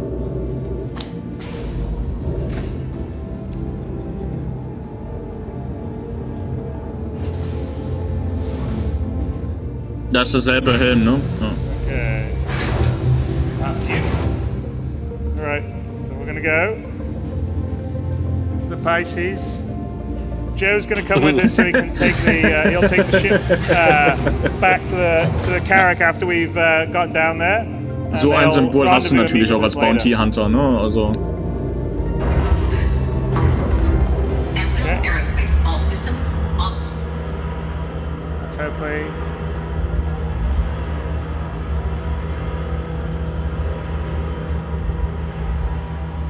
Can we get player 2 on my screen left, please? Let's really see that coming up. There you go.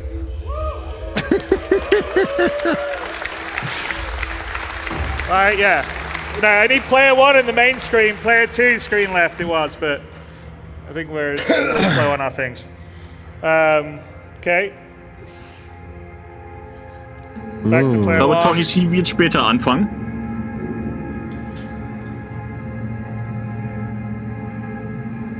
Can I get player 1 back on the main screen, please? Voll mit dem Auge.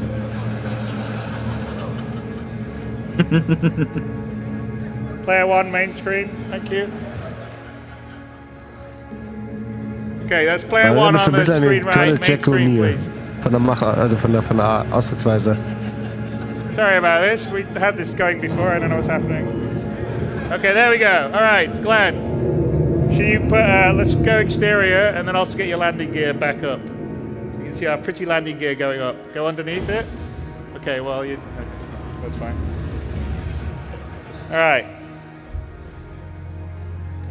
And let's set a course Ja, wird auch ein to, der spielt das richtig Microtech. cool, die Rolle auch noch dazu. Das ist halt noch das Geile.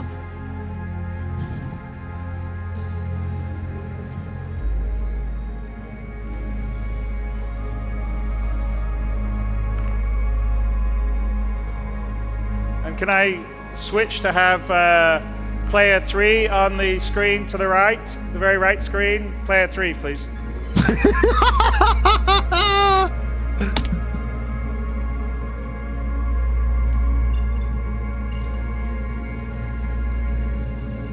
Oh Mann. Der Typ ist geil, der gefällt mir.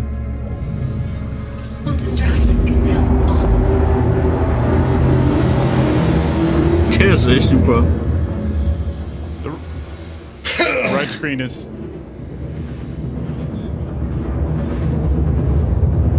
Player 3, right screen. Okay, then kill the right screen. Kill the right screen, please. The very right screen. Okay, here we are.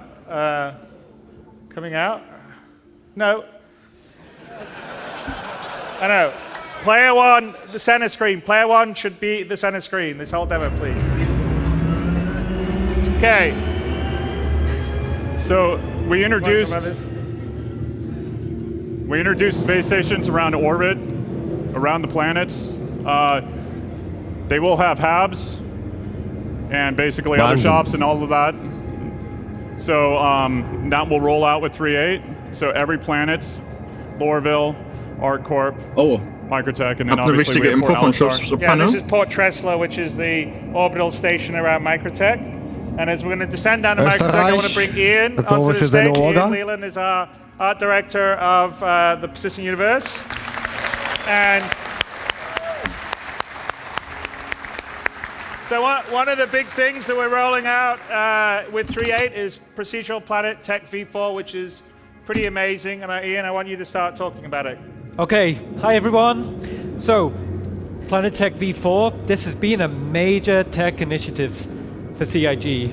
It's something that we felt very passionate about working on, and some very, very clever people have been working on it. Fundamentally, previously, we couldn't have done a planet like this before, so we're really excited to kind of put it on screen today. One of the first things that you'll see is now we have what we're calling large-scale terrain shadows. So what this means is, even from space, you'll see terrain formations like a mountain cast like long, beautiful shadows across the landscape. Down over the top. And because Microtech is largely snow, this is kind of important, right? Another principle of V4 is we want to dramatically reduce the amount of biome tiling. So what we want to do is it should be a one-to-one. So what you see in space is what you see on ground.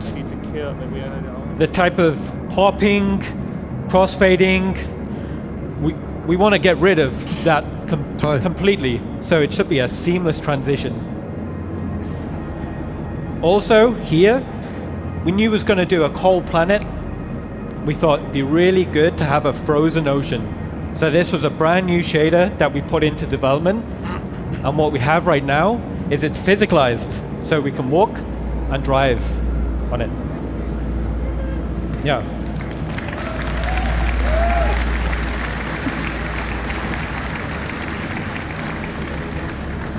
Internally, dude. Das ist ein typisch Freelancer-Pilot. Das with passt, this ja. technology, it empowers the art team to be able to just create amazing artwork. Yeah.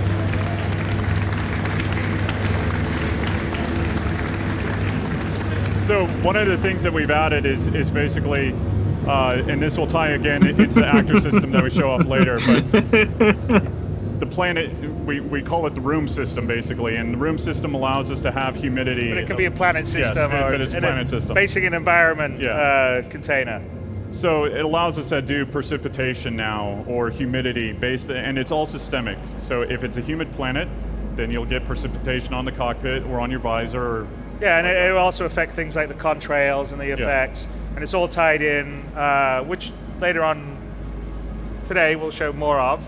The other thing that we can talk about, other than how beautiful Planet V4 looks, also the fact that, like, I don't know if you noticed, but it's like you don't see repetition of biomes, you don't see, I mean, it just seamlessly from the outside in, it's just smooth, it's pretty awesome. There's some talks today that will talk about the graphics tech behind it, and also just how they created the stuff.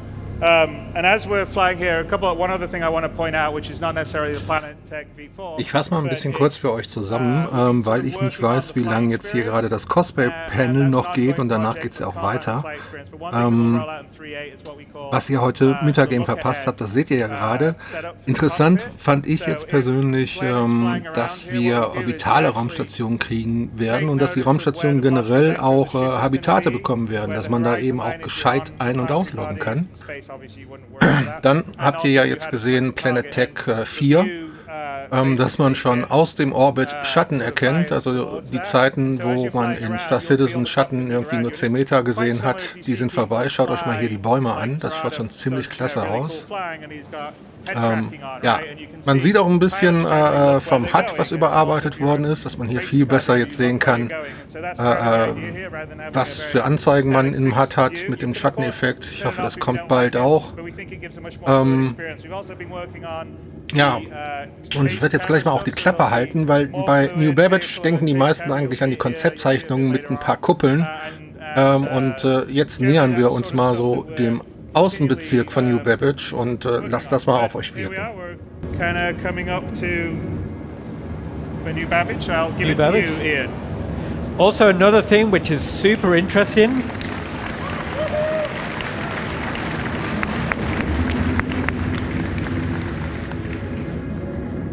A lot of love went into these pine trees. We have a lot of pine trees, we have a lot of very good artists working on them, but the objects are being distributed and being informed by the terrain. So if you actually look at where those pine trees are, they're distributed in real time. Previously we was doing pre-baked masks, and that's where you see these pine trees being distributed into the valleys. It's very interesting. Also, another interesting thing is this planet data is also being utilized for things like game logic, VFX, things like that. Yeah, well, the VFX is determined by the biome and the environmental data, so you'll get mists rolling over mountains, correct, depending on the atmosphere and the biome data. So it's all very procedural. Okay, so we're coming into the outer districts of New Babbage here. One of the most important things we did when we started this landing zone is we wanted to learn from the experience of creating Lorville, Area 18. So as we fly over, we wanted to remove these big walls we had to previously build around these landing zones. So when you look down there, you can land there. A lot of you asked me previously, is like, why can't we land there? So that's been a huge initiative. Yeah.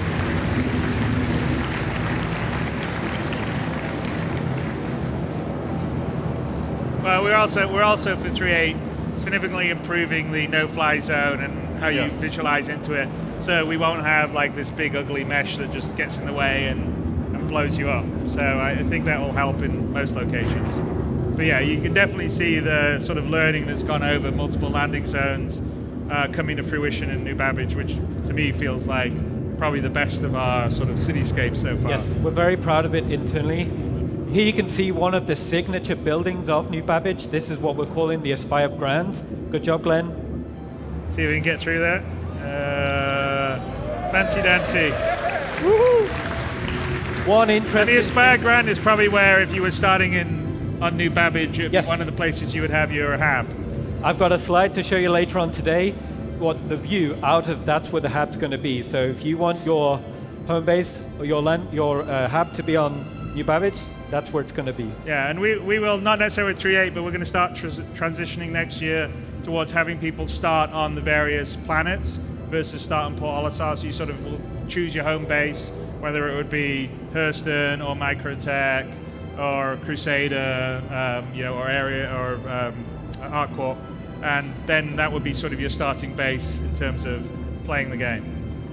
And we also understand that you want to get in and out very quickly, so again, that's why we're putting habs in the space stations around, so then you can stay there, you can get in and out very quickly. Oh yeah, no, exactly. Yeah. So in spaceports, we will have like motels in airports. We'll have that as an option when you land or not, and then also you can have your sort of permanent apartment in the city, so to speak, and then you just pick where it is. So I think we're just heading now to the kind of New Babbage interstellar spaceport, which is actually not. It's across the frozen lake or It's ocean. across the lake. One Yeah. interesting thing is when we were designing New Babbage, is we actually geographically scouted where they would build a landing zone. So we built it around this nice water feature. We might have a free spot for your vehicle. Wait one moment while I double check.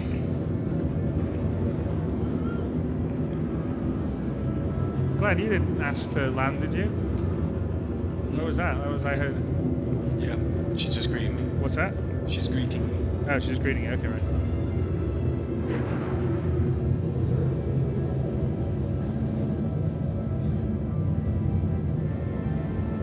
Right, and this is pretty. I mean, the new Babbage spaceport has a lot of hangars and. It has twice the capacity of previous spaceports, and Chris laid down the challenge, said, Ian, let's try building a spaceport in the side of a mountain, and we were like, okay, Chris, let's give it a try.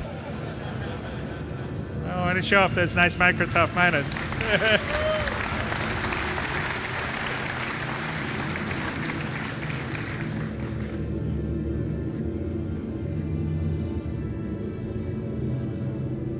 Here we are. One space, as promised.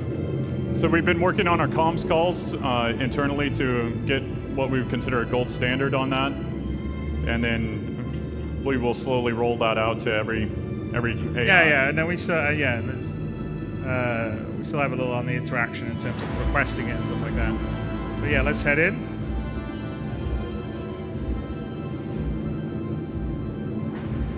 Come on, Glenn, you can do it.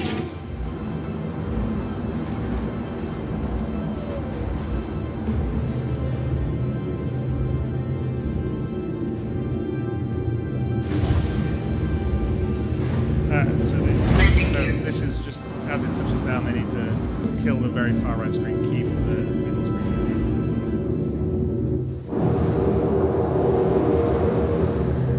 What?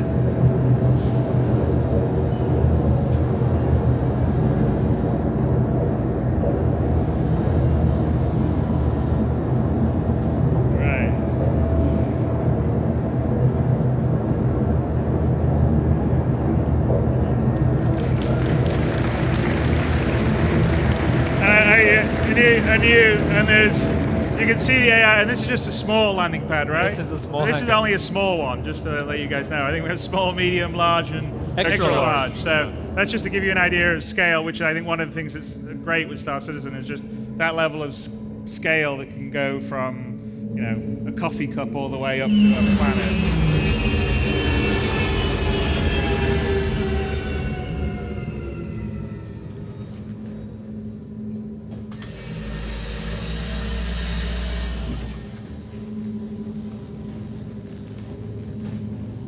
See you later. Choose.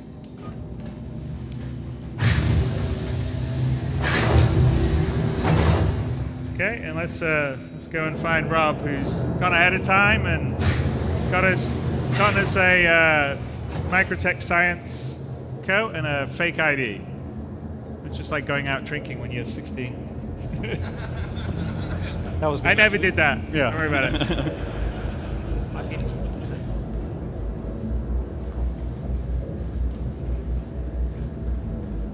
So just one thing to note on 3.8. I'm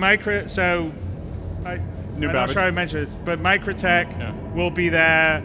And actually, when we roll out V4, we had to redo every single planet and every single moon. So we did that actually in 2 months, which is a testimony of how quicker the workflow is. So not only is the quality better, but the workflow is much better, because we basically redid everything that took us about 2 years and 2 months, which is a really good sign for the future and creating more content. But in 3.8 we will have Microtech, but New Babbage itself won't be available as internally. It will be there externally, and then in 3.9 the full of New Babbage will be there, where you can go and visit the various areas of it. And now I don't know if you want to talk a little bit about the spaceport here, just to. Well, he's got to make his call first, but we'll see if it. Well, I works. think the VoIP things, unless they restarted the server, I don't know. The service is down. All right. So the contact says, "Meet me in the garage area." Yeah. we're trying to show group gameplay, but the VoIP service, which is what sends the voice and also the animation face data, has been really finicky on our server here.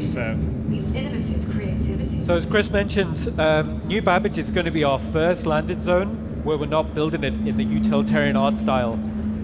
Previously, we've made things like outposts in the high-tech art style, but this is our first opportunity to build a landing zone from scratch. So what you're seeing here is a kind of a glimpse at what the inside of New Babbage will feel like. And I think we get to New Babbage via that hyperloop. Like if you look, Glenn, if you look in the those lines you see there are the hyperloop, right? It gets to the New Babbage, which has all these different various either living areas or.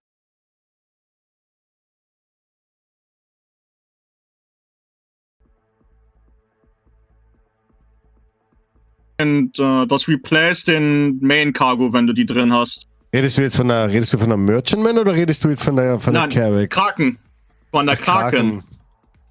Ich habe jetzt auch mal bei uns den Stream umgeschaltet. Haben wir gerade von der Carrick gesprochen mit den 400 SCU? Ja, und jetzt auf einmal Kraken. Ich muss mal ganz kurz dazwischen moderieren. Ganz kurz. Für die Leute, die bei uns zuschauen. Ich habe mal gerade umgeschaltet. Es ist nämlich gerade eben eine News reingekommen, dass es eine Kraken Privateer jetzt gibt. Und die hat wie viel Cargo, habt ihr gerade gesagt? Wissen wir nicht. Das wissen wir nicht. Okay. Also es gibt eine neue Kraken-Variante. Sehr interessant. Und die Carrick, das ist, was waren ein paar Infos. Die Carrick hat 456 SCU. Ey, ganz ehrlich, die Caterpillar kannst du wegschmeißen. Ja. Die Carrick kostet 150 Euro mehr, die kannst du wegschmeißen. Die Caterpillar, die ist Müll. Die werden die Carrick aber preislich anpassen. Ja, die rumgeschraubt jetzt, definitiv. So, und dann die Info, ich weiß nicht, ob es jetzt die Privateer ist, aber die Kraken kann 8 Shops drin haben, die von NPCs bedient werden können. Also dafür Shops, verlierst du den Main Cargo. Ja. Einkaufsläden. Dafür tauscht du halt den Cargo, den Main Cargo holt der Kraken ein. Und das ist halt, wow. Einfach nur wow. Was soll man dazu sagen? Oh, das ist so schön. So, und jetzt geht Tony C los. Jetzt werden wir bestimmt ziemlich viel auf die Ohren bekommen. So, Jungs, jetzt heißt anschnallen, sitzen auf einer aufrechten Position. Noch nicht. Wenn die 500 Euro kostet gerade mal die Carrick, dann schmelzt sich ein. Schon wieder. Okay, so hi, I'm Tony Zervek, and I'm the Director of Persistent Universe for Star Citizen. Ist da was in der Bildqualität passiert? I'll be doing the lead vocals tonight, and over here on my right, on the keyboard, is Jake Mealy, our economy designer from Austin. Hi.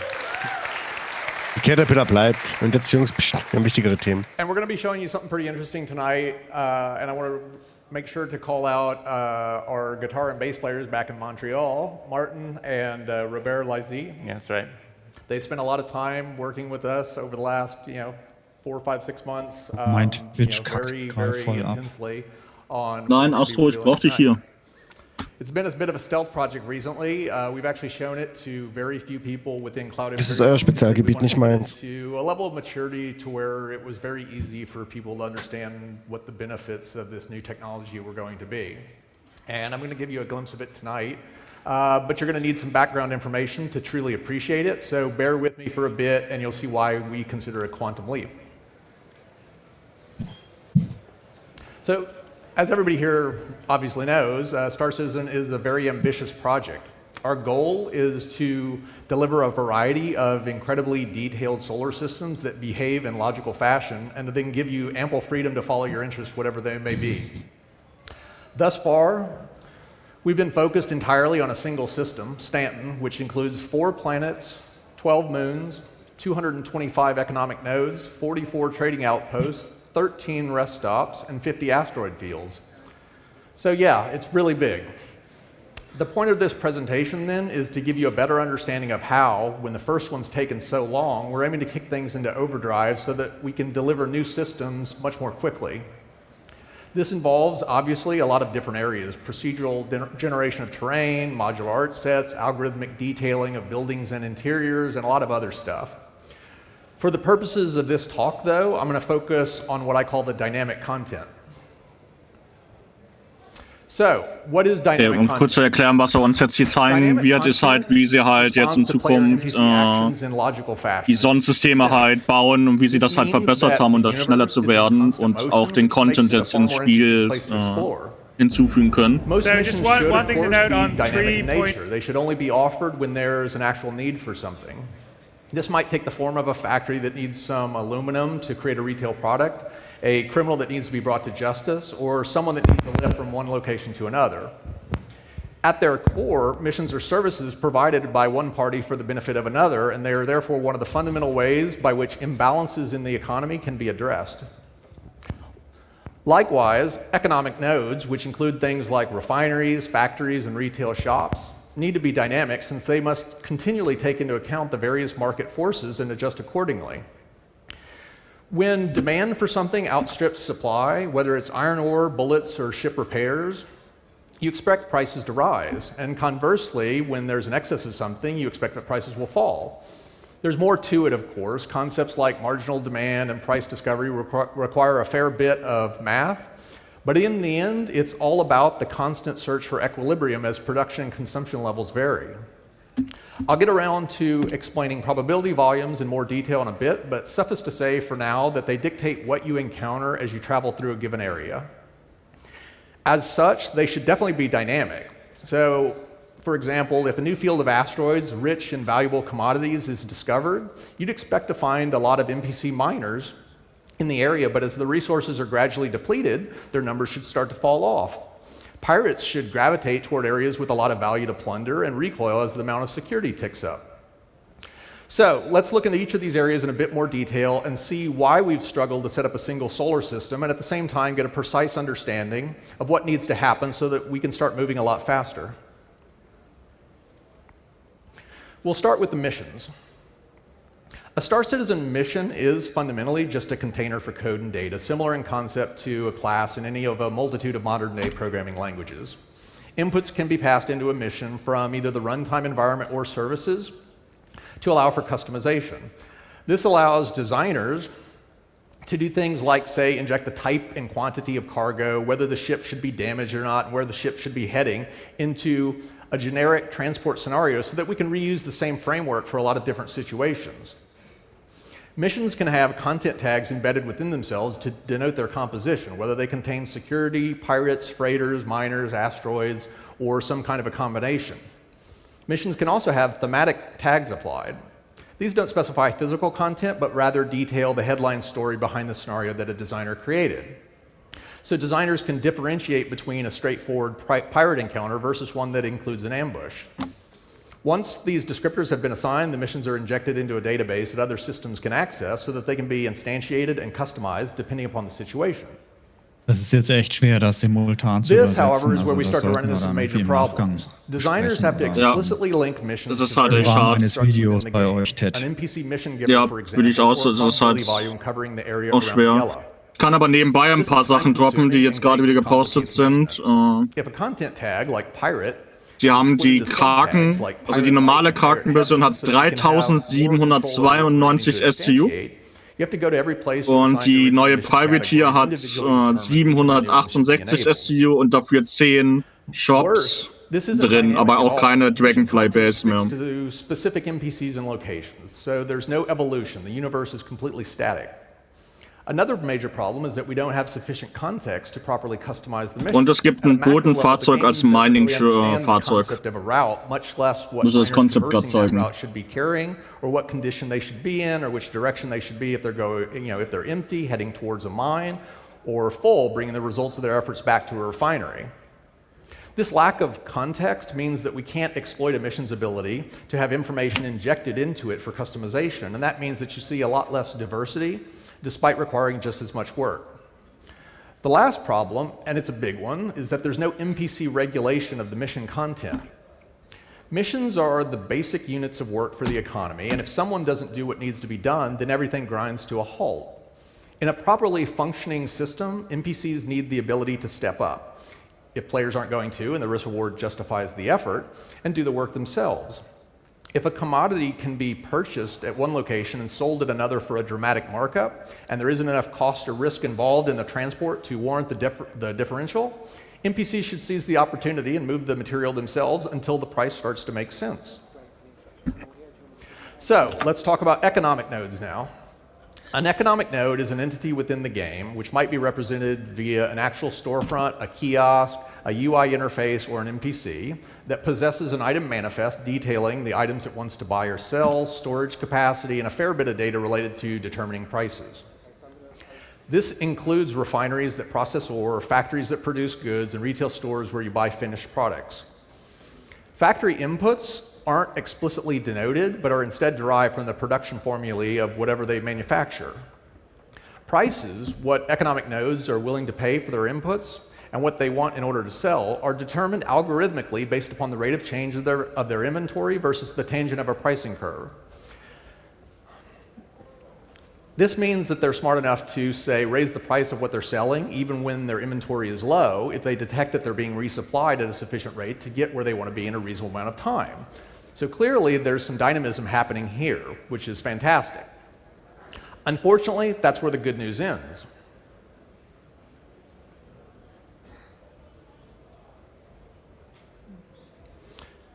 As with missions, economic nodes don't have any real context in terms of supply and demand, and there's no systemic flow of goods throughout the economy. Why does a refinery want ore? Why is an NPC willing to buy some drugs from you? Where does the shop get the goods that it's selling? Right now, the answer to all these questions is the same. We fake it. Economic nodes conjure up their own supply and demand out of thin air. If a node is designated as wanting to purchase a particular item, for example, designers dictate a formula that describes how that inventory will be gradually burned off so that they want more. These products you deliver to a node then, they don't actually go anywhere. There's no real demand. This is impossible to balance because while production and consumption are fixed, the player count isn't. Sometimes 100 players are interacting with an economic node, and sometimes none. And I mention this because behind the scenes, at the economic level, all of the players, despite being on different servers, really are connected to one single system. A real economy is a tangled web of dependencies, and you can't expect logical Das ist ja spannend, dass es ihnen quasi in dem aktuellen technischen Konstrukt nicht möglich ist, tatsächlich eine echte Berechnung. Kann leider auch gar nicht so viel da gerade zuhören, weil ich gucke, was halt bei den Schiffen passiert. This has ripple effects into other areas. If the demand for missiles spiked because there was a lot of combat, you'd expect that the commodities used to construct those missiles would start to rise in price. And you'd also expect to see more miners and freighters working to alleviate that shortage. Aktuell faken sie halt die Preise in den Shops. Es besteht also kein Bedarf, keine Nachfrage. Und da erklärt er uns jetzt halt auf dem weiteren Wege, wie sie sich überlegt haben, zu so einer dynamischen Echtzeitwirtschaft zu kommen mit Angebot und Nachfrage.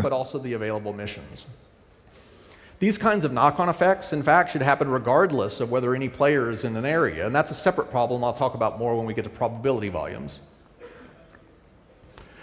So let's take a quick look at what it means to set up an economic node. As I mentioned, there are about 225 economic nodes within the Stanton system, and many of them deal with a lot of different items. Each of these items can specify its own production or consumption formula, along with a lot of other information, storage space, optimal inventory level, price offsets, and much more. This information can be archetyped, but of course the world's a lot more interesting if every economic node is a bit different, so there's still a lot of customization that winds up happening. So now let's take a look at the economic nodes around a typical planetary system.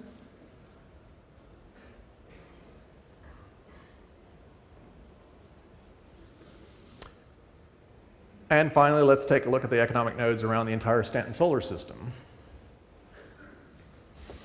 That's a tremendous amount of data to set up and maintain as we're routinely adding new items and changing prices. And the worst part is that it's all extremely rigid. There's no way to have an economic node increase how much of something it produces or consumes because those things are attached to formulae that have no understanding of external events. So right now, designers try their best to brute force this stuff, to make it feel like it's a systemic world, even if it's not. If an area is configured to have a lot of pirates, they increase the price offsets and demand for goods at nearby nodes. If the number of pirates is subsequently decreased, or maybe more security is added to the area, then the nodes are updated to reflect that fact. It's a ton of work, and while this sort of hand tweaking does yield something that feels vaguely logical, if static, it's definitely not a real solution, and it doesn't even begin to address the major problems. Now we come to the last of the major areas for which I wanted to illustrate the problems that we currently face. So, what is a probability volume? A probability volume is an area of space that contains information detailing what you should see as you pass through the area. It's an optimization of sorts in that it allows us to achieve a desired effect, a certain number of pirates in an area, or a particular likelihood of encountering a freighter filled with iron ore, without having to burn a lot of computational horsepower simulating things when there are no players around to see it. This is accomplished via linking mission content tags to probability curves that span all or part of the expanse of the volume. So, for example, you can denote that security ships are commonplace near Port Olisar and gradually fall off over a couple hundred kilometers, whereas it's very rare to see pirates who would prefer to avoid security close to Port Olisar, but more likely to see them as you get farther away. There are quite a few different types of curves denoting, because until a player actually accepts one of these missions and heads to that location, there are a variety of probabilities. I think some of our notes got screwed up here. Nichts Neues. Ne? Diese Probability Volumes, diese Wahrscheinlichkeitsvolumen haben sie schon mal vor bestimmt einem halben Jahr mal vorgestellt, dass sie die bauen. Die existieren heute, glaube ich, auch. Definieren die Wahrscheinlichkeit, wie oft an irgendeinem Punkt des Wirrs irgendwas passiert oder spawnt. This is how combat assist is currently handled, and we'll be adding some other things like NPC refuel and NPC passenger transport in the near future. The reason it's called spoofing is because we only keep a small stub active on the back end, which is way more efficient. We've got other types of curves. There are reinforcement curves that allow designers to dictate how quickly backup tends to arrive when you've been identified as a felon, and we also have the ability to modulate that time according to how far away you are from the place you were last spotted and how long ago that was. There are bounty hunter curves, which allow us to link to a probability, to your wanted level so that we can increase the encounter frequency when they'd actually be hunting you and otherwise keep them very rare. Let's continue on, though, and get a better understanding of how exactly probability volumes works. Here we have an area of space that's marked up as having a certain probability of pirates and freighters, security, asteroids, and derelict ships. Now let's go ahead and activate all of that content. That's a lot of content to simulate when no one is around to see it. A lot of pathfinding NPCs, animations, vehicle physics, collision detection. Now let's go ahead and introduce a player and clear the board. Those pirates and freighters and everything else, they still exist, but only in a probabilistic state. As the player traverses through the volume, we roll the dice on the various curves and force the probabilities to make a choice. Does that content exist at that location or doesn't it? Here, the player gets a hit from the asteroid probability. So the mission database is then queried to find missions with the associated content tag, dynamic parameters injected, and the mission is instantiated. And now a bit later, the player trips the freighter probability and then eventually runs into a pirate.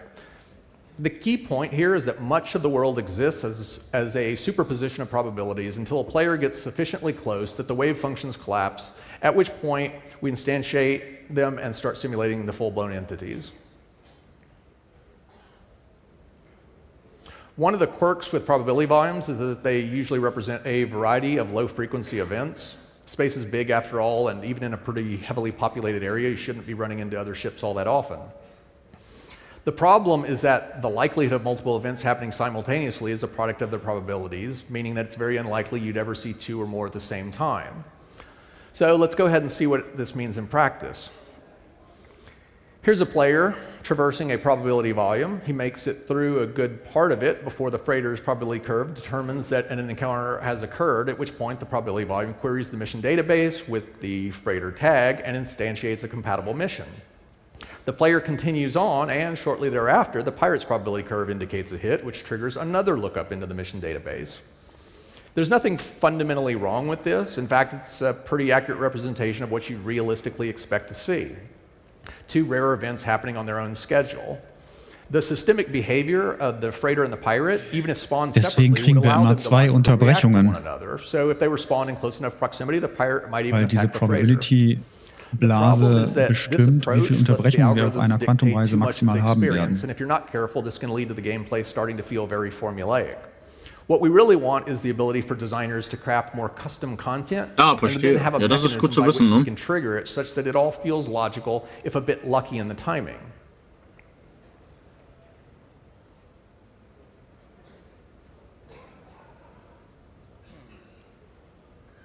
Es gibt also 2 Punkte und dann sucht sich die Datenbank raus, was an diesen 2 Punkten passiert.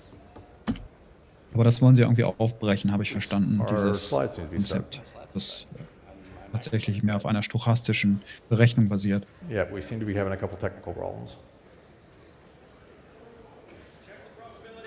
Yeah, there it is.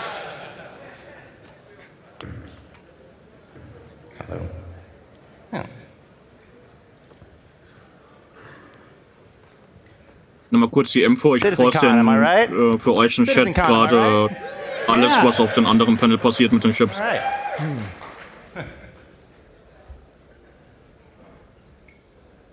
What do you think? We can just show this. We can just do Q&A. We could still jump, but I'm sure they'll get this. I'm sure they'll get this resolved in a second. So I'd hate to skip ahead. Like I said, this is the medicine you'll have to take so that you can fully appreciate what we're going to get to in a few minutes. War ja eigentlich nur eine Frage der Zeit, bis es mal Probleme gibt heute. Aber im Großen und Ganzen kann man sagen, ist bis jetzt alles super gelaufen. Jetzt hast du es beschrieben mit Chicane und kommt doch noch. But I do think it will help clarify the value of what we're going to be showing a little bit later. Okay. I think we're good. Okay, so we're back in live. So what we do instead of basically allowing the algorithms to entirely control what you see is we defer the activation for a short period of time and bend the probabilities of other things so that we're more likely to get a combination than would otherwise be the case. So they once again the player once again triggers the freighter's probability, but rather than, you already got it? Yeah, so we're running a little bit ahead. But basically what you've seen here is the player hit the freighter's probability, held on to it. We bent the probabilities to increase the likelihood of anything else being able to be attached. In this case, that involved the freighter. It involved the pirate, rather. So why does this matter? Think about a pirate and a freighter being created separately. It's going to take a good while for the pirate to close the distance with the freighter, disable it, park next to it, and board it. This means that you'd never come upon a situation where the freighter's already been disabled and the pirates are rampaging through the ship, so you'd better hurry if you want to save the crew. That's actually a really interesting scenario, though, one that'd be a lot of fun to experience. So while we're fine with the systemic functionality, driving things by default, we want to be able to bend things towards more interesting situations without it ever feeling too random every once in a while. The problem with probability volumes then all comes down to their construction. Each one, and there are lots of them, contains a litany of curves and associated data set up by hand, which is time consuming and requires constant updating as other things change. One of the main reasons why they're so difficult to maintain is that many of the variables that a probability volume details should impact one another. More security in an area should of course impact the number of pirates, but because they're all handled independently, designers have to be very careful when modifying them. Mistakes are inevitably made, which results in a lot of sleuthing around to figure out what broke or is now poorly balanced and how to resolve it. The worst thing though is that they're static. If an area has a lot of pirates, it will always have a lot of pirates. There's nothing you or the NPC population can do to change that. Rewards won't vary based upon the level of threat in an area because the threat is always the same. A new commodity discovery won't cause miners to move in to exploit it and won't in turn attract pirates eager to prey on them Demand for security patrols and escorts for that area won't increase in response to the pirates, and the pirate threat won't recede as a result.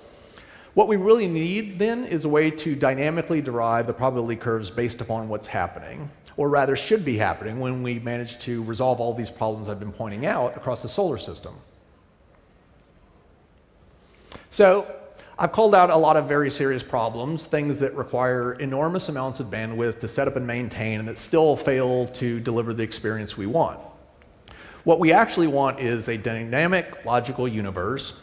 We want the demand for goods and services to be the result of a legitimate economic need, and we must have sufficient runtime context so that we can customize. Im Prinzip befinden Sie sich mit der KI genau auf dem gleichen Weg, den Sie mit der Planet Tech durchlaufen haben. Sie haben zwar anfangs etwas gehabt, was funktioniert hat, aber was komplett statisch ist und was extrem viele Systemressourcen benötigt hat und unheimlich viel manuellen Aufwand, das zu steuern. Und was Sie haben wollen, ist eben ein dynamisches, logisches Universum, das die Wirtschaft auf Angebot und Nachfrage basiert, dass die NPCs damit eingreifen können und was sich halt selbst entsprechend an die Gegebenheiten anpasst. Okay,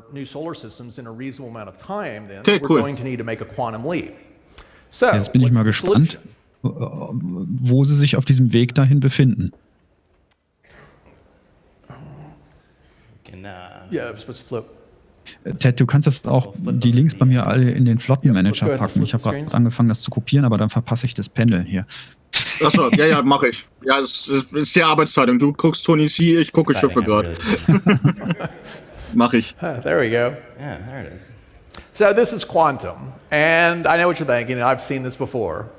If the visuals look, particularly familiar, it's because we started with the solar system map that we released years ago. But this really is a totally different beast. The original star map referenced static data. There was nothing dynamic about it. But quantum is totally different. For starters, it has access to all of the back-end services and can pull whatever data it needs from them. Everything you see on the screen then, that's real-time data pulled from the game. So let's go ahead and take a quick tour of the system. Let's jump on over to Hurston.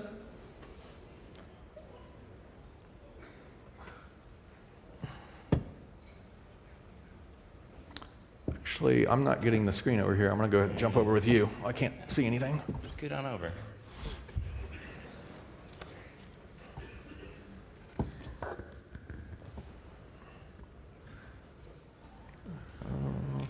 There it is. Hurston. Yeah. Okay, let's go ahead and jump on over to everyone's favorite gas giant, Crusader.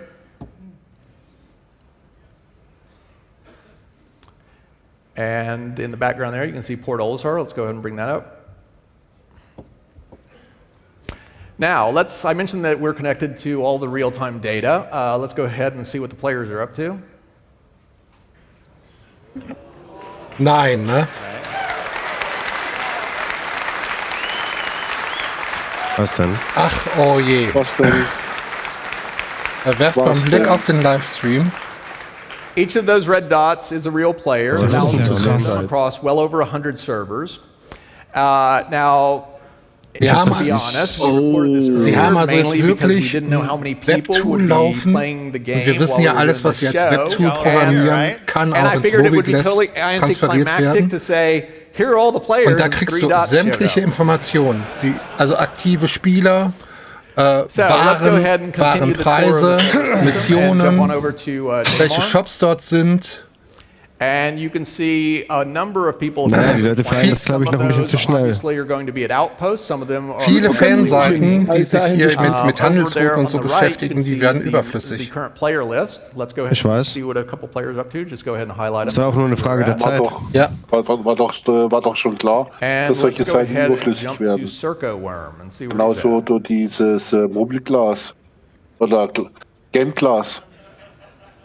Wenn sie es irgendwann mal wirklich releasen, dass du die MDFs auf externen Displays umlegen kannst. Sind ja auch überflüssig. Können wir das später vielleicht fortsetzen? So obviously there's been some conflict there, and you actually see, let's go ahead and back out a little bit and find there's a contract to the right. You have access to missions, so you can see that Klipsos Norwang is requesting personal transport to Norville, to Lorville, and he's willing to pay $4,500. Good on you, buddy. Let's go ahead and jump on Also ich over will nicht, dass to ihr das seht, Ariel, wo and we can ich get a bin. view of those probability volumes that I was talking about earlier.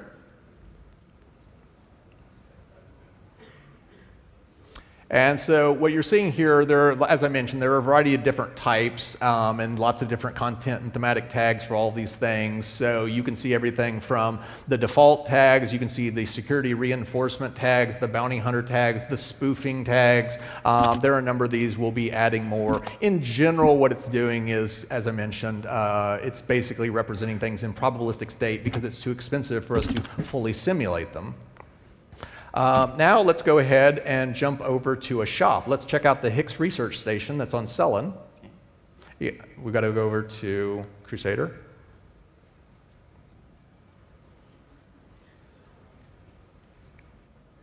Ja, Cowboy, ich möchte, And let's go ahead and open da up alle the shop. Spieler seht. Oh, look, here's.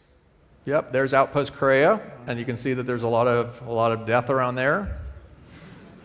Ich frage mich dabei, welche Daten sind öffentlich verfügbar und welche benutzen sie nur intern. Also wenn wirklich jeder Spieler hier trackbar ist, da haben sie schon bei uns Probleme mit der Datenschutzgrundverordnung. I suspect I know what you're thinking. Wieso das mit Datenschutz nichts zu tun, wenn das Ingame-Charakter ist, etc. Das hat doch nichts mit dem Datenschutz zu tun. Nur was dein richtiger Name ist, etc. Ah, nicht unbedingt.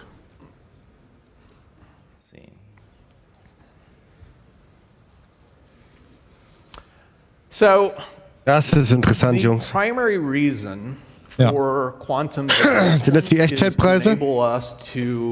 Ja, so verstehe ich das, dass es Echtzeit ist. Sie sehen ja genau, wo die Spieler sich befinden. Aber sagt mir jetzt bitte nicht, dass es schon fertig ist. Nee, das glaube ich nicht. Das sind noch statische Daten hier, vermute ich mal, weil die Spielerpunkte, das sind viel zu viele, sind weit mehr als 50, die im Moment in der Instanz passen. Aber das Konzept, das Prinzip dahinter ist ja verständlich. Ja. Aber Sie können ja sogar feststellen, wo die meisten Tode stattfinden, wie wir ja gerade gesagt hatten. Bei Korea sieht man eine Menge Tod. Es ist heute das zweite Mal an diesem Abend oder an diesem Tag, dass meine Kinnlade gerade auf den Tisch aufgeschlagen ist, weil sie erst erzählen sie uns, wie doof alles ist und statisch und rechenintensiv und dann zeigen sie uns das hier so, als wäre nichts gewesen. Also Wir sagen uns sogar noch was. Jungs, fällt euch eine Sache in diesem Sonnensystem auf. Ja, Sprungpunkt und Terra. Astro, ich glaube nicht, dass so viele Spieler, weil du hast ja eine Datenbank. Lol, jetzt zeigen sie uns zwei Sprungpoints zeigen sie da. Das ist so unfassbar. Dieses Tool ist der Shit. Will ich haben, sofort hier, G gibt mir das. Ich brauche eine Weltherrschaft. Ja, dann wissen wir, wohin die Reise heute Abend noch gehen wird. Ja, vor allem von allen Servern. Er hat ja von hunderten von Servern geredet. Ja, kann er Silbermond, das kann er machen. Ja, es ist ja eine Datenbank. Deshalb, wenn sie Port Olisar zeigen, können ich Alter, da sind die gerade von Stanton, Terra, Jumper und Entitäten reinströmen. Ja. Try. And in the end, even if we did it, wow, it wouldn't make the end results any more accurate. So, They also have personality traits. Nur mal so als Input, das ist ja, glaube ich, gerade nicht nur eine grafische Geschichte, sondern auch wirklich, die simulieren wahrscheinlich, glaube ich, damit auch gerade Last, oder? That we're modeling. We're still working out the exact configuration. One of them is ambition, and that specifies how far das sollen das NPCs sein? push themselves relative to others, whether in crime or legitimate enterprise. Another one is intelligence, and that dictates what sort of things they can pursue and how well they can do something.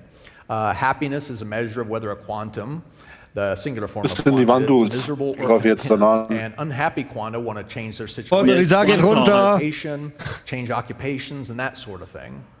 Aggression controls quantum will go to achieve their objective. A business-oriented quantum aggression might push their workers harder, trading their happiness for more profit, and as a result have to deal with more turnover.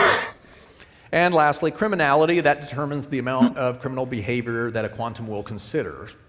No criminality equates to a law-abiding quantum. Ich muss zum dritten Mal die Hosen wechseln, Semila. Means that they might be able to commit crimes like smuggling or illegal mining. Ich hab schon. And a lot means that they're open to piracy and murder. Ich hab schon gar keine mehr an. Possessions, store up money. Okay. Das schaut aus, wir haben NPCs simuliert da gerade. 1000 Stück, die aus Terra kamen. And the reason for that is because there's nothing. Aber es sagt uns halt nichts über die Performance, ne? So, 1000 sind halt echt nicht viel. jump to the next slide. Ja, auf alle Server verteilt ja auch, darfst du auch nicht vergessen. Ja. We're going to add a little bit of interest to the system by adding an aluminum mine to Delamar.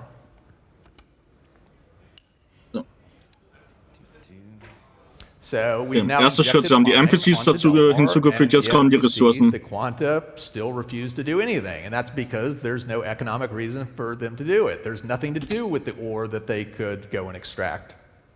Let's go ahead and open up that card, though. Jetzt sind die Leute mal da, die NPCs, aber die haben nichts zu machen, weil es ja nichts gibt. Und jetzt müssen die ihnen die Sachen geben. Zu erwecken, dass die NPCs ja auch ihre täglichen Arbeiten nachgehen wollen. Ein Rattenschwanz hinten dran. There are a couple of parameters at the bottom that are temporary. Those will eventually be derived from those top two parameters. But for right now, we can override it for some of this, for some of the testing. Das Kommentar ist gut. So let's go ahead and jump to the next. So now we're going to go ahead and add an aluminum refinery to Crusader. Ja, Stream hängt sowieso.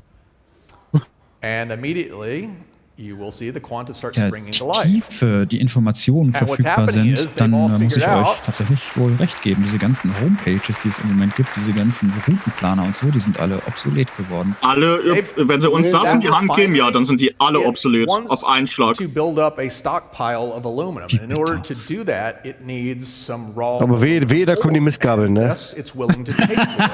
Ja, die kommen dann, wenn wir das nicht kriegen.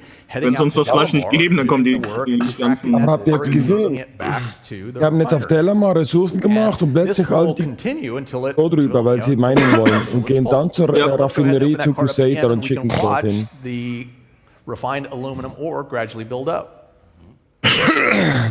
Oh, werden jetzt ziemlich viele Leute werden frustriert sein. Aber das sind NPCs gerade, ne? Das sind noch nicht mal die Spieler, die gerade aktiv eingreifen. Das sind jetzt die NPCs, die da den Handel betreiben und Mining und alles.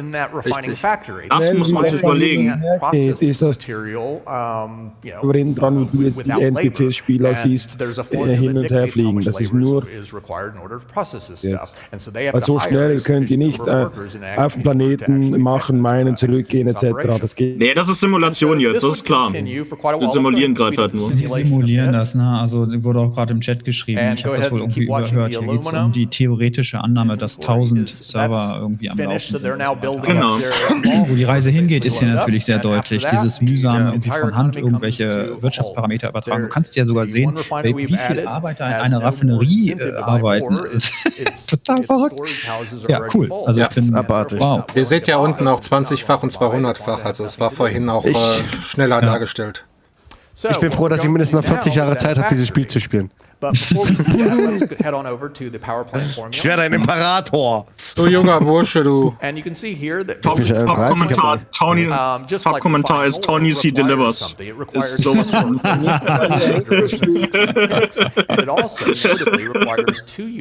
Absolut. Ist halt wieder auf ihn ist Verlass. Ich frage mich, was passieren würde, wenn so jemand, also Gott bewahre, irgendwie, es würde jemand dieser Leute was passieren. Dann kannst du das Projekt einstampfen. Ich glaube auch, Tony Sie wird irgendwo eingesperrt, 12 Monate, kriegt immer zu essen und zu trinken und einmal im Jahr wird er dann rausgelassen. Achtung, er ist ja nur der Director da, der macht das nicht selber. Also die Teams sind immer noch da, die das programmieren. Er koordiniert das ja nur. Trotzdem ist doch er, der damit die meiste Ahnung hat, oder? Ich glaube auch, ja. Er ist der Head-Off. Ja, Head-Off. Der Kopf dieser ganzen Geschichte. Es reicht ja, wenn er im Sinne von einem Steve Jobs die Ideen gibt. Der arbeitet ja auch ganz eng mit diesem Italiener zusammen. Der Name fällt mir gerade nicht ein. Das ist ja auch irgendwie eine KI-Koryphäe. Ganz viele Haare im Gesicht. NPC Da Vinci. Powerblend? Warte mal. Achso, das wenn du meinst, aber ich komme auch nicht drauf. Das war ja so gemacht, dass du später bei den Gebäuden wirklich Strom benötigst und alles, ne? Ja.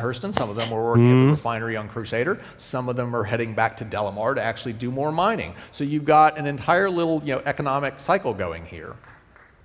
However, it's going to wind up coming to a dead end here. Let's go ahead and accelerate it again. Jetzt sagen just like what we saw before. Brauchen ja die Arbeiter, und wenn die Arbeiter nicht da sind, dann geht es nicht vorwärts, also müssen erst die Arbeiter noch da sein. It has no more need for refined aluminum. That will eventually shut down the refinery, which will in turn eventually kill off the miners. Du brauchst ja nicht nur Arbeit, du brauchst Ressourcen, du brauchst Infrastruktur, du brauchst die Maschinen, also die Industrie dort, wie wir ja schon mitbekommen haben. Ich finde es so faszinierend, dass das die NPCs dann, dass wir eigentlich also dieses System auch zum Leben erwecken. Ja gut, das ist jetzt wahrscheinlich eher weniger das Problem. It's got all it can handle. The refinery has all it can handle. Therefore, the entire draws. Ich finde es einfach faszinierend. Ich habe das vorhin bei dem neuen Game-Type gesagt. Andere machen daraus ein eigenes Spiel. Und was wir da sehen, daraus würden einige schon wieder ein eigenes Strategiespiel machen oder so. Ja, Tycoon, ja. Der nächste Tycoon. Das sieht aus wie Stellaris. Ja, stimmt. Stellaris hat das ja ähnlich gehört. Jetzt so die Ansicht, And so now wie the du loop is a sagst. bit more complicated. The shop is looking, it's a retail shop, it's looking to sell power Das Schiffspanel ist übrigens vorbei. Ich habe alles gepostet, was verfügbar ist. So it adds its markup on, and it, just like the factory that requires transport of the refined aluminum from Crusader to Hurston, it needs the power plants transported from the factory to it. And so if you notice, if the individual quanta, they'll actually have a little translucent circle around them if they're carrying goods. And so you can easily differentiate whether or not the ones that are moving, for example, from Hurston back to the mine are empty, they're going to load up on ore. And then when they're heading back to Delamar, and then from Delamar back to Crusader, they've actually all got ore. And so this loop will actually continue indefinitely. And the reason is because we've cheated something for tonight, and it sounds very similar to what I was basically saying. Das wird ein Wetttraden, das kann ich euch jetzt schon versprechen, wenn das Tool draußen ist. It's burning off that inventory. Nee, aber was man hier nicht sieht, ist, wie viel kostet was, wie, wo und so. Ich glaube, das können wir Spieler nicht sehen. Und doch, das kannst du dann später sehen, wenn die fertig sind damit. Ja, Moment mal, da steht ja hier noch nichts oder nichts gesagt darüber, oder? Oder habe ich da was verpasst? Nein, das ist einfach nur, das Tool wird simulieren. Richtig, und das heißt, sie werden daraus auf jeden Fall ein Tool für die Echtzeitpreise bauen. Das haben sie schon mal gesagt letztes Jahr. Sie werden sowas entwickeln. So, let's go ahead and add a bit more economic complexity. Wenn ich weiß, was es ist, eventuell ja. Naja, dann wir können das Spiel jetzt offiziell umbenennen in Anno 2950 oder sowas. Ja, bloß gut, guck mal, wir haben einen Nautilus mit 2 6-7 Geschützen, wir haben ein paar Mantis, gib ihm. Retail shops and of course players in Quanta competing against one another for a limited supply of goods and services. Also die Komplexität, mit der sie das sich hier alles ausdenken, ist schon echt heftig, diese ganzen wirtschaftlichen Zusammenhänge. Ja, aber dann einmal entwickelt haben und danach nicht mal Hand anlegen müssen quasi, ist halt das Geniale noch dahinter. Ich frage mich, wie viel Geld Chris Robert später mit dieser kompletten Engine verdienen wird. Our current architecture basically has players connecting to ich glaube nicht, dass er sich noch Sorgen machen muss um seine finanzielle zukünftige Absicherung. Selbst das, was sie jetzt schon haben, wenn sie das jetzt schon verkaufen, kriegen die Haufen Kohle. And so you can see here, we've got shop services and probability volume services and all of this sort of thing. The basic problem with this arrangement is that services don't have any knowledge of what NPCs are doing. Und mit diesem Analysesystem und diesen ganzen Bewegungsdaten können sie die Nodes, diese Wirtschaftsknoten füttern, die dann entsprechend reagieren. Genau, das erklärt er gerade. At that high level anywhere within the game right now. You have servers that basically instantiate the stuff near you, and you have the services that can run these formula, and that's basically it. Now, they can implement these services, these algorithmic price calculations, du gibst kein Geld aus, du willst einen Rechner haben. And hard-coded formulae. And it's the same for missions and PVs. The data is completely static and can't evolve. The number of servers, of course, as we've seen here, it varies depending upon how many players are in the game. So let's go ahead and add Quantum. Quantum changes this in dramatic fashion. It gives us a place where we can efficiently simulate NPC behavior and then feeds that behavior to the game server so that players can experience it. Further, it allows player actions to be fed back into the simulation so that there's no meaningful difference between the real and simulated worlds. Quantum creates a complete loop. NPCs can be simulated in an efficient fashion. And actually, I meant to say that quantum feeds the services, which in turn feed the game servers. So let's go ahead and get back to the simulation. And what we're going to do now is alter the power plant formula. So let's add a bit of complexity by changing the production formula for power plants to require laranite.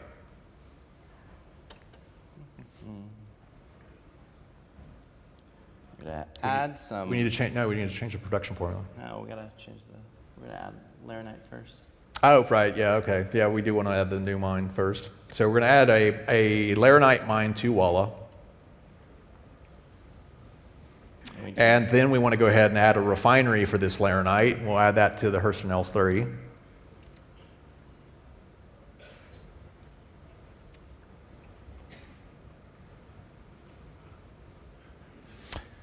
And now let's go ahead and adjust that power plant formula. And we're going to change the power plant formula. Right now it requires 0 laranite. We're going to change that to 2. And what we're going to very quickly see here is that we're going to start getting some laranite flowing to the Hurston factory so that the power plants can continue to be created. Yep, and that's that loop of guys right there. That's what they're taking. Now, one of the important things here is that let's go ahead and look at the Hurston aluminum. Bring Hurston Factory Aluminum. Also die Sache mit den Powerplants ist sozusagen das, was die dort in der Maschinerie haben oder das, was die verkaufen oder produzieren. Now, what wound up happening there is it was very ich glaube, es geht einfach nur darum, anhand eines Beispiels zu erklären, wie solche Wirtschaftsläufe aussehen könnten. Also das ist ein Produkt, was sie produzieren. Da steht da Build Powerplant. Also wenn ich das richtig verstanden habe, haben sie dort ein Kraftwerk und das braucht gewisse Rohstoffe. Und dieses komplette Tool benutzen sie selber dafür, um das Wirtschaftssystem auch zu balancen. Wenn ich es richtig verstanden habe. Ja, dass sie da eben in Echtzeit eingreifen können das simulieren. Also es geht sicherlich in 2 Richtungen. Ne? Die Frage ist auch, kam auch gerade im Chat quasi auf, wenn Sie uns das vermutlich in einer abgespeckten Form zur Verfügung stellen, inwieweit wird man das auch für eine Routenplanung nutzen können oder ist das halt der Punkt, wo dann diese Homepages nützlich sind, weil man dort automatische Routen irgendwie sich anzeigen lassen kann? Glaube ich fast ehrlich gesagt nicht, weil wer will diese dynamischen Echtzeitpreise auf der Homepage übernehmen? Die müsste dann ja irgendwie direkt angebunden sein an die Datenbank. Das Einzige, was da dann wirklich noch hilft, ist, wenn wirklich irgendwann eine offizielle API rauskommt. Ja. Glaubst du das, dass die so Tür und Tor öffnen? Nein, glaube ich auch nicht. Kann ich mir nicht vorstellen. Ja, weiß es nicht. Ob sie so Tür und Tor öffnen, weiß ich nicht. Dass eine API irgendwann kommt, dass ich mir Statistiken über meinen Spieler, also meinen Charakter, abfragen kann, das glaube ich schon, aber ob das so weit geht, keine Ahnung. Was zukünftig auf jeden Fall nicht mehr funktionieren wird, ist sowas wie, ja, fliegt zur Mondstation XY, holt da Diamanten, verkauft die auf Port Olisar, damit machst du immer Gewinn. So einfach wird das dann ab dem Zeitpunkt dieses dynamischen Wirtschaftssystems nicht mehr sein. Da muss man schon das Ingame-System verfolgen, Nachrichten lesen. Ja, das finde ich auch gut so. Find's cool. Ja. Da kommt doch das Informationshandel ins Spiel, ne? Das darf man auch nicht vergessen. Das ist auch ein Grund, warum das wahrscheinlich nie Echtzeit irgendwo angezeigt wird. Du bist der Data-Runner, ne? Passt ja. Vor allem fliegst du nicht immer die gleichen Routen ab. Ich weiß noch, früher in Freelancer, da bist du dann den ganzen Abend die gleiche Route abgeflogen, bis du sie nicht mehr sehen konntest, in- und auswendig konntest. Hast davon geträumt. So musst du wirklich jedes Mal gucken, wo kriege ich das jetzt vertickert. Ja, richtig, wie gesagt. Und dann hast du die Infobroker, die dann auch dir sagen können, wo gerade was, wie teuer ist. Du kannst es halt. Also deswegen glaube ich halt, wird nie in Echtzeit für die Spiele angezeigt. Die feiern Tony sie richtig hart. Ja, zu Recht. And there you see that the price is starting to fall off.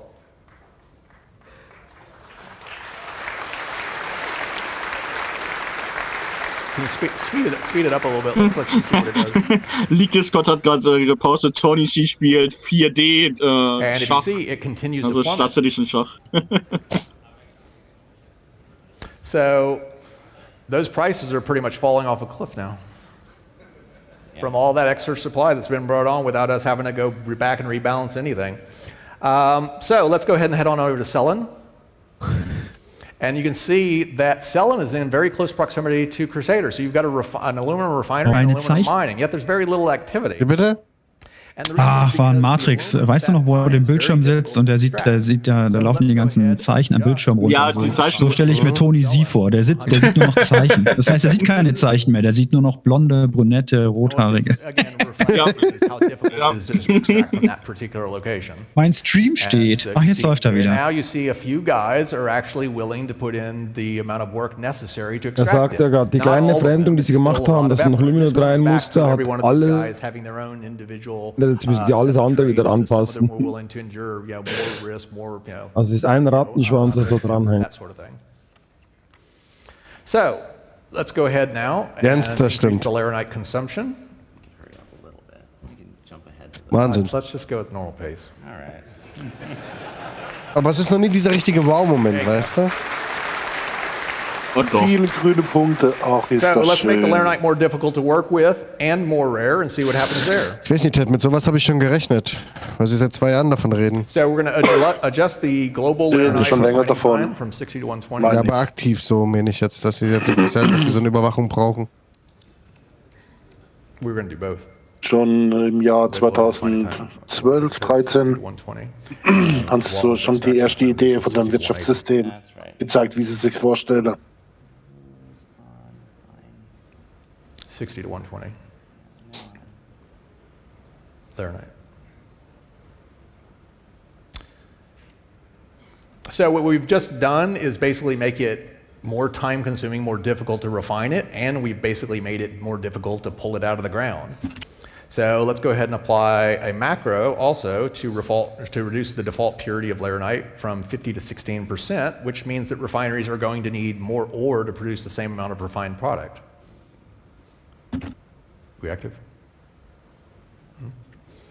And now let's go ahead and take a look at the Laranite prices on the Hurston factory.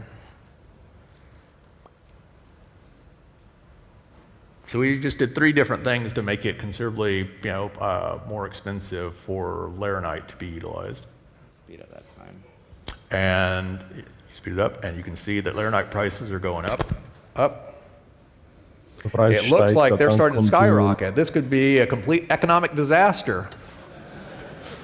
If you notice, they're just going up. So what we're going to do now to bring that back into control is let's go adjust the power plant formula to compensate a bit. Das Balancing wird wirklich die Hölle.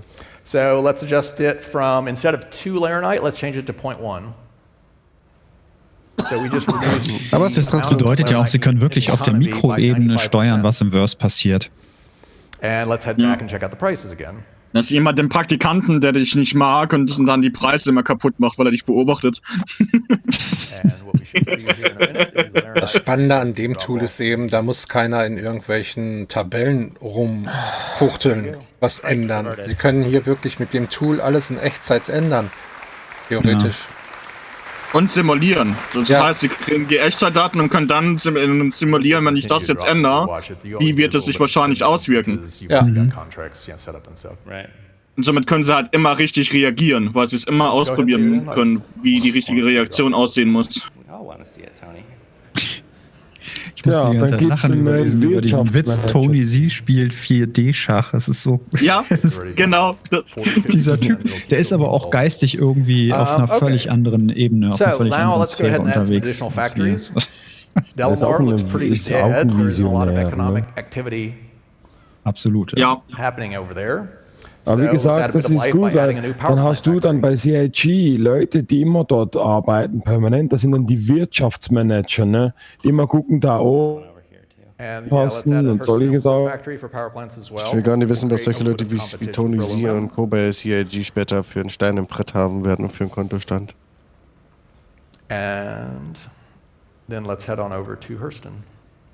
Mehr als du und ich. And let's check out their workers.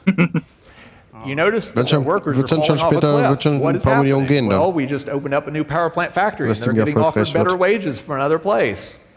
And so,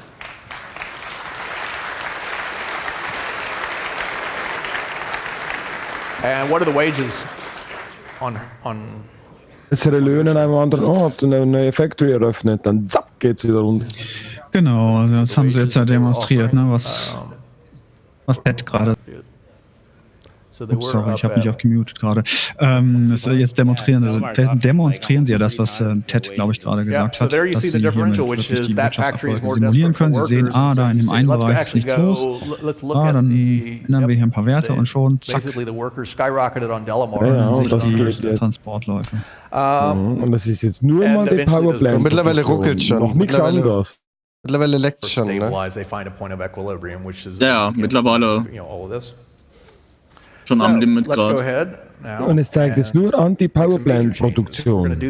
Nicht alles andere, tausende von Sachen und was ja auch dran kommt noch. Genau. Irgendwann brauchen wir Superrechner, um alles zu simulieren. Maschi im Chat so, die Linien formen ein Pentagramm. Satanas.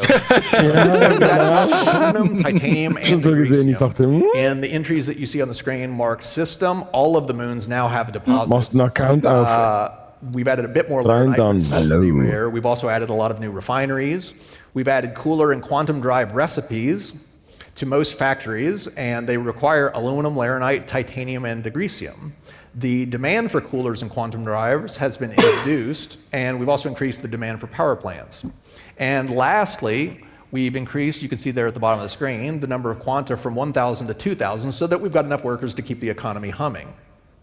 Now, previously, we've seen pretty obvious cause and effect. At this point, though, the economy is starting to get pretty complicated.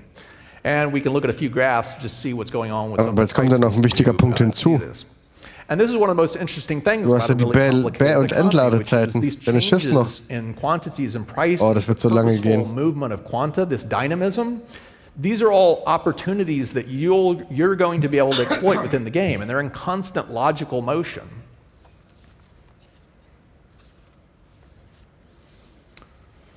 So, let's hit the next one. Be a shame if somebody came to steal from these people, huh? Yep, we'll bring up the slide. Oh, okay. You gotta bring the slide.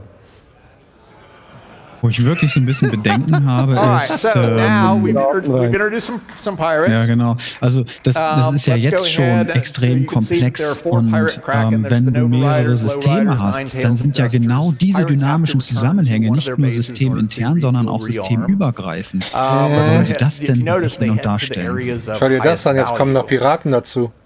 Ganz einmal, das ist bloß eine größere Matrix in dem Sinne. Also wenn du jetzt natürlich einen Planeten hast, wie du es dort hast, die haben auch ihre Monde, das musst du dann bloß im größeren Kontext sehen. Ne? Bei so einem Planeten hast du untereinander ja auch noch dein kleineres Mini-Universum.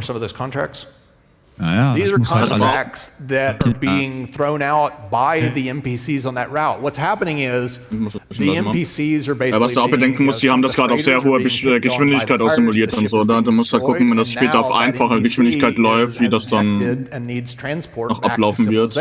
Aber es wird mega komplex. Das hier quasi nur in einem Minutenschritt oder sowas dann aktualisieren. Ne? Ja, das werden sie für zum Mehrssysteme ist, werden sie diese Geschwindigkeit runterdrosseln, wenn sie halt alles gleichzeitig simulieren wollen. Oder halt so ein Superrechner dahinstellt, der das die ganze Zeit macht. Ja, und das Gute ist, das erklären, Ding ist ja, also aber wobei. Live-Events, was passiert. Hurston, let's look at what happened to the cooler and quantum drives.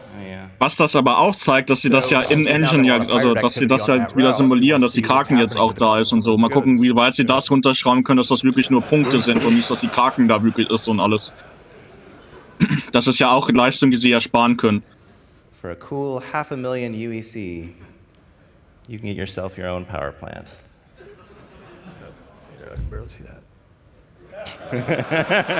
Warte, die haben da wirklich die echten Schiffsobjekte drin? Ja, sieht zumindest gerade aus mit der Kraken, ja. Und deswegen ist das auch so Performance-Fressen nochmal dazu. Alter, aber was sie da auch gezeigt haben, ist die neue Kraken als Space Station. Das ist ja diese Vindicator-Kraken, die als Station dient. Das ist das, was wir auch gerade gezeigt bekommen. Du kannst dir immer diese stationäre Kraken hinstellen und dann hast du da quasi deine kleine Piratenstation. Whether it's supplies or moving, the finished product. Riecht auch wieder für diese Kraken-Variante. And these Quanta, as I mentioned earlier, it's like they have various traits, and some of them are very risk averse, and they won't go down routes where there's a significant chance of death. And so to counteract some of this danger, let's go ahead and bring in someone to fight the pirates. Ja, wie sie alle jetzt abgehen im Chat. Piratenstation. And what you'll notice is security is drawn to areas of conflict where there's a lot of deaths and stuff. Da kommt wieder einer mit der Eclipse und heult wieder rum. Warum kann ich das Schiff nicht kaputt machen? Where there's a lot of piracy. And there you can see him. Go ahead and go speed it up a little bit. Not too wie komplex das dann wird, ne? Das ist ja erst hier Advocacy und dann irgendwie noch Navy dazu, dann die lokalen Sicherheitskräfte. Maschi, ich persönlich hätte nichts gegen eine Kraken, aber du gibst mir bestimmt keine 1.300 Euro aufwärts, also von daher brauchen wir nicht drüber reden.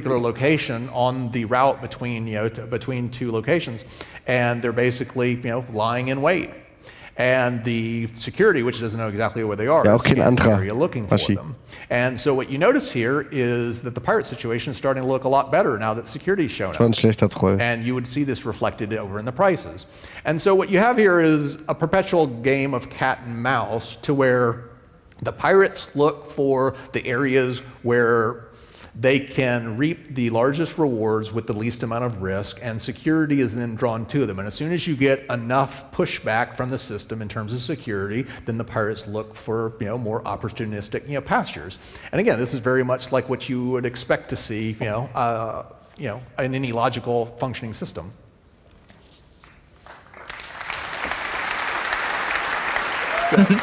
Leute schreiben auch schon, steht Need Object Container Streaming for Quanta. So let's go ahead and turn on the grid.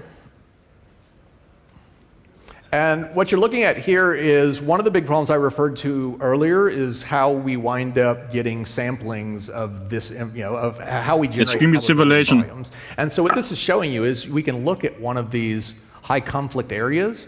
And it's basically tabulating. Ich fände es viel interessanter, wenn er mal aus der 2020.000 macht. So you can see that there are 10 total Quanta, 1 freighter, 11 pirates, 5 security. It also shows you the total value. So eine Hochrechnung wäre da auch mal was Schönes. What's going down that route? Let's take a look at a few other locations. Here you see the security and pirates are fairly even. 6 pirates, 7 security. A decent amount of value. 6 freighters. So there's actually an almost equivalent number of freighters, pirates, and security. This is the information that Quantum, and it's a small piece of the whole, this is what it would wind up feeding periodically to the probability volume services, so that designers no longer need to go in and say, oh, well, we're going to hard code a certain amount of security, a certain amount of freighters, and it can never change. We ship it, that's all it's ever going to be. In this case, the simulation is running, it's constantly ebbing and flowing.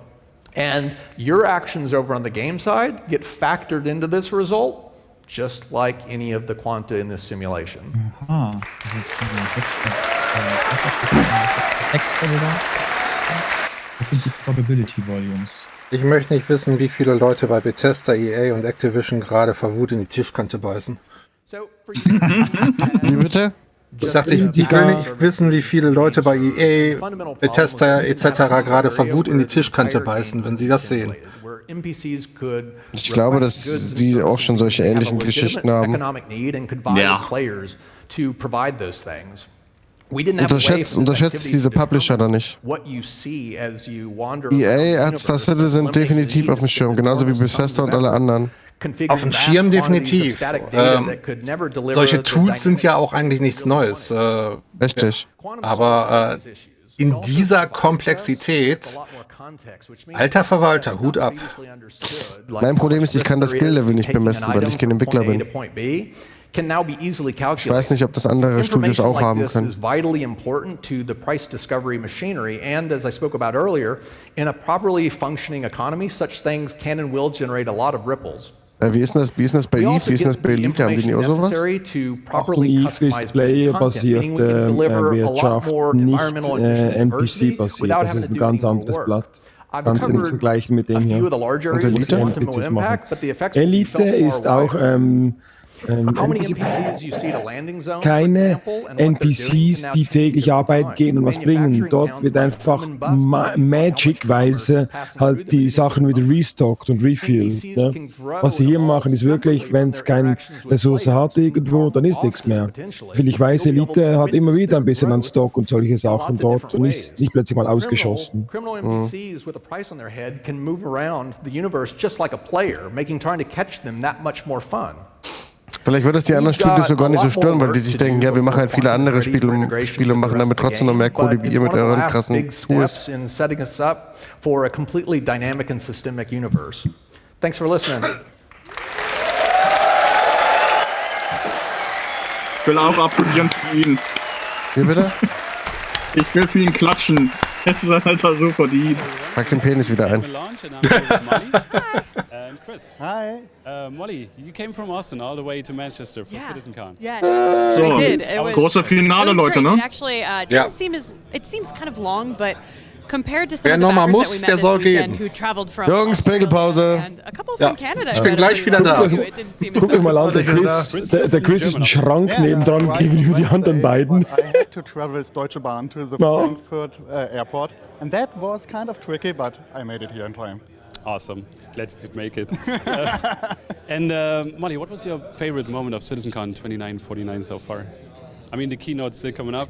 The keynote, I think. Watch the keynote. I'm really excited for that. But overall, so far, the community booths have just been fantastic. Ja, sehr, sehr spannend, aber die finale Frage ist eigentlich offen geblieben, bis wann wollen Sie das denn fertiggestellt haben? Gut, das ist dasselbe wie letztes Jahr. Da hat Tony hier auch nicht gesagt, bis wann, sondern einfach nur gezeigt, was der Plan ist. Aber ich denke, wir werden jetzt ein bisschen in der Keynote wieder die Roads sehen. Also sie haben uns ja versprochen eigentlich, oder na gut, nicht versprochen, aber sie haben uns gesagt, dass ja die Alpha 4.0 es ja wert ist, auf 4.0 genannt zu werden. Und aktuell ist ja sehr, sehr, sehr wenig bekannt, was in dieser 4.0 alles drin ist. Und ich gehe davon aus, dass am Ende heute uns das erzählt wird und da kann vielleicht sowas mit draufstehen in dieser Sache halt jetzt dann für 4.0. Weil sie haben ja gesagt, sie wollen 4.0 und nichts sagen, was es ja uns auf der CitizenCon erst zeigen. Deswegen kann ich mir gut vorstellen, dass viele Sachen, die wir heute gesehen haben, einfach in 4.0 drin sind. Oder 4.1 dann. No, literally. I played it yesterday for 10 minutes. Ja, ich bin gespannt. Also das sieht so komplex aus. Das wäre schon fast ein Thema für 5.0.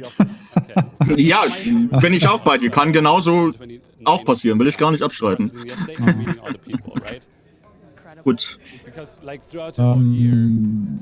Ich bin sehr gespannt. Also 4.0 haben sie auch selber schon gesagt. Die Frage kam ja auf, so 4.0, wird das jetzt so ein Patch wie jeder andere oder wird das was Besonderes? Und ich glaube, es war Todd Peppy, der gesagt hat, nein, 4.0 wird genau wie 3.0 ein essentieller Schritt in der Entwicklung nach vorne. Und da verspreche ich mir in der Keynote jetzt natürlich auch ein bisschen Futter, was das entsprechend unterlegt, diese Aussage. Richtig.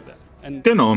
Und deswegen auch, dass vielleicht die Sachen, die wir heute gesehen haben, halt dann auch drin sind. Die Planet Tech zum Beispiel, Version 4 wird ja bis dahin drin sein. Nur als Beispiel.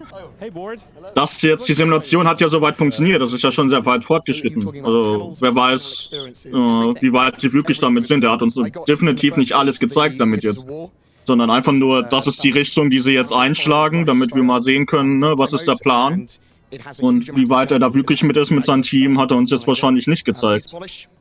Der Game & Bauer sieht ja richtig niedlich aus, wollte ich gerade auch sagen. Genau, das ist ja niedlich. Oh.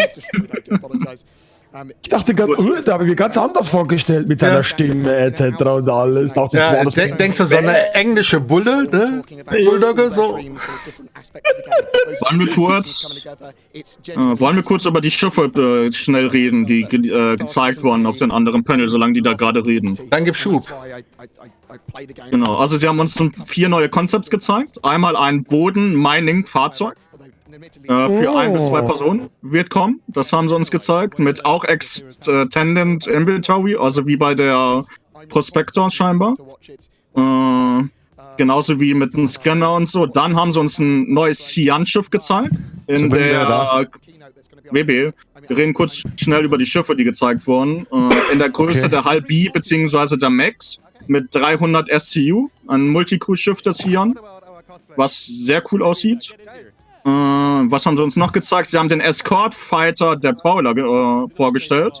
Das Ding hat 2 Size-4 Mounts und sonst nichts.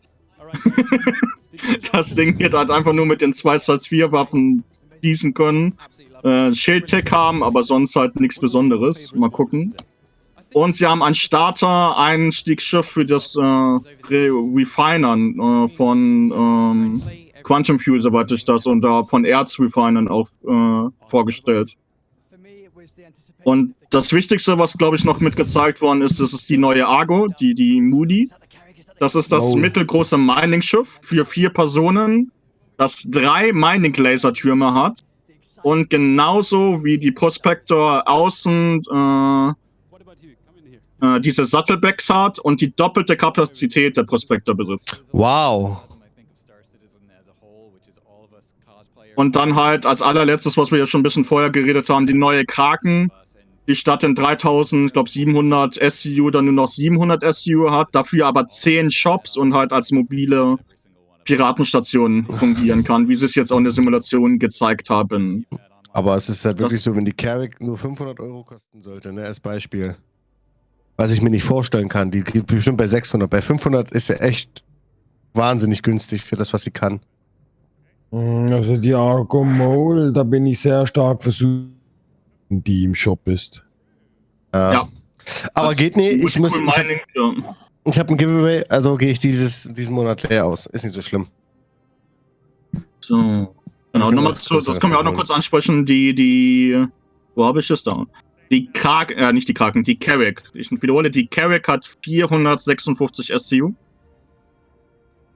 Die Kraken im Original hat 3792 SCU. Die Kraken-Station hat 768 SCU. Und die Muli hat die doppelte Kapazität der Prospector. Ja. Und 3 Mining-Laser-Würme.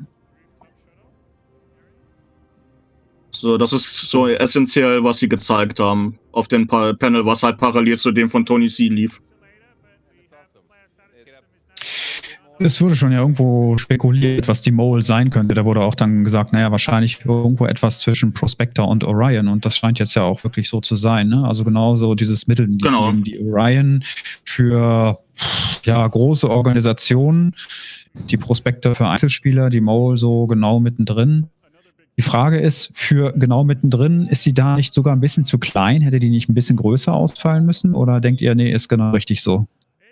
Doppelte Prospector, ja, das sind halt 3 bis 4 Personen, sind 3 Laser, aber nur doppelte Kapazität. Ja, ne, das muss man halt gucken. Also, ich stelle mir das auch schwierig auf dem Mond vor, damit zu minern. Ich glaube, das ist eher was für ein Asteroidenfeld, wo jeder halt seinen eigenen Asteroiden anpeilen kann. Muss man gucken, wie die Türme jetzt genau platziert sind und alles. Da hat man ja noch nicht so viel jetzt gesehen. Sondern wir nicht, die Leute vor Ort wahrscheinlich schon. Und ich glaube, sie hat zu wenig Laderaum, zu wenig Kapazität dafür, dass sie 3 Laser besitzt. Die Sache ist ja, mir ist jetzt erstmal egal, wie viel Kapazität dieses Schiff hat, das. Wenn die wirklich jetzt reinkommen mit der Bedingung, das müssen 2, 3 Leute sitzen und das gleichzeitig machen, ist das für den aktuellen Stand von Star Citizen was sehr, sehr Positives. Das definitiv. Weil es das erste Multiplay-Mining-Gameplay ist. Ja. Genau. So, jetzt ist Jared wieder da. Ich denke, dann geht's jetzt gleich los. Through all the panels here, I'm writing a bunch of notes to do follow-up questions. I wrote, what the hell is Layer Night anyway? Genau, es geht los. All I had for his entire Keynote! thing. So, Tony, ich muss noch eine Tüte Chips Jake, aufmachen. thank you so much for that presentation. Ich habe mir jetzt nicht mal getraut, die Pizza reinzuhauen. Sehe ich nicht so, du wirst kaum Player finden, die das machen wollen. Also ich bin mir ziemlich sicher, dass ich jetzt schon sehr viele Spieler habe, die Bock auf Multiplayer-Gameplay haben, und wenn es erstmal nur Mining ist. 9 things are for you, 1 thing is for us. Ich kenne da bestimmt schon 50, 60 Leute. All right. So we are still setting up for the. Ich habe das. Und du meinst wirklich, dass diese 50, 60 Leute tagtäglich davon habe ich ja nicht gesprochen. Darüber habe ich ja nicht gesprochen. Es ging ja nicht um die Anzahl. Es ging erstmal nur darum, dass die Leute Bock hätten auf sowas. Also Sie sagen gerade, Jared sagt gerade, dass wir das Tool, was Tony Sie da gezeigt hat, dass wir das nicht bekommen. Aber lassen wir erstmal die Zeit ins Land gehen. Die müssen das erstmal entwickeln und ich kann mir vorstellen, nicht das, aber eine abgespeckte Version davon, eine sehr oberflächliche halt, die denke ich schon, dass das Sinn macht, dass wir sowas bekommen. Oh, der Stream hängt bei mir. Ja, bei mir auch. Bei mir auch. Du bist nicht schon mehr, keine Sorge, aber ja. So, wenn das Stream hängt, können wir mal Werbung schalten, Chat. Ich habe das noch nie bei mir gemacht. läuft ja noch. Was? Wir sitzen gerade alle drei auf der schwarzen Ledercouch. Na, ich hab Todd Peppy im Bild. Jetzt, ich bin wahrscheinlich durch meine Leitung hier ein bisschen hinterher. Ich bin ja hier nicht so breit angebunden wie ihr.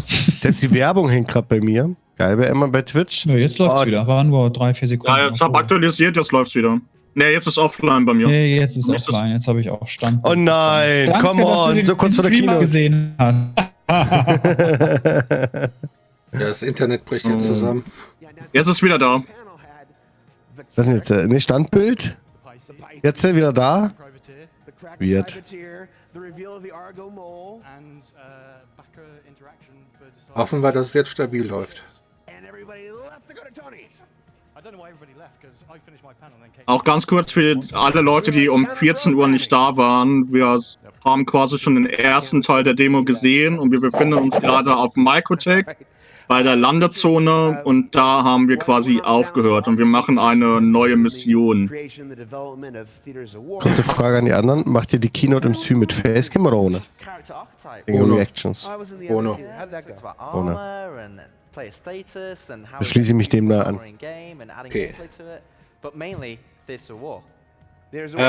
Die Demo heute Mittag hat geendet, als wir ins Shuttle gestiegen sind, um in die Stadt zu kommen, und das war eine Valkyrie. Yep. Eine weiße Valkyrie mit. Genau. Das ist noch nicht die Keynote übrigens, die kommt gleich. Ja. Ja, sie reden jetzt noch ein bisschen über die CitizenCon so. Kein Problem, deswegen frage ich ja. And then to Shane in terms of obviously making that concept into a reality, and then obviously it goes to Gage in terms of technical animation, in terms of bringing that reality. Oh nein. So that was kind of the whole process, and it was really interesting, in-depth talk about taking that through, and how that going forward that we're starting to apply gameplay to these armors, because for example like heavy armor now, your choice really is you're picking based off which you like best, which looks the best. But we want to add meaningful choices so that you're saying, actually, this armor has this particular parameters, and it gives me this, different gameplay options. So in terms of inventory, in terms of climate control, and how that ties into player status as a whole. So yeah, it was really cool. And going back to you, John, since nobody was there, how's the Carrack doing? Carrack's doing fine. We saw it earlier today. In the talk, we ran through some of the other areas we didn't see this morning. Ted? And yeah, it's coming in February. We just want to für den zweiten Teil? Ja. Also wir kriegen jetzt Spielfilmlänge. Wir kriegen, also die Keynote ist mit 1,5 Stunden eingetragen im Plan. Mit 1,5 Stunden? Ja, also ich denke nicht, dass sie nur Demo... Ja, wer weiß. Lassen wir uns überraschen. Auf jeden Fall, was jetzt kommt, geht noch 1,5 Stunden, wenn es losgeht. Ja. Wie gesagt, wer nochmal muss, geht. Holt euch Popcorn, holt euch Chips. Macht euch bereit. Genau. Weil jetzt kommt halt quasi eigentlich die richtige CitizenCon. Jetzt kommt der geile Shit. Ja, genau. Ja, ist doch so. Ja. Jetzt kommt eigentlich... Jetzt kommt der... Release the Kraken kommt jetzt. Who was supposed to be the third judge for the cosplay competition, fell ill. Fell ill immediately before. Als die Stationskrake. Jared, will you fill in? Ich denke mal, knappe 2000. Okay, let me change my clothes and I'll be somebody else. They threw me this Carrack shirt. So this wonderful Carrack shirt. It's actually really nice. I think they were available for purchase in the Kasaba outlet. I have no idea if any are left over, but it's really nice. It's, Sieht so hochwertig aus, ich sehe schon. But where was I going with that? The Pisces. Willst du haben? 90 Euro. The Pisces we also talked about. Ja, One of the gib mir things 90 Euro und dann hol ich's. been revealed is that there are actually 2 variants of the Pisces. Yeah, so there's the C8, which is what everyone that owns a Carrack gets with it. It's the original. So the Carracks are ex-military, sold to civilian ships. So the C8 Pisces is the sort of military version sold to civilians. So it's slightly stripped down. And the C8 Expedition is the original version of it. Fundamentally, it just has 2 more guns and a white paint job. That's about the difference between the two. Yeah, but 2 more guns. 2 more guns. Neither of them are snub ships. They are fully fledged ships. They have quantum drives. They have space for a jump module. So you can use. Let's hear it. You can use it for proper Ich exploration. hoffe immer noch auf die Nautilus. You forgive me, I've been broadcasting all day with bronchitis. I have to do this. That bottle was full at the start. Yeah, well, this is my 3rd bottle. So the Carrack wasn't OP enough. You had to take the Snubcraft and make it a Ich fully capture fledged den nur as ab well? mit einer Capture Card. Why not? What are you doing? Well, they wouldn't let me make it bigger again, so I had to do something else. I want to talk a little bit about the push to February. Yeah. Now, we've been very candid in the past. We've been very candid about a lot of things.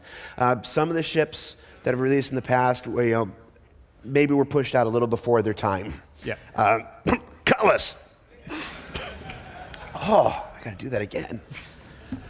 What ship came out before their time? Cutlass!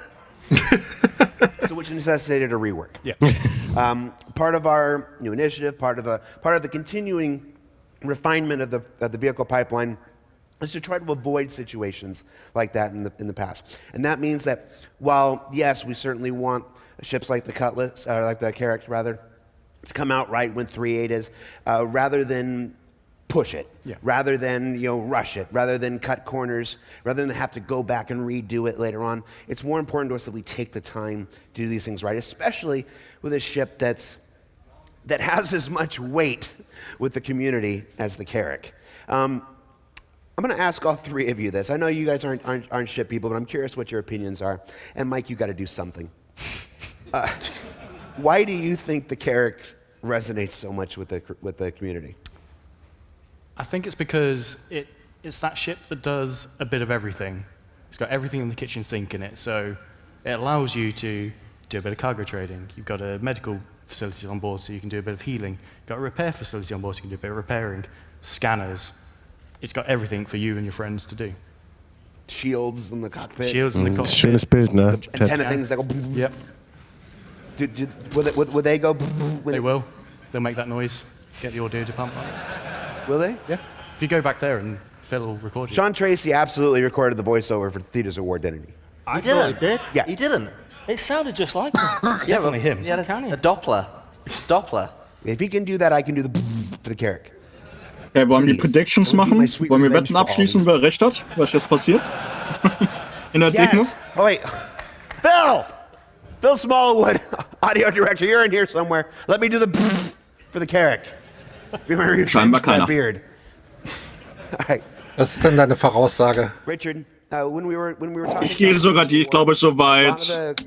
Nicht nur ein zweites Sonnensystem zeigen sie uns, sie zeigen uns 2 weitere Sonnensysteme. Gehe ich mit, bin ich bei dir. Ich glaube, sie setzen dieses Jahr wirklich ein, also hauen einen richtig raus. Denkst du, dass es 2 sind? Was wäre das zweite deiner Meinung nach? Eben waren Terra, also ich kann mir zwar Terra nicht vorstellen, aber eben in der Simulation waren Terra und Pyro aktiv. Well, to be honest, wer weiß, aber ich gehe von 2 aus. Nicht, dass es, wenn das Gerücht stimmt, dass es Pyro ist, dann wird es nicht für Pyro alleine sein. Richtig, weil Pyro dafür zu wenig Content bietet. Das ist meine Prediction. Also, würde ich soweit unterstützen. Mit dem Nautilus versteht sich, ne? Die Nautilus wollen wir auch sehen. Waschi sagt Pyro nix, auch ein guter Guess, würde ich sagen. Aber nix. Das liegt auch in der Nähe, ne? Pyro Magnus. Ja, Theatre of War allows us to get it out there as soon Sage as ich jetzt mal possible. einfach. Mein Einsatz bei Ronaldus. Yeah, I know. He removed the win on his card and he went rogue. Ne, da gehe ich mit Pyroterra. Sean? Ich versuch's. Das wäre der Obershit, wenn sie das machen. You are. But, you know, it's an incredible... Ist irgendwo näher, aber die foltern uns gerade ganz schön. Devs to actually get in there and not have to load up the PU and go through all the steps. Ich habe ja auch den Eindruck, die versuchen irgendwie Zeit zu überbrücken. Ja, das wird vorbereitet noch, ja. Im Hintergrund wieder. Absolute feedback on the combat. Ist Terra ist nicht die Erde. Nein, das ist ein anderes Sonnensystem. Sol ist halt, also SOL abgekürzt ist unser Sonnensystem. Ich gehe mir kurz noch eine schöne große dicke Decke holen, in die ich mich jetzt einmurmeln kann. Das wird gleich kuschelig. All of those things, that come together, all the different ingredients. That's why it makes Star Citizen so unique. In terms of the scale, the tech, Ian's pine trees, he loves those. All of that stuff. Shut up about the pine trees. But you look at all of that. Ich würde mir gerne Carrick leisten, aber ich glaube, das ist nicht drin. Incredible. And then you add the incredible community on top of that, giving us all the amazing feedback, telling us, what they like, what they don't like. Ich weiß gar nicht, was die Carrick Standalone gekostet hat bisher, aber ich vermute mal, die werden sie ordentlich im Preis anziehen. Ja, so um die 400 € wurde ja vorhin ja gesagt. So, wieder da. Ich denke, die werden so Richtung 500, 600 € gehen. Definitiv. Die wird richtig teuer jetzt durch den Cargo, die sie hat, durch das Beiboot. Ja. Danke, Katek. We were here to fill time like this, and Chris saw him, goes, Ian, come over here and talk about this stuff. And there's no audience. There's no audience. Ja, bestätigen sie gerade. And he went on for what must have been 6 minutes on the pine trees yesterday, and we're all just kind of watching them. It's like, the beautiful pine trees. They work so hard. I mean, I'm not going to try to do my Ian Lee impersonation here, especially with bronchitis. But it was very clear that he takes a tremendous amount of pride in his team's work, and his team. Böse Witze im Chat im Original. Keynote willkommen White Server Meshing. So never. And Planet B4 is das werden sie nicht haben. Nee, wird das auch nicht. Aber das ist einfach. Was ich interessant finde, ob sie das SSOCS zeigen können. That level of detail, that level of attention is what makes it. Du meinst Server-Side Object Container Streaming oder was? Ja, das könnten sie ja dort vor simulieren. Es sollte ja fast fertig sein. Ja, ob sie das in der Demo zeigen, ich kann mir da höchstens eine eine PowerPoint-Präsentation oder so zu vorstellen, aber ob sie es so live zeigen, lassen wir uns überraschen. Die veröffentlichen gerade Stück für Stück eine neue Überarbeitung der SI-Website. And that's why it's mind-blowing. I mean, from my perspective, jetzt gerade? When I see all the art come on, it's just. Die machen immer was Neues. Die Plättseite ist, glaube ich, auch ein bisschen anders jetzt. Ein bisschen, nicht viel. Okay. Also die Buttons sehen ein bisschen anders aus. Like we talked about the Good Doctor map. The Good Doctor map is, it's a relatively small map compared to the Theaters of War map. What was it called? The Campaign of Carnage or Crime of? Oh, Crossroads of Crime. Knobel hat gerade was geschrieben. Ja, die könnten mal jetzt so langsam mit dem Labern aufhören. Ich habe irgendwie das Gefühl, in England gab es während der CitizenCon eine Zeitumstellung und wenn die bei uns 10 Uhr anfangen, dann fangen die pünktlich an in Manchester. Ja, genau. So sieht's aus. Ach, die Ship-Upgrade-Seite ist komplett neu. Ja, das wissen wir schon. Pull a map in, pull a planet in. And ich will es auch sehen, ja. Wir wollen es alle sehen. Within like half an hour, you're going, we're going, you change. Aber was kann so komplex sein, dass sie noch so lange vorbereiten müssen? Keine Ahnung. Sie versuchen den VoIP-Dienst zum Laufen zu bekommen. Das kann es natürlich sein, ja. Exactly.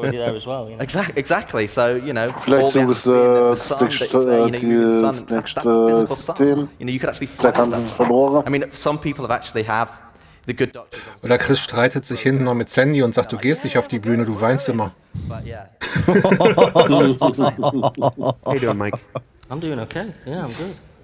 Mike is up here for a very specific reason, but we can't tell Oder you sie sind what gerade einen that reason Testsprung is von yet. System A zu System B bei ein System rausgekommen, was sie nicht kennen. Kommen nicht mehr nach Hause. How's your day been? It's been fantastic. Jungs, wo sind wir denn hier? Ja, die sind im Delta-Quadranten gelandet, ne? Wir können das jetzt hier nicht runterfahren. Das haben wir in unserem Leben noch nie gesehen. Es gibt die Erleuchtung. Did you check out the marketplace? Yes, I did. It was Did you see your amazing. Fizz hologram? Tried to take a video of it, but obviously it's a hologram, so. Yeah, you got it. Oh, der ist aber auch nicht schlecht so.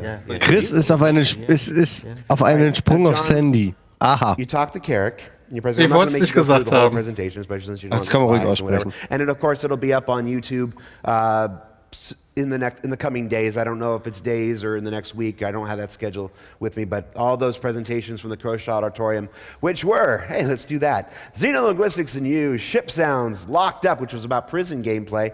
Really exciting stuff. I'm really excited for you guys to see the Locked Up one. Maschi, bei der Keynote mute ich den Discord für einen Stream und mich auch. UI, which was about the UI improvements, some of which we saw during the Wenn die so demo weitermachen, muss ich today mal with the zweite new Tüte active Chips status aufmachen. Leute! It's like that. Auch guter Kommentar im Hauptstream ist, Chris Robert is trying to escape Area 18. And of course, your ship.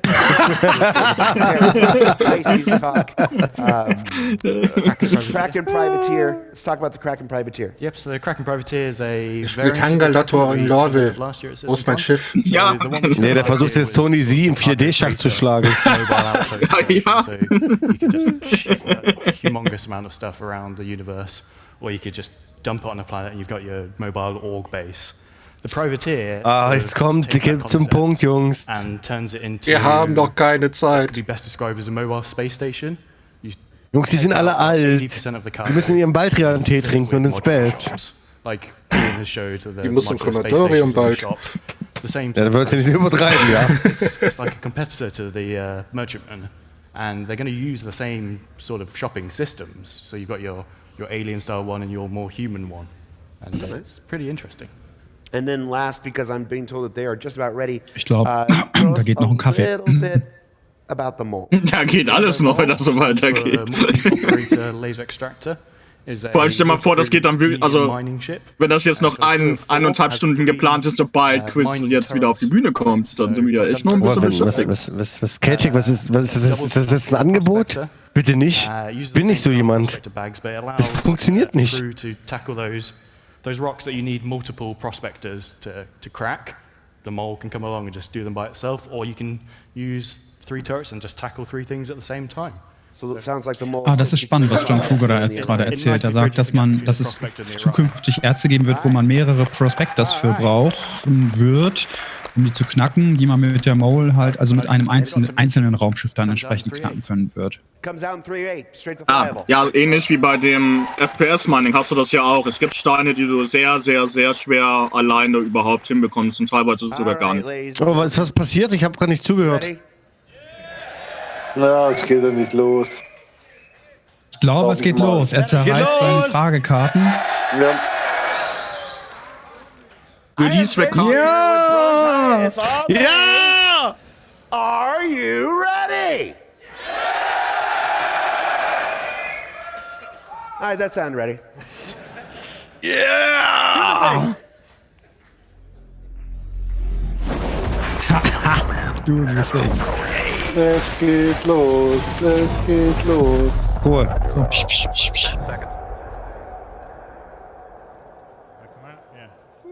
So, ich mute jetzt alles bis zum Ende. Bis dann, kommt heil an. Hello again.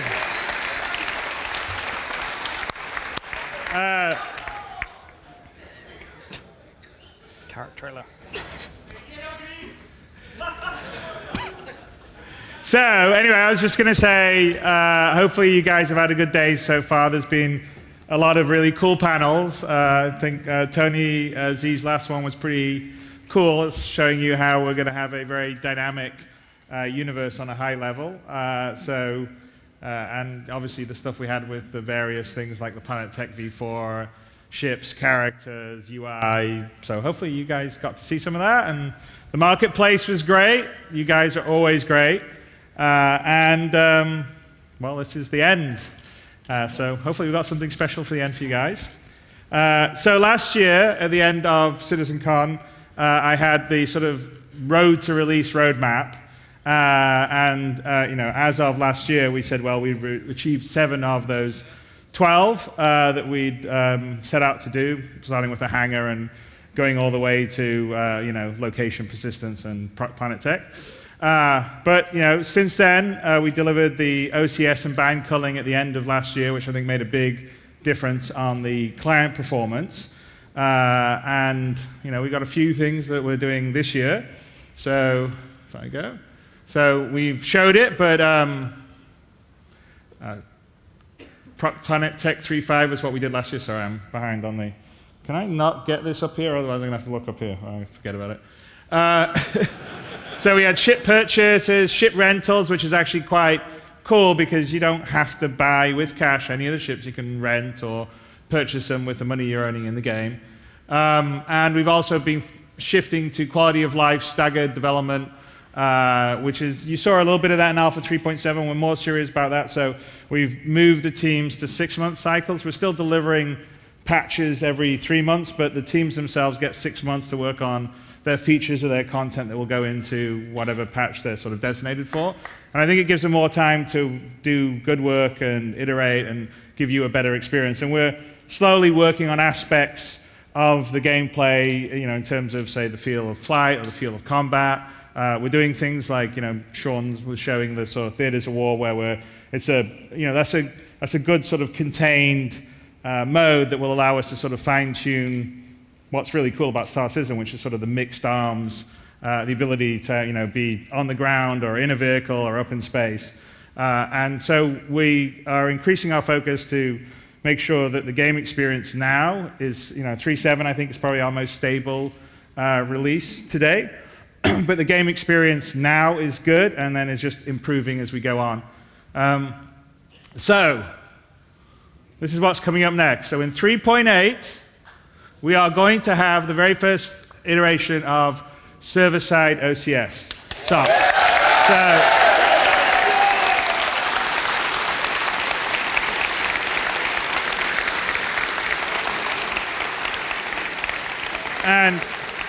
And you guys didn't know it because we didn't want to spoil the thing, but the demo we ran this morning was running it, and this, what we're running right now, is running SOCs, and you'll understand why it's important as we get into the demo, assuming it doesn't crash, which, you never know. To let you know, so it's the first iteration of the server-side OCS. So we have server persistence in the session of the server. So the server, whenever it leaves an area, it streams stuff out. It remembers the state of all the items and all the stuff that was there at that time, but it doesn't persist beyond the server session. The bigger thing, which we've talked about in the future, is sort of the iCache, which is the full persistence. Hang on, what happened here?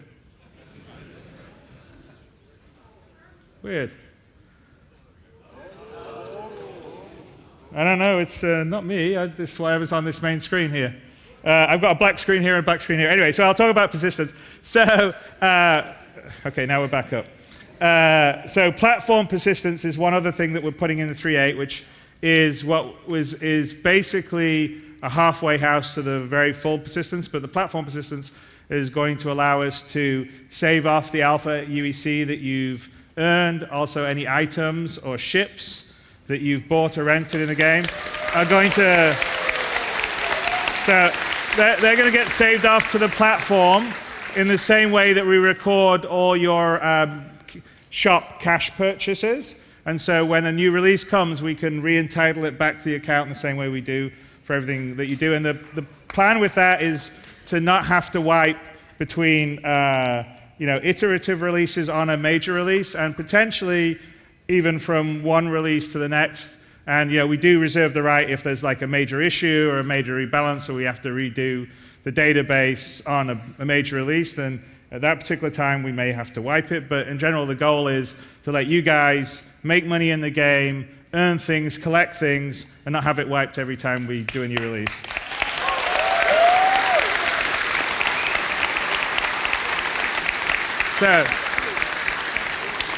So we're aiming to ship that. That will hopefully be, that should be with the 3.8 patch cycle. And now, Planet Tech V4, which we obviously sort of unveiled at the beginning, and there was some really cool panels about it during the day, which I think is going to, I mean, just the quality of, not just Microtech, but going back to the old places like Daymar or Cellen is a whole new world. One of the focuses we got upcoming too, which we not particularly managed to show well this morning, is the social group gameplay, but that is a focus for us to make sure that the FOIP and the VoIP and the group gameplay stuff works well. It's important for us to get stuff working for, as Sean mentioned, for the Theaters of War, but just in general, grouping up with your friends in the universe, doing stuff. And so that is a focus, and you'll see us iterating on that for 3.8, 3.9, and onwards. More robust missions. So we've got some stuff coming up in 3.8 that is interesting. We're starting to introduce AI into some of the missions, like say the rescue the hostage on the 890, which we had in an ATV. We were showing a very early version of it that will be in 3.8, and there'll be some other ones along that line of missions, and that's multi-part missions, which also what we're showing is sort of an early version of a multi-part mission, what we showed at the beginning and we're going to end with here, that 3.9.40 onwards. Then, sometime around about middle of this year, I think, so full universe persistence, and that is the persistence that allows us to save everything, period. So you can take your coffee mug that you've got in the Carrack and explore on a planet and drop it in a forest, get back on your Carrack, fly away, and someone else could go to that forest and see that coffee mug, or you could come back and see it if someone else hasn't stolen it. And so and that iterates to every dynamic item in the game gets saved off. So basically, we save the state, it goes back to a cloud database. It's what we're calling the iCache. Of course, there'll be some stuff like, we want to be smart where people can't stack 1,000 turtles in a place. So obviously, we'll have some policies on the items. So at some point, when we're saving it to the database, we'll say, well, this is a low importance item. There's too many in this area. So therefore, and this one's been around too long, so we just won't bother saving that to the database. And then you'll just sort of be like, oh, someone came along while you weren't there and took the turtle or cleaned it up. But in general, usually, so the permanent structures. So one thing that gives us is the ability for you as players to go around the universe and ultimately, you want to create your own base somewhere, create your own homestead. You should be able to settle down and put a base there, and it will be recorded back to the iCache, and you can come back to it, and it will be there, and it will persist. And so I think the opportunity for emergent gameplay that comes from that is going to be fantastic, because as you saw with what Tony was doing in his presentation before, we're going to have dynamic resources in the universe. We're also going to persist those. So they'll be finite, so there'll be only so much gold or hadonite or whatever it is on various moons or planets. And as they get mined out, then you'll have to find some other place to move to it. And there's an especially rich seam. I can see a group of players coming, setting up camp there and starting to mine the resources. And then I can see some other groups saying, oh, well, that's great. I want some of that. They show up, and you basically have two groups battling out. And then there's a whole business that's going to be involved in supplying more weapons or logistics or healing people or bringing, consumables that people need. So I think there's going to be this dynamic, evolving system that will be incredibly interesting and compelling, and I'm really looking forward to that. And that's enabled by the full universe persistence, which is, like I said, the full persistence of all items, ships, characters, and also persistent tracking of the resources. And then the last thing, which we won't, I think, get to by the end of next year, but we'll be very close to it, is server meshing. And so everything we've been doing up until then, and that's when I think everything fully comes alive, is the server meshing allows us to have a lot more players in the same area. But the work that we've done on the kind of server-side OCS, where you can change the point of view of the server arbitrarily anywhere around, and save off state is exactly what you need for server meshing, because what happens in a server, if more people arrive, say, I don't know, in New Babbage, and you suddenly go, oh, you know, we can only run 100 people or 200 people or whatever the number we can simulate on the server, and there's now 201 people, you say, okay, I'm going to spin up a second server. Here's another view onto New Babbage, and these players are on that, and you just keep on spinning up more to take on the load in areas. And so that's why we needed the server OCS and the bang culling and the full persistence, and it enables server meshing. So that's the next thing. Once we deliver the full persistence, we're actually already starting to work on the network side of what we need for the server meshing right now.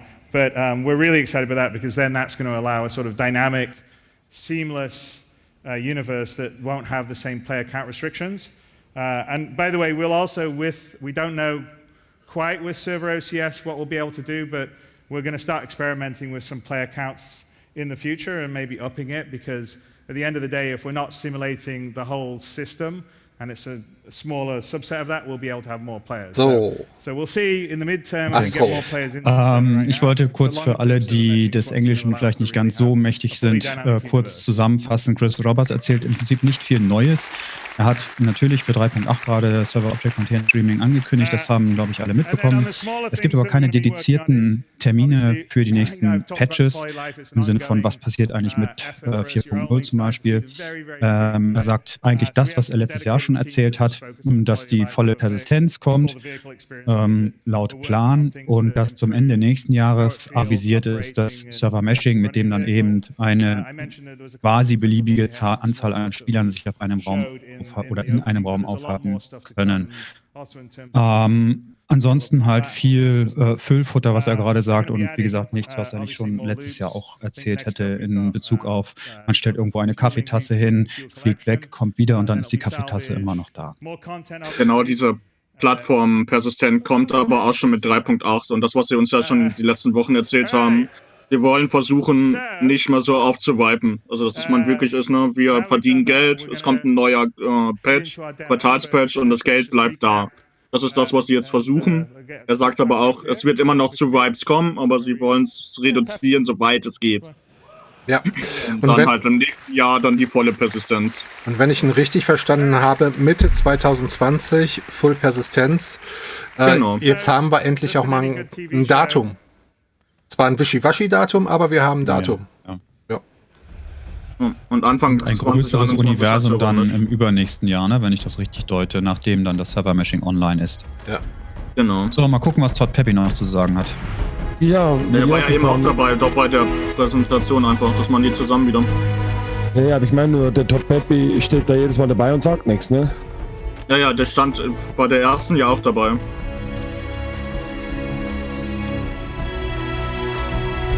Aber ich bin immer noch sehr gespannt auf 4.0, weil das meiste, was er gesagt hat, kommt vor 4.0.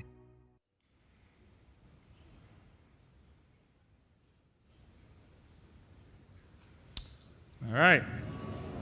So we're on the Microtech shuttle to the lab.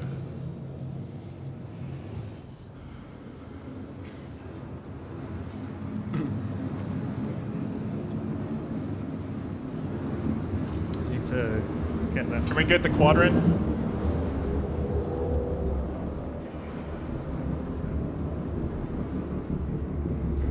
All right, and by the way, Glenn is actually on a AI flown ship here, so, and that is something longer term that we're going to be working on, which is AI doing things like taking your shuttle from a space station down to the ground, Mitch, or various locations that you could go to without having to fly to yourself.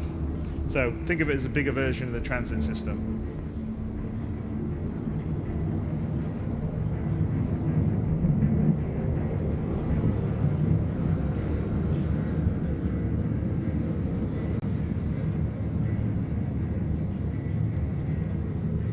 And here's one of the things that, you know, I think Ian's talked about, we've talked about, is that we want to increase our range of, you know, we have outposts, but they're pretty small. Correct. And we want to have points of interest that you would have in various planets or moons that you can have mission content in, things to do, and this is sort of this is a sort of first prototype of that. Yeah, so basically multiple entries, multiple exits. Obviously with outposts, you got one way in, one way out. So for us, from a design standpoint, this allows us to build these in a modular way so that we can have different entrances, different exits, different room layouts, different mission content associated with it. From there, then we start looking towards towns and villages, and then obviously we have our main cities. Yeah, and as I mentioned earlier, this is sort of a prototype, first version of a sort of multi-part mission that we've discussed and thinking about doing in the longer term, not 3.8 obviously, but 3.9 or on beyond that. Of course, it's cold here in Microtech.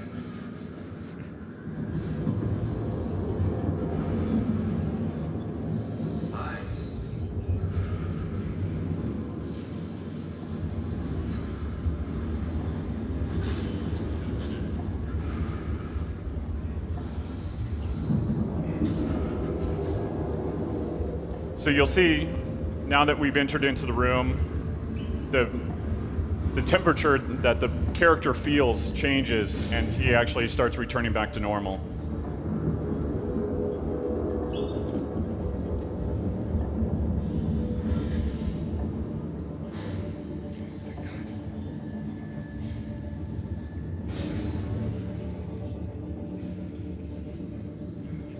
All right.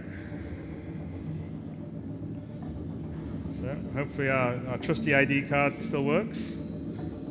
I'm willing to say it does.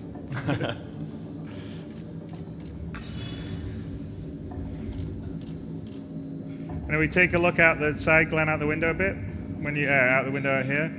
So one other thing, which we're going to get into a little further, but if we actually take a look outside, the other thing that we're showing here is dynamic weather. Yes. And so actually there is a ground snowstorm blowing in. Can you look out the window a little bit, Glenn?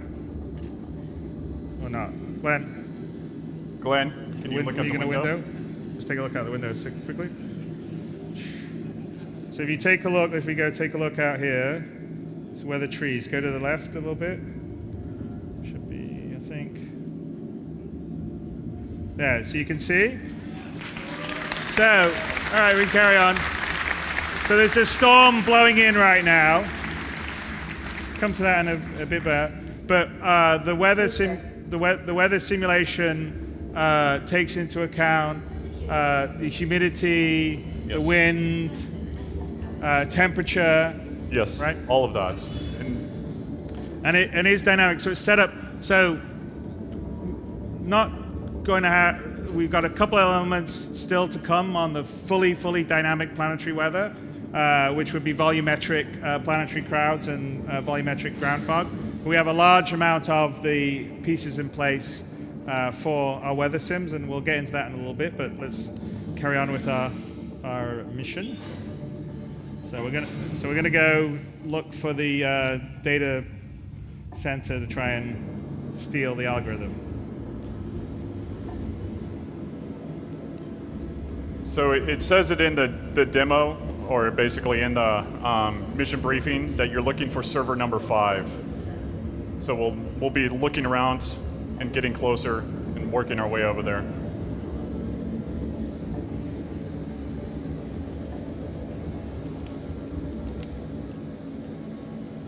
And try not to be too conspicuous.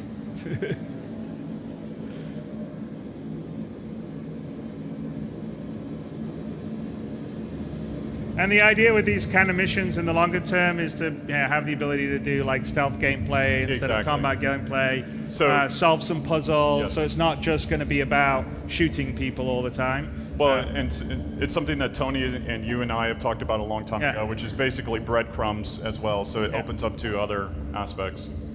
So we want a sort of combination of sort of the procedural dynamic stuff that would be generated by the universe simulation that Tony was showing earlier, plus some more crafted, multi-stage, kind of more narrative missions, and they all get mixed in to give you a really sort of nice flavor and variety of things to do.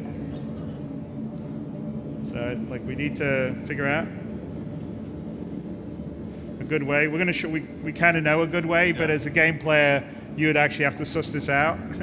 So we're gonna go back here in the maintenance area.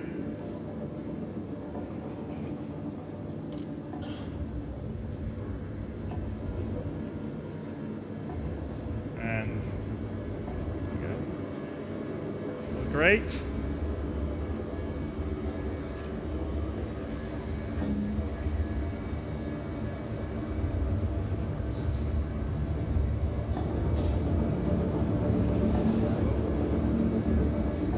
Very quiet, great. Yes.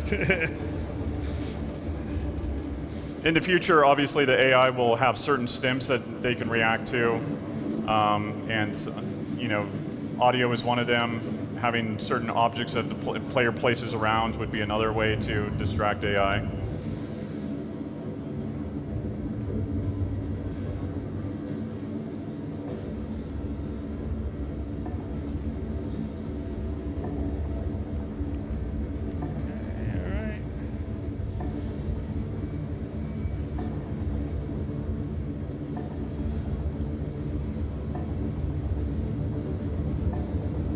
And then, you know, again, there was things like we took the, Glenn's going to take his pour. There's like locks on the multi-tool. And we can pretend we're going to pour them off. Or not. There you go. But yeah, this is, the idea is, you know, like the FPS, like the multi-tool has different modes. Cutting, could be mining, could be welding, repairing. In this particular case, we're just going to cut the 4 kind of hinges, locks off, so we can take the grate open and get through it.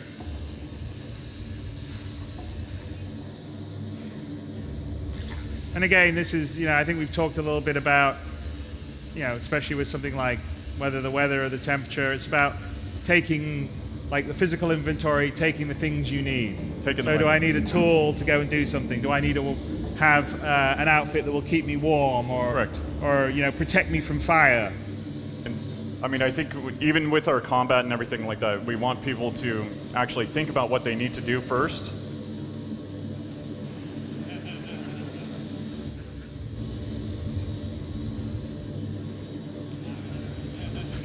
Are you looking for the exit? No, he's looking how to turn that off. No, it's on the bottom here. Go down here. There. See that square? Move your cursor down. Oh, can you tab to it? Your mouse isn't working? Aye. Okay, aye. All right, Glenn's managed to crash. That can't be right, all right?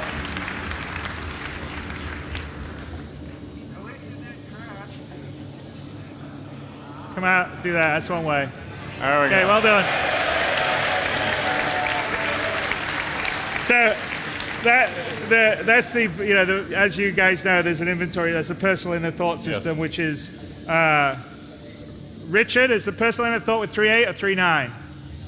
3.9. So the personal, so yeah, that's sort of work in progress. But the personal inner thought is in 3.9, which allows you to access a whole bunch of sort of actions or interactions that are sort of on you or would be your thoughts. And so that's a very early version that obviously for some reason is bugged, but we weren't actually meant to end up triggering that. So we're looking for a data card. And we're going to steal some data. Oh, there's a guard on that side. Just make sure you stay out of that way, Glenn. There you go. Okay, come over here. There we go. Take the data card. You can take that one, or I think he clocked one on the desk, I think. Okay. It was risky. Okay, quick. All right, back.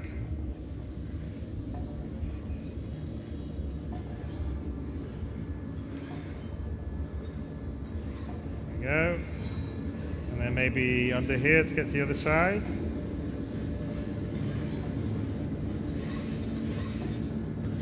And by the way, one of the reasons why, yeah, there you go. One of the reasons, obviously, why Microtech, they like this planet and it being cold is to essentially cool all their, you know, the server farms? Server farms, yeah. Yes. It's like a big Microsoft. All right, let's try to get some data.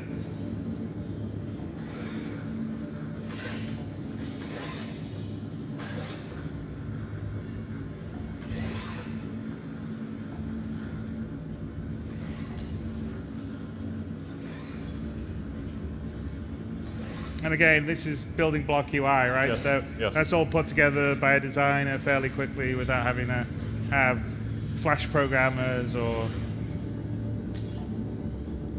Okay. Let's get it.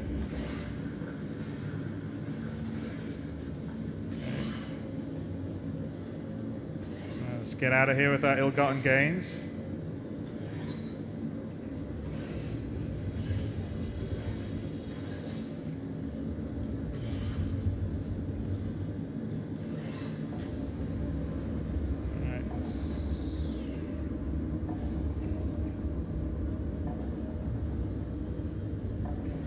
Oops. Can't really go that way. Yeah. All right, let's...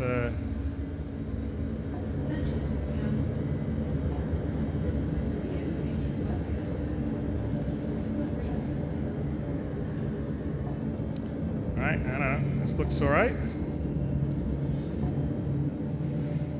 Ooh, alright, Glenn. Just pretend that you're blending in.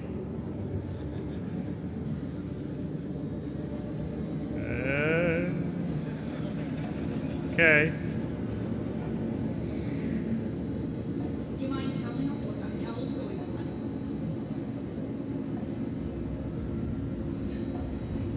Hey, talking to you. This is our project. You can't just freeze us out like this.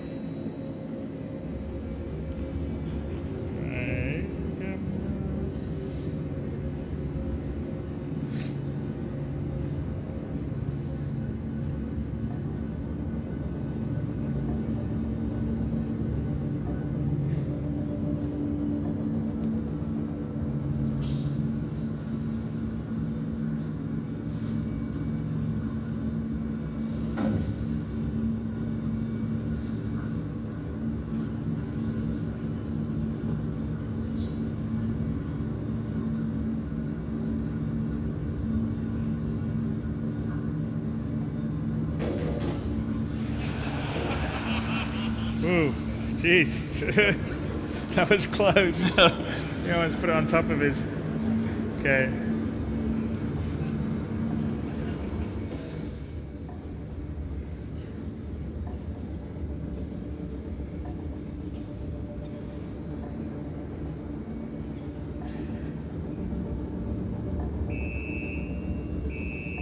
Oops-a-daisy. I think we better get out of here, Glenn. Yeah.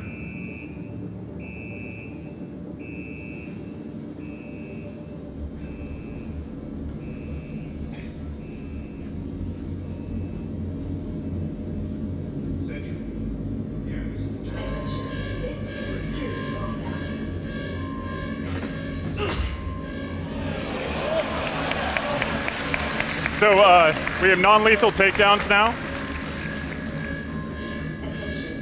Okay, let's get out. Yeah, it's part of that. So melee combat does ship with 3.8, and it's a lot more than just that, but it's non-lethal takedowns. You'll be able to fight. To knock people out. Knock people out, get into fisticuffs. There's a whole sort of different levels of punch, left, right, block, left, right. It's all actually physically based. So we've grabbed something kind of warm, but we're not really ready to it. We've actually stashed a getaway environment suit. And Richard Trier, I want to bring up to the stage.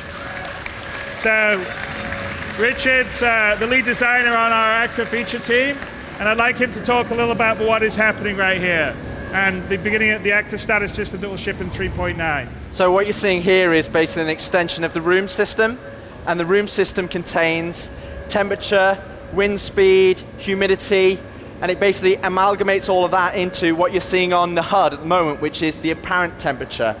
So the apparent temperature actually comes in and is part of our player status system. And the player status system is where you start to feel these environments, and the actual environments start to play into the gameplay. So you can see here that actually the physicalized wind, he's actually leaning into the wind, he's putting his hand up to try and shield himself, but he's not wearing the correct attire. So he's not wearing the correct equipment, because he's just basically grabbed the clothes and jumped outside. And as you can see, it's really cold. So he's starting to shiver. A bottom side here, it is. Yeah, it's like minus 120 degrees Celsius. So obviously, you can only survive at like at least 2-3 minutes in that temperature. So he's actually starting to undergo hypothermia, which is part of our status effects. And hypothermia actually ties into the gameplay. So his heart starts to raise, his stamina starts to decrease, he starts to actually physically start to see, you'll see a whiteout, so he starts to become more sensitive to the light, and his audio will start to come in as well, to actually really sell that your body is shutting down. And the player status system really, it just incorporates multiple different things. So hypothermia is part of the temperature gameplay, and you're seeing the cold aspect here. But eventually that will be for heat, as well as other active statuses as well. But you can see here, it's starting to see the other value on here that you see is the apparent temperature, but the other value is the body temperature. Now the body temperature is tracking your internal body. So, and I think it's, what is it down by now? It's like down at like 33 degrees. We forgot Celsius. to put the drop shadow on the thing. And so we're not in the suit. We actually have a suit that we stashed in the cave, which we're looking for. The other thing that you may have noticed when Glenn was going to the third person view, but we're working on environmental shader effects. So there was snow accumulation on the jacket that he wore. You notice, you go back and look at what it was when he got it and what it is now. And with that, accumulation is meant to be for things like snow, rain, dust, dirt, and that's something that we're looking to have in 3.9. So you really feel the environment. The biome, that basically your environment. So yes. It'll build up over time. Build up. So we better get a warm suit on, because otherwise we're going to essentially pass out and then die. So this suit is actually cold, so hopefully when Glenn puts it on, you'll see actually that it's actually frosted, so you can see your actor's actually shivering here as he's putting it on. And this suit is the Caldera suit that we revealed in the character archetype talk, and this is an environment suit that's built for these extreme climates. He's really cold. He's really cold. So you'll see the visor's frosted up. You can see, this is like getting into your car when it's frozen. It's frozen, the visor's actually frosted up, your suit's frosted up, and as your suit kicks in, this suit has an operating range that can actually survive these temperatures. So yeah, and if we go, and you'll see it now, because the same effects that we saw on the windshield, you definitely see So think of it like your car. So a visor, you're going to see, because it's a big winter storm, snow, slush that's warm in here as it's going out though, it's going to start to get slush, and what we're going to see is is tough. And then I think the other person that I'd like to bring up is Mike Snowden, who's the director of our visual effects, and his team is being responsible for all the environmental weather effects here.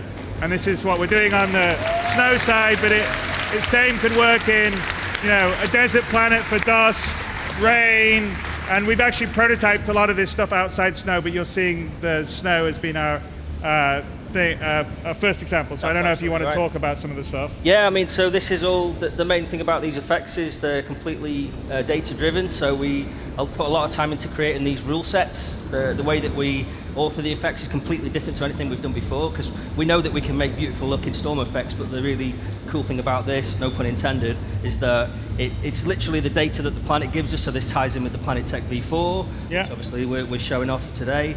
It ties in with all the active status stuff, so it's like bringing everything together. So they look fantastic, but they're completely driven by what the game data is. Yeah, the temperature, altitude, humidity, and so it's systemic, and it's and it'll be affected by time of day and other things. Absolutely, I mean, so the rule sets are things like temperature, even elevation, wind strength, wind direction, even angle. There's a lot of complexity in the rule set that makes it really easy actually for us in the long term to make the effects across all the kind of hundreds of planets that will eventually. Yeah, exactly. And obviously you can see the effect of the winds on the vegetation. And as you see here, we're in fog. You see the snow. Our visor is getting, it's like you would be, in a snowstorm if you were skiing or out there. So we stashed the suit. We actually had a rover that we've stashed that goes in our carrack. So we're looking for right now. One of the things before we go on too far, the other thing is with the armors, you will run into planets that are outside your temperature range, and so you might last there for 15 minutes. But obviously, we want to make sure that it's very lucrative for you to be able to, go in there and risk reward gameplay for it. Yeah, so be equipped. That's why you would have a big ship and buy different armor and store it. Okay, so here's our rover, which we've hidden with a little tarp. And this is going to be a much more larger example of the cloth interaction system. So, all right, Glenn, let's get the tarp off and get into the rover.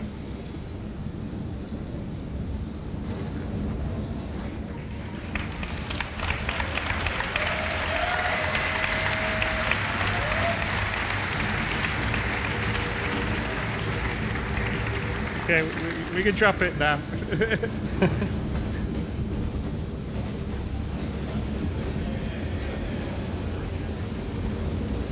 And again, that's an example of all the physics stuff coming together, the cloth interacting, the wind's blowing it. And the wind itself here, one thing I wanted to call out is that the wind is different strengths depending on where you are. So if you're down in the tree line or in the troughs, the wind is a lot slower. And then as you get more exposed, that wind comes out. So it really is a dynamic environment. And as you see, as we get into here now, the temperatures come up, the water's evaporating from our visor, and we have a clearer view. Mm-hmm. But of course, the outside of the rover now will have the effect on its canopy. Yep. All right, let's let Sam know that she needs to pick us up. Well, after we've engaged the systems, I guess. Welcome to Knowledge Space Industries. Enjoy the ride. System check.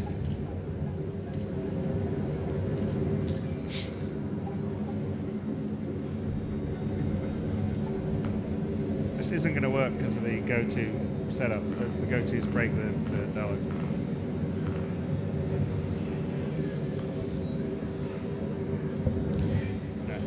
I'm going to need a pickup. Yeah. Oh, hello? Yeah, I'm going to need a pickup down the bottom of the hill. On my way. Okay. Right, got it. We actually that breaks in our system because we have a little background zoom to the right place, which doesn't actually do the server check right. So it hasn't streamed, and it's actually, you are seeing some of the stuff because this is in server OCS, so we don't have everything all the time now. So when things go in and out, we've still got edge cases, and that's one of the issues that we have to fix before server OCS haven't, but it'll be fine. So let's. Also, this is precarious, so make sure you get a little noisy for Glenn. Oh. All right.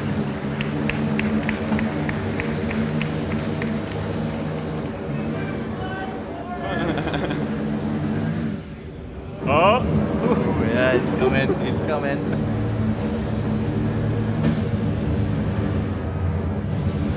See the fog starting to thin out now as we're going further down. That's yeah. So like as we're further down, it's not quite as thick. The weather is not quite as intense.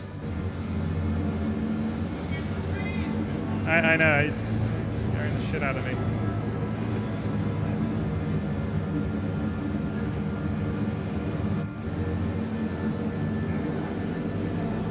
There he goes.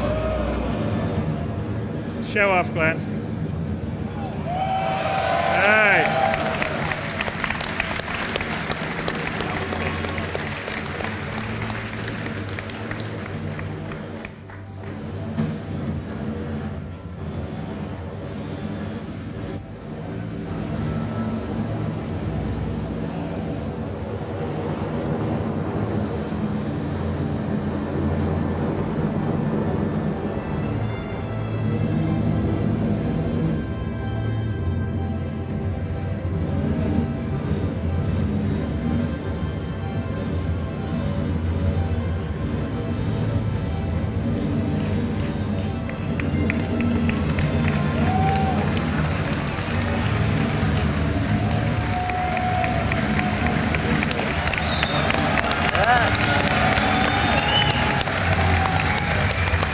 Good job, Glenn.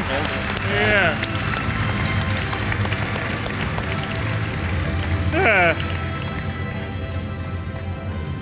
I remember when it was almost impossible to get a rover into a ship, but now we can do it. It's great.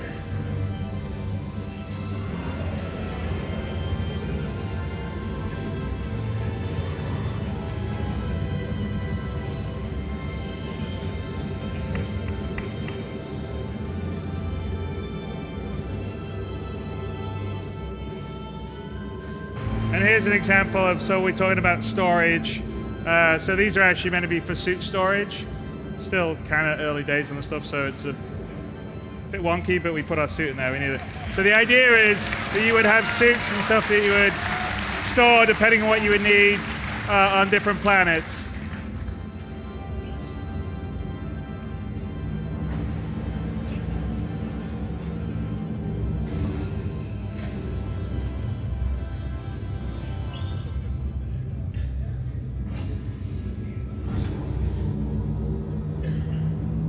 Oops, hang on. We got a. There's the crime stat. Got a crime stat, and I think someone's shooting us from behind.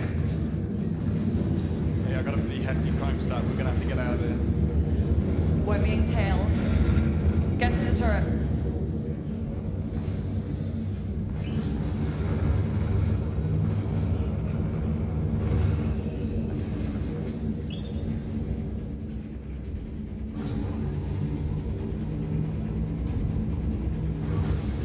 Come on. So this is our first iteration of ship AI in atmosphere. Yeah. So we are being tailed by Microtech Security because they figured out that we've stolen the data and we're making a getaway.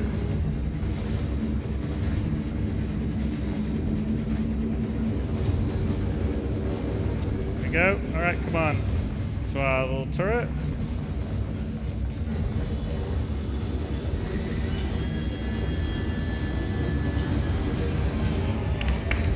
There we go.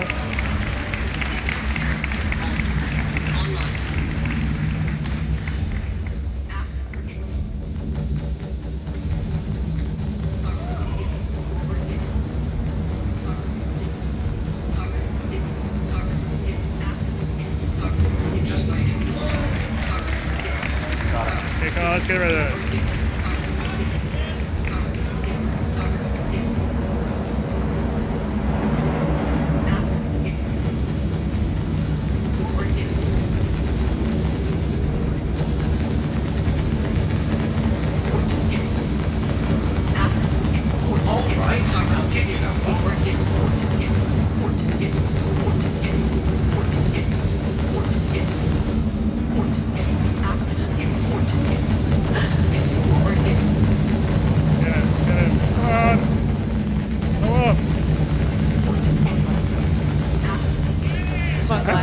Hey, Sam, why don't you bank?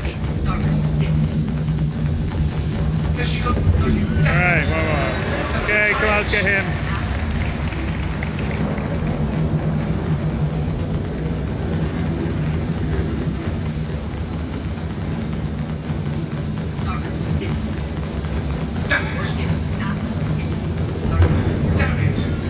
Okay, last one. Okay, we got one more, right? Was that all of them? No, there's one more. Here he is. Yeah. Sam's basically flying the ship to try and give Glenn a good shot. All right. Come on, get him. Probably not.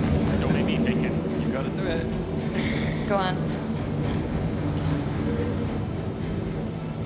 See the storm in the distance. Yeah, you can actually see a snowstorm in the distance there in the background. As we're leaving, that was where we came from. Do we have to kill them all to advance? Yeah, punch it. Okay, come on, Glenn. No pressure.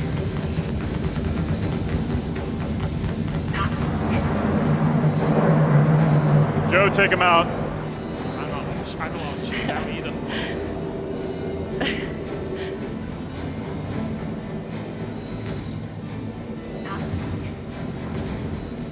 Shoot it, shoot it. Okay, Glenn, come on.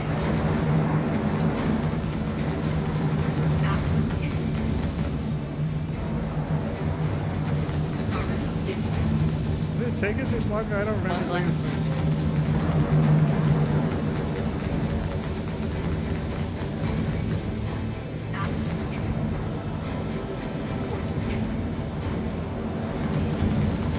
There we go.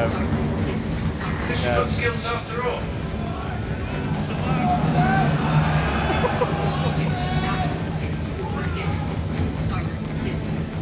Come on, Glenn. Hey! So why don't we get out of here, Sam?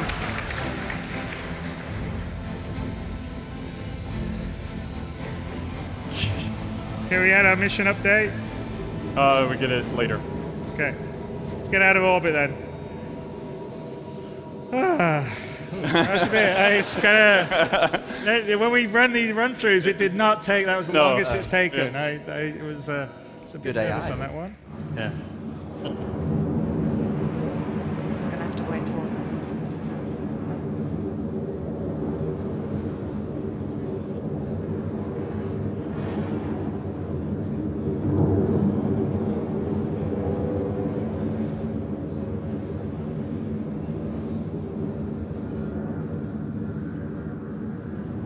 You do a sideways, Glenn. It's kind of cool too. Just go to the sort of side and around. Get like side. Glenn. Yeah, Side. he's got it. He heard me. See the view. Microtech's very pretty. All right. When do we get the mission update? QT. Oh, we're Q2? Okay. Yeah, you can see that. Those are trees down there, those dots. That's cool.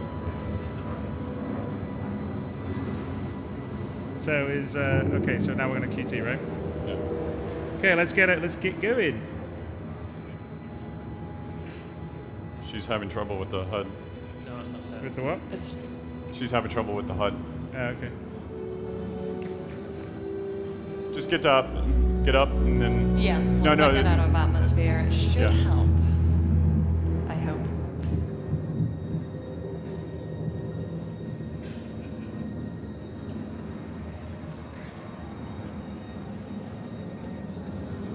It says flight systems damaged.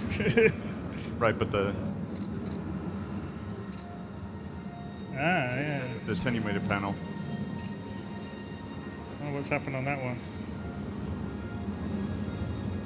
Sam, can you hit B and do it? Can you hit B and do it? Yeah, I think I can find it with B, hopefully. It was quite a while ago, wasn't it?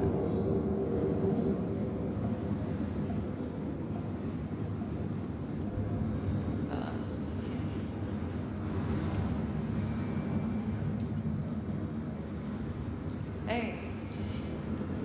Okay. There we go. Oh, so fucking, we gotta. I don't know what that whole happened. we gotta get the nav. Yeah. It's fucking that whole thing drives me nuts. Okay.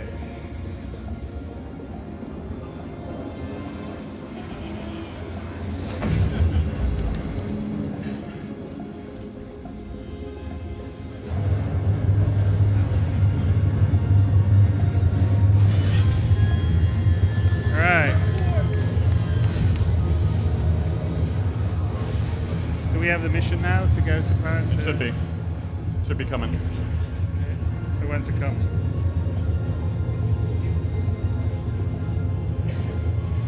You don't need to rush, by the way, Glenn. Yeah.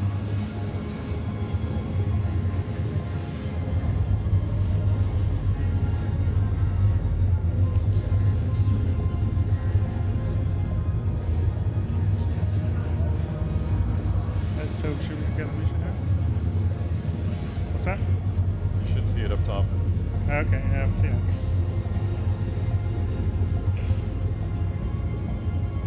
Hey, Glenn, can you check your mission status? You should have had the update for where to. I'm not sure if you saw it.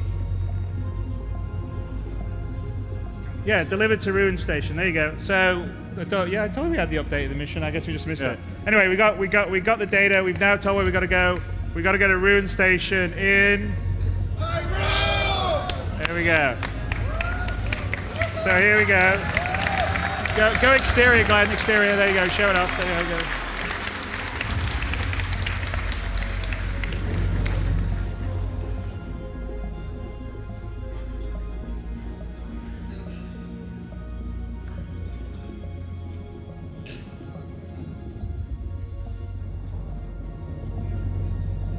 And this is in the volumetric cloud, the space cloud tech that we have. Same stuff that we're using for Squadron 42 for the coil, but as you can see, usable everywhere else. It's completely volumetric lit in, and it's beautiful.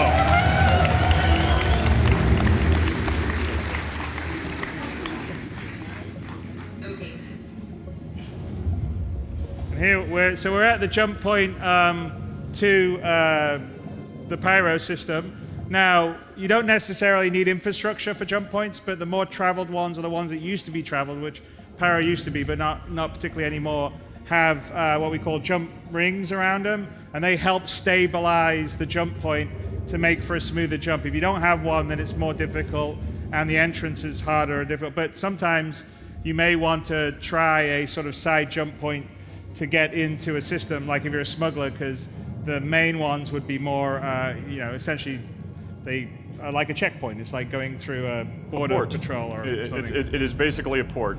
So when we're building the solar system, one of the things that we think about are entrances for obviously economy reasons, and you saw that with Tony Z's talk of way to interject new things into the solar system.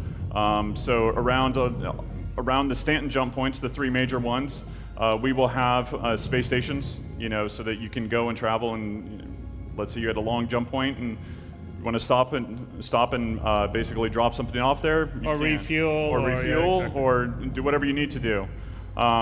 So we will have space stations around those jump points that you can go and interact with. Now, obviously, when you go into a little bit more lawless system, I don't want to say like building a wall. Yeah. Well, in the case of Pyro, it used to be a regulated system that once they strip-mined it out, no one goes there anymore, and it's fallen sort of into a lawless state. Yes.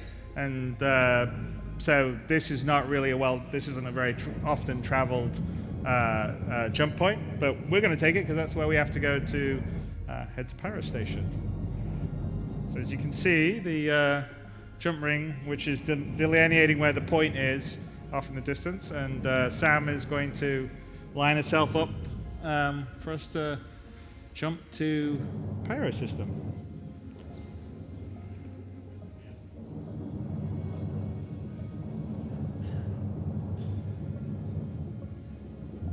And this is essentially sort of the infrastructure you occasionally would, you can have around. Some places would have bigger stations, but as I said, the Pyro route isn't a very particularly well-traveled one. But also with this, I guess with the cloud tech, you see the possibilities of us going in and mining that, and then it affecting your radar, it being booby-trapped, all these kind of gameplay possibilities, I feel, open up with these unique points of interest.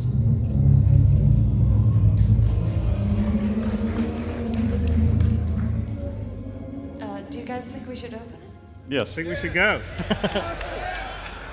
Let's do it.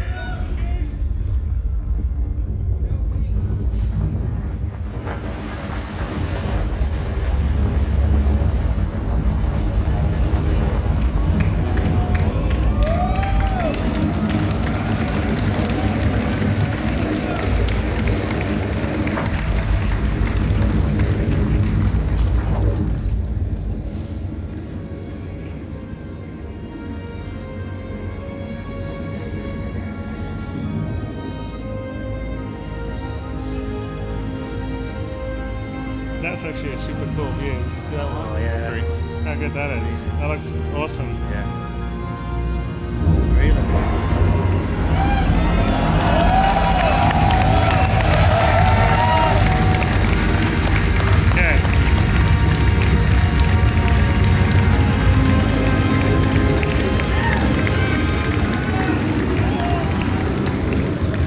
So going through a wormhole is a little bit like riding the rapids.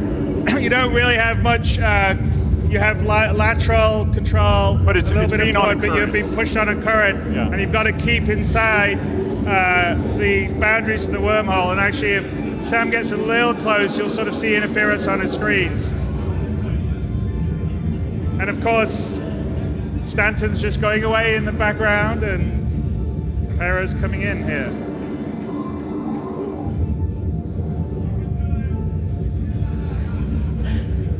Yeah, and you can see there's actually a current that we put in the wormholes, and you sort of see the particles that are giving you the idea of where the centerline current is. And you have to anticipate to keep on the course, because if you don't, and you go off and you go into the boundaries of the wormhole, you could end up just being spat out in just space in the middle of nowhere, or severely damaged.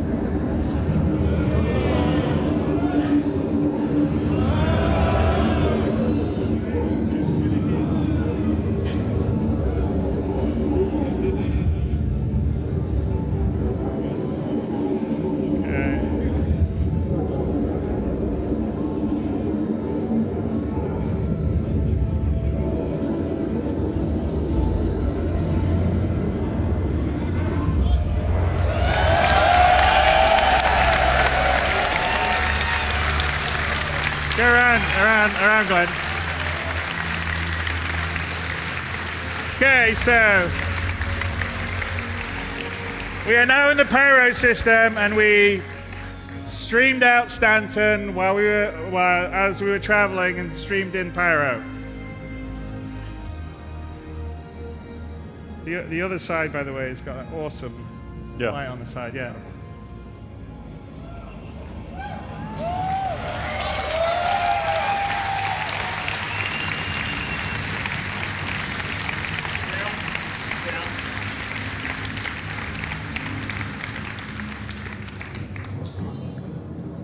Set a route to the ruin station, Sam? There we go. There we go.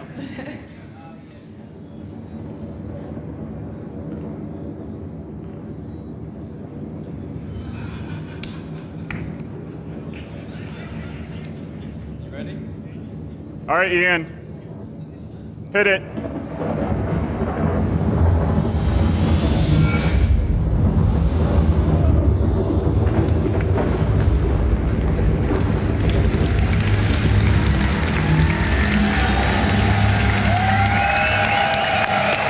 Guys, good job.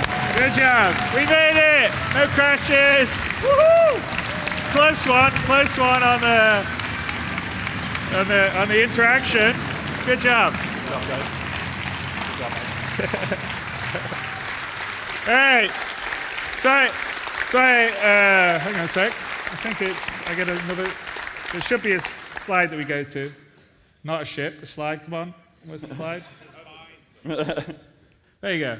Anyway, so in this coming year, we were sort of showing you what we're going to do. So we are going to have the pyro system next year. Obviously, that brings in jump points. We're going to have dynamic weather. We're going to be, Microtech, you're going to get the planet itself in 3.8, but we'll be opening up new Babbage in 3.9. We've got moons of Microtech that come in, I think, in 3.9 and we'll be continuing on the development of socks and the iCache and the persistence, and it's pretty damn exciting. It's kind of coming together, and at the detail that I didn't think anyone thought would be possible. So, hopefully you guys liked it.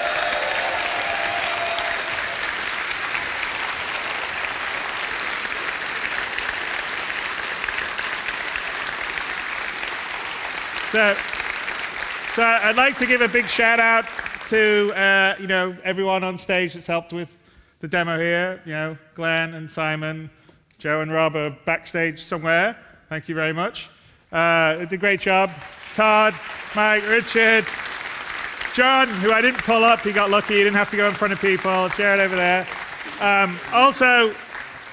We got, I think there's about 200 developers or so here from mostly the Manchester, but some the German office, some the Austin office, some the LA office. So thank you, to all the developers, because I can stand up here and you guys all clap and it's nice for me, but really I'm not doing all this stuff. There's a lot of really talented developers that do everything that you've been seeing here, seeing during the day, and they've worked really hard, and I think things like CitizenCon are one of the coolest things. So they get to come, they get to meet all you guys, they get to interact with people that are appreciating the work they're doing. So it's good, and I want to say thank you to all our developers because they work really, really hard and do a great job.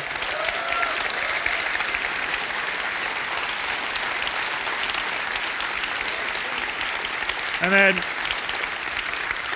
And then we also have, obviously the event staff and the volunteers have done an amazing job with this CitizenCon. I mean, wandering around, it's brilliant. I mean, going back to the very first ones and to what we are now, it's amazing. But thank you to everyone that's put the show together. I think, I don't know what Leia is, but she was producing it, but she did an amazing job. David Roth, he did an amazing job. And everyone that did it on the support side. To everyone on our operations, support, marketing, thank you for CG. And then you guys, thank you so much for supporting this crazy dream that's getting a little more real every day. Thank you, really, totally. So everyone out there on the internet, everyone here, we couldn't be here, we wouldn't be getting to do this amazing stuff without your guys' support, so we really appreciate it. And I am very thankful. And I guess we talked about maybe, do you want to see the carrot commercial one last time or something? And then we get some drinks, and I'll be there and sign things. And okay, all right, let's do the carrot commercial. And thank you very much, everybody.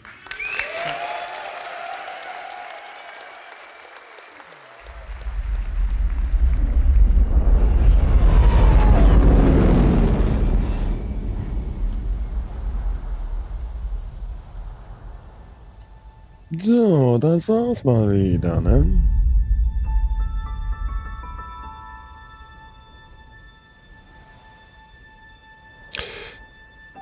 Ja.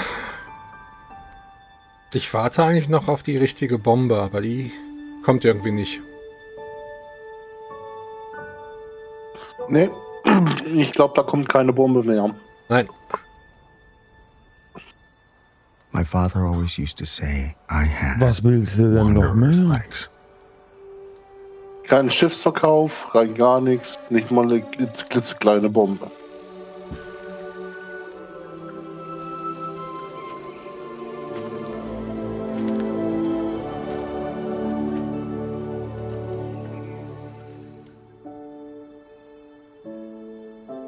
We all wonder, what's out there?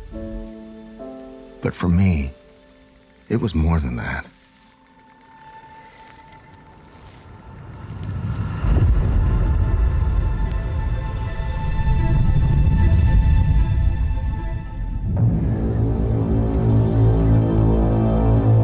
A stranger in my own world, I set out to find my path.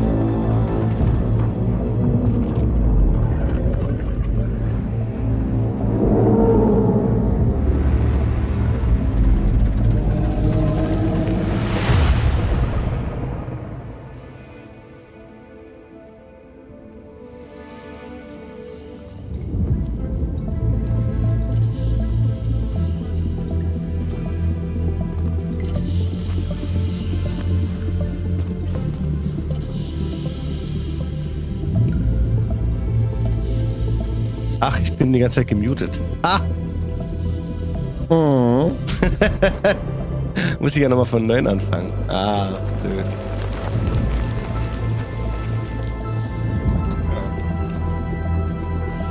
Through all my travels. Also was ich jetzt nicht verstanden habe, ist, warum sie vom SSOCS nicht mehr gezeigt haben. Vom SSOCS habe ich schon vom Büro nicht mehr gezeigt haben. Weil es noch nicht fertig ist. Das glaube ich nicht. Man muss das selber herausfinden. Ich denke, Pyro ist schon deutlich weiter als das, was wir jetzt dort gesehen haben. Aber was ich gerade gesagt habe, was der Stream gerade schon gehört hat, war, weil es hieß ja nicht so diesen Mindblow.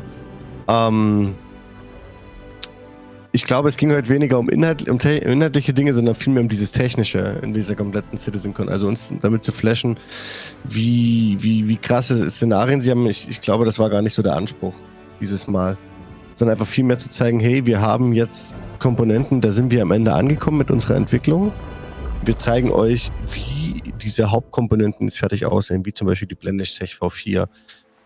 Als der dort draußen stand und dort quasi, ich sage jetzt mal in Anführungsstrichen, um sein Überleben gekämpft hat, weil er hatte mit Sicherheit God-Mode an, hat mich dieses Setting sehr, sehr, sehr begeistert, weil wenn man sich das halt als Spieler mal durch den Kopf gehen lässt, dieses Größenverhältnis, ne, du hast verschiedene Spieler auf diesem Planeten und jeder dieser Spieler erlebt quasi in dem Moment ein ganz anderes Setting, ein ganz anderes Abenteuer. Ja. Und das ist halt nicht nur so ein kleines Level, in dem du dich befindest, sondern das ist einfach ein Planeten. Und selbst der Planet ist eigentlich noch richtig klein im kompletten Universum später. Und diese Dimension, die ihnen dort bewusst wird, wo man sich denkt, okay, der rennt dort um sein Leben, 5 Kilometer weiter liegt irgendwie in einer warmen Sauna und denen geht's gut. Dieses Gedankenspiel dahinter, das ist so dieser Mindblow, glaube ich, in dem Moment. Und die Aufmachung dahinter. Ja. Was ich schade fand, die Inszenierung war ein bisschen lasch. Also das bisschen NPC-Pew-Pew auf der Planetenoberfläche fand ich in der Hinsicht, hätten sie sich sparen können, war jetzt nicht unbedingt sinnvoll. Da hätte ich mir das viel lieber gewünscht, wenn sie das in einem Sturm fortgesetzt hätten, wenn sie da einen richtigen Sturm gemacht hätten mit Wettereffekten auf den Glas, Windböen vielleicht und weniger Sicht. Das wäre halt cool geworden. Das hätte ich mir gewünscht. Das wäre halt richtig fett gewesen. Nicht zu viel Und noch wenn möglich durch den Sturm fliegende Raumschiffe durchfliegen, weil sie vom Wind weggestoßen werden. Also bleibt das auf dem Teppich. Es ging jetzt erstmal nur um den optischen. Es geht doch erstmal nur um den optischen Eindruck. Das hätten sie fortsetzen können. Leute, sie haben jetzt tolle Sachen gezeigt eigentlich. Und drauf warten wir immer noch mehr. Es müsste noch mehr da sein, weil es uns nicht mehr aus dem Hocker fällt. Hey, das sind auch nur soweit ist schon sehr viel jetzt. Ja. Also dann hast du bleiben. Entschuldigung. Ich fand das jetzt irgendwie nicht so spektakulär, weil das war alles schon offensichtlich. Das wussten wir alles schon. Ja, viele andere aber nicht. Ja, sei es drum. Volk League etc. und alles, ne? Was halt cool war der Jump Drive. Auch wenn da noch ein bisschen buggy war, das ist ja nicht so schlimm. Ich fand es halt cool, dass sie das Schiff selber steuern müsste. Mich hat halt bloß mal interessiert, weil es gab zwischendurch im Jump Drive gab's eine Gabelung, wenn ihr die gesehen habt, relativ nach der Hälfte. Links unterhalb. Mich hätte mal interessiert, was passiert wäre, wenn sie dort quasi reingeflogen wäre und vor allem, was würde passieren, wenn du quasi aus dieser Border rausziehst? Weil es scheint ja kein Ladescreen zu sein, du bewegst dich ja in Echtzeit. Sagte Chris, ja, du bist ja im Nirgendwo dann gestrandet. Ja, wie kann man dich also abholen? Es muss ja auch eine Möglichkeit geben, das hinzukriegen. Nee, gar nicht. Na, das glaube ich nicht. Es muss eine Möglichkeit geben. Muss da können, weil hey, weißt du, wie viele Leute da am Anfang Pech haben mit dem und da alle gestrandet sind? Ja. Deswegen, aber im Großen und Ganzen hat sie mir doch sehr gefallen. So ein paar Sachen hätte ich mir vielleicht ein bisschen mehr gewünscht. Wie gesagt, kurz mit der Kerk mal durch den Schneesturm durchfliegen. Das hat eine viel bessere Kulisse abgegeben. Die Technik war ja da. Anstatt dort die 4, 5 Titans niederzuballern, das war jetzt nicht so sinnvoll, fand ich. Jump Drive war cool, hat mir sehr gefallen. Ich fand es aber im Großen und Ganzen recht kurz. Die Präsentation, ich hätte gerne noch mehr gesehen vom Pyro-System. Ich glaube, ihr auch. Ja. Und diese Schleichmission, es wirkte alles sehr, sehr, sehr, sehr merkwürdig. Weiß nicht. Ja, also er muss ja so rumzulaufen und zu schießen, ne? Das soll Maus und Tastatur nutzen hier. Ja, es wirkte alles so halbfertig, so komisch, so als wenn es auf den letzten Drücker irgendwie zusammengeflickt wurde. Ja gut, das hast du ja immer. Das ist eine Selbstverständlichkeit. Das hat Chris Roberts ja auch gesagt, dass das alles noch nicht ausgereift ist. Die haben bisher jedes Jahr immer bis zur letzten Sekunde gearbeitet und ich denke auch hier haben sie wirklich wahrscheinlich noch vor der Show die letzten Codes bereinigt und Fehler irgendwie rausgeworfen. Das wird wieder mit heißer Nadel gestrickt worden sein. Denke auch. 17, die zwei Idris da gegeneinander gefeitet haben. Ich war ja bei denen dort auch im Background hinten dran, wo sie da gemacht haben. Ey, und die haben da geschwitzt wie die Schweine. Weil die wussten auch, ein kleiner Fehler und du fliegst aus dem Spiel raus, weil du dort im Turm drin sitzt, weil es noch so verpackt ist. Aber sie wollten es unbedingt zeigen. Ne? Also ja, ich verstehe das. Was ich mich jetzt frage, das fragen sich mit Sicherheit viele andere. Was ist jetzt mit Portolizar? Warum diese Funksprüche? Ich bin da mittlerweile auch sehr auf Astros Pfad zu sein, dass es geht um die Wahl im nächsten Jahr, dass sie das schon anteasern. Das wäre viel zu lange. Das hätte keinen Nutzen. Du hast monatelang Leerlauf. Das bringt wer weiß, dir nichts. Was sie noch so Glaube ich nicht. Glaube ich auch nicht. Vorwahlen gibt es. Weil du musst eine Sache bedenken. sie patchen jetzt jeden Monat, ne? Dezember kommt ein Patch, Januar kommt ein Patch, Februar kommt ein Patch, März kommt ein Patch. Weil jedes Mal die Schiffe auch dazukommen. Das heißt, wir kriegen jetzt jeden Monat einen Patch rein. Aber wer weiß, was sie noch reinpatchen in der Zeit. Da kommt aber die Frage, die ich heute gestellt habe, in die Knubbelkraft wieder stellt. Warum dann im Stanton-System nur auf PO? Ist nicht nur auf PO. Man hat das auch schon woanders gehört. Ist auf Hurston auch. Genau. Ach so, das ist hab ich nicht noch nur nicht, PO. das habe ich noch nicht auf Hurston gehört. Ich habe es selbst mal gehört bei Hurston im Central Business District, dass ich mal was verkauft habe. Okay. Ich denke mal, wenn sie das machen mit den Wahlen, denke ich mal, dass es dann Vorgeplänkel geben wird. Weißt du, Kampf um die Wahlen etc. Und da wird eine Seite mit der anderen Seite da Geplänkel machen, um Gunst zu erlangen. Marschen und Missionen geben wahrscheinlich. Weißt du, was mich auch gerade interessiert? Das am Ende, den Sprung, den sie am Ende gemacht haben, das war bloß eine eingespeicherte Animation, oder? Das war nur ein Video. Ja, das gehe ich auch, denke ich auch, ja. Ein Video war das, glaube ich, nicht. Doch, das machen sie ganz gerne bei den Präsentationen. Als sie damals das erste Mal Hurston gezeigt haben, da haben sie ja dann auch ganz zum Schluss übergeblendet, um ein bisschen von den Tieren zu zeigen auf Hurston, die ja immer noch nicht drin sind. Also das ist schon traditionell, dass sie quasi zum Schluss in eine Animation rüberblenden. Hätte sein können, dass wir eine Animation in dem Sinne hatten, also eine Animation im Spiel hatten, aber kein Video per se. Nee, das Positioning war noch das gleiche. Also da sollten wir auch, so schön das gerade aussah, erstmal ein bisschen zurücktreten. Ja. Wenn das nur halb so schick aussieht am Ende, wie es heute ausgesehen hat, dann können wir, glaube ich, schon ganz glücklich sein. Ich glaube, das wird nicht nur halb so schick aussehen, Astro. Ja, wie gesagt, also seit dieser Hurston-Geschichte, wo ich damals bei der Präsentation auch total geflasht war und dann im Unterschied zu dem, was reingekommen ist, kein Vorwurf, es ist einfach nur die Feststellung, dass sie damals einfach ein Wallpaper genommen haben. Und ich wage zu behaupten, dass sie diesmal auch ein animiertes Wallpaper genommen haben. Man möge mir das Gegenteil behaupten. Aber wie gesagt, nichtsdestotrotz natürlich spannend, was sie da bauen und mal gucken, wie das dann am Ende aussehen wird. Du sprichst jetzt aber gerade nicht von Microtech, wenn du sagst... Nee, von Pyro. Ach, das meinst du? Ja, genau. Ja, muss man sehen. Ich Pyro denke war schon, sehr interessant. Ich denke, technisch ist es schon so möglich. Es gab ja vorhin auch die Diskussion im Chat zwischen ein, zwei Leuten, dass es ja angeblich keine volumetrischen Wolken waren. Für mich sah das schon sehr danach aus. Haben sie auch gesagt. Microtech war das ja volumetrisch. Nee, beim Microtech nicht. Beim Sprungtor. Das haben sie auch gesagt, dass das die Tech ist hier vom Coil. Das hat er ja auch gesagt. Das sah auch so aus, es war auch volumetrisch. Also für meine Wahrnehmung habe ich es gesehen. Es war nicht bloß eine flache Textur, was die dort gezeigt haben. Er hat es auch, wie gesagt, er hat ja gesagt, danke Squadron 42 für den Coil und so, da haben sie das her und das haben sie da rausgenommen jetzt. Ob das dann nachher im Stanton genauso aussieht, kann man dann nochmal gucken, aber sie haben auf jeden Fall diese Technik genommen, die sie ja eh schon haben für Squadron. Und das war das, was wir da auch gesehen haben. Ja. Im Großen und Ganzen doch okay. Also vor allem, was wir technisch an Fortschritt gesehen haben, war das sehr interessant. Es war halt jetzt halt von der Präsentation jetzt nicht für den normalen Konsumenten wahrscheinlich nicht so der Hammer. Aber wenn man sieht, was sie wieder in den letzten Jahren geschaffen haben, würde ich sagen, sind sie aktuell, was die Spielentwicklung betrifft, von dem, was man so kennt, auf Platz 1.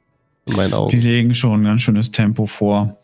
Wobei ich auch sagen muss, dass mir der erste Teil der Präsentation tatsächlich besser gefallen hat. Der sollte uns ja eigentlich nur anfüttern und der zweite Teil sollte so der Bohr-Effekt werden. Aber tatsächlich hat mich dieser Jump und in Richtung Pyro, das fand ich nett. Aber der erste Teil, das war für mich irgendwie das Kernelement. Microtech, Wolken, Wetter, wie heißt das, New Babbage, die Stadt, also diese Landezone und so, was sie da gezeigt haben, das fand ich richtig geil. Das war für mich eigentlich so der Kernaspekt, die Berge, die Bäume. Das Holzfäller-Gameplay. Ist euch aber aufgefallen, dass im zweiten Teil der Präsentation diese Glitches sehr, sehr viel deutlich häufiger da waren? Ja. Ja, ist auch im Chat erwähnt worden. Also wie gesagt, ich vermute einfach, dass sie wirklich bis zur letzten Sekunde noch hier rumgedengelt haben. Und der Chris Roberts sagte auch in so einem versteckten Nebensatz, dass es eine sehr frühe Version hier ist. Also insofern, ja. Was ich allerdings sehr interessant fand, und das war ein sehr cooles Detail, als Glenn durch die Carrick gelaufen ist, er hat von der Pilotin Sam, hieß sie, glaube ich, ne? Ja. Hatte die MFTs gesehen. Und das fand ich ziemlich geil. Weil das ist für die meisten wahrscheinlich nur so ein unscheinbares kleines Element. Aber für mich, also oder für uns, die wir schon sehr lange sehr aktiv Star Citizen betreuen und spielen, wir wissen, wie essentiell es manchmal sein kann, wenn ein Schiff schon raucht und qualmt und du auf der Brücke quasi sehen könntest, oh, weil mein Captain oben hat das Schiff diesen Anzeigestatus. Vielleicht sollte ich doch evakuieren. Aber das ist nur so ein ganz kleines Element, aber das macht schon so viel aus.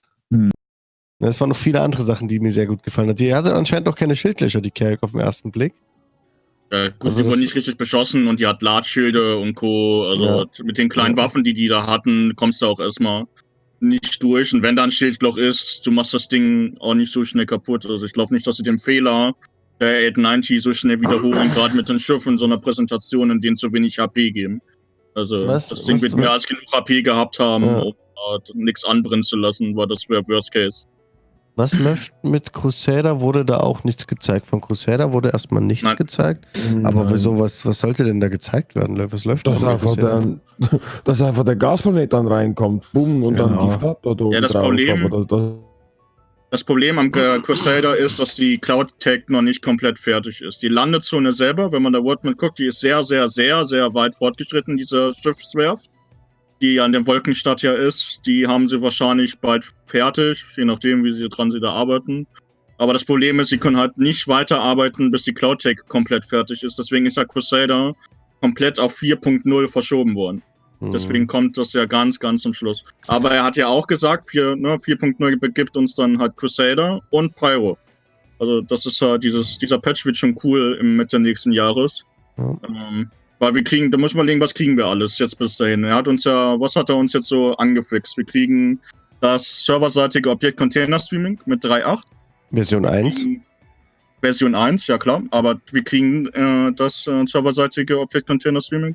Wir kriegen wenn wir jetzt bis 4.0 gucken, Mitte 2020 ist halt ist da 4.0.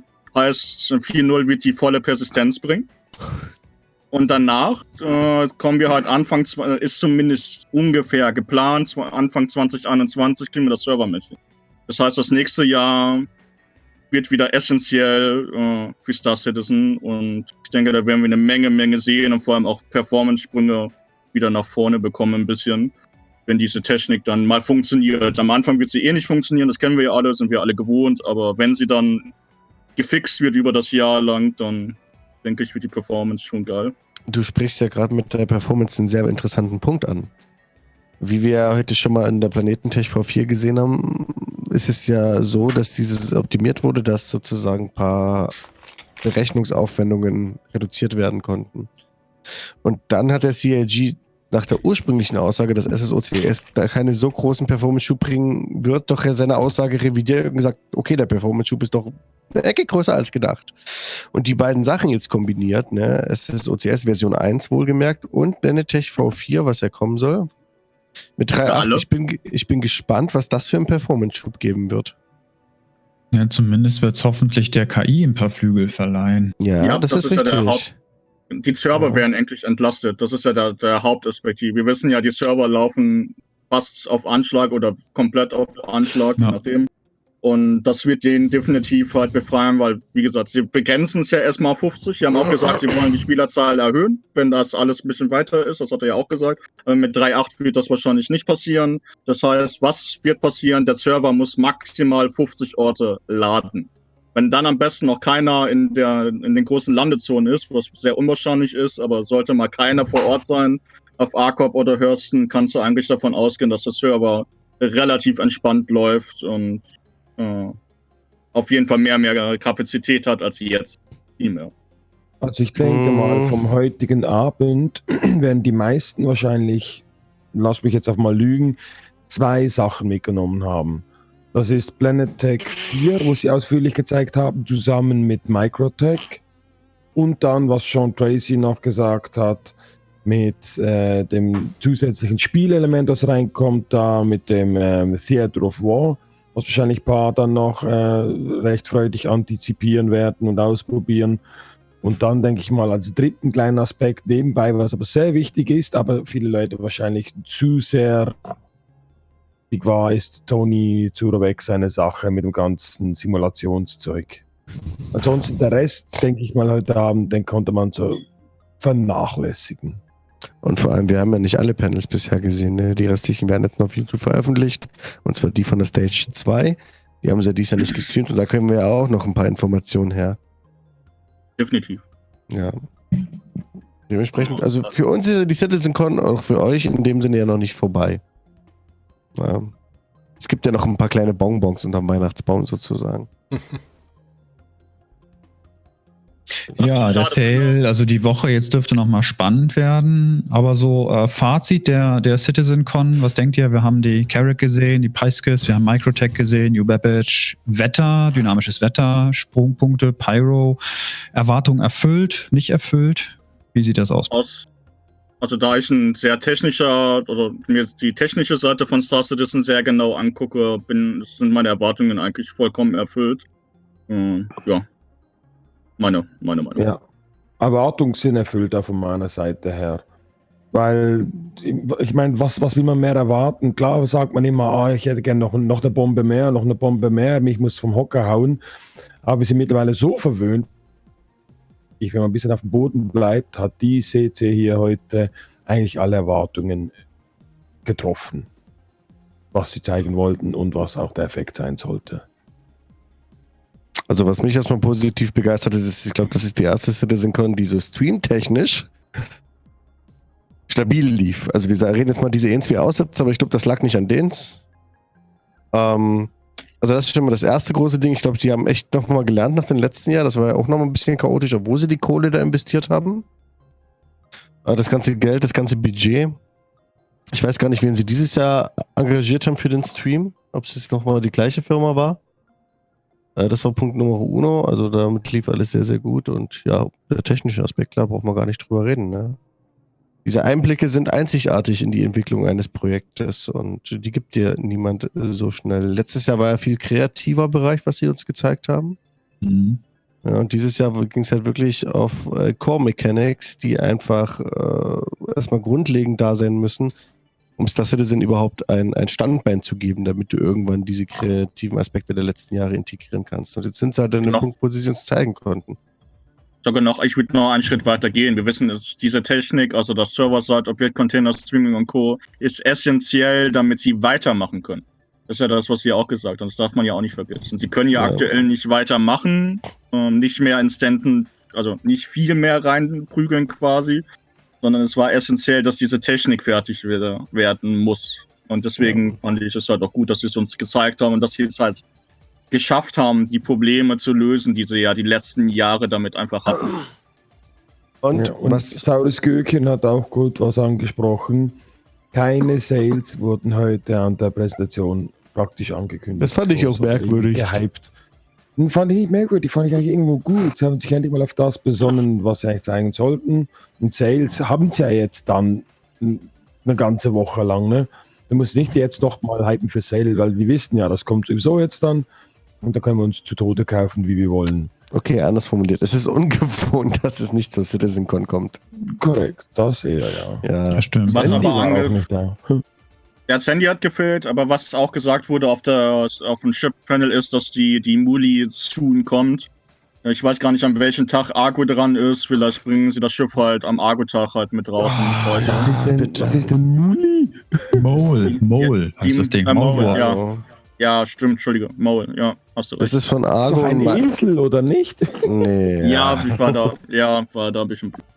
Es sind 9 Stunden oder so, 9 oder 10 Stunden jetzt hier. Und ich schneide gleich noch ein Video. Was ich persönlich so als Fazit ziehe, ist, also ich würde mich eigentlich ganz gerne mehr rausziehen und überraschen lassen. Also es war ja sehr extrem viel Leak-Gebabbel in der Community, dem man sich kaum entziehen konnte. Dadurch war die Überraschung quasi nicht mehr da. Das fand ich für mich persönlich sehr, sehr schade. Ich dachte, ja, Pyro, alles klar, wussten wir schon so. Ansonsten, wenn ich das alles nicht gewusst hätte, hätte ich auch gesagt, boah, wie geil und so. Aber so war dieser schöne weihnachtliche Überraschungseffekt leider nicht vorhanden. Ansonsten, also wie wir schon alle gesagt haben, technisch sehr, sehr, sehr Sehr, sehr spannend und auch sehr vielversprechend. Größte Überraschung, Server-Object-Container Streaming, erste Iteration mit 3.8. Das ist ja deutlich früher, als sie es noch vor 1-2 Wochen avisiert haben. Was mich sehr gewundert hat, ist, dass wir keinen Fatz über Squadron 42 gehört haben. Das heißt, wir werden zu Weihnachten, kurz vor Weihnachten, dann nochmal ein Extra-Event bekommen. Was denkt ihr? Ja, definitiv. Glaube ich wie jedes Jahr. Glaube ich nicht. Meint ihr zu Weihnachten? Nee, glaube ich, meine Vermutung ist, dass sie den Patch nach vorne ziehen am Anfang Dezember, dass sie dieses Jahr vernünftig seit Weihnachten feiern wollen. Ist mein Prediction. Sonst hätten sie den Patch nicht nach vorne schieben müssen, sondern hätten so wie die letzten Jahre immer kurz vor den Feiertagen, über die Feiertage halt diesen Patch rausgebracht. Und das ist, denke ich, auch irgendwann auch zu viel für die ganzen Entwickler, die da arbeiten. Und deswegen meine Vermutung, Patch Anfang Dezember. Das letzte Mal, was man bei Cloud Imperial Games was hört, wird wahrscheinlich 18. oder 19. Dezember sein. Und dann ist dann Funkstille bis ins neue Jahr. Ja, das haben sie sich auch verdient. Ja, also wie gesagt, da hat ja Astro recht und der Chat sagt es ja auch, wegen den ganzen Leaks ging auch die Überraschung ein bisschen flöten. Man muss aber auch sagen, die Leaks dieses Jahr waren ja um einiges stärker und intensiver als wie die letzten 3-4 Jahre. Ne? Also jedes Jahr irgendwie stärker und so und die Leute sind irgendwie mehr verbissen, da Sachen rauszubekommen. Man sieht es aber auch die Zeitschriften und so, ob es PC Games oder Games Hardware oder die englischen Seiten sind, mein MMO, bla bla, die haben auch dieses Mal um einiges mehr Informationen rausgehauen. Also die Kadenz der Informationen wird auch immer wie schneller und mehr zurzeit. Bei meinen Artikel doppelt und dreifach, nur mit einer anderen Überschrift und ein bisschen anderes Wischiwaschi, bla bla zwischen den. Also in den Zeilen. Das schon, aber du wirst trotzdem zugespammt mit Informationen mittlerweile, dass du praktisch fast nicht mehr überrascht bist, wenn sie dir etwas zeigen. Weil du einfach zugemüllt wirst mit Informationen. Also gemüllt nicht, ist ja klar, aber überhäuft wirst, sage ich mal. Da kannst du dich fast nicht entziehen. Deswegen, du gehst, Star Citizen ist ein fester Bestandteil mittlerweile schon, was ja auch positiv ist irgendwo, ne? Definitiv. Wobei ich auch also nicht richtig ankreiden will, CRG, aber sie haben sich auch nicht die Mühe gemacht, das groß zu verschleiern, weil man jetzt wirklich, wenn ich jetzt zurückgehe auf vor 1-2 Monaten, wo halt quasi dieser Ablauf dieser Demo stand in der INI-Datei drin, schon vor diversen Patches. Exakt so, wie wir ihn heute gesehen haben. Ja, aber die haben sich halt keine Mühe gemacht. Jeder hätte nur die INI-Datei aufmachen können und hat den Ablauf vor Monaten schon gesehen, den wir heute gesehen haben. Also man muss auch sagen, die meisten Leaks haben einfach gestimmt und CRG hat sich da nicht so viel Mühe gegeben, das zu verheimlichen. Ist jetzt kein richtiges Ankreiden, muss man aber auch bedenken. Ja. Das ist halt. Ja, ist klar, dass die Leute in diese Datei reingucken. Ich habe jetzt halt für mich noch. Achso, ne. Entschuldigung, Robert. Also, ich habe jetzt für mich noch 2 Punkte, die mich interessieren. Erstens, wer von euch hat beim Sprungtor an Stargate gedacht? Ich. Hat jemand von euch ich dachte schon, oh, Stargate. Hätte eigentlich nur noch gefehlt, dass sich der äußere Ring dreht. Und dann Arretierung bekomme. Brauchst du gar nicht, wenn du Stargate geguckt hast mit den Oris, die hatten keinen Ring mehr. Das war direkt nach SG1, glaube ich. Und die hatten ja schon diesen Ring, der sich mit Energie elektrisch aufgeladen hat, kreisförmig. Das war auf jeden Fall so Stargate-like. Auch die Piskes, ich habe gerade nochmal The Beginning im Stream im Background laufen. Da kriegt man so ein bisschen Puddle-Jumper-Feeling so, also wenn man drin ist. Das ist schon, es fühlt sich schon so ein bisschen an, als wenn da eine große Inspiration eingeflossen ist. Was mich jetzt noch interessiert ist, ich rechne nämlich eigentlich schon fest damit, dass wir zur Expo noch ein paar Überraschungen erleben werden. Was die Ausstellung betrifft. Und mir geht auch diese Mission 3.7.2 mit der Destroyse Idris nicht aus dem Kopf. Ganz ehrlich. Ich weiß nicht, ob wir da vielleicht doch noch irgendwas als Überraschung bekommen. Ist ein Platzhalter laut Datamana. Entschuldigung. Findest du? Ist die Info, die ich habe dazu. Das ist nur ein Platzhalter, der schon seit Jahren drin ist fast. Also bald seit Jahren gibt es diese Idris-Mission schon, die eingeblendet wurde. Die Aufmerksamkeit ist jetzt ein bisschen mehr geworden. Aber doch nicht in diesen 3 Steps, oder? Doch. Die Idris-Mission, die ich kenne, die drinne steht, und das schon seit mehreren Patches, seit 3.0 oder seit 3.1, die beinhaltet ganz andere Steps. Die kannst du ja spielen. Alles, wie gesagt, aktuell meines Wissens nach Platz halt. Aber das ist so viel Spekulatius jetzt. Also. Ja, aber trotzdem zur Expo kommt bestimmt noch was. Vielleicht kommt noch ein Schiff mit, wenn sie uns überraschen. Und er meinte doch, glaube ich, heute auch bei Crusader, die haben ja, glaube ich, noch kein Schiff draußen, dass da noch irgendwas kommen wird, weil sie stehen ja auch aufgelistet da. Mal schauen, was uns da noch bevorstehen wird. Schönes. Ja. Wie findet ihr die Pisces? Das ist ein sehr starkes, sehr starkes Snap-Schiff halt, ne? Wenn man guckt, was sie kann, wie groß sie ist, was sie mitnehmen kann, ist sie schon sehr brauchbar im Vergleich zu allen anderen Snap-Schiffen. Wie du sagst, Paddle-Jumper-Feeling. Ja. Wenn du drin bist, ja. Also im Chassis drin auf jeden Fall. Wenn du jetzt die Flügel wegnehmen würdest, hättest du auch eine leichte Anlehnung. Nein, das ist eine leichte Anlehnung, ist nicht unbedingt, aber drin auf jeden Fall. Wie gefällt es euch vom Design her, sag ich mal? Standard. Ist in Ordnung, ne? Also nicht zu übertrieben. Wirkt von vorne ein bisschen wie ein RSI-Schiff. Haben ja schon viele gesagt, aber finde ich vollkommen in Ordnung. Ich war gerade mal um die Ecke. Sprecht ihr über die Pisces oder Pisces? Wie wird die jetzt ausgesprochen? Ja, ich nenne sie Pisces. Ich finde die toll. Ich finde die klasse, gerade weil sie so ein bisschen, die sieht schon ein bisschen konservativ aus, ne? Also so von hinten einsteigen, ein bisschen klobig, aber ich finde, sie erinnert so ein bisschen an so einen Star Trek Shuttle. Ich finde das Ding toll. Ja, diesmal hochgefahren. Wir können sie ab morgen fliegen, ne? Was mich allerdings ein bisschen verwundert, wenn man sich die anderen Snaps anguckt und wenn man sich überlegt, was die anderen Snaps für mächtige Triebwerke haben, wirken die Triebwerke bei dieser Pisces, Entschuldigung, die wirken einfach viel zu unterdimensioniert eigentlich. Aber sie ist ja auch nicht schnell, ne? Sie hat ja nur 140 Meter. Man also wenn nicht übertreiben mit den Stats. Nee, das ist ja richtig, aber es wirkt so vom Gesamtdesign, als wenn die Triebwerke ein bisschen zu, also die Main Thruster ein bisschen zu klein sind. Da hätten noch 1-2 Stück irgendwo hingepasst, finde ich. Ja.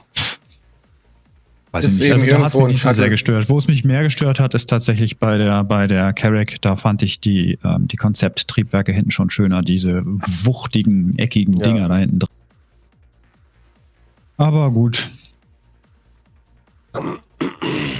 Grundsätzlich, so was das Innendesign betrifft, war das schon recht stimmig. Die schönen großen Fenster vorne und so, das hat schon alles gepasst von der Carrack und die Pisces, wie auch immer.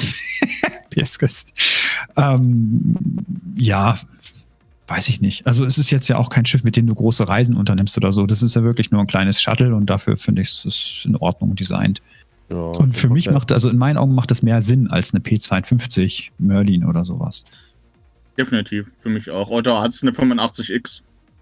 Also dadurch, dass die beiden sich nicht, also die 85X ist ein bisschen kleiner, aber die nehmen sich jetzt nicht so viel in der Größe, die 85X hat da halt kaum einen Mehrwert jetzt. Weil die 85X ist so ein Zweisitzer Cabriolet quasi, so ein bisschen durch die Gegend jetten, während die Pisces, wie auch immer, ist halt ein Arbeitstier. Damit, so, was weiß ich, ein Roomster.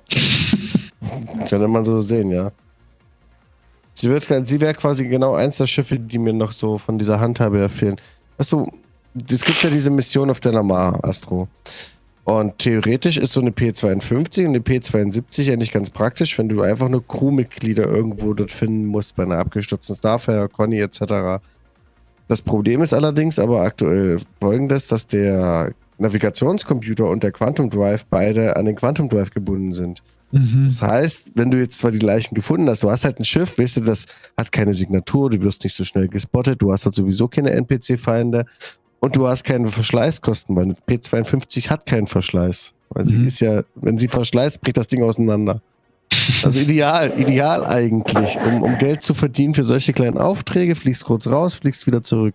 Das Problem ist, du siehst aber Lasky nicht mehr, weil du hast ja kein Quantum Drive, dementsprechend kein Navigationscomputer. Ja, das stimmt. Was ich sehr stark kritisiere. Und das könnte so ein Schiff sein, wo ich sage, ja, das wäre cool. Mhm. Das könnte Vielleicht ändern sie das ergänzen. noch, dass das Navigationssystem ans Quantumsystem gekoppelt ist. Ich glaube, das wird sich noch ändern. Ja, denke ich auch. Also es muss auch geändert werden. Ja. Weil wenn der Quantum Drive Computer ausfällt, kann dir das Navigationssystem damit beeinträchtigt sein. So. Das ist ja auch schwachsinnig. Immer wenn man gucken will, wo man hinfliegen muss, musst du kurz den Quantum Drive wieder einschalten. Kann nicht im Sinne des Erfinders. Richtig.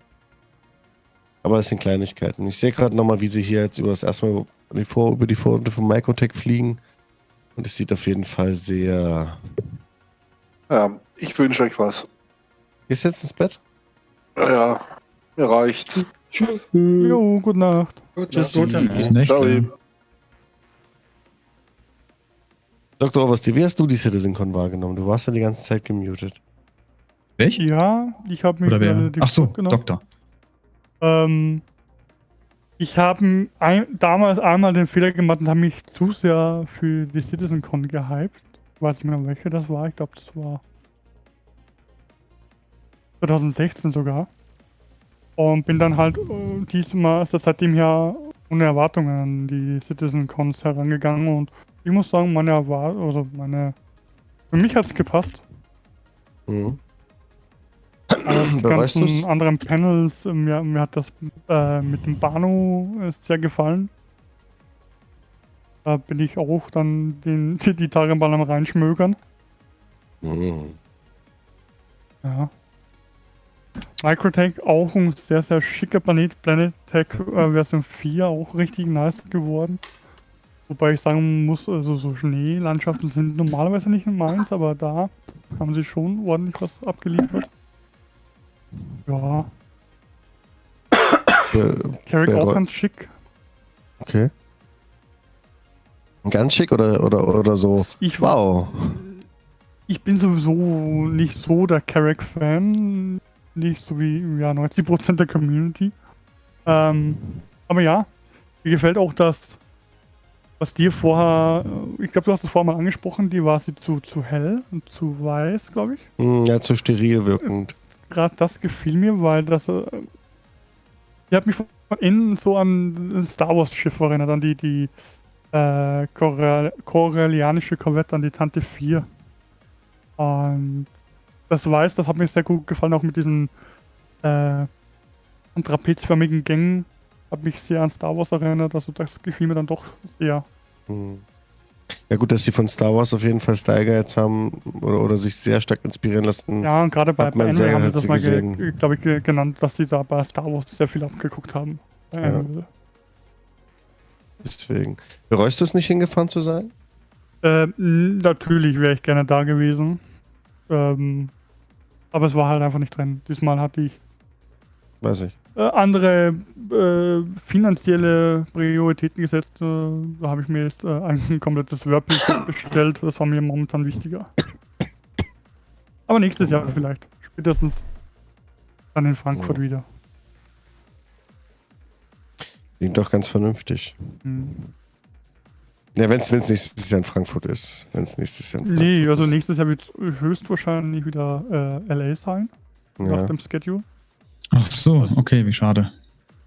Und übernächstes Jahr müsste dann wieder Frankfurt dran sein, weil 2017 war ich in Frankfurt, dann war Austin, jetzt Manchester, dann müsste LA kommen, dann eigentlich wieder Frankfurt.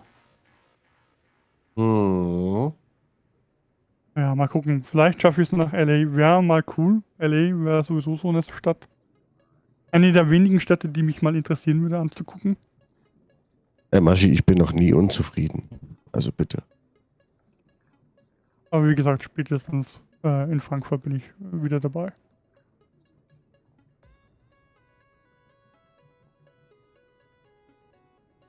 Aber ja, im Großen und Ganzen, die CitizenCon war halt stabil. Sie hat auf jeden Fall ihre Momente gehabt. Aber ich finde, sie kommt nicht an letztes Jahr heran. Also die Präsentation zumindest nicht. Da finde ich irgendwie, weiß nicht, mir hätte was gefehlt. Muss ich nicht sagen. Ich hätte mir das schon mehr erhofft. Aber es ist vielleicht du auch hast bloß dich die zu sehr Erwartung. hypen lassen. Ja, ist Ich denke, man muss das jetzt einfach mal ein bisschen nachwirken lassen, nochmal angucken, nochmal drüber nachdenken. Ich glaube, viel, was wir auch gesehen haben, lag gar nicht so im visuellen Auge, sondern was wir jetzt auch schon mehrmals festgestellt haben, dass sie viel an der Technik gebastelt haben im Hintergrund, was einfach unheimlich viele Ressourcen gebunden hat. Und dafür haben wir wahrscheinlich eine ganze Menge zu sehen bekommen. Ich glaube, dass die Aufteilung, das in 2 Teile zu packen, das war nicht richtig glücklich. Sie hätten das wirklich in einem Schwung präsentieren sollen, im Anschluss in der Keynote und nicht gleich die halbe Stunde vorwegnehmen. Aber gut, das war der Auftakt dann für die Panels und für Microtech-Panel und so weiter. Die werden sich schon lange genug Gedanken gemacht haben darüber. Muss mit Sicherheit recht haben. Wenn sie viel an Technik schrauben, können sie halt natürlich nicht viel Inhalt zeigen, ne?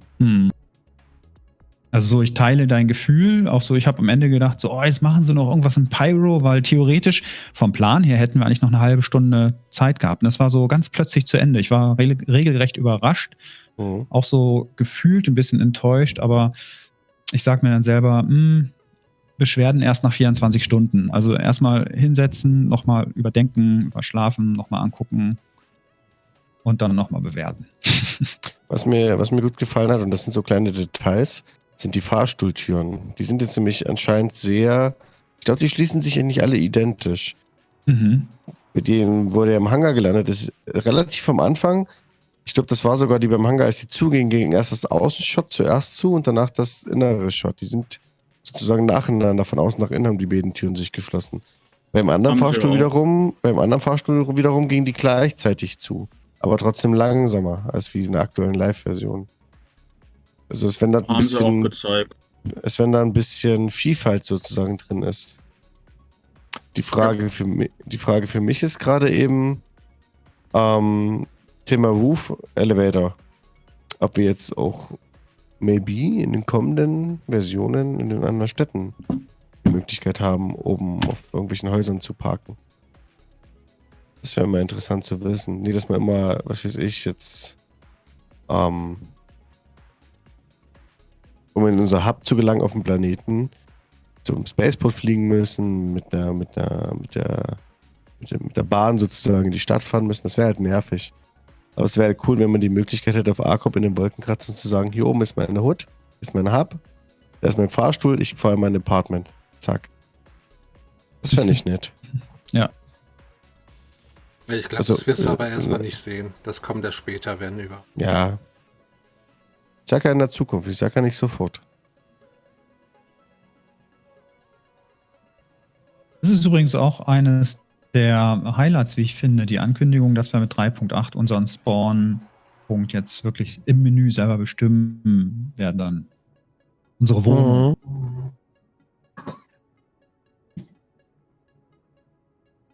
Na, dann machen wir dann einmal in der Woche so einen Putzstream, eine Stunde lang Hub aufräumen. So Leute, aber ich mache mich auch langsam vom Acker. Ich denke mal, wie du es gesagt hast, Astro, 1-2 Tage überschlafen, dann nochmal das Ganze subjektiv, objektiv mit der durchbesprechen, wie war das. Dann hat jeder schon mal seine Gedanken gemacht. Ich glaube, dann kommen viel konstruktivere Sachen und auch vielleicht hat man sich ein bisschen mehr informiert danach, das Ganze haben Übersetzungen noch gelesen hat, für die nicht gut Englisch können. Dann denke ich mal, wird das Ganze auch wieder ein bisschen anders aussehen. Wo ich mich halt auch noch freue auf die anderen Panels, die dann auf YouTube kommen. Oh ja. Ja. Genau. So, ich sage jetzt nochmal kurz abschließend, bin zufrieden. Ich habe ja auch mittendrin mal gesagt, man merkt, dass die inzwischen immer mehr Routine haben in solchen oder mit solchen Events. Der Reinhard fragt gerade, wie lange wir streamen. 10 Stunden, 19 Minuten und 57 Sekunden habe ich hier stehen im OBS. Ich stimme Astro zu, wenn er sagt, es war ziemlich schnell zu Ende. Es war so ein bisschen eine Pinguin-Nummer. Wer das nicht kennt, da gibt es einen Witz mit einer Pinguin-Nummer, einfach mal googeln. Okay. War ein bisschen schnell zu Ende. Deswegen, also als ich vorhin sagte, ich habe so ein bisschen jetzt noch die Bombe vermisst, also gar nicht die Bombe, sondern es war einfach so Ende aus. Aber das sind wir ja gewohnt. Das hatten wir jetzt schon öfter. Dementsprechend alles nochmal sacken lassen, wie ihr gesagt habt. Und ansonsten wunderbar. Also ich habe genug Aha-Effekte heute im Laufe des Tages gehabt. Und denke ihr auch. Mhm. Also dementsprechend alles shiny. Ganz klar, ja. Alles im grünen Bereich, würde ich mal sagen. Klar, viele haben sich noch ein bisschen mehr erhofft, denke ich mal. Ich selber habe vielleicht auch ein paar persönliche Punkte mehr erhofft. Aber hey, im Großen und Ganzen super Sache. Ja. Ja gut, Squadron war nicht dabei. Ich glaube auch nicht, dass wir da noch was sehen werden in diesem Jahr, auch nicht vor Weihnachten. Wir werden, glaube ich, erst auf der Gamescom was sehen. Oder auf der E3, wenn sie da wirklich präsent sein sollten. Aber ich denke eher auf der Gamescom. Glaube ich eher auf einen Holiday-Livestream. Ja? Ja. Denke ich glaube ich nämlich eher als wie irgendeine Gamescom oder eine E3. Ja, weil das kostet nämlich Geld, das andere. Weil Das eigene machen sie intern. Ja gut, aber sie müssen mal langsam auch andere Leute erreichen, ne? Nicht die einschalten. Und dafür haben sie ja auch die Millionen jetzt gekriegt. So, da müssen, also es kommt, glaube ich, auch darauf an, wie weit sie mit Squadron sind.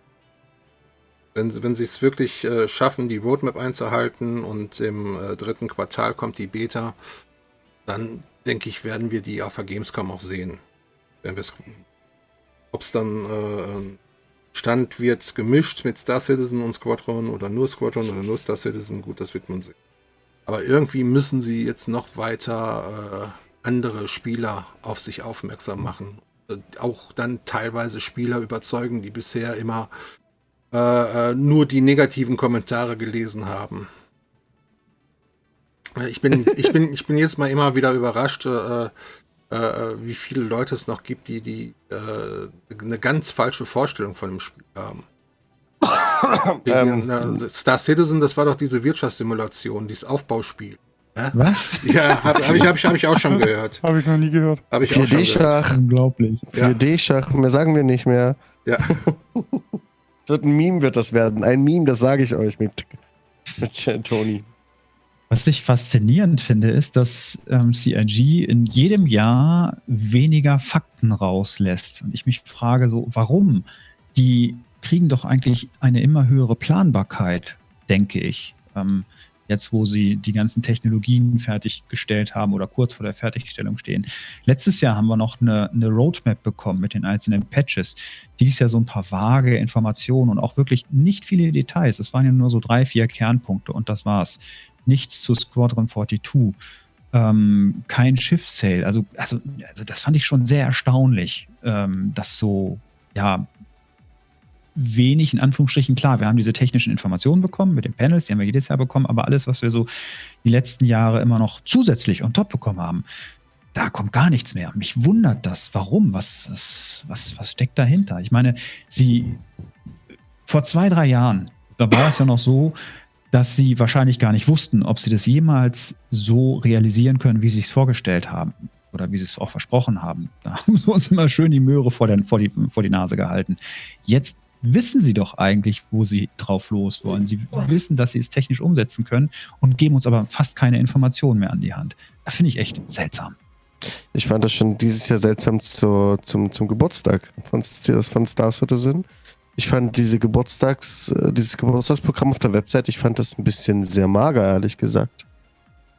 Also es war so mein persönlicher Eindruck, ich weiß nicht, wie es euch damit ging, aber ich habe schon gesagt, ich habe gedacht, Star Citizen, wir stehen jetzt schon in einer stabilen Dreier-Serie, wir haben jetzt schon mächtig ja was als Community und als Entwickler auf die Beine gestellt und dann sind ja wirklich bloß ganz wenige Sachen gekommen, also es war wirklich sehr überschaubar, es war richtig fast schon ein bisschen abgespeckt, so fühlte sich das an. Deswegen kann ich das nachvollziehen, was du gerade sagst, also ich fühle das. Es ging mir auch so, ich habe auch hier heute ein paar ähnliche Gedanken gehegt diesbezüglich. Aber ich mache mir da erstmal keine Gedanken, also keine Sorgen. Gedanken schon, aber keine Sorgen. Der Mindblow wird wahrscheinlich noch kommen. Nee, eben, also was ich sagen will, es passt nicht zueinander. So, weil, wie gesagt, also sie sind dieses Jahr, wie soll ich sagen, ich habe das erste Mal, würde ich mich hinstellen und sagen, ja, das kommt. Vor einem Jahr hätte ich noch gesagt, naja, mit Chance. Verstehst? Aber dem entgegen bringen sie immer weniger Fakten raus. Wovor haben sie denn Angst? Das verstehe ich einfach nicht. Sind sie so darauf bedacht, negative Stimmen jetzt einzuengen, die sie früher so fleißig gesammelt haben? Ich glaube, das ist ein guter Trend gewesen dieses Jahr, dass sehr viele Leute, egal bei welchem Patch, sehr häufig die Mistgabeln rausgepackt haben. Das hast du mitbekommen. Wenn du dich aktiv in der Community bewegt hast, hast du es mitbekommen. Der Frust, weil Leute mit Mechaniken nicht zurechtgekommen sind oder weil gewisse Bugs existiert haben und die Leute einfach nicht verstanden haben. Das, was heute der Anfang unseres Gesprächs war, Thema Fokus, Squadron 42, Star Citizen, bekommt aber trotzdem etwas, aber braucht halt ein bisschen mehr Liebe, damit das so gut funktioniert.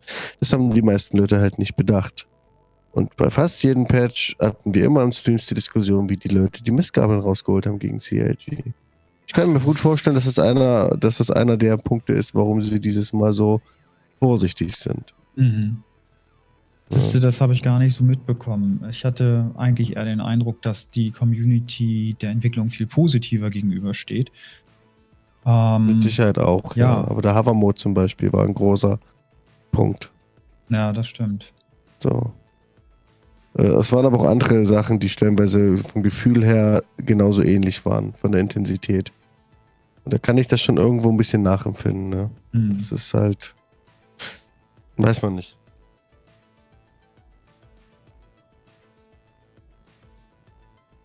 Ja. Aber im Großen und Ganzen, wie gesagt, sehr positiv. Das Jahr lief sehr gut bisher.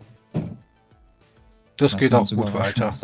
Die haben zwar, man sieht es jedes Mal, die haben noch eine Menge Arbeit vor sich. Aber ich glaube, das geht noch gut weiter. So, in der Zwischenzeit habe ich die Keynote-Präsentation hier nochmal einmal komplett wiederholt. So lange haben wir jetzt gerade noch gebabbelt. Ebenfalls. Ja.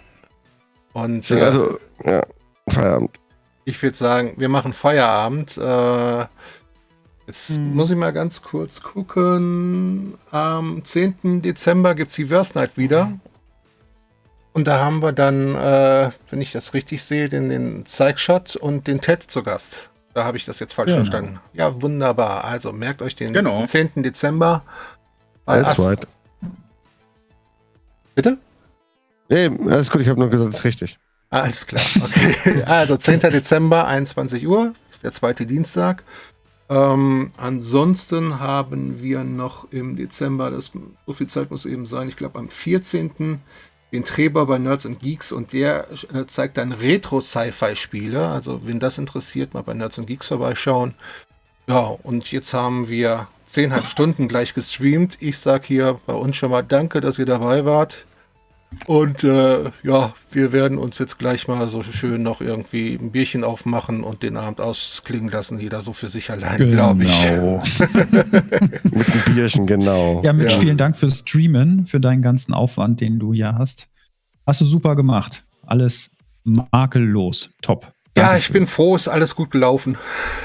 Also, lief alles Pseikshot und Dr.Oversteer und Ted, danke, dass ihr mit dabei wart und dass wir zusammen gestreamt haben. Es hat mir sehr viel Spaß gemacht mit euch. Mir auch. Ja, gern wieder. War sehr cool. Kann ich mich anschließen. War sehr lustig mit euch. Und informativ.